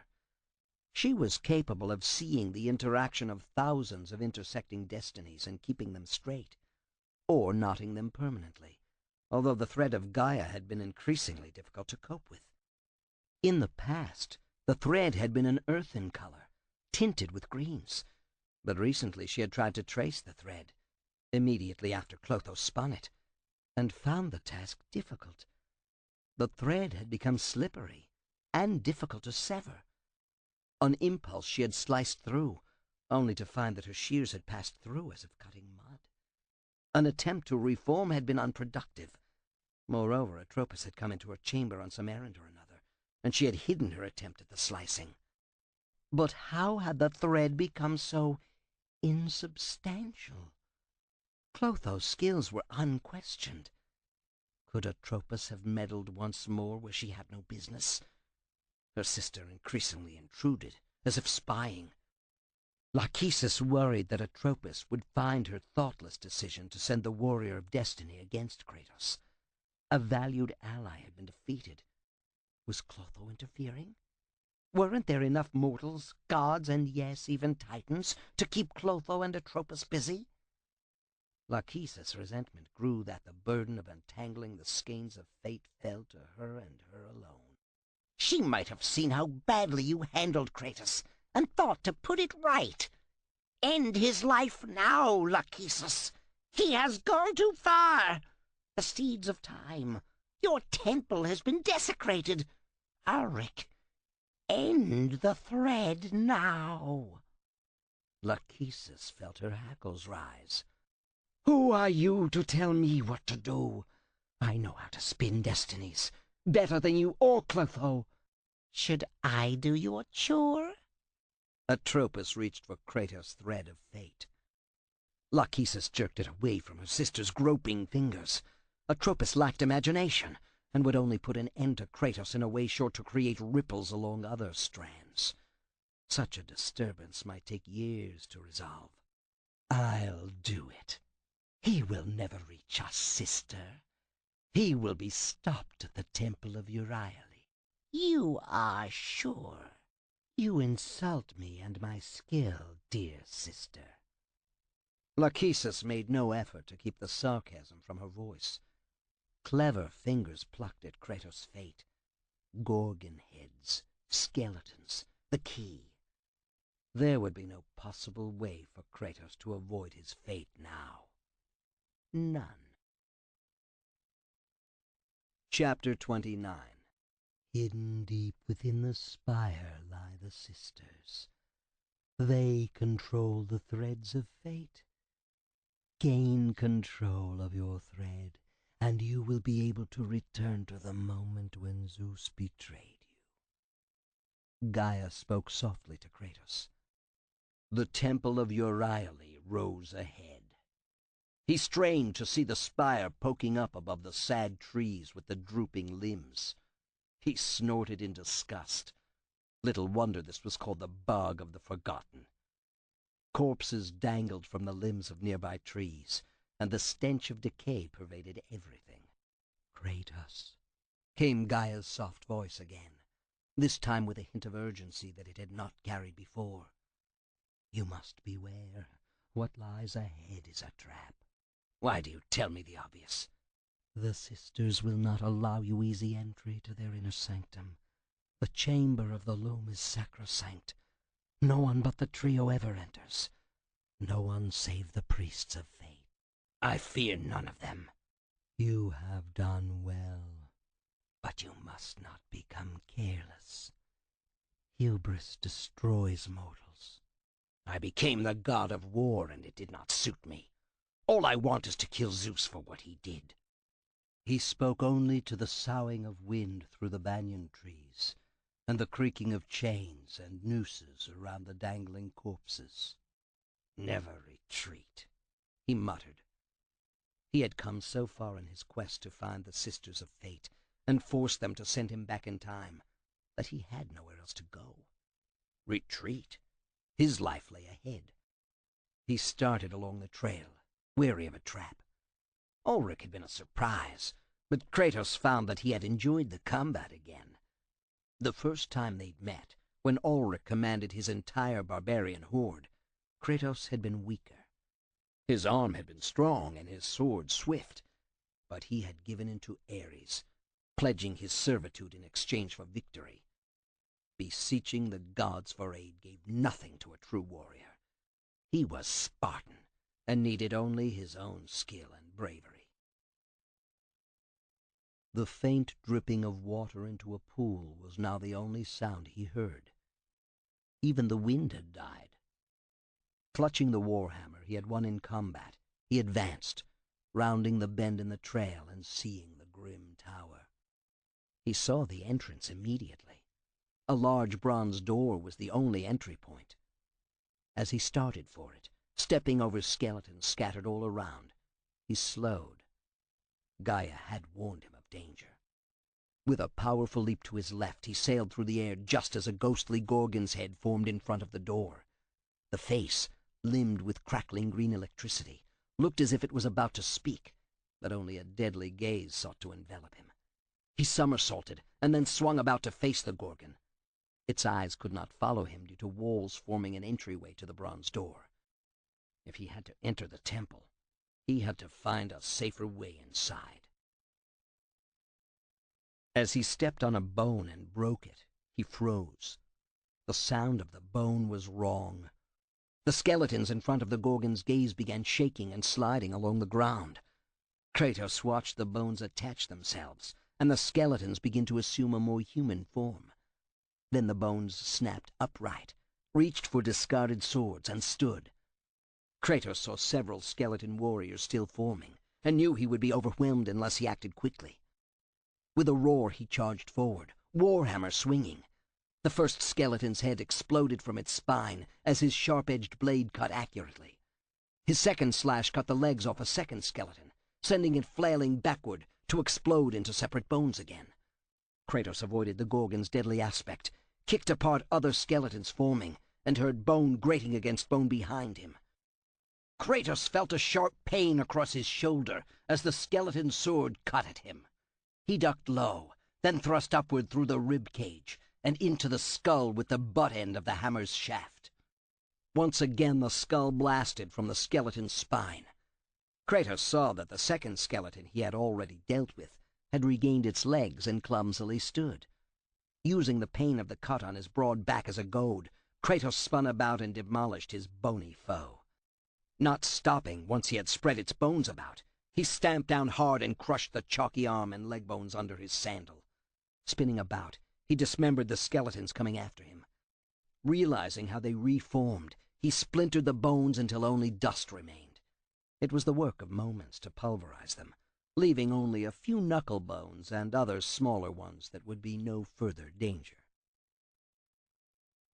Kratos worked his way through the ruins, jumping over pools of scummy water, and finally finding what must have been an arena at one time. The walls were collapsed on one side, but higher up corridors and ledges remained. As he looked around, he heard a faint voice. "Warrior!" Kratos turned toward the far end of the arena. At a level too high for him to reach, he saw a man struggling forward, pulling himself along as if his legs were broken. "Warrior! Help me! I beg you, help me!" Two horned creatures grabbed the man and dragged him out of sight. Kratos shook his head. By the time he reached the upper levels, the man would likely be dead. He looked around the floor. Puddles of orangish muck emitted vapors that caused his breath to catch in the back of his throat. He stepped back to be sure he was not falling into a trap. All he heard were the obscene bubbling sounds from the muck pools. The near silence was broken by a shrill horn blast.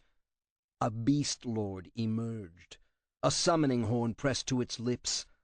The huge potbelly was armored, and the horned helmet hid both head and face. Its claws curled into the stone flooring and left deep scratches as it rocked back to give another long, mournful summons. As god of war, Kratos had seen the likes of him before, and waited for what had to come. The Lord tossed aside his horn as an immense cyclops crawled up from the ruins beyond. Using hooks, the Beast Lord scaled the cyclops and stood on the broad back, which had grapples fastened to the powerful shoulder muscles.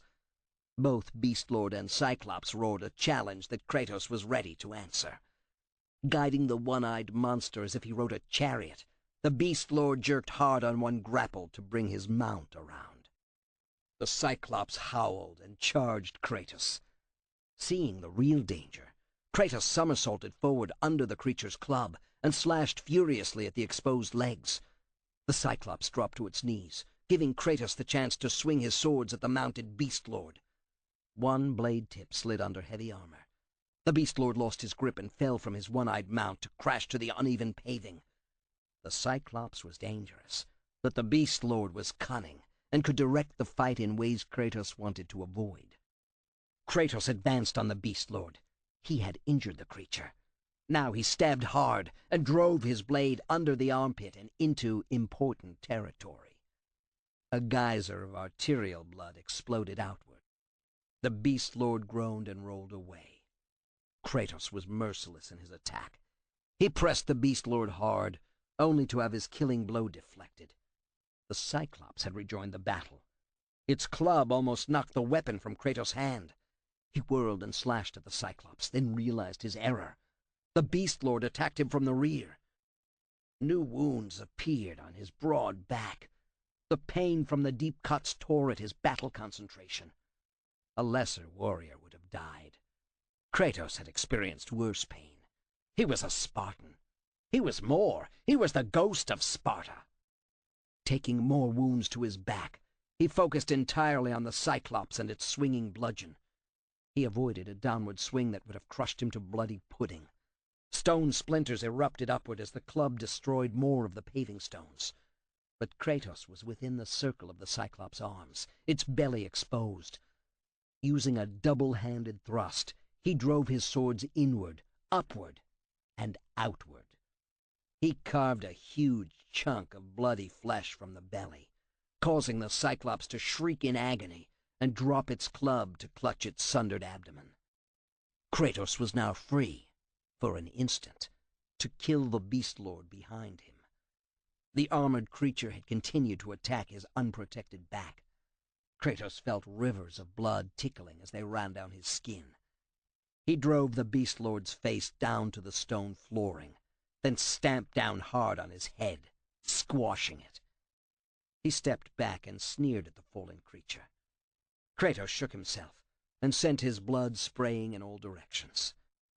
He turned and saw that the Cyclops refused to die. It came for him.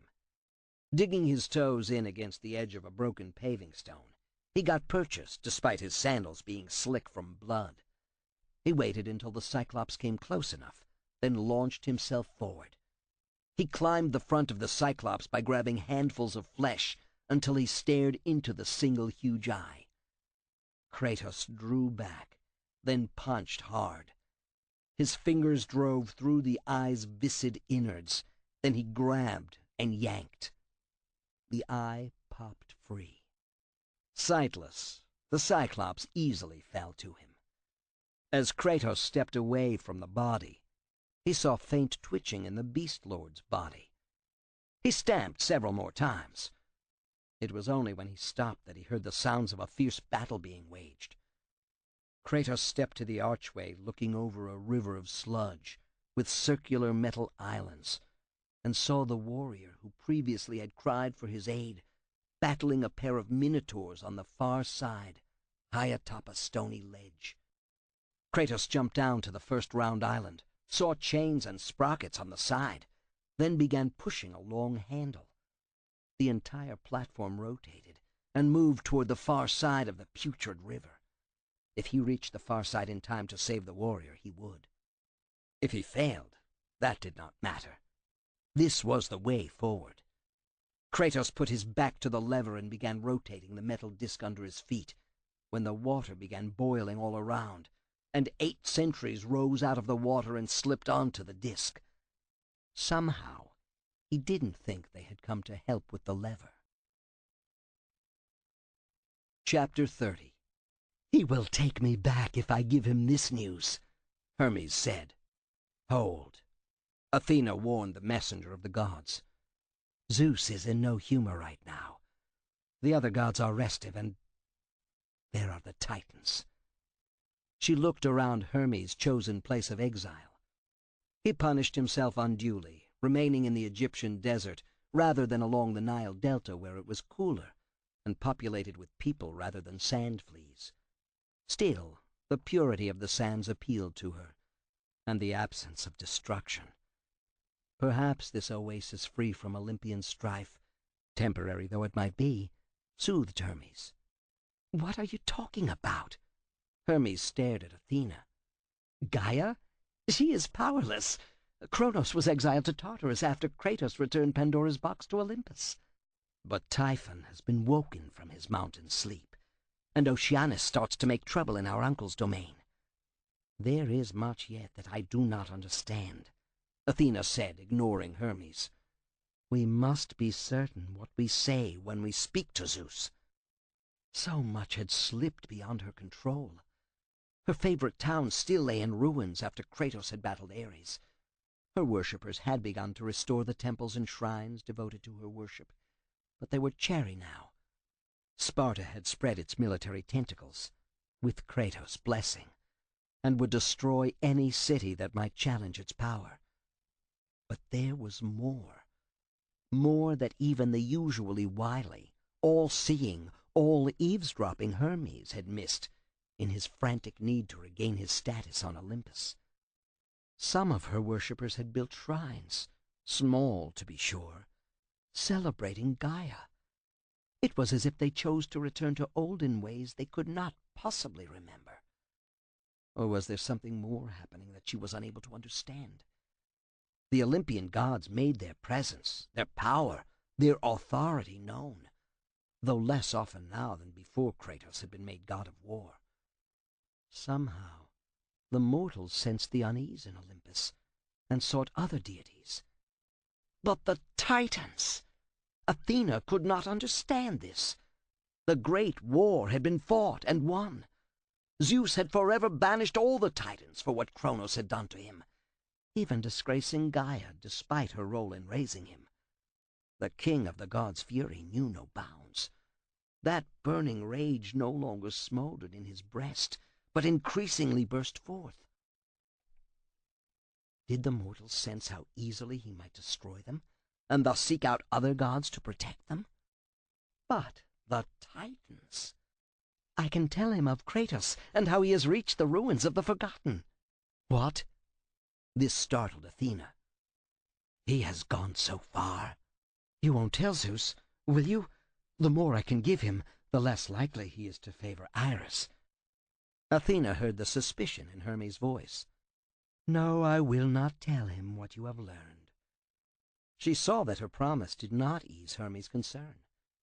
It would take very little for him to turn on her. If he thought Zeus would restore him to his previous status between the gods and goddesses, betrayal would come as easily to his lips as his winged sandals carried him faster than thought throughout the world. She needed to be on guard.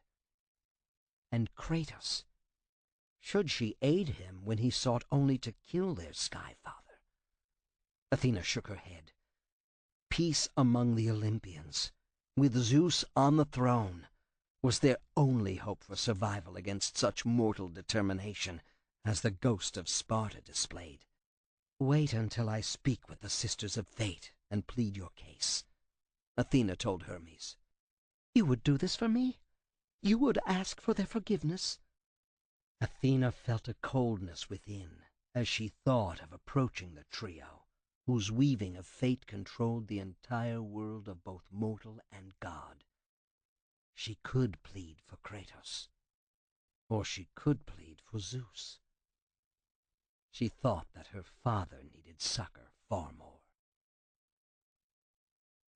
Chapter 31. The sentries circled Kratos and backed him to the lever he had been pressing to move the circular metal island. His blades sang out and forward, but the muck-dripping creatures were too quick. They easily danced back out of range of his fiercely swinging weapons. When the lever nudged him and the chains linked through the sprockets on the side of the metal island began to groan, he realized his progress to the far side of the swampy river would be for naught. Only constant pressure on the lever kept the circular plate from returning to the wrong side of the river.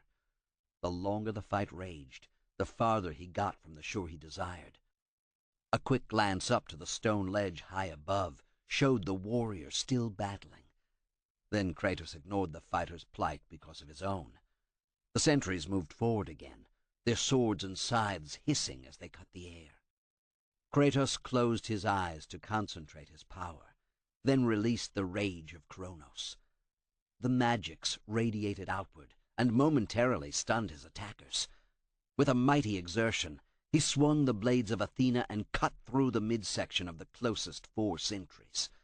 2 quick steps put him into position to dispatch 3 more. With only 1 remaining, just out of reach, he squared his stance for the final lunge, only to find that the magic had already faded. The sentry bellowed and rushed him. Catching the creature's blade in the X of his own crossed weapons, Kratos fell backward, then lashed out. 1 foot looped around the sentry's ankle. The other viciously kicked against the kneecap. The dull snap of breaking bones could be heard over the soughing of the defiled river around the island. But the next snap, as Kratos lifted the struggling creature high over his head and then dropped him over his knee, came as loud as any thunderbolt. Kratos kicked the body into the water and returned to his task of pushing against the river. He quickly reached the far side, hopped lithely up, and scrambled forward, going deeper into the ruins. Barely had he reached a decaying, vine-draped area than he heard the faint moans of a human. He looked around. "Warrior, help me." The plea was so faint even Kratos' keen ears almost failed to hear it. He turned in the fetid jungle and, amid the thick vegetation, saw movement both bright and shining. Kratos ran forward, pushing his way through the vines. When he saw the warrior who had called out to him before, he stopped. The warrior wore Athenian armor, a bright red plume on the crest of his helmet.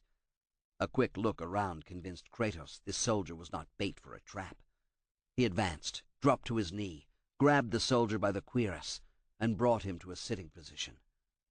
Blood flowed from a dozen wounds, any of which would be fatal. Kratos had seen the soldier battling minotaurs. A deep gouge in the belly showed where one had gored him, then left him for dead. Kratos shook the man to loosen his tongue before his soul departed for the underworld. "God of war," the Athenian grated out. Blood gurgled in his throat, another sign he was soon to be ferried across the river Styx. He tried to point. "Jason, that beast took him." The soldier clutched Kratos' forearm with surprising strength. "All our men are dead. Jason has the fleece to turn back the Gorgon's stare. You must save him." Blood trickled from the corner of the wounded man's mouth, and Kratos caught the stench of imminent death. The man sagged, exhausted from the effort of giving Kratos this warning. Kratos shoved him back to the ground and stood, looking down as the man gasped for breath. Every intake of air was raspy and tortured. For an Athenian, he had fought well. Kratos turned and looked down the path the soldier had indicated. "Help him," came the faint cry, almost inaudible. The fallen soldier had said Jason fought some creature. Drowning out further entreaty came a lewd sucking noise, a gobbling, a vile feasting. Kratos ran down the path toward the sounds of an animal rending flesh, only to dodge to one side as a Gorgon assassin reared up on its snake's tail to block the path. The eyes on stalks weaved about, this way and that, as the ineffectual hands reached out for him while it slithered closer. The deadly eyes swept past him. He foolishly looked and felt his arm turn to stone. One instant it had been muscular, powerful, capable of wielding any weapon. The next saw it numb and cold as if it had been sculpted from marble. A powerful flexing of his shoulder and upper arm shattered the stone and restored his arm. But it felt curiously weak. He flexed it again, drew his blades, and rolled forward, ducking under the Gorgon's deadly stare. He slashed furiously with both swords, and produced an ear-splitting shriek that almost froze him as surely as the Gorgon's gaze. The Gorgon reared again on its snake tail, towering over him. He thrust, drove one tip a few inches into flesh protected by a horny hide, then tried to scream as the gaze fell upon him fully. His arm had lost circulation before. Now his entire body did. A moment of panic passed as he realized he was encased in stone, not turned to stone. With a mighty heave, he arched his back and brought his arms around. Bits of flying stone tore at his flesh as he broke the enshrouding marble. Kratos paid no attention to such minor injuries. The true danger lay in front of him, as the Gorgon reared back and brought down the twin beacons of death. Capture him in stone again, and he might be unable to break free. He leaped into the air and brought both blades down on the Gorgon. The creature sinuously wiggled away, only slightly injured. With his sword edges trailing fire from the force of his attack, Kratos again hacked at the monster. and again his body became cold and immobile. The gaze had bathed him in hideous, transforming green light. Kratos crashed to the ground, solid from the Gorgon assassin's glance. Luck kept many a warrior alive. So it was with Kratos now. He had landed heavily on a rock in the swampy path. The rock cracked the casing around him, and once more afforded him a way of breaking free. Shards flew in all directions, but another stone imprisonment could spell his end. With full fury, Kratos attacked, jumping high into the air. The Gorgon's eyes followed him. He drove the tips of his swords downward into those blazing watchfires of death, blinding the Gorgon. It screeched and tried to flee. Swords no longer good enough. Kratos grabbed the Gorgon around the neck and squeezed. He felt snake-cool scaled flesh beneath his fingers. He squeezed. The Gorgon choked. He squeezed harder as the creature thrashed about, then gave a savage jerk and beheaded the monster. He swung the barbarian king's warhammer around and smashed into the gears, reducing them to dust. The calls for help came louder now that the way had been cleared of the gears. Kratos stopped in front of an iron grating. On the other side, a broad-chested, dark-furred Cerberus tossed its center head and ripped an arm off a fallen man.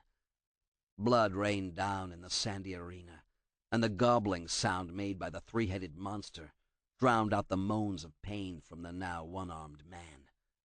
The monster saw Kratos and roared. Its claws ripped at the ground, and its spiked tail whipped back and forth in anger. Kratos bent, grabbed the bottom of the grating, and heaved, sending the gate upward.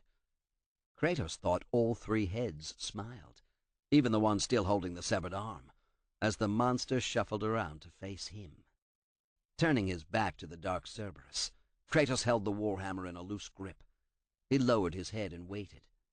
The Cerberus was puzzled at his lack of aggression. Impatience caused the three-headed dog to race forward. Kratos tightened his grip, tensed his muscles, and began a swing. By facing away, he had given himself a full half-circle's added momentum. He spun and sent the hammer with all its prodigious strength into the head still gobbling at the human arm. Blood exploded in all directions as the spiked hammerhead met the Cerberus head. The dark Cerberus stumbled and leaned to one side. Kratos recovered, swung his hammer in a wide arc, and again connected squarely, this time just behind the dog's muscled shoulder. The shock went all the way up into his arms, forcing him to step back to recover his balance. Kratos almost died. The dark Cerberus spat out a fireball from its second head. Kratos lifted the hammer and deflected a portion of the liquid fire aimed at him. The foul, fiery sludge coated his hammer and burned at the haft. Taking 2 quick steps, he somersaulted and avoided another fireball attack, coming up next to the one-armed man. "Kill it, god of war," the injured man urged. Kratos looked at him without curiosity. "Kill it, and you will have the thanks of Jason of the Argo. You have the golden fleece." Jason shook his head. With his remaining hand he pointed. "The Cerberus swallowed it. Get it back. You have to." Kratos roared and attacked. The Cerberus swiveled its heads about and finally spotted him. He saw that the creature had momentarily blinded itself with its own blood, but its eyes were clear once more. Knowing the dog moved sluggishly to the side because of its four-legged stance, Kratos forced it to pivot on its back legs by circling. With a powerful double-handed grip on the warhammer, he slammed it into the ground between him and the Cerberus. The hammer blow to the ground sent ripples earthquaking in all directions. Kratos staggered and went to one knee, but the temblor toppled the dog. It crashed to the ground and bounced about as the quake died down. On his knee, Kratos swung again. The warhammer crushed the second head. Only the third head remained. From the piteous howls coming from that head, Kratos had wounded it grievously. The creature struggled to regain its feet so it could rear back and spit forth another deadly fireball. Kratos shot to his feet and surged forward, taking advantage of another fiery attack that exposed its throat. His swinging hammer caught the dog just under the jaw. Its head snapped back. Being too close to use the long-hafted hammer, Kratos grabbed with both hands and clawed out gobbets of flesh from the dog's throat.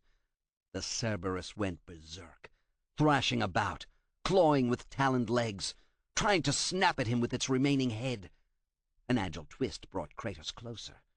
He rammed one forearm into the dog's throat and reached around behind its head with his other. Catching it in a deadly grip, he used every ounce of strength to jerk. A sound like thunder filled the arena as its neck snapped under his stupendous killing move. Kratos stepped away when the Cerberus crashed to the sandy ground, twitching violently as death slowly possessed every inch of its muscular body. Not waiting, Kratos gripped the jaws and forced them open, then plunged his arm down the monster's throat. His fingers tingled as they touched a thick wad of fleece from the magical ram. With a quick yank, Kratos pulled out both the golden fleece and the dog's esophagus, which he cast aside. He held the fleece above his head, stared at its shimmery golden strands woven into shoulder bracers for armor, and felt the power filling his entire body. "You've done it, Ghost of Sparta. You've recovered my fleece." Jason made his way painfully toward Kratos. "Return it to me, and be blessed by the gods." Kratos spat. "I want nothing to do with the gods of Olympus, other than to kill Zeus." The words shocked Jason. His eyes went wide, and his mouth tried to form words. He clutched at his severed limb with his good hand. Blood oozed around his fingers. "You cannot mean this," Jason said. "The ram that bore that fleece was slaughtered in tribute to Zeus." "Just as Zeus will be slaughtered in tribute to me." Kratos slowly rotated the fleece so that it shone like a small golden sun. "The fleece is a holy relic. You cannot pervert it to your needs, god of war," Jason said. "I am not the god of war," Kratos bellowed. "The Sisters of Fate will grant me a different destiny, one that sees Zeus dead. Never again will I sit upon the throne of the god of war. It is my fate the Sisters will amend. Why else would they block the path with a magic that only my fleece could destroy?" Jason said, his voice stronger. "My Argonauts and I dared a dragon and treachery to steal it away from Aeetes of Colchis. It is mine." Jason made a clumsy grab for it. Kratos stepped away and let the Argonaut fall past him, landing on his knees, propped up on his good arm on the sandy ground. Jason looked up, imploring Kratos for mercy. He knew nothing of the man he beseeched if he thought charity or even a spark of compassion burned anywhere in his tortured soul. "I must possess it to reach the Sisters of Fate." Kratos stepped away from the man as he struggled to his feet. He had no cause to bandy words further with Jason. "My fate must be changed. The fleece will gain me entry and be my gift to them to change my destiny." Jason's jaw tightened and a hardness came to his aspect. His remaining hand tightened into a fist so hard that his fingernails cut into his calloused flesh and caused drops to fall into the thirsty sand of the arena floor. Kratos touched the spot on his chest where Zeus had run him through with the blade of Olympus. If his resolve had ever faded in his quest to reach the Sisters, this memory had renewed his determination. Zeus would die at his hand. "Medea." A small catch came to Jason's voice. "She was my lover, my all. She was a witch and the only woman who ever truly loved me." Jason straightened. "She killed her brother to aid in the theft of the Golden Fleece.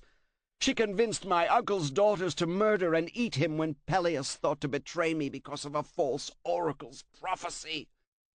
Kratos lowered the fleece and held it at his side, watching the Argonaut closely. "Medea convinced my cousins that the murder of my uncle and devouring the chopped-up pieces would rejuvenate him from serious illness." Jason's lip curled. They deserved their fate. So why do you wish the Sisters of Fate to change it? You have changed your mind?" "Never! Medea did this for me, and I forsook her. I pushed her aside for the daughter of King Creon. Creusa was to be my bride, but Medea sent her a wedding robe that burst into flame that none could extinguish, which consumed her on our wedding day." Jason squared off as he faced Kratos. "After she cut the throats of our children, she fled to Athens." Jason paused, ground his teeth together, then said, "I would have her back. I want the Sisters of Fate to return me to Medea's bed." To kill her? "No! I was a fool to believe Creusa could love me more. I miss my children, and Medea haunts my dreams. Her smile, the soft touch." Jason reached behind, drew a wickedly sharp dagger, and launched himself at Kratos. Years of fierce battle had honed Kratos' reactions. The gleam of the blade that should have driven deep into his chest missed by a hairbreadth. He reached out and caught Jason by the throat, squeezed and then heaved, lifting the Argonaut off his feet. Jason stabbed out with the dagger, but it was a feeble attempt. Kratos' powerful grip turned the blade around and drove it into Jason's heart.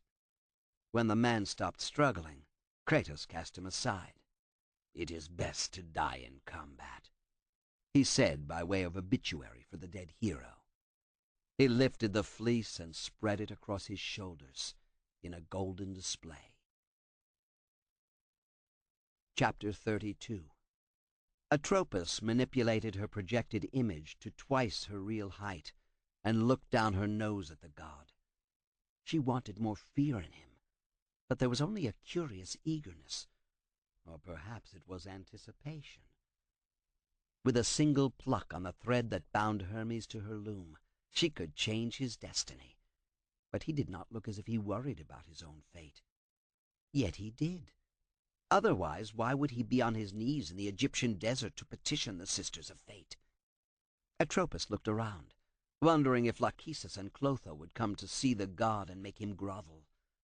Lachesis enjoyed venturing away from the island of creation through her projections, but Clotho was loath to do so, preferring to remain in her chamber, both in body and in spirit. She was a little uneasy ever since she had learned that Lachesis had sent forth the warrior of destiny, and Kratos had vanquished him so quickly.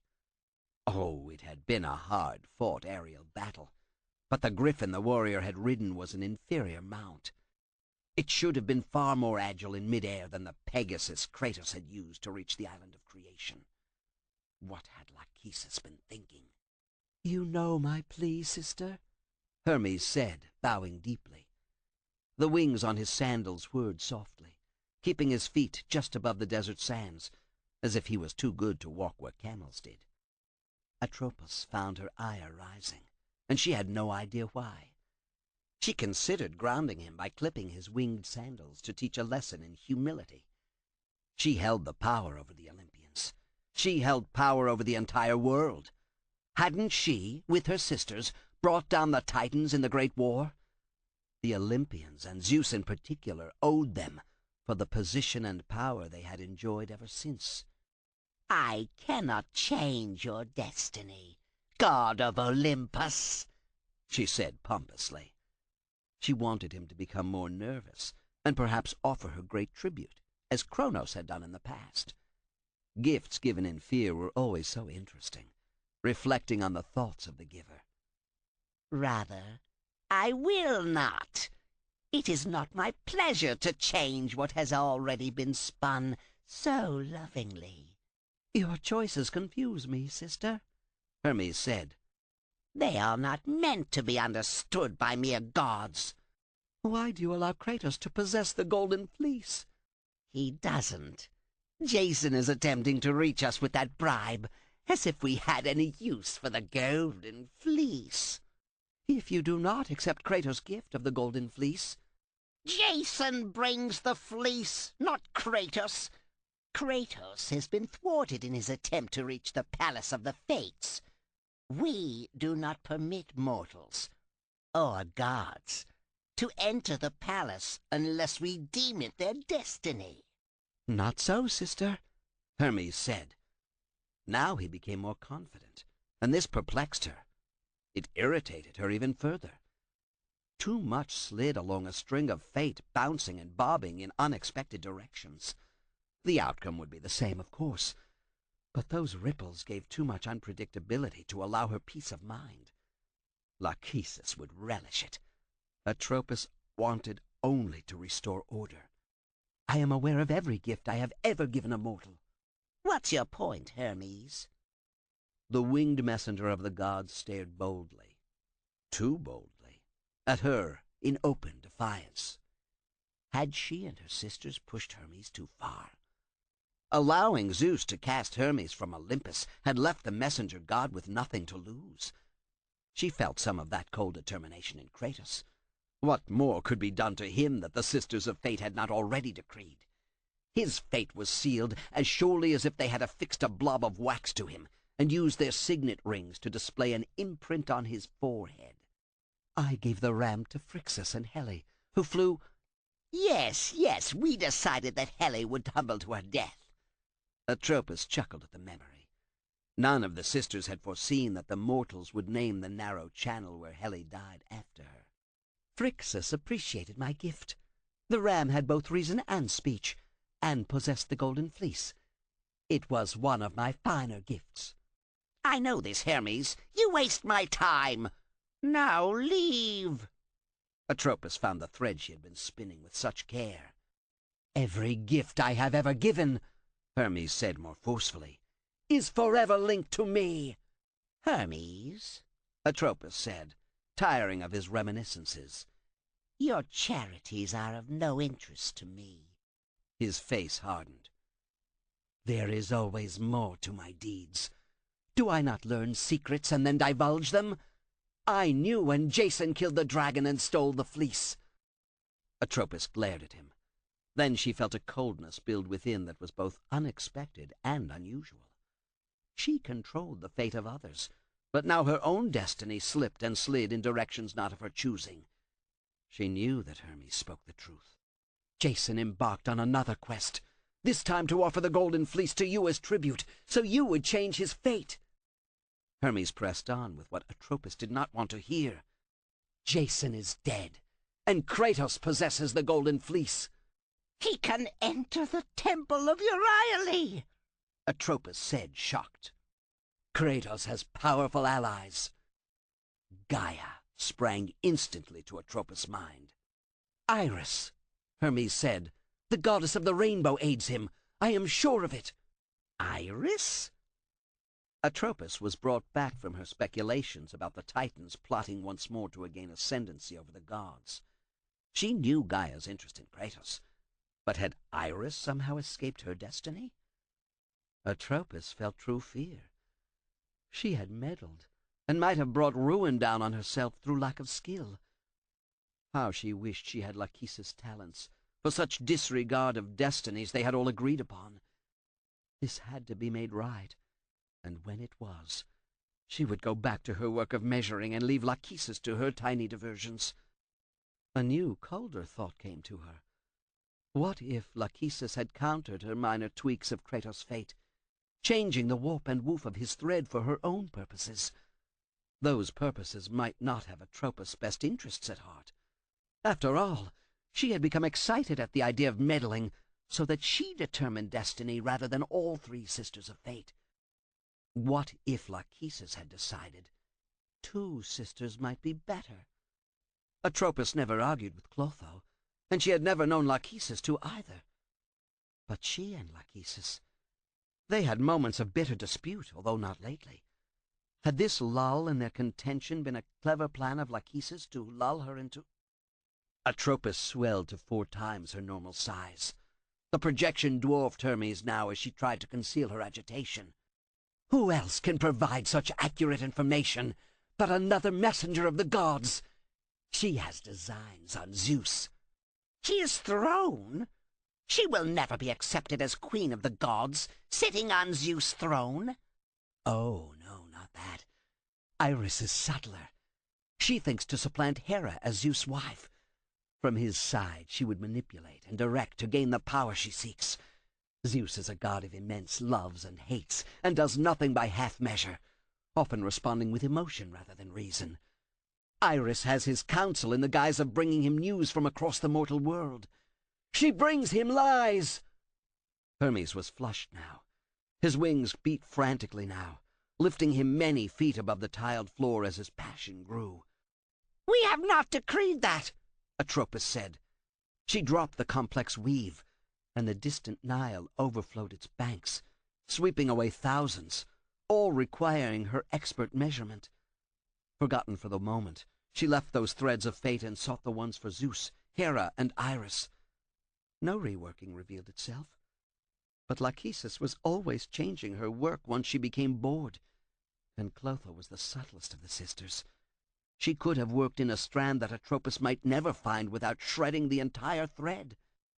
The Sisters of Fate had not decreed such an upheaval in Olympus. But had one of the sisters? Atropos stared at Hermes and wondered.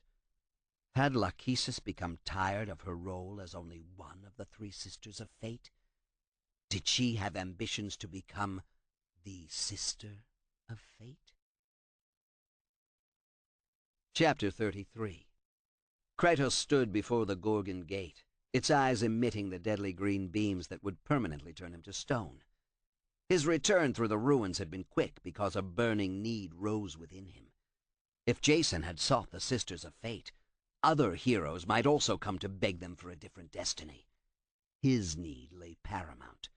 He had killed Ares, the god of war. Now he intended to kill the very king of the gods. Kratos touched the spot on his chest where the sword had penetrated and left his entrails dangling. He looked at the Gorgon gate and sneered. He touched the golden fleece adorning his shoulders, magical tingles passing into him. Before it had been only a cape. Now glowing plates adhered to his armor. The Gorgon's eyes fixed on him. The heat and stark power staggered him, but the golden armor bolstered his ability to fend off even the most severe blow. He advanced, the barbarian king's warhammer in his right hand. Torrents of energy poured around him, as if he were a seaside rock, and a mighty storm's waves crashed against him. Like that rock, he did not bend or yield. Grunting, he swung the hammer as hard as he could against the face of the stone Gorgon. It exploded into a million pieces. Kratos let out a bellow of triumph, then rushed into the temple of Euryale. He began to explore, finding only desultory guards to block his way. He heard scraping sounds. Drawing his swords, he rounded a thick pillar to see a wizened soldier yanking hard at a handle on a winch. The soldier looked up and grinned, revealing gaps between teeth so blackened with rot as to be useless. The flesh was pulled drum-tight on his face, and his eyes burned with fanatic fire. He yanked hard and pulled the wooden handle out of the winch, staggering back. "You'll never reach the Sisters of Fate, ghost of Sparta. It is my fate." On spindly legs, more bone than muscle, he ran away to vanish around a pillar, cackling maniacally the entire distance. Kratos studied the winch and saw it controlled an elevator that would have lowered him into the bowels of the temple. Lacking the handle, he had two choices. He could track down the emaciated soldier and take the handle from him, or he could find another way down, for such had to be the direction he needed to travel. Why else would the old soldier in his battered, blood-encrusted armor try to keep him from the lower levels, unless that way truly led to the Sisters of Fate? Stalking about finally revealed a small hole in the ancient stone flooring that Kratos enlarged with several swift blows from Alric's warhammer. Debris fell to the floor far below. He shoved his head down into the hole to look about, and saw a strange iron cage spanning the length of one wall. But stranger yet were the spinning blades with serrated edges that rolled back and forth along channels mounted in the ceiling. The drop was too far to the floor even for Kratos, but if he could reach a wall and climb down, he could continue his search. To do that, he had to cross the ceiling laden with spinning wheels of death. Any of the rotating, laterally moving wheels would sever an arm or legs or head if he made even an incautious move. Without hesitating, Kratos swung down, using the blades of Athena to grapple into the stone ceiling. He fell into a rhythm that allowed him to swing forward, pull free his sword, and then reach for a new secure anchor in the ceiling, but this almost caused his death. His path crossed that of whirling saw blades that came racing from the walls, following tracks on the ceiling. Kratos was forced to time his progress across to match the accelerating speeds of multiple saw blades. When he had almost reached the far wall, he was forced to use his sword to block a saw blade spinning directly at him. The impact wrenched his hand free. He dangled by one arm as the blade whipped past. It took several seconds for him to recover his senses. Then he saw the blade had reached the end of its channel and was coming back at even greater speed. Wrenching himself about, he thrust his sword into the ceiling, got a firm anchor, and swung out of the way at the last possible instant. Kicking hard, he swung to and fro, then shot outward in an arc that caused him to smash into the wall. Quick reflexes brought his swords about and into the stone. From here it was the work of a moment to lower himself to the floor. "It's a trap. A trap," came the weak moan from inside the iron cage along the wall to his left. Kratos examined the mechanism and frowned. The decrepit soldier who had stolen the handle had been impaled on spikes mounted on a vertical wall that traversed the interior of the long iron cage. "A lever," the skewered man whispered hoarsely. "Be quick, or be dead. Like me." The soldier shook spasmodically, then fell lax. Kratos wondered for a brief moment how much of his life the soldier had wasted in attempting to change what the fates had meted out for him. But before he could wallow any deeper in that pool of thought, Kratos forced his mind back to the task at hand. Carefully, he examined the structure that lay before him. The warning given seemed accurate. He bent his back to pull the external lever, which drew back the piston mounted with the spikes and the impaled body enough to enter the cage. He released the lever and watched how the mechanism worked. A second lever along the rails worried Kratos. He walked farther, peered around, and saw a stone grate. He moved the lever twice more, watching and counting. On the third pull, he stepped in front. The piston began moving behind him. Stride long, Kratos went to the second lever in a nook beside the cage. He judged distances, counted duration for how long he had before the piston rammed the spikes into him, then drew back this lever. A heavy door opened beyond the edge of the grating at the far end of the cage. By now the piston was speeding up as it came down the interior of the cage. Kratos gripped the edge of the grating, which was at the end of a steel tunnel, and heaved. The grating moved ponderously.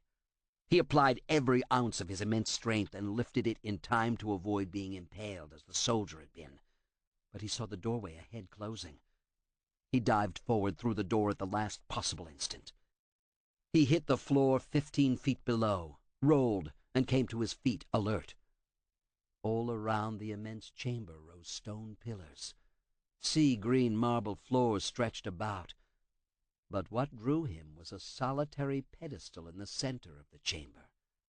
On it, open, lay a book. Rubble surrounded the pedestal. When he kicked at the debris to get closer, dust rose and shards scattered. Kratos stared at a petrified hand amid the debris. A single stone finger pointed up at him. His foot came down and ground the hand into dust. He saw words on the book's open page. They had been written in blood. "I am all that remains. I know now that I will never reach the sisters."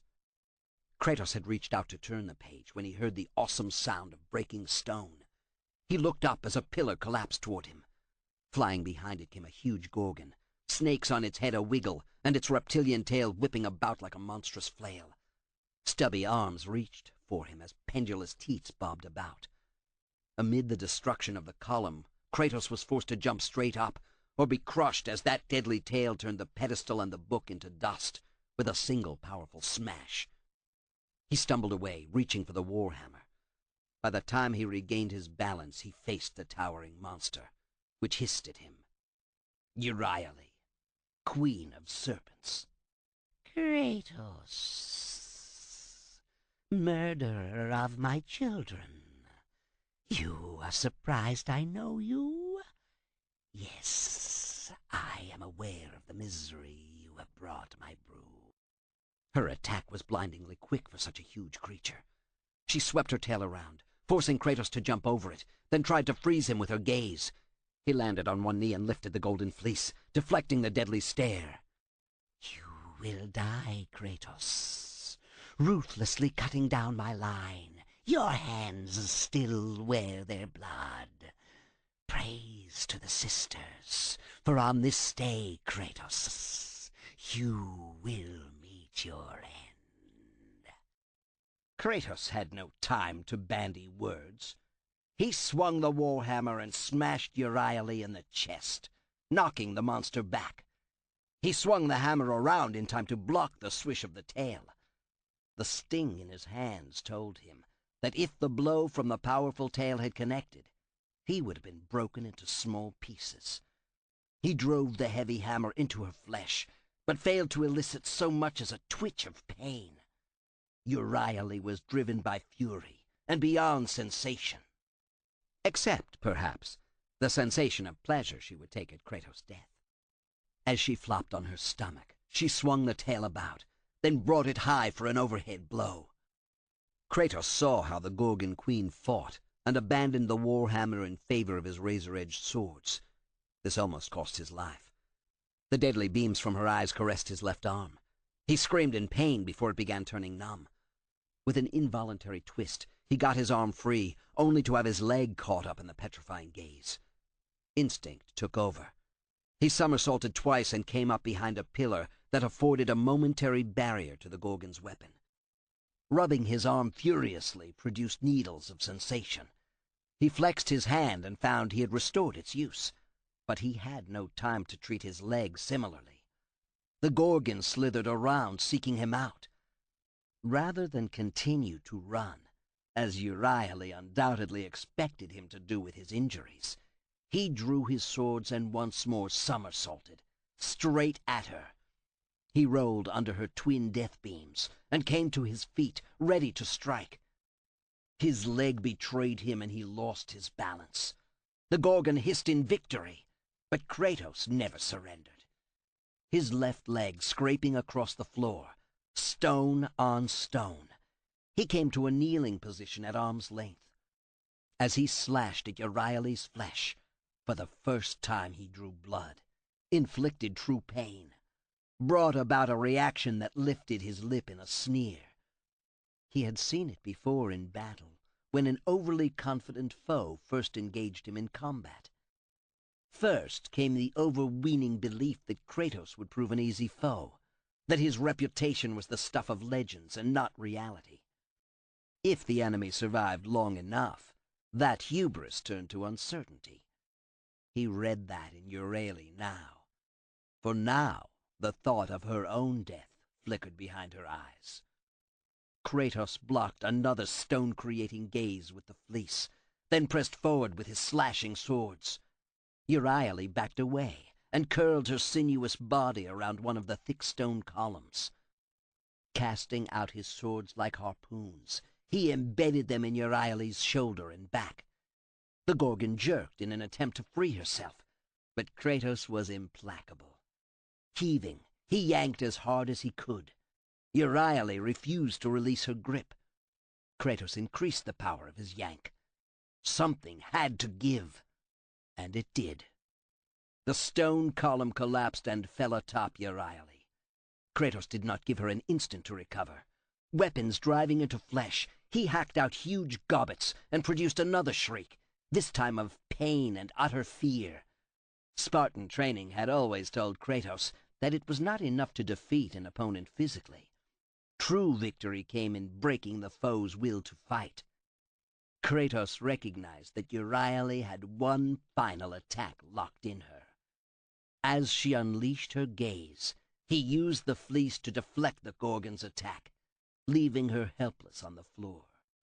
But only for a moment was she writhing. Kratos leaped high in the air and came down on her back, using his stone leg as a pile driver, away from the feeble light dancing in her eyes now. The weight snapped her spine.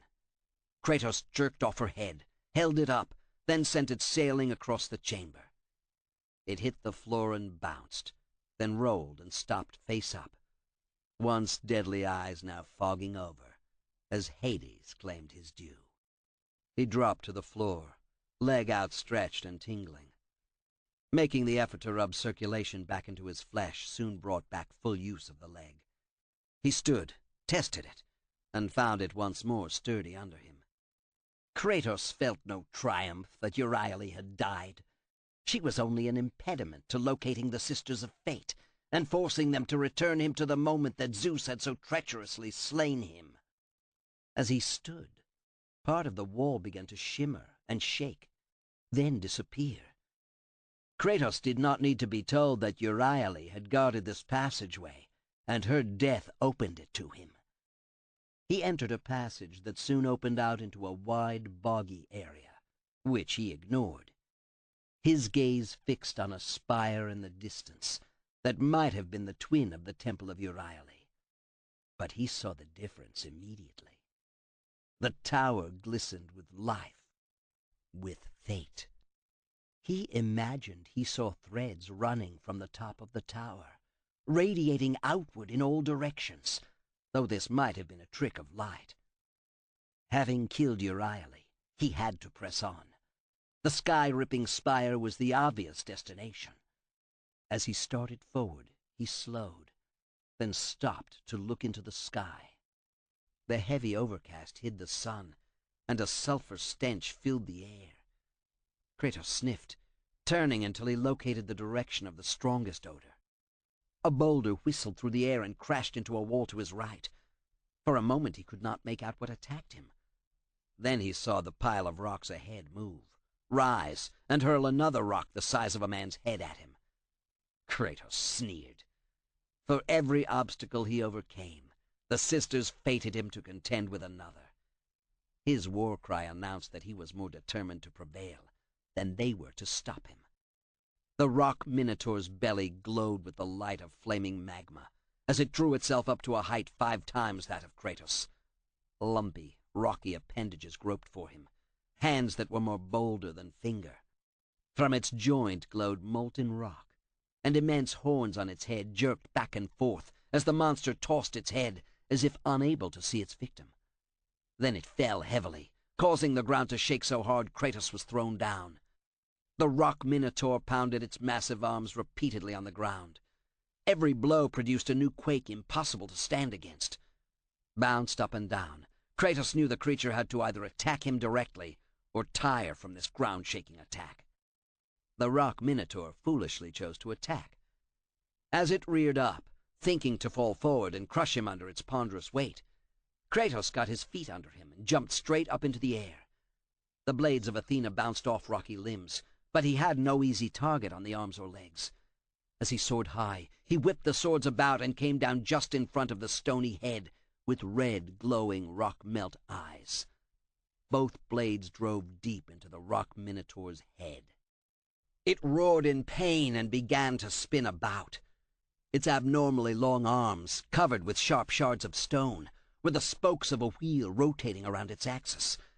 Kratos jumped again, leaping over first one and then the other deadly arm. As long as the rock minotaur spun in this crazy, dizzying attack, he could not attack directly. If he backed off, the pounding would create earthquakes that would knock him from his feet.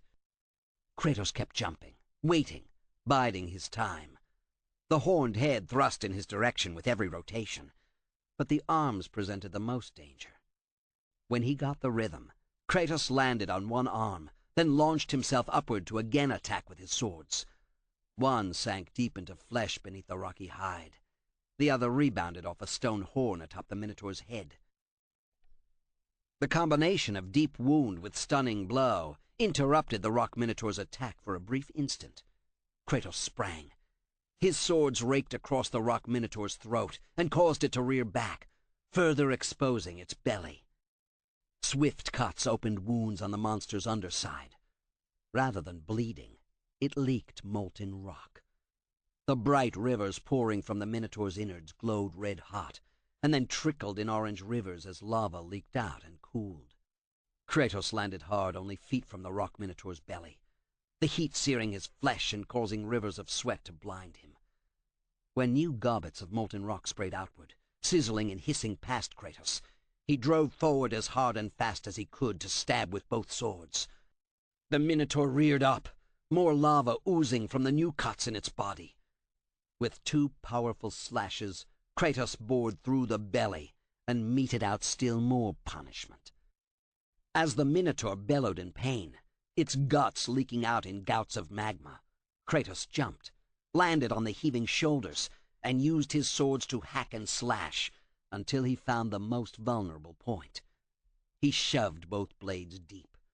The rock Minotaur shuddered, began glowing between the armor plates covering its back, then crashed face down.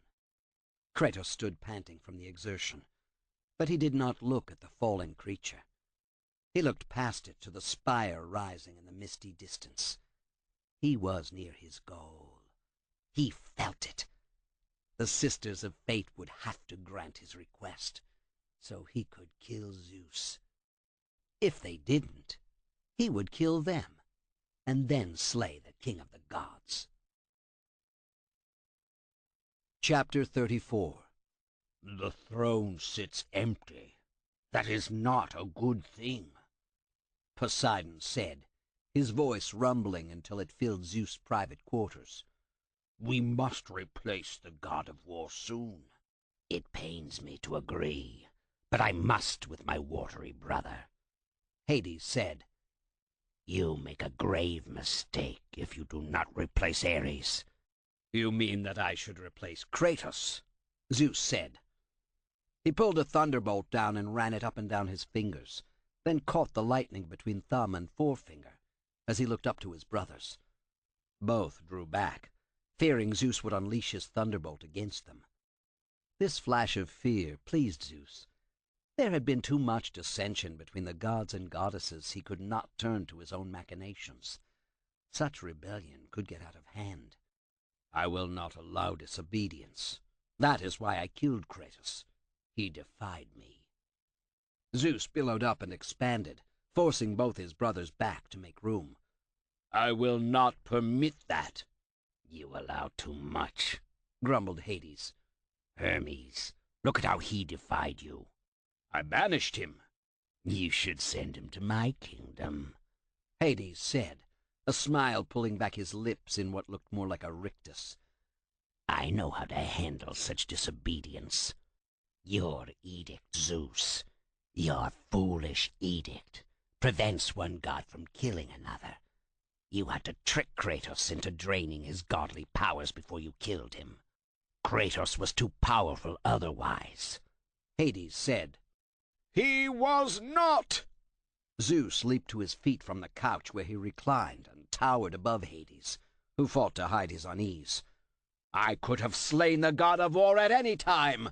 I am king of Olympus, not that upstart. I made him a god and he defied me. I meant that your edict of one god killing another forced you to turn him mortal again, Hades said. Do not patronize me, brother. Be quiet, both of you. There is trouble in Olympus. Look around and you can see it at every turn, Poseidon said. I will order all to get along, Zeus said. That will certainly work, Hades said. It will work as well as elevating Kratos to Ares' throne. You dare mock me, Hades? Zeus' beard flashed with constant lightning now, and he held a thunderbolt in both hands. Are you so blind you cannot see what our brother Poseidon is saying? Hades shot back. Olympus is only an insult away from open war, a civil war among the gods. I return to the underworld to find peace. You are too close to the problem, Zeus, Poseidon said. A new god of war, Zeus said more thoughtfully, dropping again to his couch. That would be a good thing. But who? He pursed his lips as he considered potential warriors. Athena would never agree, Hades said. She is a cunning bitch, tricky. Poseidon glared. Someone must be brought to the throne as you did Kratos. But you must choose more wisely, Hades said. someone from the Elysian fields seems a poor choice. Who, being content in the afterlife, would desire constant strife? Someone from Tartarus, mused Zeus. Why not a mortal hero? Would not my son Hercules be worthy of ascending? The trio began an argument that grew increasingly heated, as each suggestion was met with dual disapproval. Watching from behind a tapestry, Hermes saw that they would never agree. The three brothers had fought over too many other matters in the past, but if someone else suggested a logical, reasonable mortal to elevate to the throne of god of war, Hades, Poseidon, and even Zeus would greet the suggestion with approval, and a reprieve from banishment. Hermes slipped away, clutching a magic helmet. He knew exactly which hero to champion to be Kratos' successor to the god of war's throne. Chapter 35. Let the rage of the Titans fuel your blades, Kratos, Came Gaia's warning. Kratos did not need such advice. He had faced wraiths before, and the ones guarding the entrance to the great hall of Atropos were no true barrier to one of his fighting prowess.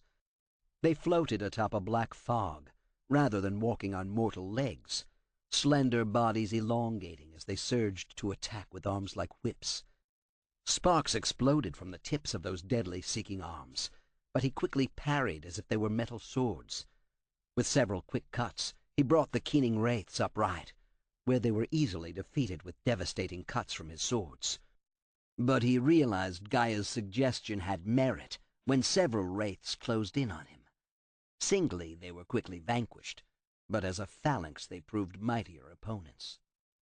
The rage of the Titans blasted forth. Kratos laughed without humor as he cut down one wraith after another, dispatching the final one with little sense of satisfaction at a job well done. He was a warrior. They were his enemy. He had defeated them, and that was as it should be. He turned toward the great hall when he heard a distant cry. Who's there? Help me! I'm trapped! At the sound of the voice, Kratos touched the golden fleece. This potent defense against spells had been gained following an earlier plea for aid. Jason had been a small impediment to reaching the Sisters of Fate, but he had given up the fleece and thereby aided Kratos. Another seeking the sisters, another failing to reach them, might provide yet another useful trinket that would guarantee Kratos' success. He entered the temple and looked around the high-vaulted area. Empty at first, it now held two bearded men dressed in thigh-length togas. In one hand they each held a knife, and in the other a scroll. I seek the Sisters of Fate, Kratos said. You are not wanted, The nearer man said. We are the high priests of the Sisters. He lowered the knife in his right hand and brought forward the scroll, now glowing with a faint greenish light. Kratos did not hesitate. Such a gesture could only be the precursor to an attack. His sword swung in a high arc that ended on the high priest's knife. The sun-bright flare dazzled his eyes, but Kratos fought by feel, by sound and smell, and a sense honed in battle that transcended mere physical hints. He pressed forward and felt the high priest give way. Behind him, the second priest closed for an attack with his short dagger. Kratos bent the man before him back off balance, then moved swiftly to kick out one leg and drive him down to the floor. The high priest looked at him swiftly without expression. Then a nimbus of energy boiled from the priest's hands and sent Kratos staggering. The high priest stood and prepared another that Kratos knew he could not endure. He reached down within himself and felt the white burning star of the Kronos rage building. Focusing it, Kratos released the blast at the same instant the priest launched his attack. The clouds of magic collided, roiled about, turning black and ugly and disappeared. The high priest looked at his hands in disbelief, and Kratos knew why. He was drained of all energy, and the priest had to share this enervation.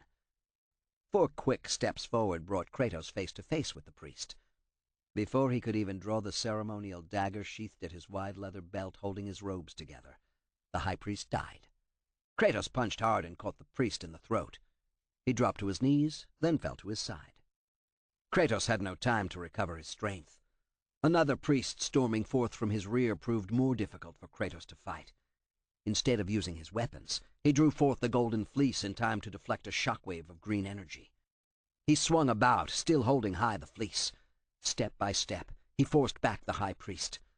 Once the man tried to cut him with the knife, but the short weapon depended more on magical power, now robbed by the golden fleece, than length.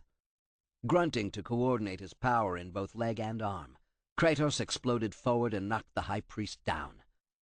The knife flew from the priest's hand, and the scroll was half pinned under his body. A fist to the face stunned the high priest. A second ended his life. He might as well have been hit by a steel-plated maul. Kratos went to pick up the scroll, but it turned to greasy ash with the high priest's death. Stepping away, he knew he had alerted Kratos, if not all three of the Sisters of Fate, with these two deaths. The sisters had to rely heavily on their priests for defense, and to keep away petitioners begging for alteration of fate. Kratos sneered. Men like him. He crossed the great hall and scaled a ladder mounted in the wall. The sisters had to realize he had penetrated this far into their domain. From his encounter with Lachesis' statue, he knew he was not going to be a guest welcomed by any of the Sisters of Fate, and killing two of their high priests would set them to redoing his fate in an even less egregious fashion. Reaching an open area, he paused to study a stone bridge stretching across a courtyard far below. A stone head with eyes emitting what had to be deadly beams guarded the way across. "Up here! Help!" Kratos craned his neck around to see the temple wall soaring even higher from its plateau. Whoever begged for his aid was there. He saw an arched doorway to his left and entered, emerging onto a large terrace looking down onto the rumps of the steeds of time. Seeing no way to advance, Kratos walked the length of the terrace, found a ramp leading downward, and carefully trod it. The stones were loose and slippery from seawater. He came to an immense door, a dozen times his height and almost as wide. From beyond, he heard cursing, probably from the man who had begged for his aid. Planting his feet firmly, Kratos grabbed a handle fashioned along the base of the door and lifted with all his might. Even this was almost not enough to budge the ponderous weight, but it began to yield slowly. Then with a sudden surge shot upward to stand fully open. An army could have marched through, but Kratos saw only a shallow bath, tiled in sea greens and bright blues. He stepped forward. He looked over his shoulder at the grating noise. The door plummeted from above to once more close. "No!" came the cry of a warrior splashing through the pool. He pushed past Kratos, armor clanking. A shield slung on his back hid his identity as he bent forward, pounding his fists on the closed door. "That door was my only escape!" The warrior leaned against the door, his shield gleaming and a golden helmet held in one hand. "I have faced test after test in search of the sisters, and now you have dashed it all away. You certainly do not live up to your reputation, ghost of Sparta. Nor do you live up to yours, Perseus, a great hero trapped in a tiled natatorium filled with perfumed water." Kratos laughed harshly. "Trapped so completely you cry out to any who enters Atropos' realm for help." Perseus pressed his hand against the door, ran it along the cool metal, and then turned to face Kratos. Their eyes locked. Kratos saw resolve harden in the hero who had fought the Grii, a trio of powerful witches. Perseus had fought Gorgons and killed the monster that King Cepheus had tried to appease with human sacrifice. For all his deeds, he looked ordinary to Kratos. But then the ghost of Sparta was used to those soldiers of his own army. Spartans were a breed apart. Perseus walked down the steps to the edge of the pool, studying Kratos closely. He lithely jumped into the pool and sent ripples running from where he stood calf-deep in the limpid water. "But perhaps this is a test," Perseus said thoughtfully. He threw his head back as if petitioning the gods of Olympus. "Are you watching me, sisters? Give me a sign. Am I, the great Perseus, to kill this fallen god to receive an audience with you? Will that allow me to bring back my love from the grasp of Hades himself?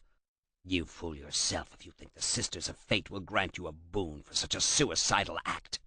I have dared much, and I will dare more to win back Andromeda. She will again share my bed. She and I have a love that powers the music of the spheres. Perseus reached to his belt and drew out a sling. He spun it in lazy circles, the faint whispering noise it made almost masked by the sloshing water in the pool. But you know nothing of love, do you, ghost of Sparta? Kratos tensed at the taunt. In single combat, angering your foe so that he no longer thought as he battled was a time-honored tactic. But this barb stung. Perseus must know how Kratos had killed his own beloved Lysandra and his daughter at Ares' behest. Kratos drew the blades of Athena.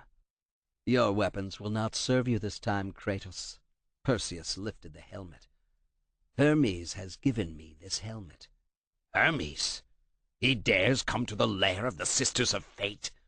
He has aided me in the past. Unlike other false gods of Olympus, he knows his loyal worshippers. Hermes is a fool with pretensions to greatness. Kratos seethed at this. If I cannot gain an audience with the sisters, at least I can bathe in the glory of being the one who brought down the mighty Kratos, the slayer of gods. Perseus settled the helmet given him by Hermes on his head. Kratos sneered as the hero vanished, his visage now entrusted to godly enshrouding magics. Although I hardly think a Harpy's fool such as yourself deserves such praise. Perseus laughed with real joy at the possibility that the sisters would receive his sacrifice and grant him an audience. The hero's disappearance under the helmet did nothing to slow Kratos' reaction as a rock suddenly appeared, flying directly at his head. He twisted aside violently, the sharp stone whizzing past his face to crash into the door behind him. The stone had been hurled with such force that it remained embedded in the bronze door. Kratos waded out farther into the pool, looking for any sign of Perseus. Through pure instinct, Kratos brought up both swords to deflect another missile. He spun and slashed. At nothing. "Wrong!" Perseus cried. "I am over here!" Kratos attacked where the voice had come from, farther toward the center of the pool. Again his blades found thin air. He stood stock still and let his ears, rather than his eyes, tell him where Perseus was. The sighing of the leather sling warned him of another stone coming toward him. Kratos bent, let the missile pass him harmlessly, and looked for the ripples in the pool where Perseus stood. He might be invisible, but he left tracks, even if they were liquid and evanescent. A mighty slash with his blades brought the result Kratos sought. He felt one edge dig into flesh, and heard Perseus cry out in pain. Blood billowed in the crystal-clear water. Using both instinct and cold logic, Kratos followed where Perseus' retreat must lie and attacked there. Again his blade chopped at a struggling human. Perseus tried to use the sling again, but Kratos savagely thrust and cut one leather cord. The end flopped away from the invisible warrior and floated for a moment on the water, then sank. The victory in robbing Perseus of his sling also took away Kratos' advantage of hearing the sling's whine as Perseus swung it. Now the hero depended entirely on silent shield and blade. Kratos saw the dual ripples moving in a V toward him, then ducked and thrust as if he could see Perseus' shield. The impact of his blade rattled all the way up to his shoulder, as he miscalculated and drove his sword directly into that shield. But Kratos recovered quickly with a wide slashing arc that produced more blood in the water. He watched as the trickle of blood moved away. In his mind, Kratos pictured Perseus retreating, his back exposed. Reaching Perseus would be difficult. Kratos reached down inside himself and coaxed the white point of energy that launched the Kronos rage into a smolder. But try as he might, he could not generate more than a tiny speck from it. He had exhausted himself using it against the High Priest. That did not prevent Kratos from releasing the Kronos rage, feeble though it was. The shockwave radiated outward, and Kratos was instantly thankful he had not unleashed the full power of the rage. Knee-deep in the water, he felt a sudden tingling shock that spread through the pool, momentarily stunning him. But if it unsettled him, It caught Perseus entirely unawares. The hero screamed and thrashed about in the pool, causing a commotion impossible to miss. With a mighty leap, Kratos shot from the water and brought both swords down in a double-handed thrust. If he had misjudged the hero, he would die. Both swords found fleshy birth in Perseus' shoulders. The hero vented a huge scream of pain. Kratos drew back and saw that the impact had knocked the helmet from Perseus' head. His opponent was no longer invisible. That did not mean Perseus was helpless. He swung his shield about like a discus and forced Kratos to retreat. Moving in the water slowed both their steps, but Kratos was not as severely wounded. No matter that the shield resisted his every sword thrust, Kratos had other weapons. Kratos was momentarily dazzled when Perseus swung the shield about and reflected light into his eyes. Something magnified the brilliance, until it was as if he stared into Helios' chariot, pulling the sun behind it. Kratos squinted and then blinked furiously, in time to recover. As Perseus pressed an attack, trying to use the edge of his shield to slip under Kratos' neck and decapitate him, Kratos unlimbered his warhammer from its magical satchel at his back. The mighty killing tool rose high and crashed down on Perseus. The shield might protect against the blades of Athena, but such a crushing attack could never be turned aside. The hammer blow drove Perseus to his knees in the water. As Perseus fell, momentarily exposed, Kratos reached out and grabbed the son of Zeus and Danae by the throat. A swift twist, and he shoved the hero's head under water. At first, noisy bubbles rose. They slowed. Then Kratos yanked his foe out of the water, swung him about, and ripped the shield from his weakened grasp. Perseus sputtered and tried feebly to fight. Kratos growled deep in his throat, lifted, and heaved Perseus with all his strength out the far end of the pool area. Perseus screamed in agony as his spine was snared by a massive hook dangling from a chain. He twitched, then sagged. His weight caused the hook to rattle and clank lower out of sight. Kratos went to the edge of the pool, climbed up on a tiled lip, and jumped. His fingers closed on the chain, and then he let himself down to the terrace below, where he had looked out over the steeds of time. Kratos kicked away from the chain and stared for a moment at Perseus, limp and lifeless on the hook.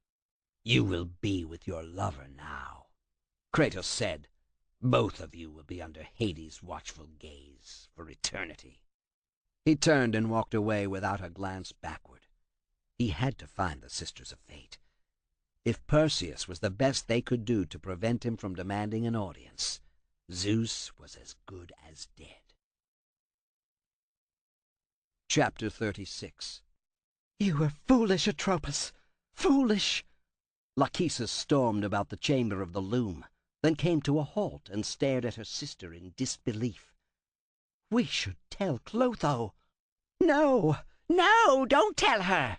This is not as serious as you make it seem. Atropos' long, black, boneless fingers played over the skein of fate she held. Dozens of the threads ran in all directions, some colored, others plain gray and white and black. There were so many ways of determining a mortal's destiny that she had codified them long since. Black resulted in utter despair and eventual death, usually through suicide. White provided the optimistic mortal a chance to laugh at the fate meted out, but in the end was seldom different from that of the gray thread. The grays were those with lackluster lives, daily toil leading to little fulfillment or enjoyment of life, and even less once they crossed the river Styx and were adjudged by Hades' three assessors, Aeacus, Minos, and Rhadamanthus. The more brightly colored threads she left to Lachesis and Clotho. Their fates were unusual and often annoyed her with their complexity. "You planned this?" Lachesis sounded skeptical. Cut here, Atropos said, a long talon marking the spot on a thick skein. After Lachesis had done so, Atropos said, "See how easily removed problems are. You are the one who claims to enjoy a diversion. What do you fear from Kratos?" "Nothing. I fear no mortal, no god. Why should I? We are the Sisters of Fate. I end their miserable lives."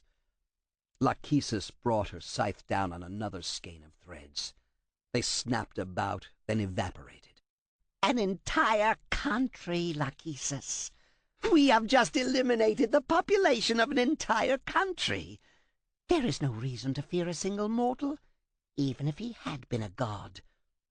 Atropos sounded more confident than she was, but they were in control of all fate. You are not giving up on your little pet, are you? Atropos pressed. The Spear of Destiny? You told the warrior to stop Kratos. Lachesis glared, then said, This is why we must end his life now. The warrior handled the spear too gingerly. He was afraid of the weapon. I read it in his thread. You know more than I thought, sister, Lachesis said. I am not without talent or intelligence, Atropos said haughtily. And neither are you. Come, sister, let us deal with Kratos together and enjoy his struggle before we end his worthless life. How do we control him? His thread has become increasingly slack. Look, tug on Kratos' thread, and you do not pull him this way or that to influence his quietus. He will eventually come to the end of his thread, the conclusion to his fate.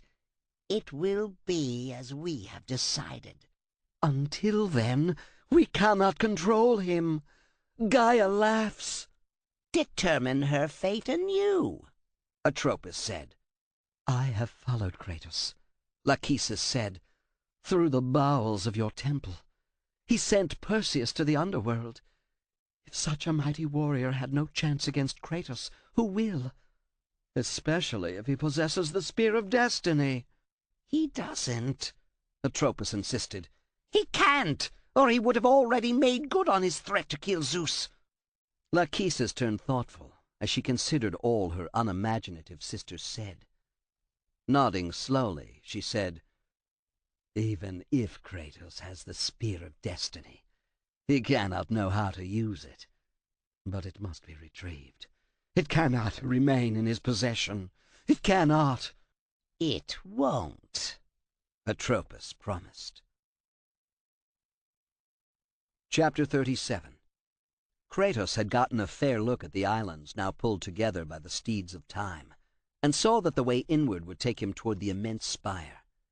He did not doubt that this was the lair of the Sisters of Fate, since it commanded both sky and earth from its lofty pinnacle.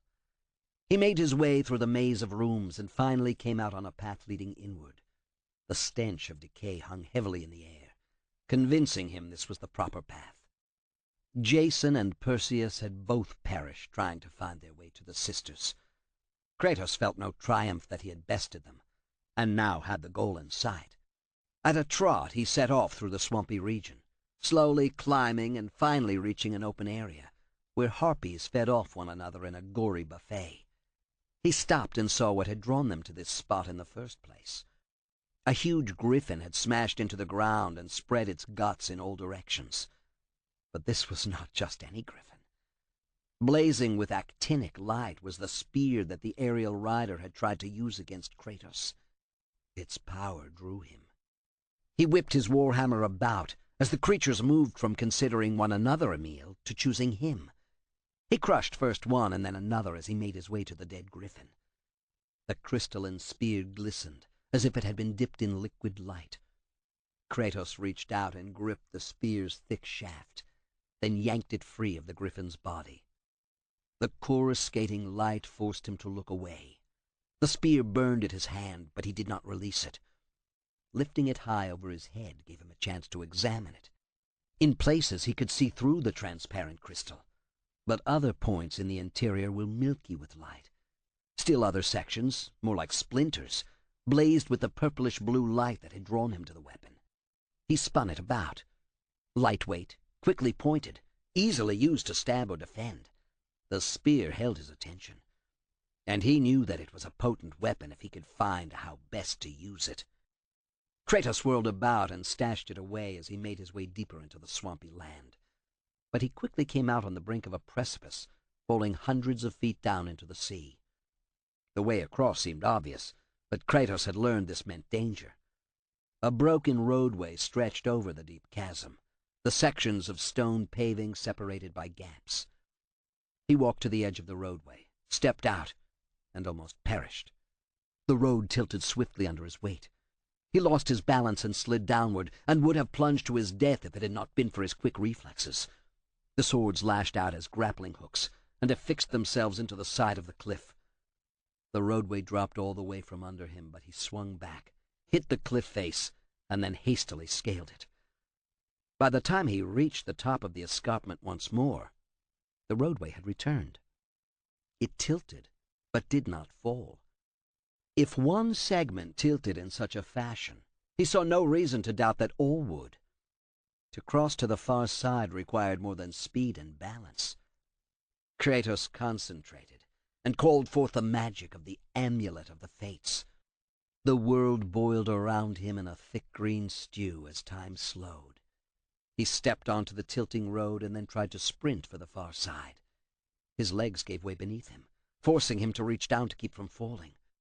Use of the amulet sucked his power quickly. Gritting his teeth, he forced himself to stand. The greenish fog about him began to thin. His gut tightened as he forced himself to send more energy into the amulet. Then he took a step, and another. Determination kept the ghost of Sparta moving.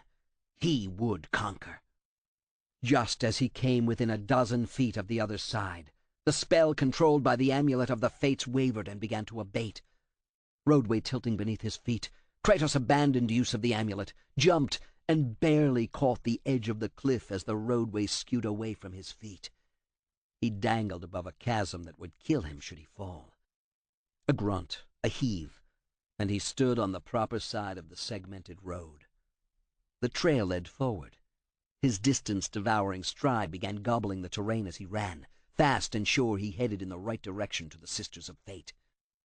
The jungle vegetation arched above him, forming a close tunnel.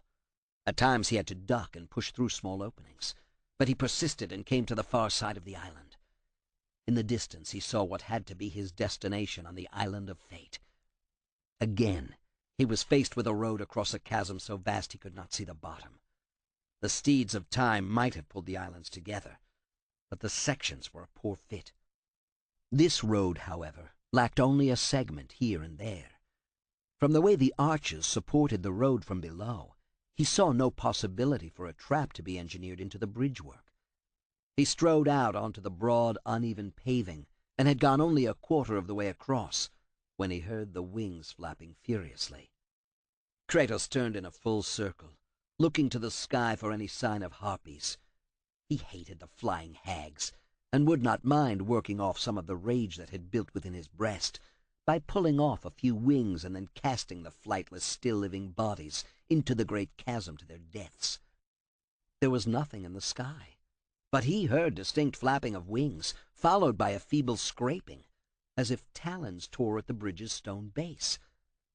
Kratos reached for his warhammer as an emaciated ancient man crawled over the edge, but he held back a killing blow when he saw long, elegant wings seared onto the man's back. Kratos held out his own forearms and looked where Ares had welded the chains from the blades of chaos into his living flesh. Had something similar been done to this poor wight? Go back, warrior. There is no passage here. Kratos looked at the man. I can reach that distant spire on this path. Never. It isn't possible. You will never make it across. You think you can, but you cannot. Kratos brushed past the man. I know you cannot make it. The man insisted. Kratos looked from the distant spire where the Sisters of Fate must have their lair to the man. The burns on his hands and face were now obvious. The wings had melted in places but were still functional. With a single backhand swat, Kratos knocked the annoying pest away. Do you not know who I am? Why should I care? The man looked incredulous. Have you not heard of Icarus? Of my father Daedalus, and the marvelous creation he made so that I might escape from Crete? The man turned and spread his wings, flapping them hard enough to create a small turbulent gust of air, intended to blind Kratos. Kratos pushed him away as he tried to crowd close once more. He saw that the wings had been magically fused to Icarus' shoulder blades in such a way that scar tissue surrounded the base. The wings fluttered about, once more trying to disconcert Kratos. Despite their lack of spread, the wings were powerful. "It is my fate to make it across, none other." Kratos studied the stone roadway. He could make it, no matter what Icarus said. He started to cross. "This is my test. The sisters will grant me an audience, not you. You will die, White Warrior. You will die!" Icarus grabbed Kratos to hold him back. "I will reach the Sisters of Fate, and I will use your wings to do so," Kratos said, glaring at Icarus. "The sisters will not allow you to bathe in their pure light." Icarus let out a gurgling sound as Kratos seized him by the throat. With startling agility, Icarus broke the grip, ducked under arms trying to encircle him, and jumped onto the Spartan's broad back. "It is my fate only that I cross this chasm." With a tremendous flap of his wings, Icarus unbalanced Kratos and pulled him back onto his heels. Kratos reached behind to swat the annoying man, but another surge of those long wings lifted both off the bridge and sent them falling into the bottomless chasm. "You will fail! You have already failed!" gloated Icarus. His cries turned to pain as Kratos pulled him around so that he fell belly up, unable to use the wings to soar. Kratos looked down into the man's face. The skin was as drawn, as taut as a drumhead over the bones. His eyes were sunken, and thin sandy hair floated about in wild disarray as they fell. Kratos drove his fist into that face and felt bones break. He began hammering Icarus in earnest when the man refused to yield. "Wait!" gasped out Icarus. "Perhaps the sisters have sent you to help me. I realize that now." Kratos drove forward, the headbutt breaking Icarus' nose and sending up a blinding spray of the man's thin blood. "If I give you my wings, together we will succeed. Take my wings and help me across." Even as he spoke, Icarus tried to wrench free. Kratos pummeled him mercilessly as they fell faster through a billowing reddish cloud that rose from the edge of creation itself. "We can work together, White Warrior." Icarus grunted as Kratos landed another powerful blow to his face. "Please, have pity on an old man. Help me change my destiny and see my father one last time before I die." Kratos flipped Icarus over, reached down, and wrenched with all his strength. The wings tore free, leaving behind bloody, glowing stubs on Icarus' back. He screamed as he fell faster into the red mist. Kratos pulled the feebly beating wings about and placed them on his own back. He screamed in agony as the wings magically bonded to his shoulders. Tendrils of sensation worked their way down into his back, through his chest, and all over his shoulders, no longer giving pain, but a curious itching sensation. Clapping his hands together in front of him brought the wings forward. Spreading his arms opened the wings. In seconds he learned how to use the wings and employed the powerful shoulder muscles to slow his fall, then to glide away. "You have your wish, old man. Hades will see to another reunion this day," Kratos said. But he spoke to emptiness filled with surging clouds of choking red gas. Using the wings proved easier than he had anticipated, but still he could not swoop and then soar back up through the thick crimson fog.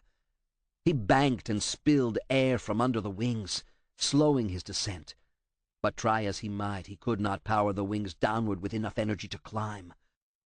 Kratos spiraled about a chain with links thicker than his body, broke through a lingering cloud of red mist, and saw then that his fight with Icarus over the wings had been more dire than he had believed possible. "The Temple of the Fates is far above you, Kratos. You must get back to the surface," boomed Gaia's voice. Banking sharply, Kratos flew closer to what he saw now was an immense face, crusted over as with corrosion, and landed on the lower eyelid.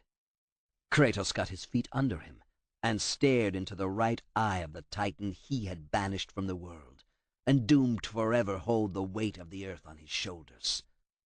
Atlas blinked, and his enormous eye focused on Kratos. Chapter 38. Oh, adds to my torment. You are far too small, even for an Olympian, to be a god. Yet you have found me. Kratos looked over his shoulder and saw nothing but the Titan's huge body stretching down into the mist below. He had already fallen a huge distance from the world above, but to dive off the island now meant even more distance had to be traversed. Kratos staggered as Atlas blinked, and the blazing red eye focused on him. Kratos! The name came out as a roar and reverberated like a rung bell. Atlas had identified him. Now his rage would become unbridled. You dare show your face to me after what you have done? Atlas shook his head. The gigantic chains binding his forearms clanked with even this simple motion. Atlas was securely bound, just as Kratos had left him, burdened with supporting the weight of the world on one shoulder and the pillar of the world on the other. This had been a gigantic battle between Atlas and Kratos when he had served as champion of Olympus. For her own reasons, Persephone had released Atlas from his torment in Tartarus to destroy the pillar and end all life in the world.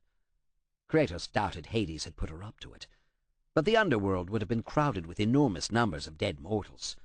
Kratos had no qualms about trying to kill the dark goddess, nor of gaining Hades' eternal ire.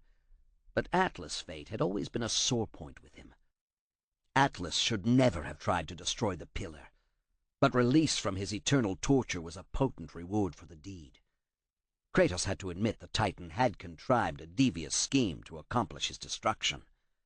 Dragging Helios from the sky and plunging the world into darkness had been but the first part.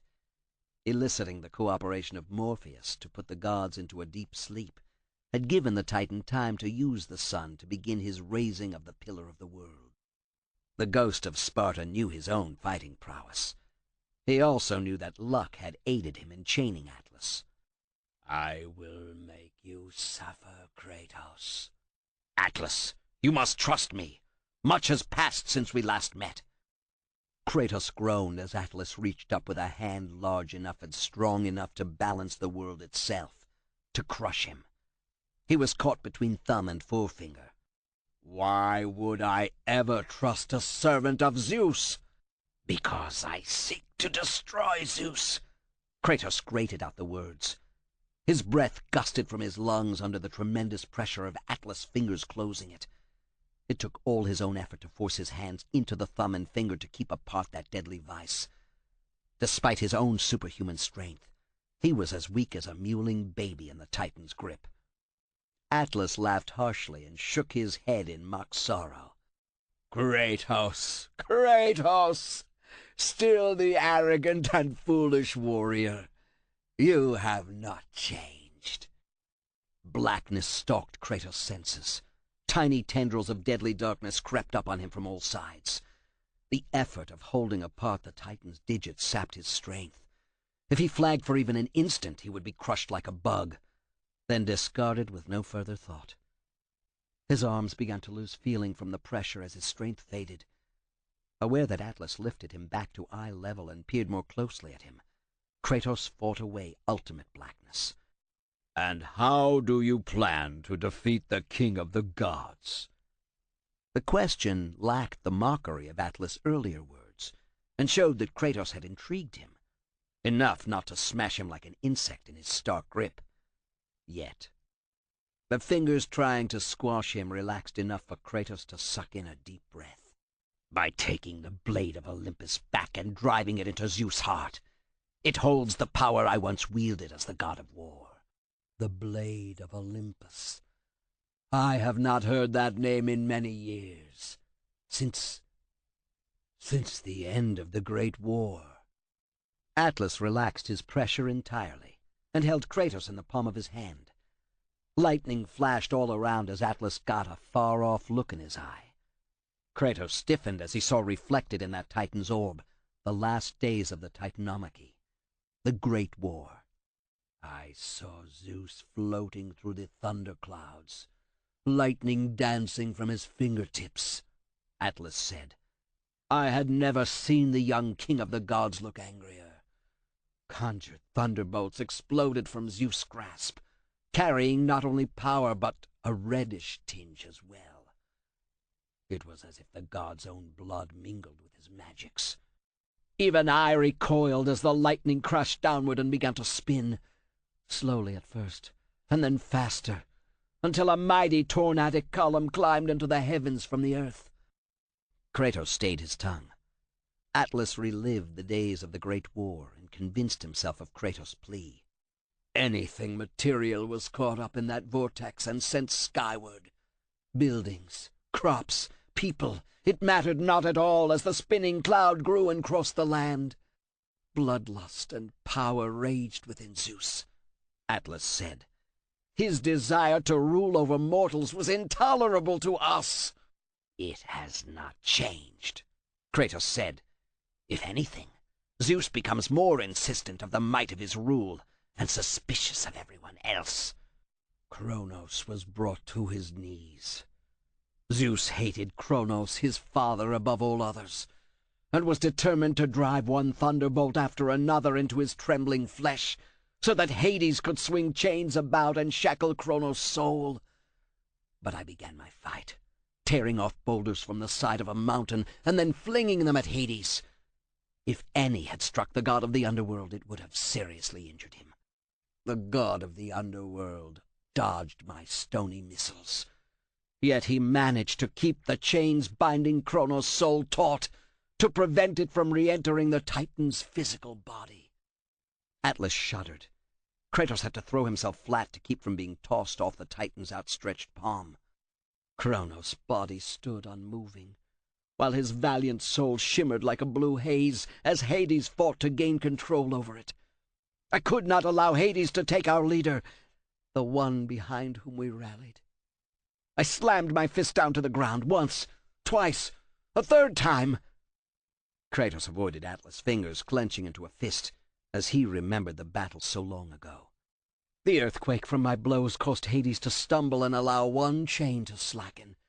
Kronos jerked free of Hades, and his soul merged once again with his body. I thought our cause was won in that moment. But Kronos staggered as lightning bolt after lightning bolt from Zeus' hand blasted into his back. Zeus slowed his father enough for Poseidon to arrive and add his own power. Kronos sagged under the onslaught of the two gods.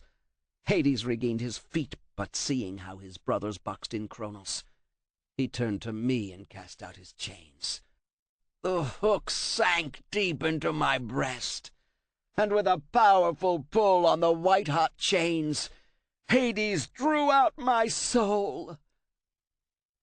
It whirled about as if caught in the tornado ravaging the land, rose, and then filtered down to Hades, who captured it. Kratos pushed his way past the clenched fingers and stood atop the fist to stare at Atlas. The Titan was entirely lost in the memory of how he had been defeated and consigned to Tartarus as punishment for standing with Kronos and the other Titans. I crashed forward, the impact causing new earthquakes. The war between the Titans and the Olympians forged the landscape of the mortal world, Atlas said.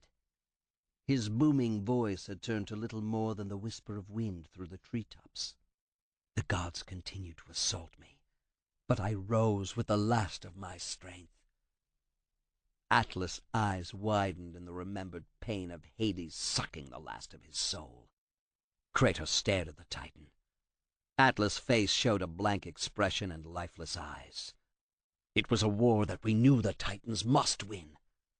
Atlas' voice came stronger now as memory of the defeat faded and anger returned. If we lost, it would mean an end to the golden age of Titan rule. Peace and prosperity for mankind would be no more. Zeus came across the battlefield and stood near the top of a funnel cloud that whipped about him. The tornado grew around him until he was completely enshrouded. Zeus pointed. The funnel drove downward, crashed into the battlefield, and blasted out a deep crater. The cyclone winds died down. Atlas said in a hoarse whisper. Zeus stepped from the crater and faced those of us still battling in the distance. From the sleeve of his robe, Zeus drew forth a blade of eye-searing light. The blade of Olympus. Kratos sucked in his breath and held it. He looked down to his belly and the scar left there by that blade. He began to share Atlas' desolation at the Titan's loss, and renew the anger he felt toward Zeus. The battle continued, Atlas said, despite my capture. Then Zeus stabbed out with the glowing blade and cried, I banish you to the darkest pits of Tartarus. Kratos experienced the Titan's anger and fear at Zeus' mighty weapon, forged from the heavens and the earth. I awoke in the torment of the underworld, Atlas said, an edge to his voice now. He spoke louder, faster. I was banished to the darkest pits of Hades. I would have destroyed Zeus if you had not put me here, slave of the gods. I no longer do the bidding of the gods, Kratos said. I have stomached their betrayal for the last time. Show me the way to the sisters, and I will kill Zeus once and for all. How can I trust you? Know this, mighty Atlas. I am a warrior of Sparta, and pledge my word that Zeus will die by my hand. To violate that oath is worse than any torture Hades might deliver to me. Atlas growled, a sound like mountains grinding together, then said, What Gaia says is true, ghost of Sparta. You are an honorable warrior, and a worthy ally of the Titans. Kratos thrust out his chest and lifted his chin. With his other hand, Atlas reached out above Kratos and extended a finger. A tremendous surge of energy exploded within Kratos. You now control the power of Atlas. The world will quake as you command. Unlike the fiery white point of star stuff that was the rage of Kronos, the new magical power caused Kratos to shake all over. You have given me the falling sickness, he accused. My arms and legs shake uncontrollably. Not beyond your control. Focus.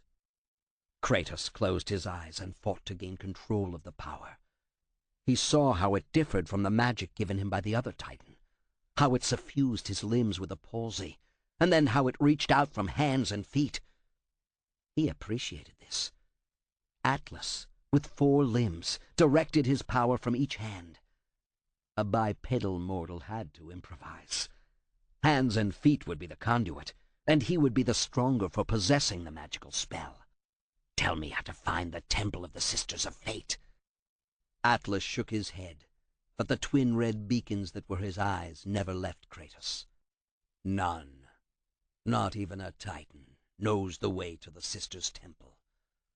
But it is said he who finds it will wield great power. I have given you the last of my power, Spartan. Kratos looked skyward through the parting red mist and saw what might have been the roof of a cavern. Then he recoiled as Atlas' fingers closed above him. The sudden upward acceleration almost drove him to his knees. Atlas shoved his fist ever higher, into the bottom of the earth, beyond. All around Kratos raced dirt and rock, and then he once more caught the scent of the swamps on the island of creation. Still Atlas' hand elevated him, and finally he came to the edge of the roadway where he had fought Icarus. Kratos stepped forward as Atlas' hand sank back into the world. May fate grant you passage, Kratos, for many rely on your success. Then Atlas was gone, leaving Kratos to stare across the chasm spanned by the stone roadway at the elaborate stone building on the far side. Chapter 39. Zeus must know, Hermes said, fluttering about nervously. But I cannot be the one to tell him. Not after your ill-advised attempt to aid Perseus, Athena said. Kratos has become stronger because of that fight. I can tell Zeus how Kratos stole the shield from Perseus, Hermes said. He doesn't need to know any of the details. Athena shook her head. Things in Olympus had become even direr. God openly fought God, and Zeus did nothing to end the battles. She looked past a nervous Hermes into the long corridor that ran the length of the mountain-top. Alcoves along the immense corridor opened into gardens and the palaces of the gods and goddesses, but she paid scant attention to the personal abodes of the gods. The gardens were overrun with black vines, sprouting foot-long thorns dripping with venom. Those once pacific terraria now spawned creatures so vile even Hades turned from them. As if the thought of her uncle brought him to sight, Hades tromped down the marble corridor, fiery chains snapping like whips in each hand. He wore his war helmet so that only his eyes were visible, those red coal eyes that promised eternal torment for any who offended him. In place of ordinary armor, his flesh sprouted spikes of black iron, and he left a trail of sooty footprints. More than his dark visage, Athena felt a different presence in her uncle that had not been common in Olympus prior to Kratos ascending the throne of the god of war. There was a blackness to the very air that corrupted anything it touched. Where once Olympus had been a place of great joy and beauty, now it held only anger, fear, and a growing darkness. "Don't let him see me," Hermes said, voice quavering. "I should never have tried sneaking back to Olympus. Hades will surely turn me over to Zeus for violating his ban. I'm not supposed to be in Olympus for another 100 years. Longer, Athena said absently. Her thoughts refused to grapple with the true problems facing the gods. Concentration on what was best for Olympus usually required no effort. Athena rubbed her temples, then looked up sharply. "Hide! Behind that tapestry! Now!" Athena shoved the messenger of the gods in the right direction, then turned and smiled in what she hoped was a sincere fashion, as Iris rushed in without bothering to announce herself. The goddess of the rainbow saw through her fake amiability and openly sneered at her. "Zeus would speak with you. There is a disturbance among the mortals. Your worshippers," she said with some delectation. Athena saw the rainbow trailing Iris shimmer and begin to fade. She blinked at the sight of a black band amid the other colors. Athena worried she saw disaster behind every door and in every heart. With that thought, she forced herself not to glance over her shoulder in the direction of the floor-to-ceiling tapestry, where Hermes had taken refuge. "What word have you of Kratos?" Athena asked. Iris feigned surprise as she answered, "Why, none. He is of no interest to Zeus or any of us, now that he is a mortal." A wicked smile curled the goddess' lips as she added, "Can it be that Kratos is among the mortals causing the disturbance?" "I suspect that to be true, wherever he is," Athena said. As god of war, he never felt content to simply sit and think of what might be. He was always prone to action. To fighting, to brutal killing and bloodshed that soaked entire countries, Iris said. "You disapprove? I would think a messenger for Zeus would delight in carrying such news." "There will be changes soon on Mount Olympus, and you should not oppose me." "How is Hera?" Athena asked, the nastiness that Iris showed her now being returned. "I've heard that she is not sharing Zeus' bed. Can it be that she's elsewhere?" A flare of anger died in Iris' eyes. Her mocking smile came more readily to her full red lips now. "One would almost think that a former gossip-monger of a god filled your ear with lies. But then that cannot be so. Zeus has banished him to the mortals' world." Iris whirled about, her long flowing dress shedding rainbow colors as she moved. Athena frowned as tiny flecks of blackness remained. It was as if Iris had lain with Hades rather than Zeus, and dirtied herself with soot. That thought gave birth to other speculation. Iris might play one brother against another, but Athena doubted she would do anything as foolish as attempting to place Hades on the throne as king of the gods. Zeus had appetites that could never be sated, but which Iris might feed, a little. Hades loved only Persephone and would never lie with another. This forced Iris to find another lever to bend him to her will, and the goddess of the rainbow was not the sort to risk all without complete assurance of her power. "Zeus demands your presence. Now," Iris said, flouncing away. Athena settled onto a couch and waited a decent time before calling for Hermes to stop trembling behind the tapestry. It looked as if the stag had developed the falling sickness from the way Hermes quivered in fright behind. "She would have brought down the wrath of Zeus on my head," Hermes said. "Thank you for hiding me."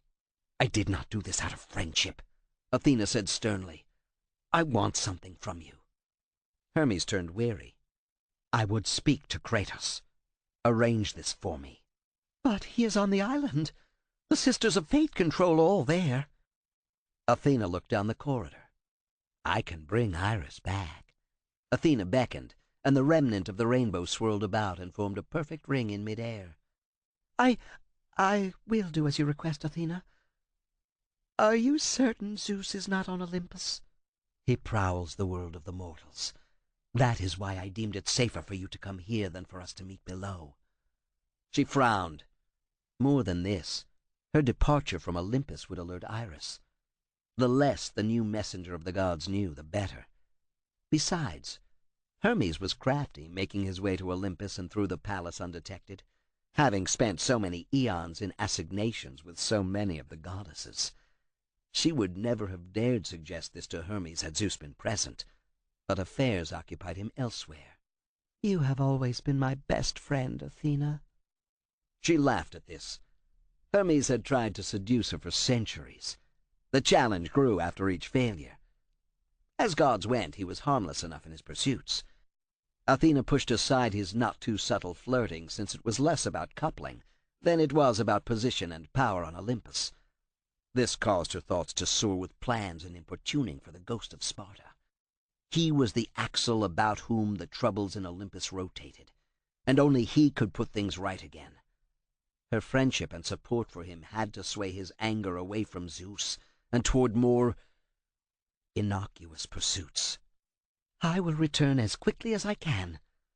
Hermes settled his toga about his trim young body as if marching to meet his executioner. "If the sisters allow me to return at all." With that, his winged sandals carried him out a tall arched window and downward to the earth, leaving Athena to worry about Zeus. And Kratos. Always Kratos. Chapter 40. Kratos began walking along the stone roadway and reached the spot where Icarus had confronted him. He looked below over the brink and into the red swirling mist that hid the edge of creation. Below, far below, Atlas stood in his chains, balancing the world on his broad shoulders and waiting for his chance to again live in the upper world. Zeus and Hades had been brutal, but Kratos understood that. Kindness and charity had no place on the battlefield or when dealing with enemies. He held out his hands and looked at them, feeling the gift Atlas had bestowed upon him. Gaia guided him. Kronos had given him his rage, and now the Atlas quake quivered within Kratos' grasp as he tightened his fingers into a fist. He assembled the might of the Titans, and all he had to do was reach the far side of the road and persuade the Sisters of Fate to change his destiny, to put those powers to their full use. Gaia had aided his escape from the underworld so he could kill Zeus. No matter that she and the other Titans wanted Zeus dead for their past humiliation, and Kratos wanted it for his own reasons. Betrayal was only part of his need to see Zeus impaled on the blade of Olympus. Barely a dozen paces toward the far side of the chasm caused the stone beneath his sandals to crack. Another stride, and a large section tumbled away and threatened to take him with it. Spreading his arms caused the wings of Icarus to billow and cut through the air. He flexed his shoulders as the wings began to beat steadily. He found the knack of leaning forward as the wings took downward strokes to accelerate his journey, until the wind whipped past his face and threatened to rip the air from his lungs. Before that could happen, he shoved his feet downward, spilled air from the wings, and sat down lightly on a stone-paved terrace leading into the temple. Although he did not know for certain, his instincts told him he had found the Palace of the Fates. He entered and slowly turned in a full circle to appraise the palace. One possible doorway led deeper into the building, but when Kratos stepped toward it, spikes shot up from the floor. He danced away. Any one of those spikes would have driven through more than his sandal and foot. Each was waist high. As he watched, the spikes sank back into the floor. He thought to go around this section, but discovered more spikes popping up to block his path. Only by retreating to the center of the room could he avoid those deadly nails shooting upward with such vicious force. A soft sighing brought him around. Dark nymphs floated into the room and tried to cast webs over him. Dual sets of translucent wings began to hum so loud that he could barely think. This was part of their attack. Bodies only a few feet long and slender, they posed little threat otherwise, except for their sticky nets spat from between vicious mandibles. He caught one strand on his arm and jerked, bringing the nymph to him. He grabbed at the wings, swung it around in a high arc, and slammed it down onto spikes rising from the flooring next to him. More spikes thrust upward, forcing Kratos to use Icarus wings to flutter above them, but this made him a better target for the dark nymphs. Their sticky webs sailed through the air to entangle him and bring him to the flooring, where the spikes would end his life. Kratos hit the floor, jumped, and grasped one nymph's wings. He tore them off and discarded the shrieking creature. He looked and saw that the exit from the room was now blocked. The same circular locking pattern that had prevented easy entry into this room now prevented easy access. The walls moved steadily, giving him hope that the openings would align again soon. But until then he had the nymphs to fight. A pair of them was crushed together as Kratos grabbed one in each hand and drove them into each other. He kept moving, anticipating the upward thrusts of the spikes, until he saw his opportunity and took it. The circular walls slid around and once more opened a hallway to him. Diving over a new segment of rising spikes, he hit the floor beyond, rolled, and came to his feet. Kratos looked back as the walls continued to spin, blocking the dark nymphs from pursuing him. He brushed off gore and the sticky webbing cast by the dark nymphs as he explored deeper into the palace. The corridors wound around in a circular pattern, and several times Kratos heard walls grinding along tracks. Occasionally he saw rooms open to his left or right, but nothing in them caught his attention or seemed important, until he reached an open-air atrium looking out over the sea. The stone pedestal in the center drew Kratos. Open on its inclined holder lay a book. He stared at the words on the page, but they meant nothing to him. He could not even decide what language the book had been written in. Placing his hand on one page warmed his palm and sent tiny tremors up into his shoulder. There was power locked within these pages. If only he could decipher them. Looking to his right, he saw a long open walkway, but the scent of burning candles mingled with the salty sea air. He went down the walkway to find a small turret. Inside knelt a robed man before an altar to one of the Sisters of Fate. Kratos had seen Lachesis' phantasm briefly, so he decided this might be one of the other two. The man sat on his heels, bowing repeatedly as he uttered invocations to the sisters. "You," Kratos said. "Can you read the book?" The robed man looked up, startled. I am the translator, but... He let out a yelp of surprise as Kratos scooped him up and carried him over his shoulder. The translator struggled, but to no avail against Kratos' strength and determination. Halfway back along the walkway to the atrium, Kratos slowed, then stopped. Ahead, blocking entry to the atrium and its book, two tall soldiers with war axes moved to fight. "Stop them!" cried one soldier. "Stop them?" scoffed the other. "Kill them both! You know our orders." "No one can speak to the translator," agreed the first soldier. No, you can't let them kill me. You must protect me. The translator clutched fearfully at Kratos' arm. Kratos cast the translator aside. The man hit the edge of a railing and sat heavily. His eyes were round with fear and his mouth moved, but no words came out now. The two soldiers attacked in unison. As one axe rose to lop off Kratos' head, his comrade's axe drove for Kratos' legs. Only an agile twist and leap into the air saved the Spartan from losing either a leg or his head. As he came down, the pair launched a new attack. Both swung their axes for his head, forcing him to block using the blades of Athena. Sparks erupted from the contact, and Kratos was pressed back. They'll kill me. You can't let them, cried the translator. The soldier on Kratos' right was momentarily distracted by the translator's plea for mercy. Swinging his swords in a furious arc, Kratos cut off first a hand and then a leg. The soldier staggered, then fell over the railing. If the dismemberment did not kill him, the fall past the edge of creation would. His comrade's death caused an instant of hesitation in the other fighter. Against the ghost of Sparta, this meant only one thing: death. He judged his chances and saw no hope. Instead of engaging Kratos, he rolled and tried to reach the translator to slay him. Kratos swung his warhammer high and dropped it squarely on the soldier's helmet before he could make a fatal thrust through the translator's breast. Blood exploded out the eye holes as his head was turned to pulp within the bronze confines. You're going to kill me. I know it. You can't, please. I have forgotten the words. Kratos grabbed the translator by the scruff of his neck and lifted him so his toes dragged along the blood-stained stone. They returned to the atrium, and Kratos shoved the man forward onto his knees in front of the opened volume. As the translator tried to shy away, Kratos laid his open palm on the back of the man's head and slammed his face forward. "Read the words," Kratos commanded. Hear me, sisters who control the thread. "Keep going." Another searches for what only the sisters may give. He is worthy. The translator began. Then he writhed in Kratos' grip and turned a frightened, bloodless face to the Spartan. No, don't make me read the words. I'm not ready. Kratos slammed him into the volume again, this time causing blood to spurt from a deep cut on his forehead. The blood dribbled across the book and onto the floor, where it collected in blood gutters radiating outward from the stone pedestal.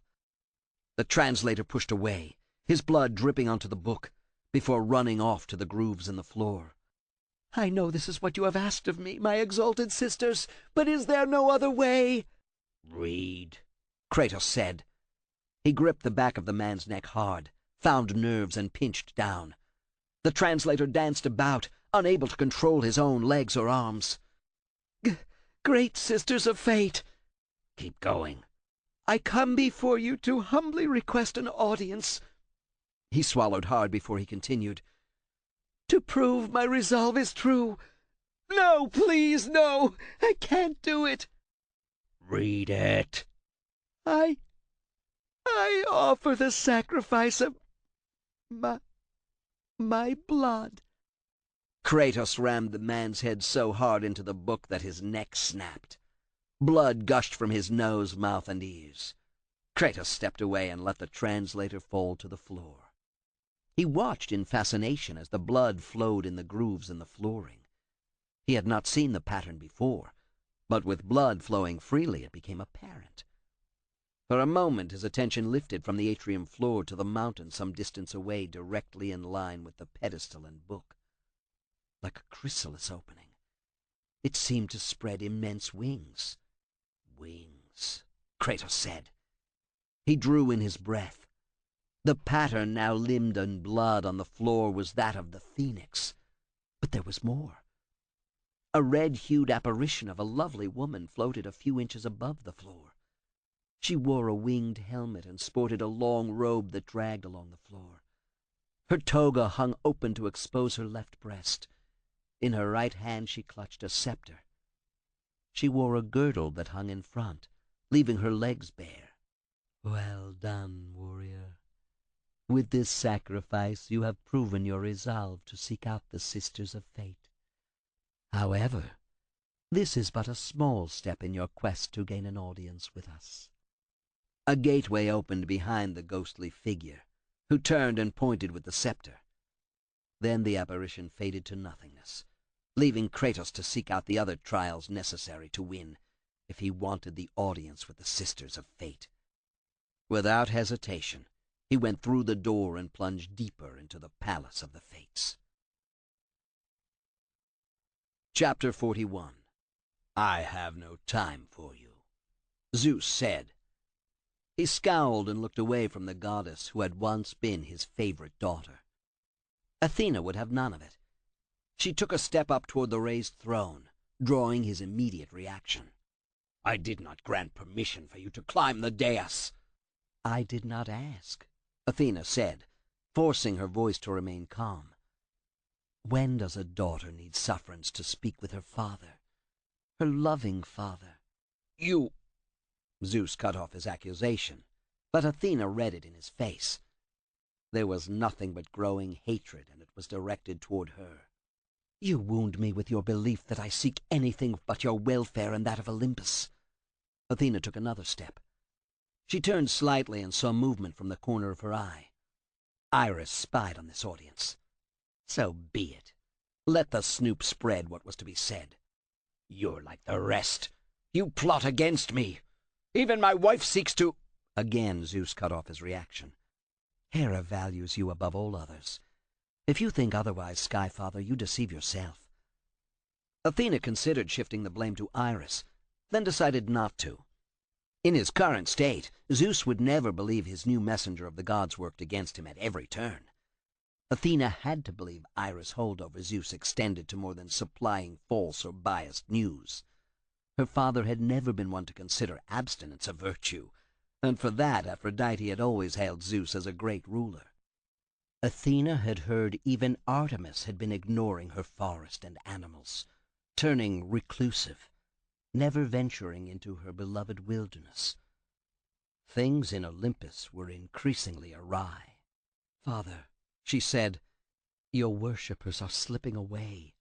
Impossible. I am Zeus, king of the gods. What mortal would deny me in their supplication? More every day leave to secret shrines to the Titans, she said. How do you know this? Iris said more give sacrifices to me every day than the day before. Zeus stroked his beard, once white and cloudy, but now filled with roiling lead-gray storm clouds.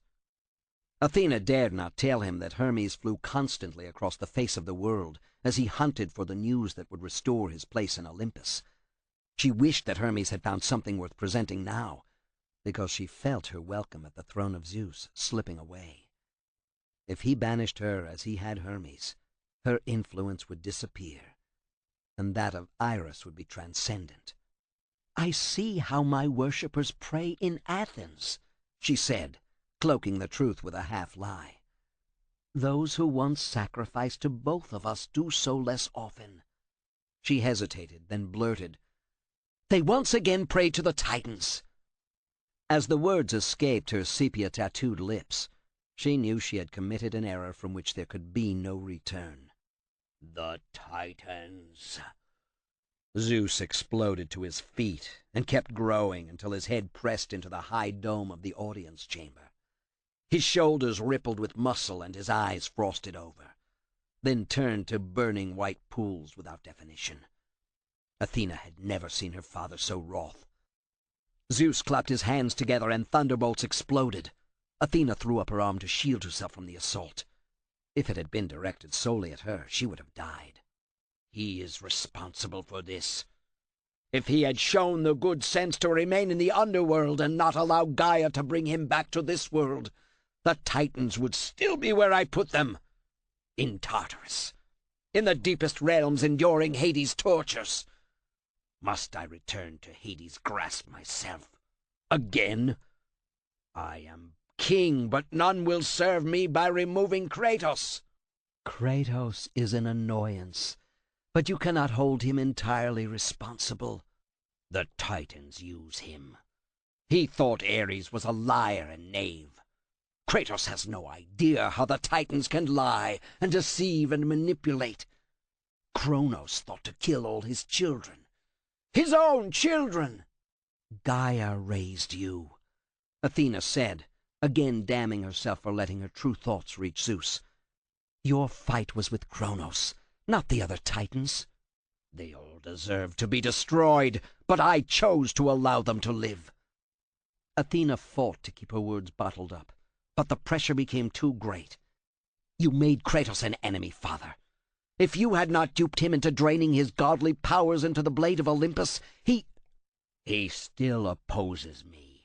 A mortal. After I put him on the throne of the god of war. How dare he? Zeus grew even larger and caused the ceiling and walls to tumble.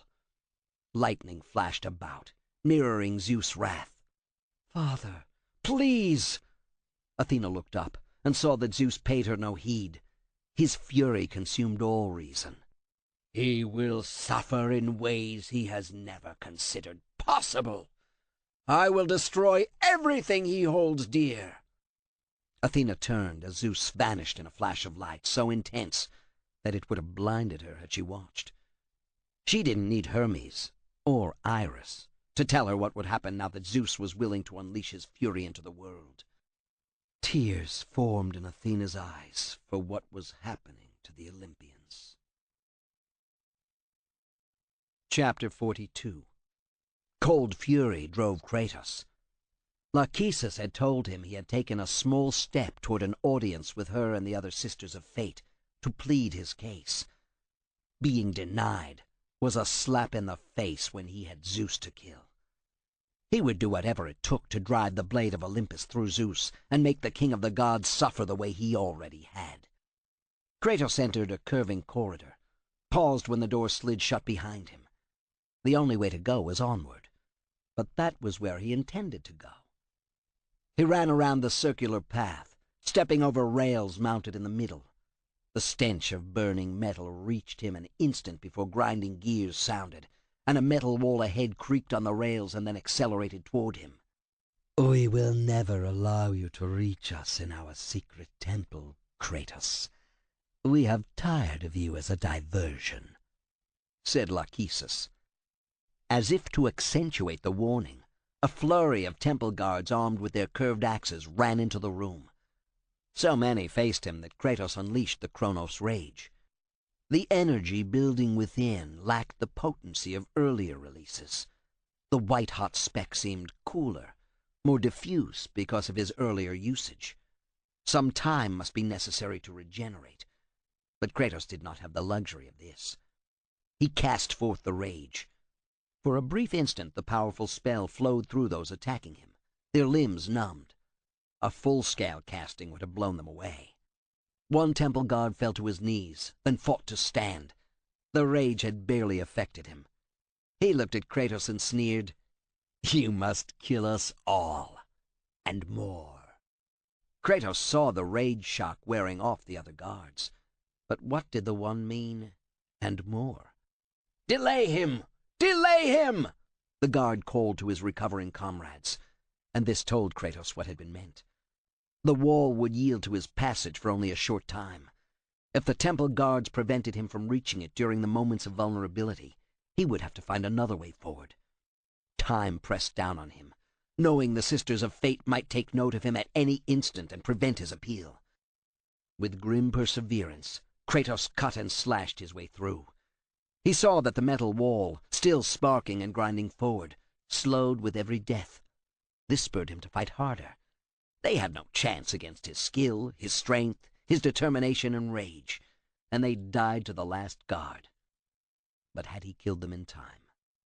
The wall reversed direction and clanked away amid showers of sparks, then grated to a halt. Kratos acted without thinking, rushing to an exposed door in the outer wall. Just as he slid through the portal, the wall shot back like the descending blade of a Spartan soldier. Kratos had almost lost his arm, if not his life, to the trap. He dropped to one knee, got his breath back, then continued to explore until he came to a room suitable for worship of the Olympian gods. Statues of the gods stood in small niches. Most had been destroyed, but one remained intact. Kratos walked forward and stood before the statue of Athena. He was not surprised when the statue spoke. "Kratos, you know not what you do. There are things far more important than your revenge." She had once guided him, and had been there when he ascended to the throne of the god of war. But like the other gods and goddesses, she had shunned him. Only when he had urged the warriors of Sparta to conquer the other city-states had she taken notice of him, and then it was to sternly order him to cease. He had killed Ares. He had become god of war. And Athena had sided with Zeus and the others, demanding that he not allow his worshippers to go to war. "You, of all the gods, cannot deny me. Yet you ally with Zeus against me." "I will do what I must to protect Olympus," she said. "Zeus is not Olympus. He must pay for what he has done. I do not seek to destroy Olympus, only the one who betrayed me, who gave me this reminder of his treachery." Kratos ran his hand over the scar crossing his belly, where the blade of Olympus had skewered him. The simple touch renewed his determination to kill Zeus. "Kratos, please." Kratos swung out with the warhammer to crush a statue of Poseidon to dust.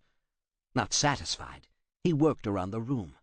Finding one of Hermes, Kratos took grim satisfaction in reducing it to gravel. "I beseech you, Kratos, cease this quest for revenge. Zeus is far too powerful. You are destined to fail. You do not want to risk his wrath, or what he might do if he is goaded." Kratos stopped in his destruction of the statues depicting those who had once been fellow gods and goddesses, and stared at Athena's stony visage. They all told him he would fail. Athena, Zeus, Hermes, the sisters of fate. He would not fail. He was the ghost of Sparta. "Kratos, please, I am your friend, but your actions make it impossible for me to defend you to Olympus." He swung the hammer and sent pieces of Athena's statue flying throughout the room. Athena's marble head rolled away, still speaking. "You must stop." Kratos gripped the shaft of the hammer in both hands, lifted, and brought it down with every ounce of his strength on the statue's head. Athena's head and voice disappeared in a haze of detritus. Anger still burning, Kratos spun and continued his search through the maze of corridors.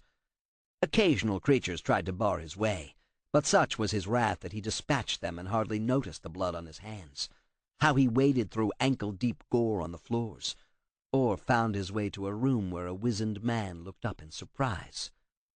Kratos saw that this room was the duplicate of the other, where he had found the book that required deciphering. For a moment he thought he had gone back in time, but this robed man was different, as were details of the room. This atrium looked out toward the mountain, where it seemed that the chrysalis had opened slightly, but still nothing of its interior had been revealed.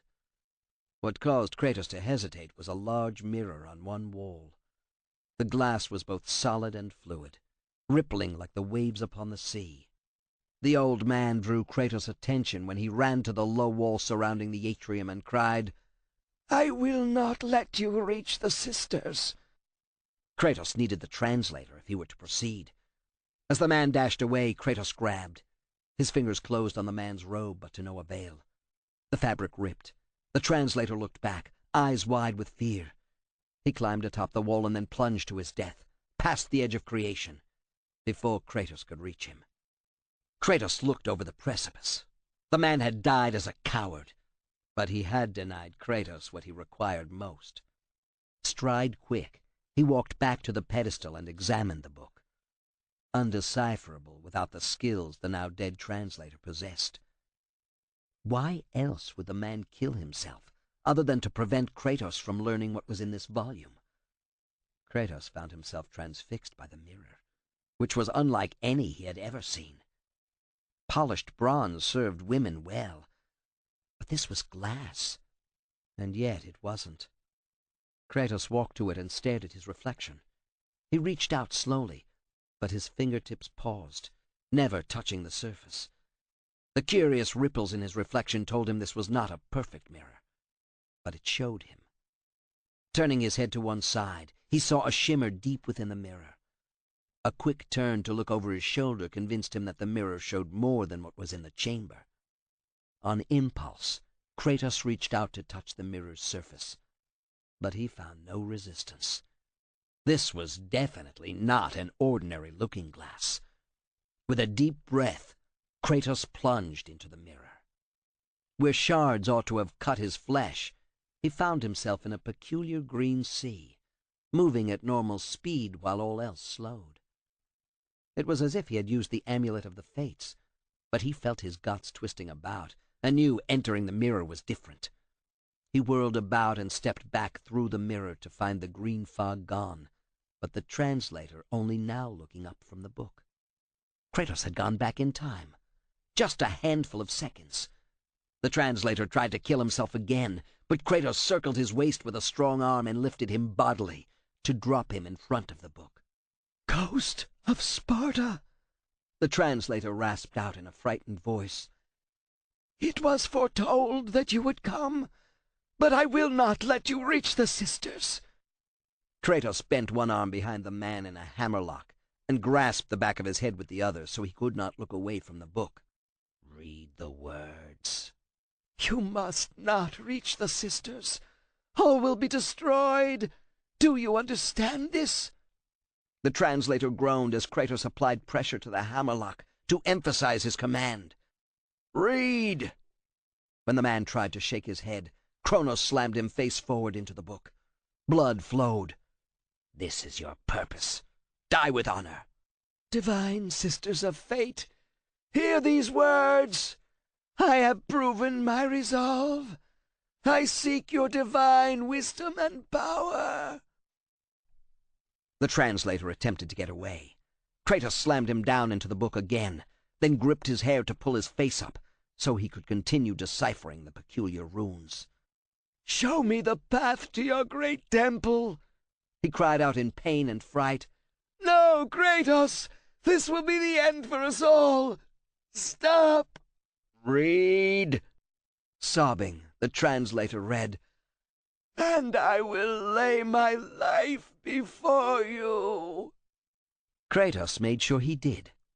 Life fluids from the man's broken body ran into the shallow blood gutters on the floor, again outlining a phoenix with widespread wings. Kratos looked out from the atrium and saw what he had mistaken as a huge insect chrysalis on a pillar of ash, opening more, spreading wings that could span the distance from Athens to Sparta. The phoenix's eyes glowed, but the bird did not stir otherwise. Above, clouds moved away so that the sun shone brightly on the bird. As sunlight moved across its chest and lit its head, it slowly opened its mouth. Cradled within the cavernous mouth gleamed a building of ivory and gold, the Temple of the Fates. Kratos went to the low railing and tried to find the base of that ashen spire, now capped with a phoenix, but could not. The sides were too sheer to climb, and the distance to the Temple of the Fates was incalculable. Still, he had to risk using the wings of Icarus to fly. That was the most direct path. Before he could step to the railing, he felt a presence in the room. The reddish apparition of Lachesis again spoke to him. "You are impudent mortal who was once a god. No one petitions the Sisters of Fate without our permission. I do not grant you that boon." Kratos stared at the sister. The staff in her hand drew his attention. The wickedly curved blade at the end was more than a formidable weapon. He suspected that with this razored edge, she severed threads of fate. But she had not cut his. She toyed with him. "What would be necessary for you to give me such an audience?" Kratos saw surprise cross her face. A small smile curled the corner of her mouth, but the amusement died as quickly as it came. This told him she was unlikely to cut his thread of destiny without something more. What more could it be? His mind raced. "You have proven an annoyance far too long. To you, or to your sisters?" Kratos saw the shock again on the sister's face, and knew how to proceed. "You control the fate of the world, but it must become tiresome. I eliminate continents, mortals by the thousands, gods," Lachesis said proudly. "The job wears on your imagination. That is why you have allowed me to come this far." "Atropos!" Lachesis began. She cut off the sentence. "I do not have time for your impudence." She lifted the scythe, but Kratos saw no thread running to him. Perhaps a mortal or even a god or titan could not see what the Sisters of Fate did, but he was in their inner sanctum. Hiding the threads would serve no purpose if no one entered.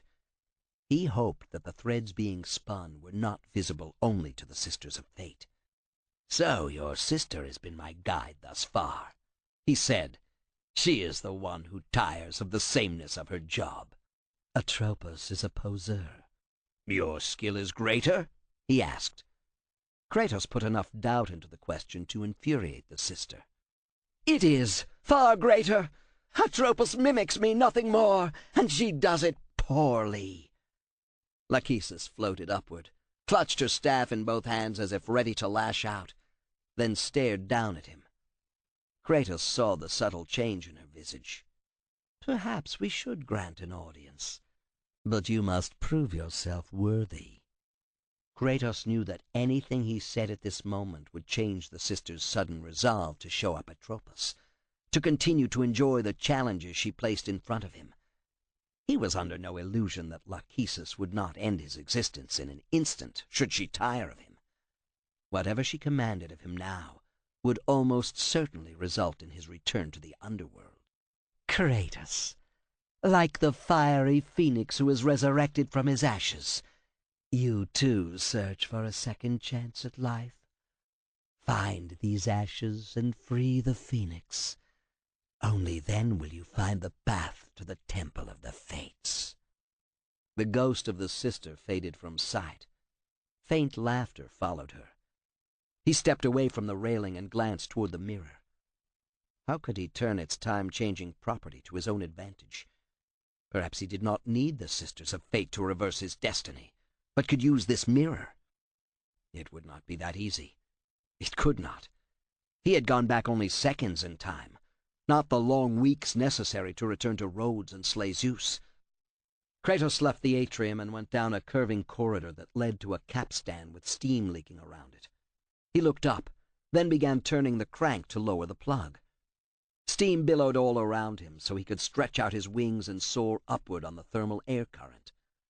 Spiraling about, he deftly landed on a platform above. Folding his wings, he ran deeper into the palace, alert for traps and guards. There was no need for either.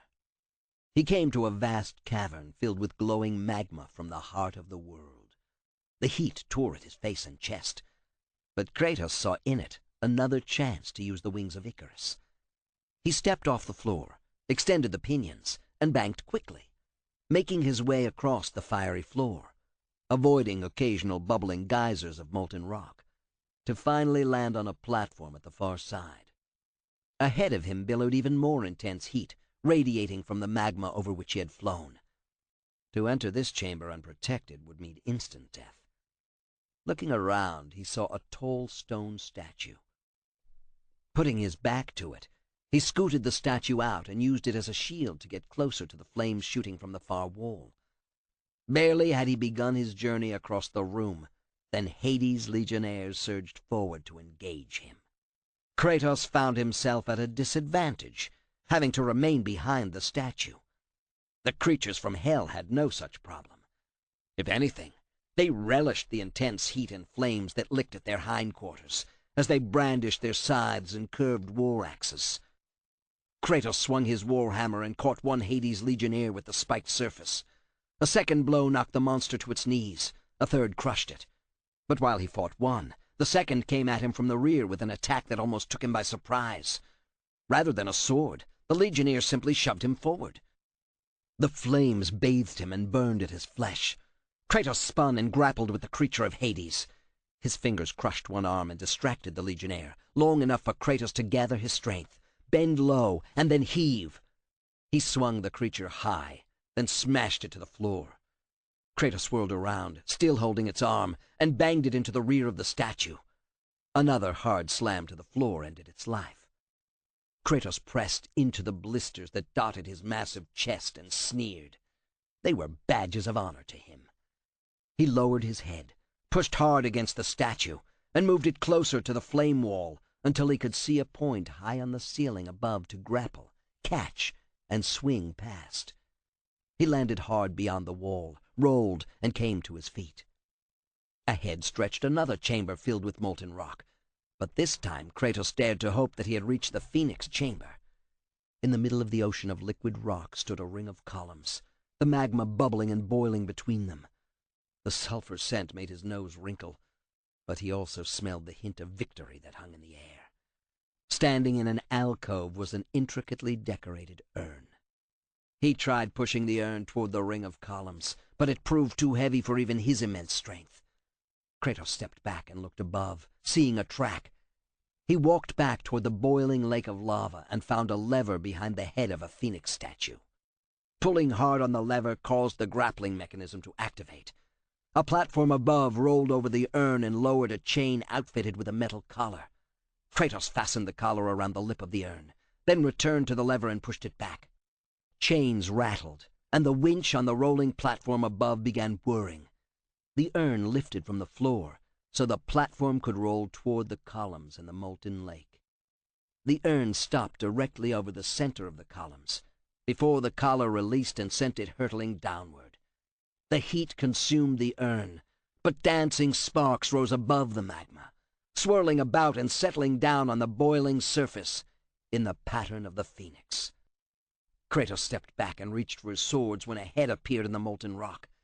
The columns constrained the creature as the magma beneath it rose slowly. More and more of the phoenix's writhing body was revealed. Wings formed. The beak snapped as the head took on more definition. Then the phoenix arched its back and became whole atop the rising pillar of lava. The phoenix exploded upward, bursting through the ceiling and leaving behind a hole that showed azure sky beyond. Kratos explored and found an elevator to a higher level that overlooked the sea. The phoenix struggled atop the pillar of molten rock, unable to escape. Its wings flapped futilely, trying to get free. It spun about, but no amount of fury released it from its invisible bonds. A long horn at the edge of the terrace drew Kratos. He placed his lips against the horn, remembering how he had summoned Kronos in the desert of lost souls, pursed his lips, and loosed a powerful call. The resonant note built and radiated outward, encompassing the phoenix and the column of magma holding it. The phoenix shivered as if cold, then shot upward, free of its molten bondage. Kratos watched as the bird with flaming feathers circled, and then settled on a perch halfway between him and the prodigious phoenix statue with the ivory and gold palace in its mouth. He had freed the phoenix, and had won the right to an audience with the Sisters of Fate. Chapter 43. Lord Poseidon, Iris said, bowing slightly. I had thought to find King Zeus. In my chambers? He is often here, since he trusts you above all others, Iris said. She half-turned to hide her disdain, sending bits of rainbow from her gown flying around the drab quarters. Poseidon lived like a fish. Her nose wrinkled slightly as the thought crossed her mind that he smelled like one also. Zeus said that? He trusts me more than he does Hades? Certainly, Iris lied. He would never take any of the other Olympians into his confidence. I did best Oceanus, Poseidon said thoughtfully. That was an epic battle, and saved Zeus from having to deal with a titan controlling the waters that girdled the earth. Iris looked at him askance.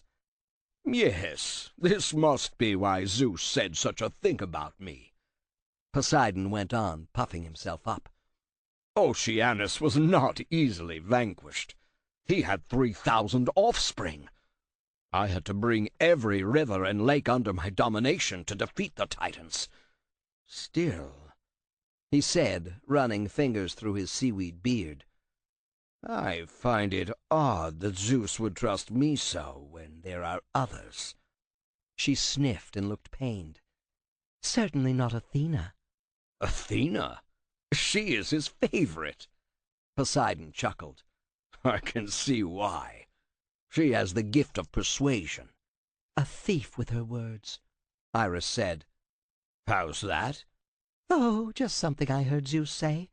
But I must find him. I have an urgent message. Do you know where he is? He rushed off to do whatever his anger dictated, Poseidon said. His wrath has grown of late.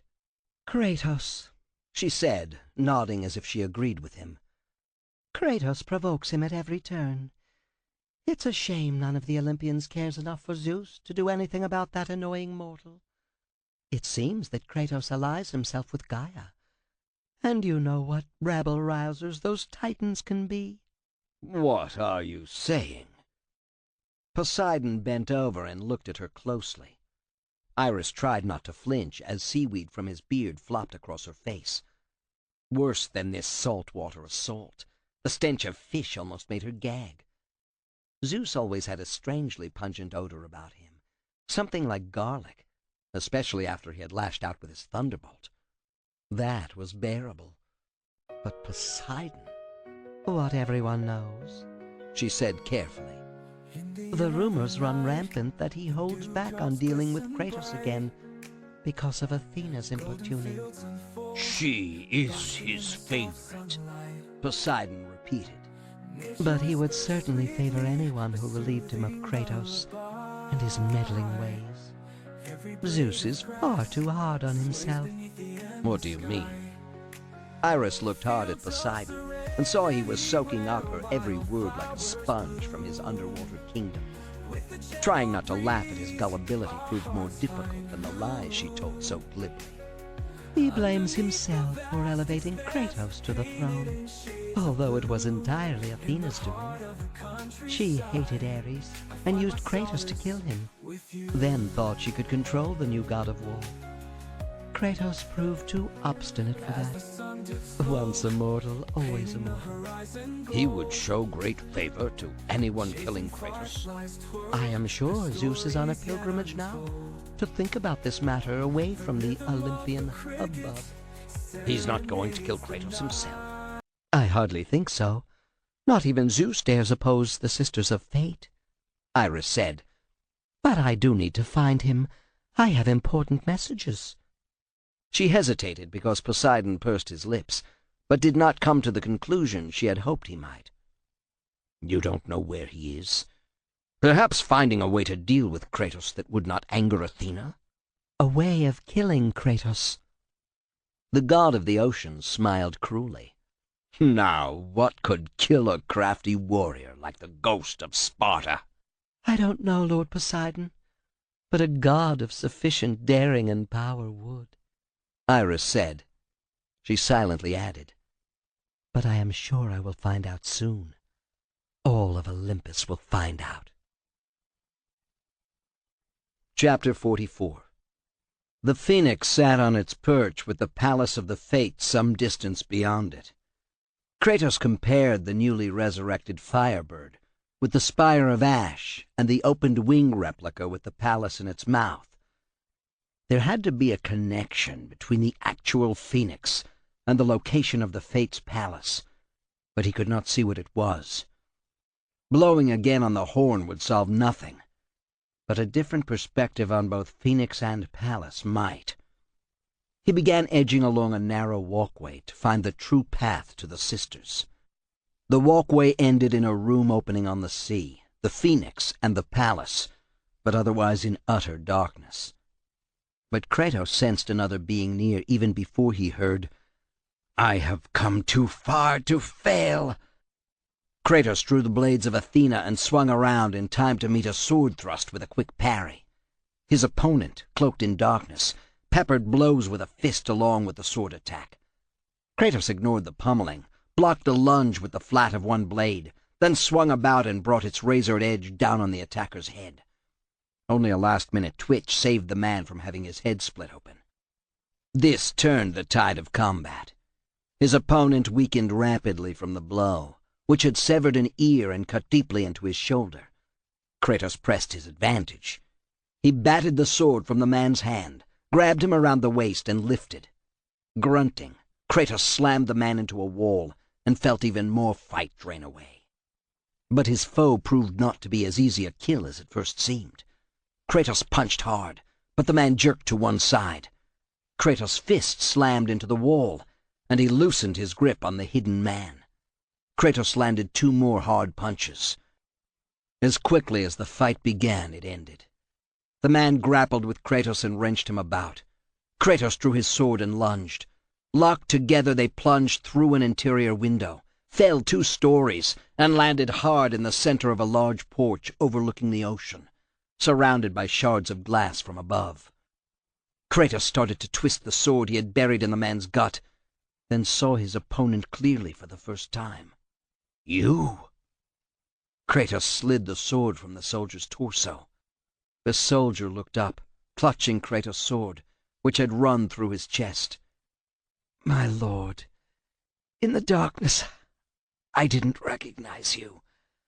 I sought the sisters to—" Kratos grabbed him by the cuirass, as he had once before back in Rhodes. "I told you to return to Sparta. Why do you leave Sparta unprotected?" "Sparta," the young soldier gasped out, visibly weakening, "is no more." He looked away, unable to meet Kratos' accusing gaze. "What treachery is this?" Kratos shook him hard to focus his attention on reporting, rather than dwelling on the sword wound that would soon end his life.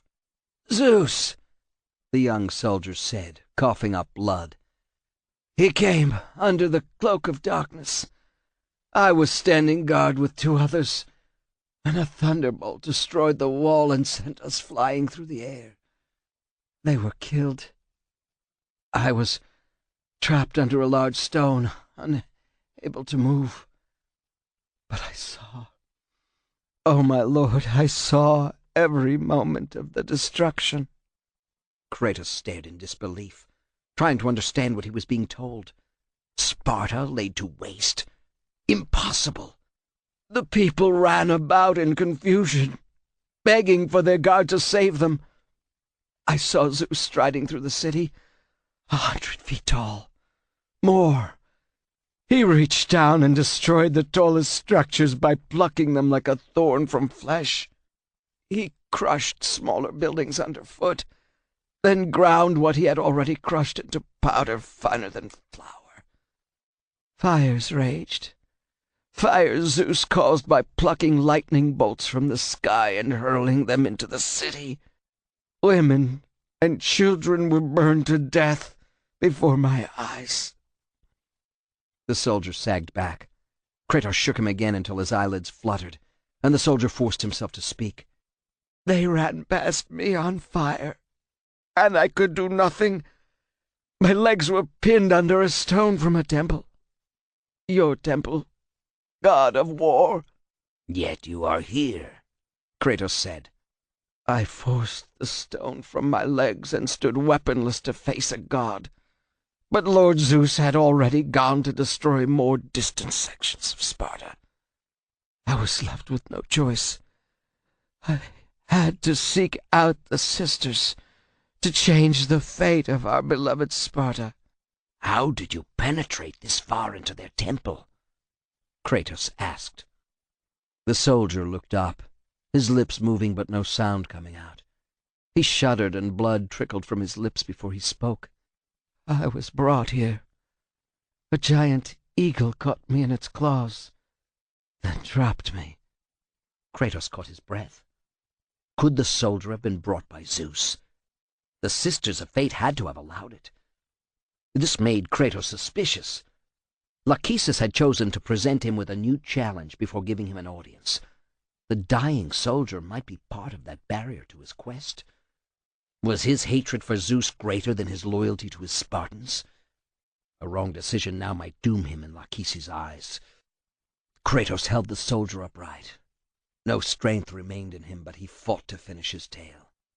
The soldier coughed and turned, croaking out, "For I am all that's left." He fell back and stared up, a tiny smile curling his lips.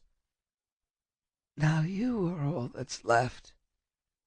I have faith that our brothers of Sparta will live on to see the true god of war."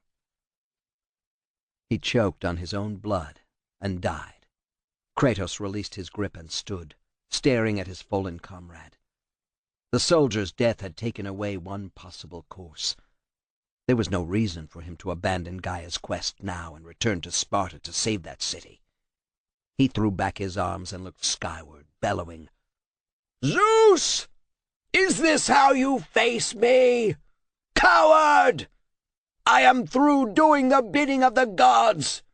Come down here and face me now, Zeus!" A fetid gust of wind pressed into Kratos' back. He heard a squishing sound followed by the sharp clack of what might have been steel against steel.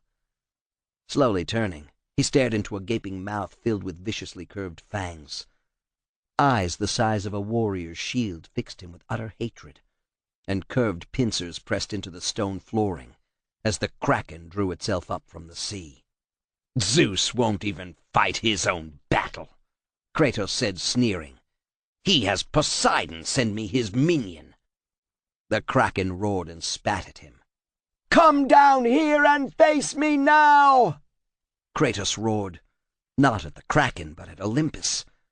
"I grow tired of the lies of the gods."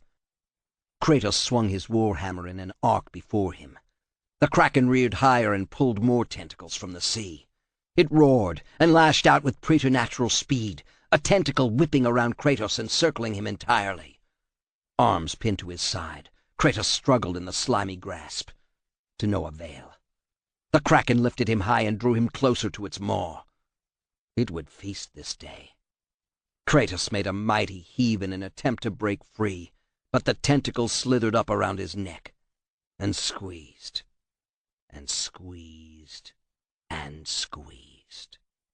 He blacked out for a moment and then thrashed about, startled to find himself on a hillside. The clouds in the overcast sky reflected light from the fires burning in the city below. Kratos took a step forward when he saw the woman making her way toward him. Silently she stopped a few feet away. "I am so sorry, my love." The furious hatred for Zeus faded as Lysandra stepped even closer. "Can you ever forgive me?" His voice was hardly a whisper, but earnest and spoken from the heart that he had forsaken for vengeance. "All is not lost, Kratos." His eyes widened. The voice was not that of his beloved wife, but of Gaia. He tried to speak, but words refused to form. The gods had used him for their own whims, and he had rebelled. Gaia used him too, speaking through Lysandra to manipulate him. Kratos found he did not care. Seeing his wife again, come across the Elysian fields, even with the backdrop of a burning, destroyed Sparta, filled him with joy and longing.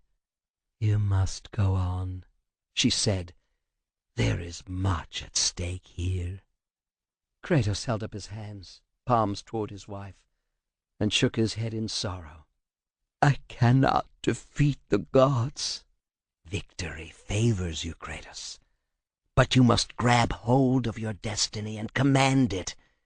There is a war on the horizon, and we need you to lead us into battle." Kratos looked past his wife, past Gaia, to destroyed Sparta. Fires burned like the campfires of some vast army, but none lived amid the ruins. Zeus had been too thorough in his rampage. "To what end?" He was pleading for an answer. "The death of Zeus. If you relent, Zeus will torment you still. He will not rest knowing you live. And when you die, his brother Hades will see that your shade is tortured for all eternity. You will have no rest until you destroy him." His wife lifted her hands and placed them on his shoulders. Her touch was magic, electric, fire. Flames rose to consume her, to blend with those of the distant destruction in Sparta. Thunder rolled across the sky, and the flames consumed them both where she touched his shoulders. "Take within you this fire that burned your beloved Sparta. Let it fuel your rage and hasten your steps toward destiny." From head to foot, Kratos filled with molten fire. It raced through his veins and caused his heart to hammer so hard in his chest he thought it might explode. She removed her hands but remained close. "The time to act is upon us, Kratos. This battle is just the beginning of a great war that is to come." He reached for her, and found his arms pinioned at his sides by slippery flesh. Kratos shook all over and twisted about in the kraken's tentacled grasp. It opened its mouth and roared. Kratos stared down its gullet and saw not flesh and blood, but the eternal torture Gaia had promised at Hades' hand should he fail. Kratos summoned the rage of the Titans and forced open the tentacle wide enough to slip to the stone flooring. The kraken wrapped more tentacles around 2 pillars on either side to better pull itself up to the attack. Kratos swung his spiked warhammer with all his strength. He tore away a gobbet of the kraken's tentacle, but did not seem to affect it. The mighty sea monster roared, a green cloud expanding outward and searing all that it touched. Seeing how close it came to the fallen Spartan soldier, Kratos rushed over and heaved the young man's body over his shoulder. The kraken roared again and lashed out with its tentacles. Every attack Kratos made on the left side produced movement. He dropped the soldier's body onto a pressure plate near the left tentacle and immediately felt a rising column of hot air directly in front of the kraken. Extending the wings of Icarus allowed Kratos to soar upward on the thermal so he could circle just above the sea monster's head. With the blades of Athena aflame, he stabbed downward into the ribbed forehead, cutting off part of a dorsal fin and further enraging the creature. A lashing tentacle knocked him from the sky, sending him rolling across the stone floor. As the kraken brought down a tentacle to crush him, Kratos lashed out with both blades and began sawing away at the slimy appendage. The kraken fought to get free, but only succeeded in aiding Kratos as he chopped off the tentacle's end. The kraken recoiled, giving Kratos a chance to again become airborne, and stabbed repeatedly at its head and upturned, ugly face. Try as he might to blind it, the heavy bony ridges over the kraken's eyes protected its sight. A chance blow sent Kratos tumbling from the sky once more. He came to his feet in time to avoid a tentacle crashing down on him. As before, he slashed at the end, worrying his blades about and digging deeply whenever the opportunity presented itself. The end of this tentacle soon lay on the floor, severed by Kratos' slashing blades. The kraken recoiled at this new pain, giving Kratos the chance to unleash the rage of the Titans once more. Electric sparks erupted, enveloping the kraken, dancing from its eyes to the fangs in its mouth and finally burning at its tentacles. As the spell worked to humble Poseidon's monster, Kratos launched himself upward on flapping wings and renewed his attacks against the monster's head and eyes. He drove it downward. Seeing victory within his grasp, Kratos landed on the edge of the terrace. The kraken's massive body had hidden a lever. Kratos drew it back. A bridge shot outward, decapitating the kraken. Kratos nodded solemnly as he saw the bridge extended to the pedestal where the phoenix perched, as if waiting for this moment. Kratos ran out onto the bridge, vaulted over the pieces of kraken staining the roadway, and landed only a few feet from where the firebird perched on a roost atop a fiery brazier. Kratos walked around the brazier, staring up at the 30-foot-tall phoenix. He glanced from its nervous movement on the perch to the distant spire of ash and the stone phoenix that had opened its beak to reveal the Temple of the Fates. Stopping directly in front of the phoenix, Kratos cast out his blades, using them as grapples that caught on either side of the bird, just in front of its wings. The phoenix went berserk, flapping and thrashing, burning hotter and trying to escape the punishment. With a powerful tug, Kratos dragged the phoenix from its perch and knocked it flat on its breast in front of him. Ignoring the fiercely burning feathers, Kratos jumped onto the firebird's back. It surged upward, dropped one wing, did everything possible to dislodge him. Kratos held on firmly to the grapples and reined them in to gain better control. The phoenix took to wing, rolling over and banking suddenly in further attempts to unseat him. It would take more than this to deter Kratos now. He bent forward and guided his fiery transport toward the open mouth of the stone phoenix, far out to sea. The phoenix understood that it would be free if it obeyed his commands. On powerful wings blazing, the phoenix carried Kratos toward his goal, the Temple of the Fates. Chapter 45. "What have you done?" cried Athena. Keep a civil tone, Zeus said, glowering at her. I did what was necessary. Kratos had destroyed the other cities. I destroyed Sparta. That won't keep him from killing you, from trying to kill you, she hastily amended, shocked at the slip of her tongue. More and more she said what she thought rather than what was wisest.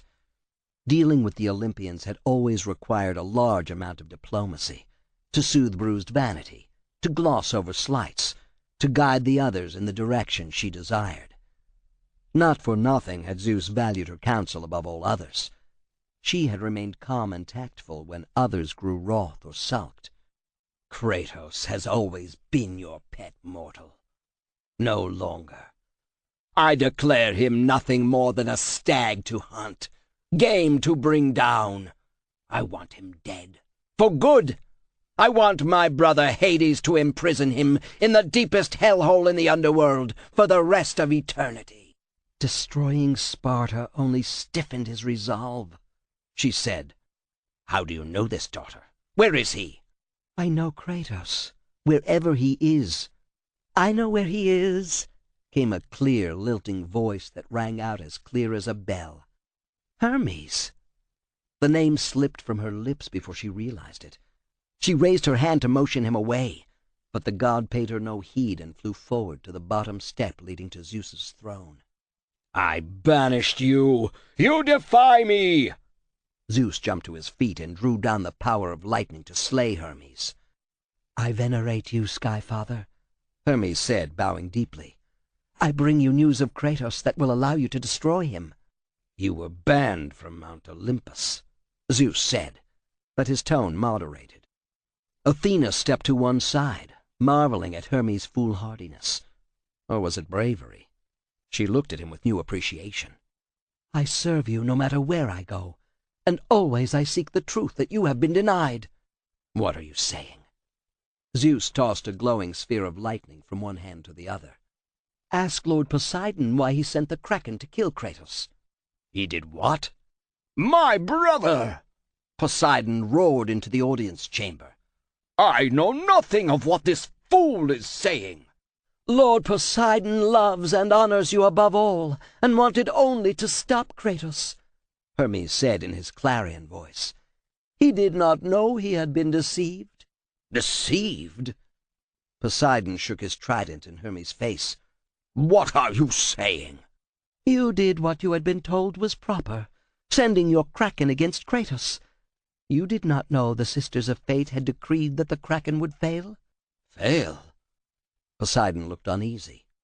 Why did you send the Kraken, brother? Zeus continued to toss the glowing sphere back and forth, but now squeezed it, compressing it, intensifying the power within. To aid you, Zeus, Hermes answered for the Lord of the Oceans. He did not know the Sisters of Fate had forbidden the Kraken's success. Iris led him astray and put him in conflict with the sisters. Iris? What do you mean, Hermes? Athena started to intervene, then forced herself to silence. Hermes was proving more diplomatic, more cunning, than she could ever be. His banishment had forced him to mature and become more circumspect.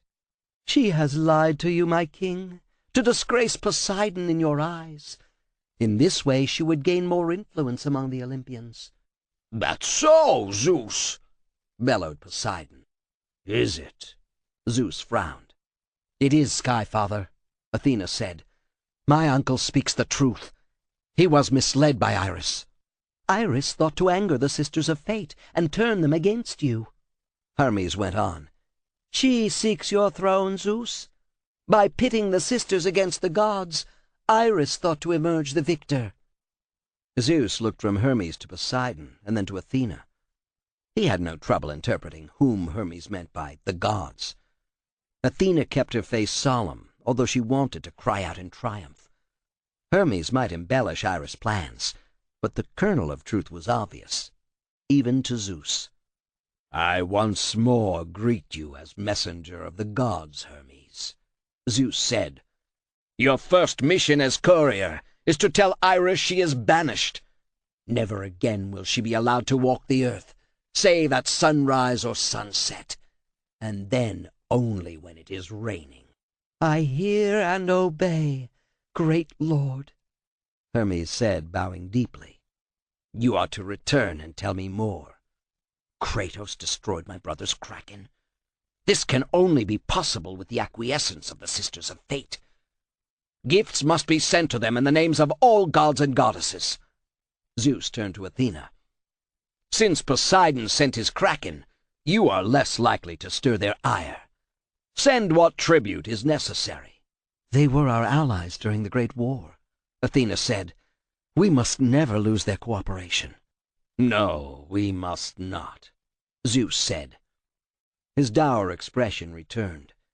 He sat heavily and crushed the lightning bolt in his hand, sending sparks exploding outward. "But I will not allow them to protect Kratos. He will die. I will see Kratos dead." As his wrath cooled, a look of determination settled on his craggy face. "Iris told me Kratos was dead when she lied to use him against me." Zeus's right hand closed, leaking a lambency that increasingly turned to rainbow colors. "She will rue the day she sought to deceive me." His hand opened and rainbow colors exploded in all directions, until nothing but a dull gray fog remained. Athena had nothing to say to this. Not now. Hermes had returned to his wonted position, and Iris had been relegated to a minor role again, stripped of her spectrum. There would be time to plead Kratos' case to Zeus. Soon. But not now. She bowed to her father, then left. Perhaps Aphrodite or Artemis would accompany her to an audience with the sisters. For the first time since Ares had been killed, she felt that serenity for all Olympus was within her grasp. Chapter 46. "We must consult Clotho," Atropos said. Her voice almost broke with strain. Lachesis nodded slowly, thinking about all that had happened. "You are right, sister. Your meddling has—" "Mine? What of your silly dallying with Kratos? He is yours, and you have allowed him to come this far." "We must share some of the blame for that, sister," Lachesis said. "We have worked at cross purposes. The warrior of destiny was too hesitant with that use of the spear of destiny, and allowed Kratos to recover it." "Cut his thread now! I will measure it! You cut it!" Atropos said, her voice shrill. "Kratos is aided by Gaia!" "Gaia," Lachesis said, waving her hand in dismissal. "The Titans dream of bygone days. They will never be a threat. What worries me more is the Kraken. Did you weave the monster's attack into Poseidon's thread? No, of course not. Neither did I." "That's not possible. You must have. You were teasing Kratos and had Poseidon send his monster," Atropos said. She fell silent when she saw the answer on her sister's face. "We who are mistresses of the fate of the world are not supposed to be surprised by such things, especially when the attack occurs on our doorstep." "If you didn't weave the Kraken's attack into a thread, and I didn't, could Clotho have done so?" "Come with me to the loom chamber," Lachesis said, "and we will settle the matter. We must decide on a destiny for Kratos immediately." "We had done so," Atropos said. "He defies the fate that we set for him." "Impossible," Lachesis said, though she had an uneasy feeling that her sister might skirt the truth. She shook it off. The Sisters of Fate were supreme. This problem with Kratos had occurred only because Atropos had dabbled in what she thought would be an adventure, just as she had. Their work on Kratos' thread had proven to run at cross purposes, creating the current situation with him prowling about the island of creation. "Clotho!" Atropos called the instant they reached the loom chamber. Their immense sister hunkered on her pedestal, working to spin countless fates. A huge eye turned toward them. "Sister," Lachesis said, keeping her own tone level, We must discuss Kratos. Have you cut his thread too soon? That is all right, though. There is still tension, Clotho said, reaching out to pluck at a black thread. She rested her hand on the thread, then slowly stroked it before turning to her sisters. What have you done? This is outrageous. Cut the thread now, Lachesis. No! Note how his thread intertwines with so many of the Titans, Lachesis said. Gaia mentors him and has allowed him to come as far as he has. You and Atropos are responsible, meddling individually. Cut the thread now! Clotho plucked it again, but the vibrations died out quickly. Too quickly. Such a tweak should have crippled Kratos. It didn't. I should face him, Lachesis said. There is more to Kratos than we know. No! Both Atropos and Clotho cried out in unison at such a heretical thought. The ghost of Sparta is Gaia's pawn, but there is more to him. He is developing a will not controlled by our determination of his fate. This cannot be, Clotho said. We are sole arbiters of destiny. She looked at her sisters and said in a cold voice, If he has somehow escaped our rule, others might also. Can it be an effect of Pandora's box? The gods are becoming agitated, Atropos said, but doing nothing to contradict our destinies for them. Yet, Lachesis said, the evidence is mounting that we must more tightly monitor our work. The Kraken, Gaia and the other Titans, the gods' behavior after Ares was killed, and at the center of it all is Kratos. Very well, sister, Clotho said. Put the worst possible obstacles in his path. If those do not stop him, then confront him. Find out if he has somehow escaped from his thread of destiny. Though I feel it is only your and Atropos' poor judgment and poorer execution that is responsible. Lachesis bowed slightly, then left the loom chamber with Atropos trailing. Kratos would return to the underworld soon. The Phoenix would be his bane. And if he somehow survived, she would face him to see what made the ghost of Sparta able to evade his fate. Chapter 47. The Phoenix tried to bank away from the opened mouth of the stone Phoenix, but Kratos forced it back onto course. As they flew nearer, he saw a pool of water in the gaping mouth. The Phoenix flared all over and sent fiery sparks everywhere as it fought to avoid entry. Kratos gathered his strength, put his feet against the Firebird's side, and then launched himself into space, diving into the pool. By the time he surfaced and looked out the mouth, the true Firebird was winging its way out of sight. He swam strongly to a platform and pulled himself up. The large bell in the center of the mouth, where a uvula might have been expected, could be rung with a swinging pendulum clapper. Kratos placed his hand on the huge bronze rod that could be sent crashing into the side of the bell. To announce visitors? Why would the Sisters of Fate not know who came to their palace, when Lachesis had twice visited him in the form of a red-hued ghost as he fought his way to this point? Some other secret lay hidden in the bell and its clapper. Kratos examined the structure and saw how the clapper could be rotated using a capstan. He began turning the crank, repositioning the huge bronze rod until it hung at a right angle to the bell. Only then did Kratos hop up and draw it back to the full extent of the arc permitted by its chains. He released it to smash into a wall. The masonry collapsed in a pile and created dust clouds. Kratos stepped away and peered through, hunting for traps or foes. After the dust settled and he saw nothing to impede his advance, Kratos rushed through. On the far side of the wall he found an impeccably maintained corridor that led to a chamber so huge he could hardly see to the far side.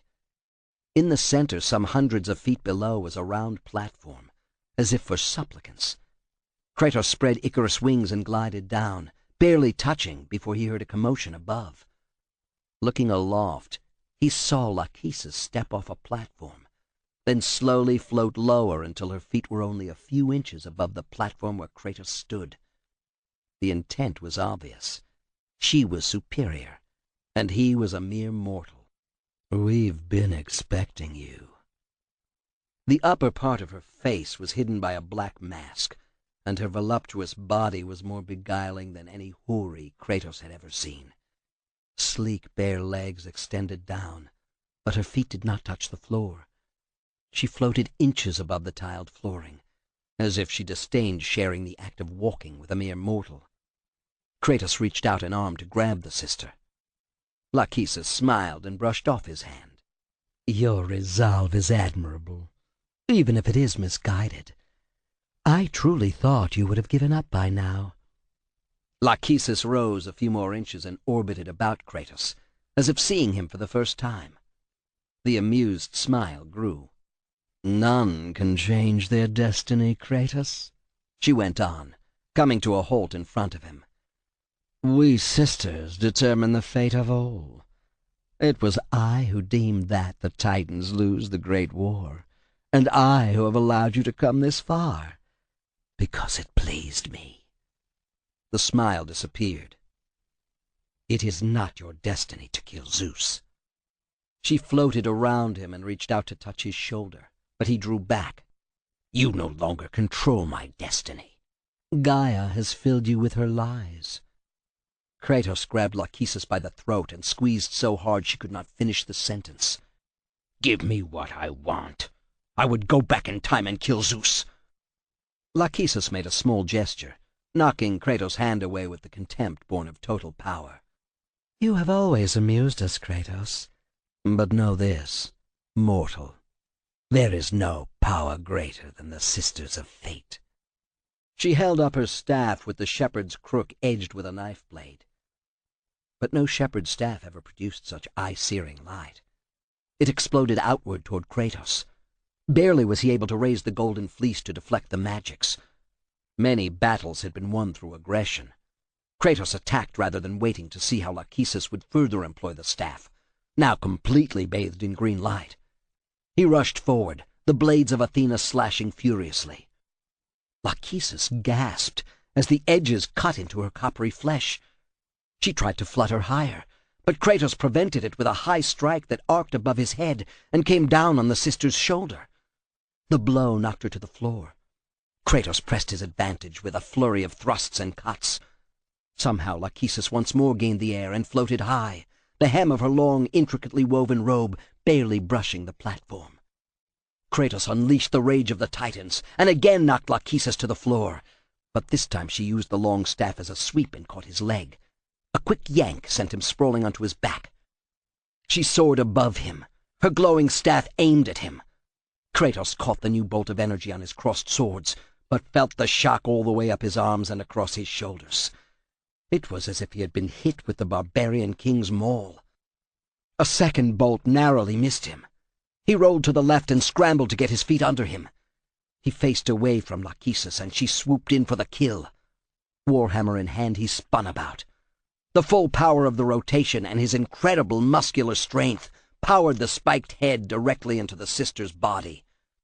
Lachesis turned a flip in midair and crashed to the floor, lying on her face and moaning in pain.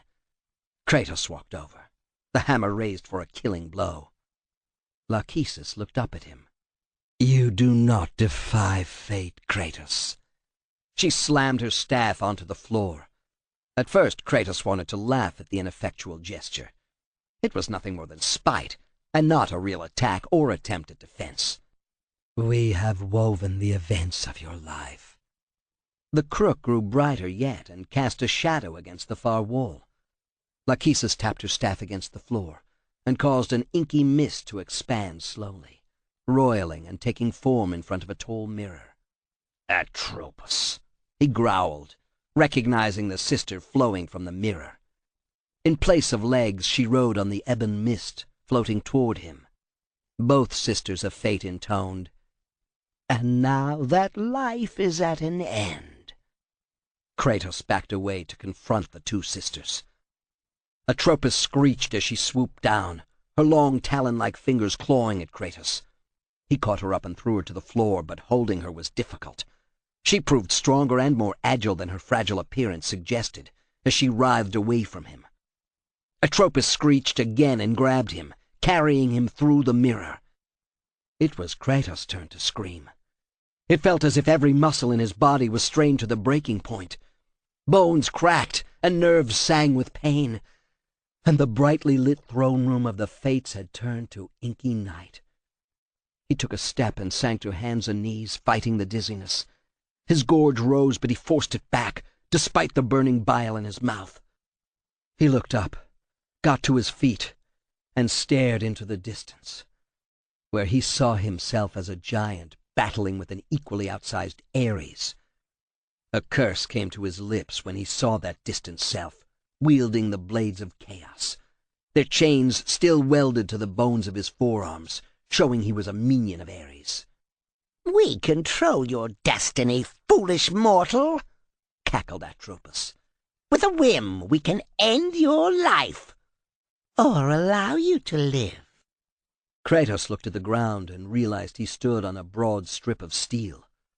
Then his attention was drawn once more to the distant fight.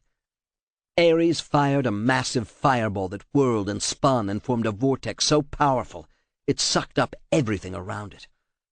Kratos cried out, but his other self was sucked into the tornado. Ares threw back his head and laughed, then vanished in a sheet of lambent light. Kratos swung his sword as Atropos swooped past. Her impossibly long talons lightly raked his cheek, and then she soared away, hovering high above him, her feet hidden by the blackness. Search your memory, Kratos. The sword on which you stand delivered your victory against Ares.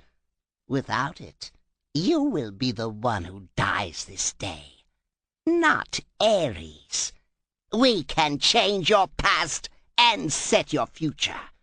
This is the power of the Fates. Kratos spun and saw that the sister spoke truly. He stood on a long bridge made from a sword he knew all too well. The steel blade cracked under his feet, causing him to fight to retain his balance.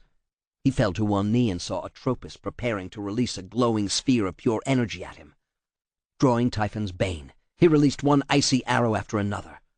One caught Atropos and sent her spinning back. Atropos launched one of her fireballs. Never hesitating, Kratos deflected it with the golden fleece, but it did not soar back at Atropos. Rather, it looped out in a wide arc and came back toward him. He ran. The sphere chased him, gaining swiftly.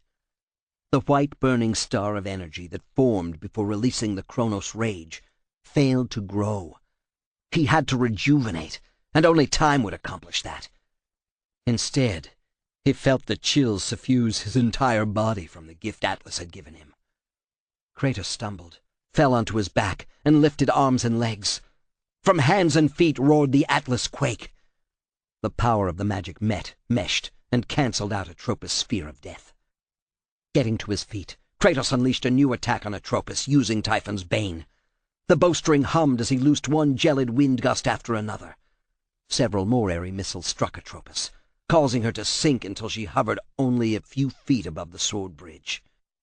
Kratos lashed out with his swords and jerked the Sister of Fate on each shoulder with the grapples. He jerked her downward to the bridge, kicked her in the head, then drew his sword and drove the point through her forehead. Orange fire enveloped Atropos' body as he stepped away. Bit by bit, the blackness that had encircled her lower extremities worked its way upward, as if devouring her. The smoky blackness circled and enveloped Kratos. Then he was spun about and exploded in size to match that of the advancing Ares. Kratos looked from the god of war to the immense sword bridging the great chasm. He reached down and ripped it free from its stone anchors to use against Ares. As the blade pulled free, what remained of Atropos tumbled over and over into the chasm.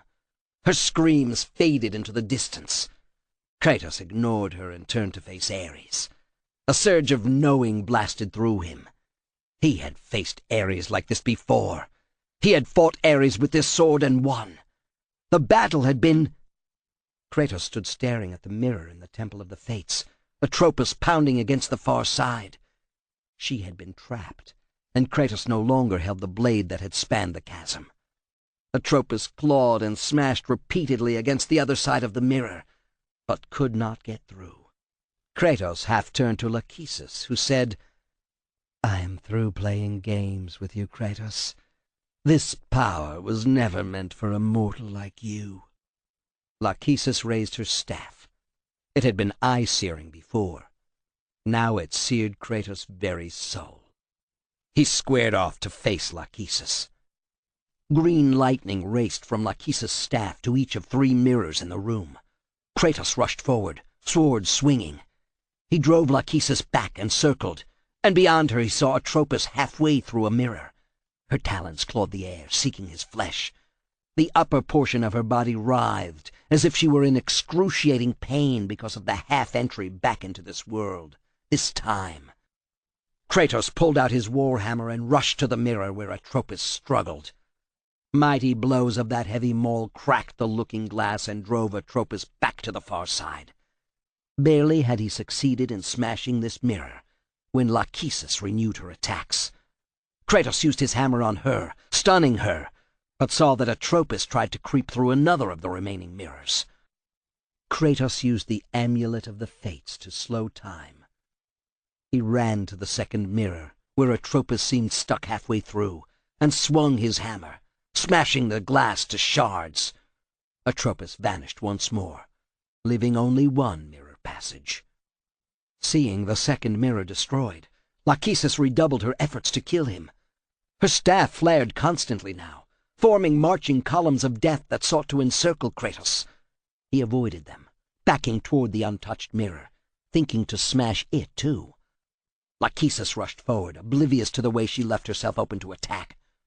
Kratos wrested the staff from her, swung it around, and knocked the Sister of Fate skidding across the floor. He reared back to impale her with her own weapon. When he focused on Lachesis, Atropos came through the remaining mirror and grabbed him from behind, lifting him off the floor and shaking him like a hunting dog would its kill. He lost his grip on Lachesis' staff. It went spinning away from him to be caught up by the sister. "I measure fate with these, and your fate is at an end." Kratos grunted in pain as Atropos' talons cut into his body and left bloody tracks on his bone-white skin, across the red tattoos, deep to the muscle beneath. He twisted and jerked about in a vain attempt to break her grip. She was too powerful. From across the room, Lachesis let out a cry of glee. She lowered her staff and shot through the air straight for Kratos. Held by Atropos, he could not avoid Lachesis' staff and death. At the last possible instant, he used the amulet of the Fates, drawing power from resolve and hatred deep within, froze time for a heartbeat, levered himself free of Atropos' steely fingers, and released the spell. Lachesis plunged onward, aiming her deadly staff for the spot where Kratos had been. She skewered her own sister. Atropos let out a heart-rending cry and fell backward into the mirror. In the instant that Lachesis stood stunned at what she had done, Kratos struck. He grabbed her by the throat, then stabbed her in the forehead with his sword. She slumped in his grip as he shoved her through the mirror to join her sister. When both of the Sisters of Fate flailed about on the far side of the plane of the mirror, he took his warhammer and began smashing the glass. Blow after mighty blow landed on the final mirror. Both sisters rushed forward, but the mirror had cracked and they could not get through. Kratos continued to pummel the mirror until it shattered, revealing a corridor behind. Panting with exertion, he lowered the warhammer to the floor and stared. Resolve hardened within his breast. He was close. He climbed through the open frame, glass crunching under his sandals, as he went to find the remaining Sister of Fate. Chapter 48. "You must not come to my loom, Kratos. You will destroy everything." The words rumbled in his head. Kratos roared in defiance, swung his hammer against a part of the stone wall in front of him, and smashed it with a single blow. He knew with complete certainty that this way led to Clotho, the final sister of fate. The ramp spiraled down, empty of all impediment to passage, but Kratos advanced wearily. He spun when he heard a hissing sound behind him. A curtain of energy sizzled, and then a Gorgon's head took form and sailed outward. He drew his swords, ready to fight, but the Gorgon's head stretched to within a few feet, and then returned to the plane of the energy curtain. He knew that, had the Gorgon touched him, he would have died. "Retreat, Kratos, and I will let you live out your pathetic life." Clotho's words rumbled and roared in his ears. "You know what I seek, sister," Kratos said. "There must be a change in the course of fate. I will kill Zeus." "Your way, then, will be forever blocked by all the others who think to change their own destiny. Fallen heroes, risen blackguards, all will bar your path, Kratos. The reward for your death will be a reworking of their own fates." Kratos returned to his course, and immediately found his way blocked by cursed legionnaires, with their curved blades waving menacingly. He recognized them by their insignia, and knew of their betrayal to Zeus, pledging their allegiance to the Persians' false gods in return for their lives after defeat at the Isle of Propontis.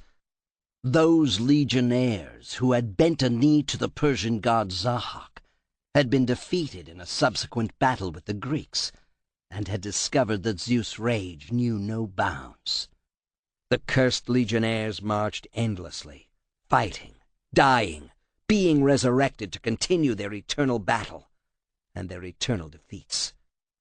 He ignored Clotho's threat and delivered his attack.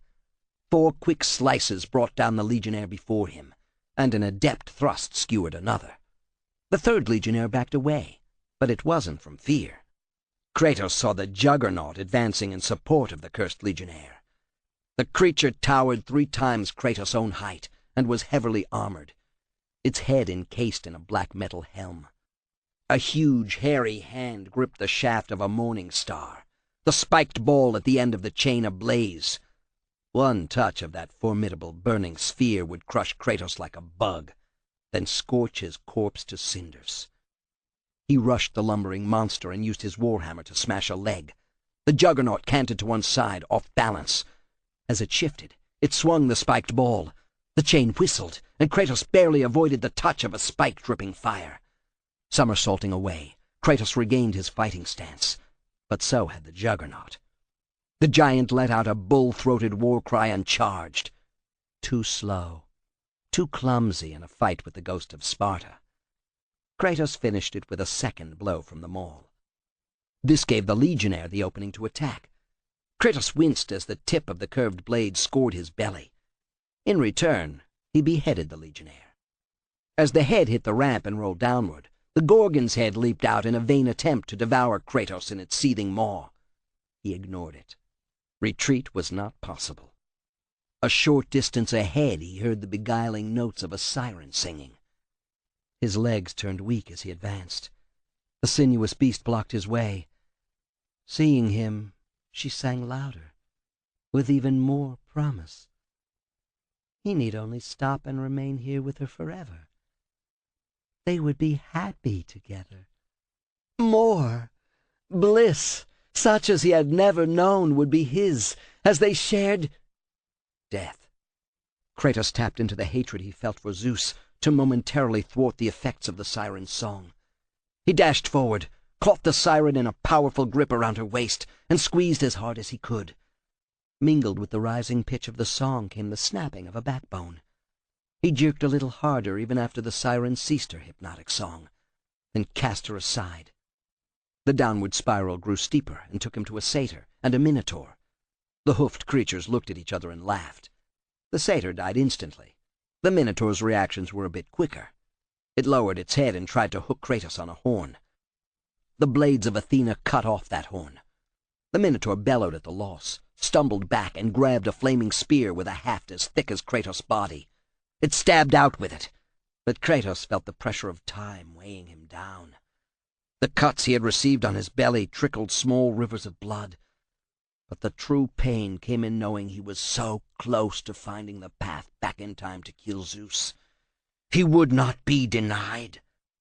Blades spinning a curtain of fire and steel in front of him, Kratos advanced on the one-horned Minotaur. The creature fell back, its flaming spears set in the middle of the ramp. Kratos saw his opportunity and took it instantly. Both blades flashed away and grappled on the Minotaur's shoulders. Grunting, Kratos pulled the Minotaur toward him and onto the creature's own fiery spear. Impaled, the Minotaur struggled. Kratos shoved the Minotaur back, jumped onto its chest, and used a double-handed stab to dispatch it to the lowest level of Hades' domain. Pushing ahead through cobwebs and enduring a musty smell that turned to a sickly sweet stench, reminding him of decaying flesh, Kratos slowed and finally faced a huge door inset with a metallic leering face and claws reaching down to hold shut a locking bar. Kratos swung his hammer hard. Each blow knocked open the claw latches. He grabbed the locking bar and jerked hard, sliding it away so he could grip the bottom of the door and fling it up and open. The fetid odor hit him like a physical blow. He stopped when he heard Gaia's voice in his ear. I am the earth, but Clotho is creation. She is the loom of life. To defeat her is to defeat the genesis of all. Kratos advanced slowly, coming to a bridge guarded by two swiftly swinging pendula with razor-sharp edges. He judged the speed of each pendulum, the length of the arc, and then walked without stopping, the blades cutting close to both chest and back. He stepped past the second pendulum. To disrupt the loom of life, Gaia continued, is to endow mankind with the ultimate freedom. No longer will humanity be bound by the chains of destiny. He rounded a large central column. Kratos' eyes widened when he saw this column was flesh. He looked upward and saw flaccid teats and scrawny arms with skeletal fingers drooping down. First you must gain control of the loom and find your thread, Gaia said. Find your thread, Kratos, and determine your fate. He stepped back as a bony hand flopped down in front of him. Looking upward into the lofty chamber, he thought the cobwebs had taken over. Then he saw the different colored strands, the way they quivered, the size growing or shrinking, and he knew he witnessed the fates of countless humans and gods and titans. Somewhere in the midst of all those threads stretched his own destiny. Finding it might be difficult, but taking control of it might be impossible. Kratos had no idea how to change his own destiny. He hurried around the side of the immense mountain of putrid flesh and found a dangling chain. Hand over hand, Kratos made his way up to a higher level. He passed a level where more teats grotesquely flopped onto a walkway around her. Kratos jumped off at the highest level and ducked under the threads that spun from the very body of the Sister of Fate. Faint, distant, he heard humming followed by the words, "Cut and mend, cut and mend, cut and mend. You live because we allow it." A bright green thread above Kratos' head was severed, then spliced with a double strand extruded from Clotho's flabby, gray-fleshed body, the strands swimming forth like a spider's web from a spinneret. Kratos dropped from the chain and walked around the circular platform that served as a scaffolding for Clotho. One of the spindly arms flailed about, and the long bony fingers slapped down in front of him. Revolted, Kratos swung his warhammer and smashed two fingers. "I am the loom of life, eternal." Kratos sneered. He would see about that. He smashed the other fingers on the hand, forcing the arm to lift the damaged hand away. Clotho took no notice of this minor damage, so Kratos knew he would have to do better. but he had to find his thread among the thousands of others crisscrossing the chamber above. Each strand traced back to a spinneret on Clotho's body. Kratos moved an apparatus on the edge of the circular platform, and was rewarded with more furious beating from Clotho's other arms. "The thread of life runs until its end. You cannot change what the fates have deemed." "I will find it," Kratos shouted. "I have already changed what the fates have deemed. I will find it." Clotho stirred, bringing her arms about. Kratos saw past the bulging body for the first time. Clotho's head was tiny and pointed, set amid the folds of fat of her grotesquely sloping shoulders. Her pig-like eyes fixed on Kratos. She turned in the confines of the scaffolding and swatted at him as if he were nothing more than a bug.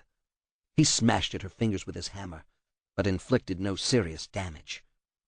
Which of the threads and cables and ropes and lines stretched across the chamber was his fate? "Do you sense it?" Clotho taunted. "Do you sense your thread coming to an end?" Kratos moved more of the equipment around the outer ring, not sure what it did other than irritate Clotho. Chains led upward into the distance, woven between the threads of fate, but serving no discernible purpose he could determine.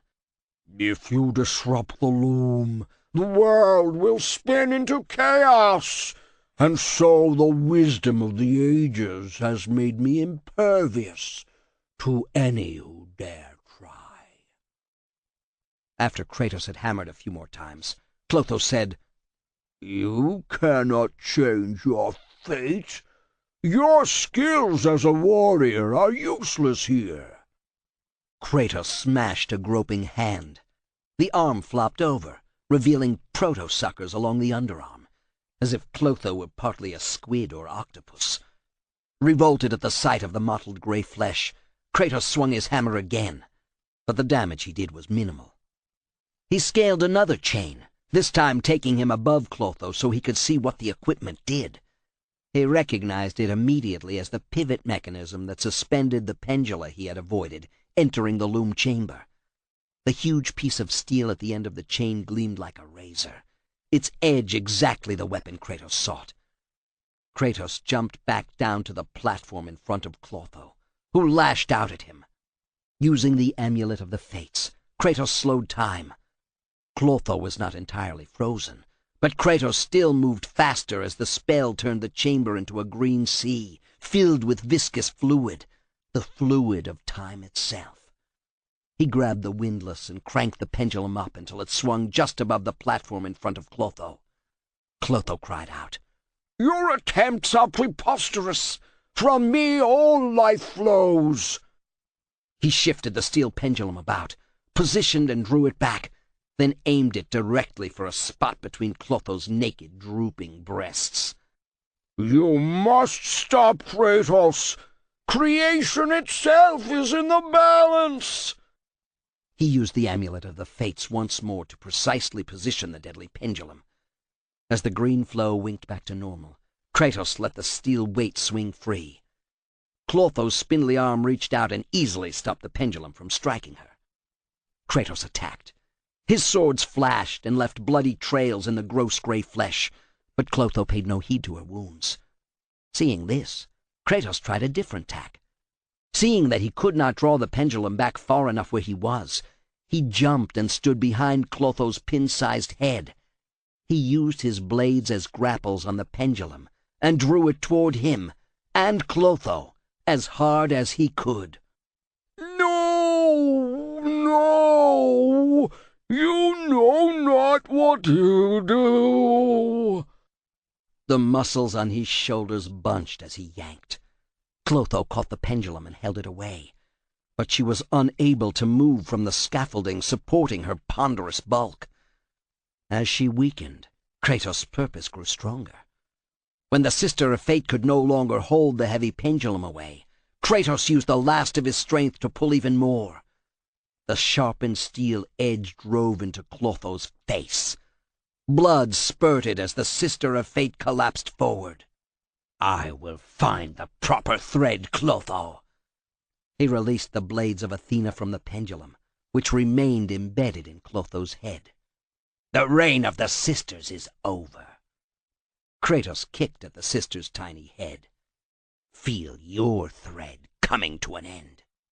Taking no time to reflect on the fact that he had done the impossible and killed the Sisters of Fate, beings so powerful that even the Titans and gods of Olympus were subject to them, he jumped down and looked at the huge spools, all wound with threads of fate that circled the platform.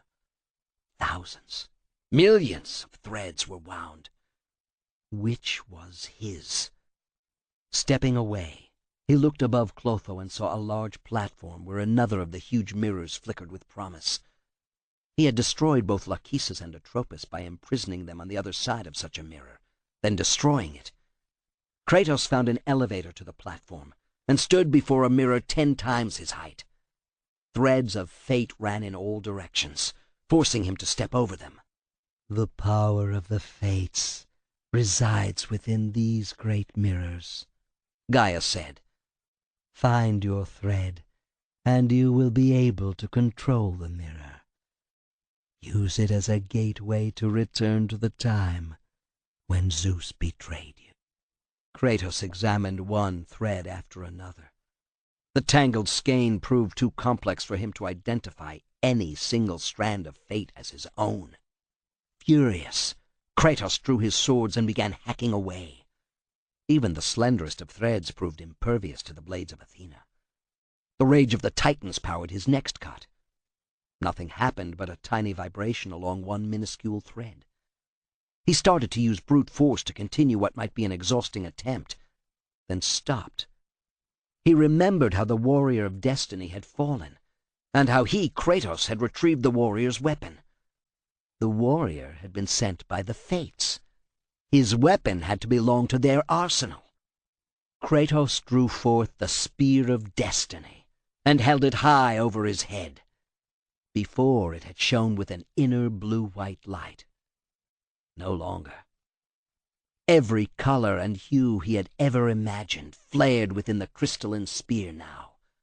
Gripping its shaft, he swung it around and drew its spearhead against an arm-thick cable of woven fates. The threads severed cleanly, easily. The ends whipped about like things alive. Kratos heard cries that rose, filled the entire loom chamber. He could not tell if they were of joy or fear, sorrow or release. No longer were these souls bound to a destiny the Sisters of Fate had decreed. He began cutting the threads, using the spear of destiny. With every thread he cut, the crystal spear glowed brighter and more colorful. Wantonly slashing now, every thread he found was cut. The sounds from those attached to the far end of the threads rose in his ears, like a wave breaking against a gentle shore.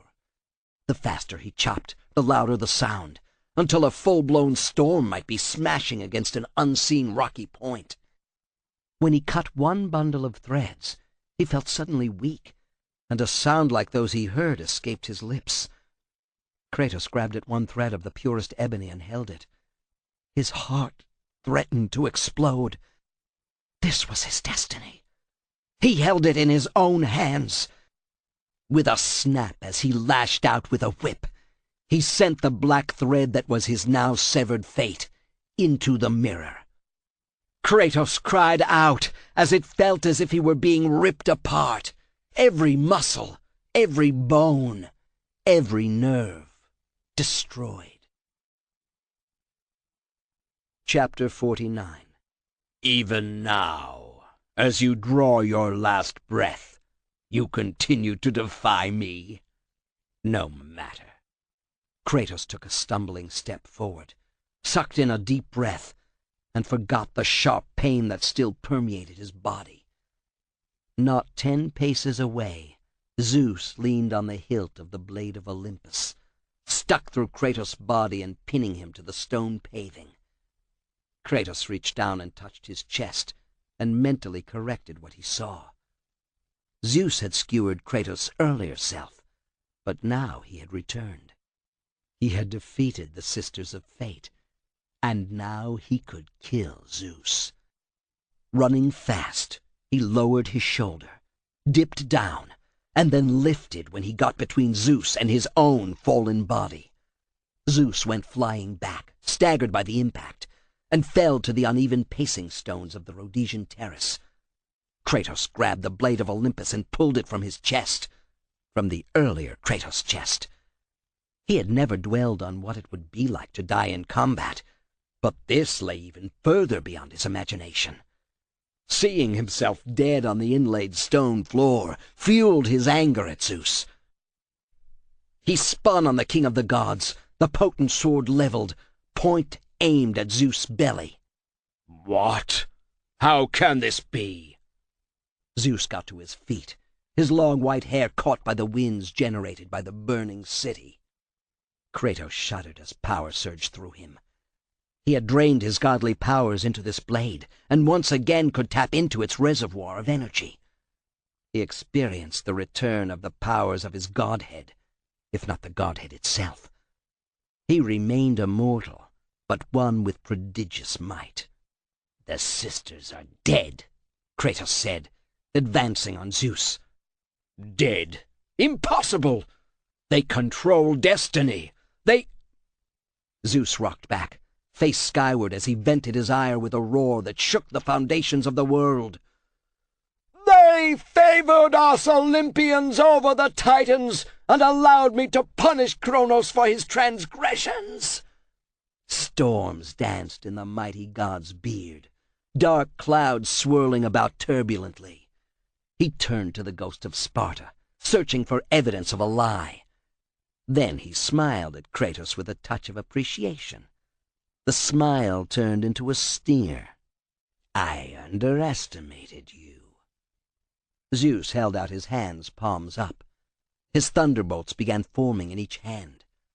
A mistake I do not intend to repeat. Before Kratos could swing the blade of Olympus, Zeus rushed him.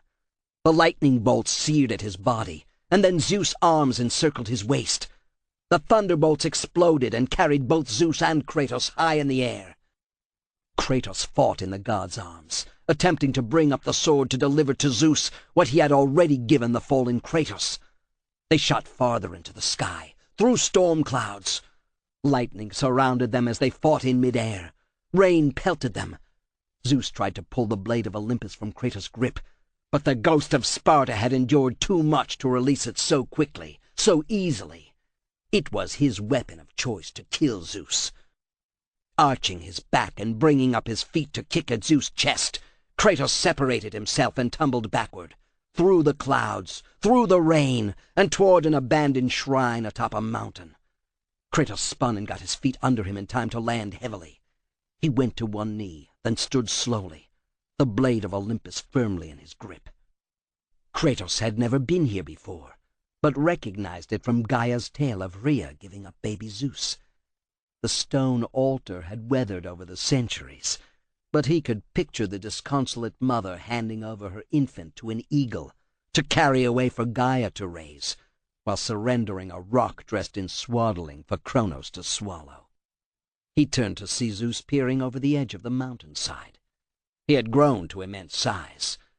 For an instant, Kratos was taken back to when he had faced the god-sized Ares before opening Pandora's box and growing in size to fight on more equal terms. Kratos lifted the blade of Olympus and knew Zeus' size did not matter. The blade was so intensely powerful, he could kill a god with it. And he would. I will show you the true power of the gods, Zeus cried. Golden nimbuses of lightning enveloped Zeus' hands. Then he slammed his fists down on the rocky mountaintop. The curtain of energy raced across to sweep Kratos backward. With the blade of Olympus held aloft, he deflected the worst of the energy storm.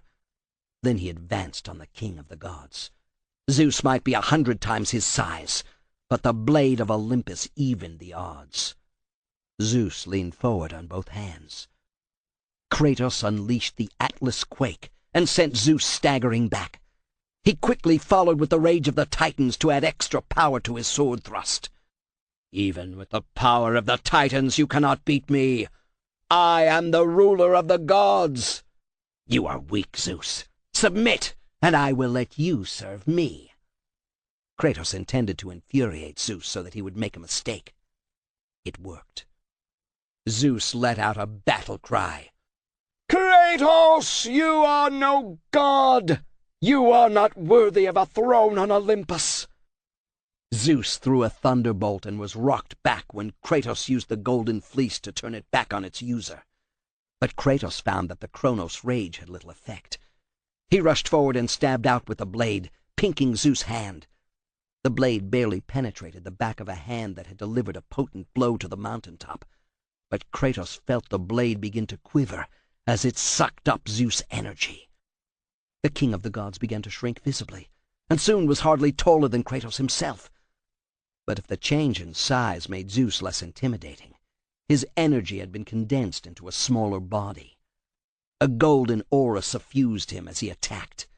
Blows capable of killing a bull were exchanged, and Kratos found himself hard-pressed to maintain the fight. Zeus was all-powerful, a god, and possessed of an anger matching Kratos' own. But the blade of Olympus fed Kratos, and kept him in the fight, thrusting, finding Zeus' arms and legs. When he pointed the tip at Zeus, blue fire leaped forth and diminished the king of the gods. More than once, judicious use of the wings of Icarus kept Kratos from being incinerated by the thunderbolt Zeus hurled. Kratos drove forward, only to find Zeus' fingers around his neck, squeezing the life from him. The blade of Olympus dropped from his grip, and Zeus cast him away like some piece of offal. If you will not serve, then you will die. Zeus stalked where Kratos lay stunned. Zeus held the blade of Olympus in his grip and was ready to again kill Kratos with it. Your powers are no match for mine. Before Zeus could lunge, Kratos wrapped his arms around a massive stone column, wrenched hard, and broke it free from its foundations. He let it fall on Zeus. Lying stunned under the weight of the toppled column, Zeus tried to stand. Grabbing the fallen blade of Olympus once more fed Kratos power. He drove the sword into a still-standing stone pillar, worked his way to the top of the ruined temple, bent low, and thrust his fingers under the edge of a lintel. He heaved and sent the lintel and two columns toppling onto Zeus. The god cried as the massive weight crushed him. I told you I'd make you pay for what you did, Kratos said. Kratos jumped down, ready to dispatch Zeus to the deepest recess of the underworld. But the king of the gods gave a massive heave, climbed from under the pile of stone, and began to grow in size once more. I am through playing with you, Kratos. Kratos stood, glaring up at the imposing figure. He lifted the blade of Olympus, then lowered it. His shoulders sagged. He drove the blade into the ground and turned away from Zeus. I laid down my arms, Zeus. He dropped to his knees and held out his arms from his shoulders. Release me from this torment. That is all I have ever asked, and it is the one thing that you have denied me. Zeus shrank in size and floated down to stand behind Kratos. He gripped the hilt of the blade of Olympus and drew it, then approached Kratos. I will release you from your life, my son. But your torment is just beginning. He lifted the blade to make a killing stroke across the back of Kratos' neck. As Zeus drew back for the blow, Kratos ducked down, got his feet under him, and drove backward, the blades of Athena stabbing out. The tip of one caught Zeus in the midriff. Blood exploded from the wound, and Zeus slumped back, sorely injured. All the rage Kratos had built for years blazed forth now. He turned and repeatedly drove his sword into Zeus with his right hand, as his left circled Zeus' wrist to keep the blade of Olympus at bay. A savage twist forced Zeus to drop the weapon. Kratos continued his attack, kicking Zeus to the ground. As the king of the gods attempted to pick up the fallen blade, Kratos grabbed him by the scruff of the neck and smashed his head repeatedly into the stone altar, where Zeus was to have been sacrificed to Kronos. The shower of blood mingled with the falling rain. Reaching down, Kratos picked up the blade of Olympus. There was no hesitation in his strike as he lunged forward. Zeus grabbed the blade to keep it from skewering him in the chest. Kratos leaned on the hilt, refusing to yield as Zeus slowly weakened. The thrust finally drove home. But this was not enough for Kratos. He yanked it free of its godly sheath and stabbed Zeus again. Before he could end Zeus' life, the slap of sandals against wet stone came from his left. Athena shoved him away and cried, "You cannot do this, Kratos!" She interposed her body between god and mortal. "You dare stand against me, Athena?" "I do not wish to fight you, Kratos." She grappled with him, pushing against the blade and trying to force him away from where Zeus clutched at his bleeding chest. "But I will defend Olympus." Kratos looked past her to where Zeus painfully climbed to his feet. His wounds healed of their own accord, but there was a slowness to his movement that betrayed how badly Kratos had injured him. "Know this, my son. You have started a war you cannot win. The Sisters of Fate have already deemed me victorious." Kratos growled and shoved Athena to the side to finish the killing he had begun. Zeus would die. Kratos lunged, but Zeus had already begun his retreat, his feet leaving the ground and his body soaring high into the clouds. But Kratos' blade did not lack a target. The blade of Olympus ran Athena through. "Athena, no!" The blade began draining her of her godly power. "Why do you sacrifice yourself?" "To save Olympus." "I do not think to destroy Olympus. Only Zeus." She reached up, her hand gentle as she rested it on his shoulder, then his cheek. "Zeus is Olympus." She coughed up blood and sagged. Kratos cradled her as he guided her gently to the ground. "He brought this to himself." "He did it because of fear, Kratos. A fear felt by his father Kronos. A fear that brought the great war. A fear that drove Zeus to kill you, his own son." Her fingers slipped across Kratos' cheek and then away, limp as death approached. "His son?" "Just as Zeus was compelled to destroy his father Kronos, you are compelled to do the same. No son should destroy his own father." Kratos pulled away and sneered. "No, I have no father." "God after God will deny you, Kratos. They will protect Zeus. Zeus must live, so Olympus will prevail." She collapsed fully to the ground. Her gray eyes were on Kratos as the light faded and the life fled. "If all on Olympus will deny me my vengeance, then all on Olympus will die." Kratos stood and watched as her body evaporated. "I have lived in the shadow of the gods for long enough. The time of the gods has come to an end." Athena's body flared, and a green fountain of the motes erupted skyward, swallowed by the clouds. Kratos lowered his head as the shock wave of her passing radiated across the lonely mountain top. When he looked up, Athena was gone. Through the building storm, Gaia spoke to him. "Remember, Kratos, you have the power to control time itself." He knew what had to be done. Chapter 50. Kratos stood before the huge mirror above Clotho's loom chamber. Reels of thick threads were arrayed behind him. On each reel were wound threads of fate as large as his brawny forearm. He had brought the reels to this place, and saw how the quivering cables ran away from the mirror.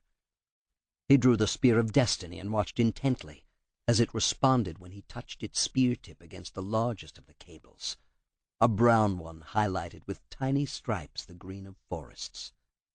Resolve hardened. Kratos swung the spear of destiny and cut through one huge thread after another, until all the reels held only the ends of the threads. He stepped forward into the mirror and felt the gut-tearing transition as he returned in time, this trip taking him back innumerable centuries. Prepared for the shift this time, he found himself in the middle of a devastated plain, buildings burning in every direction he looked. The ground rumbled. Kratos looked up and saw that what he had mistaken to be a large hill covered with grass and a small forest was a Titan. He had never seen Gaia before, not in her actual guise, but this had to be the Titan of the earth. She towered more than 1,000 feet high, her body nothing but dirt and vegetation. Pendulous breasts the size of large war galleons drooped down, attesting to her status as a mother to all. She blinked a dirt-brown eye and bent low. A hand that might have been dipped in mud and then dried reached out to him. Kratos did not flinch. "Gaia!" "We have been expecting you, Ghost of Sparta.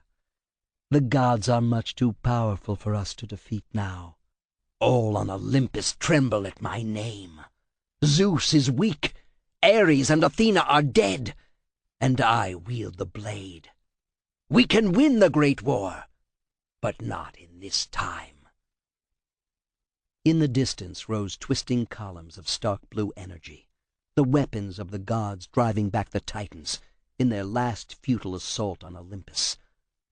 "I have killed the Sisters of Fate and severed the threads of destiny they weaved for you in my time. Together we will kill the petty gods and see Olympus tremble before us." Kratos was bathed in coruscating energy. He turned and felt the pull of the time mirror behind him. "Come with me, Gaia. Return to my time. Victory awaits." Storms built all around, blinding him with dirt and rain. Zeus sat on his throne, hands gripping the arms so hard the stone cracked. Arrayed before his throne were the gods and goddesses of Olympus, all apprehensive at being summoned to the foot of the throne of the king of the gods. "We have faced far worse than this one fallen mortal," Zeus said in a booming, confident voice. "We are the gods, we whom the mortals worship, we who rule over this land. We will not be swept aside by this petulant fool." Zeus saw the uneasiness among the gods. Even his brothers Poseidon and Hades looked apprehensive. "Brothers, put aside the petty grievances that have splintered us for so long. We will unite, we will stand together, and I will wipe out this plague. Olympus will prevail." Zeus shot to his feet and stumbled. An earthquake shook the home of the gods. Statues cracked and parts fell with thunderous crashing. He brushed aside parts of the dome of his audience chamber that fell too close to his throne. The gods rushed to the terrace and looked down. Zeus followed, stepping over marble columns that had collapsed in the quake. He blinked in surprise. The mortal world burned. Everywhere cities were on fire. Devastation far greater than anything he had ever seen stretched to the horizon.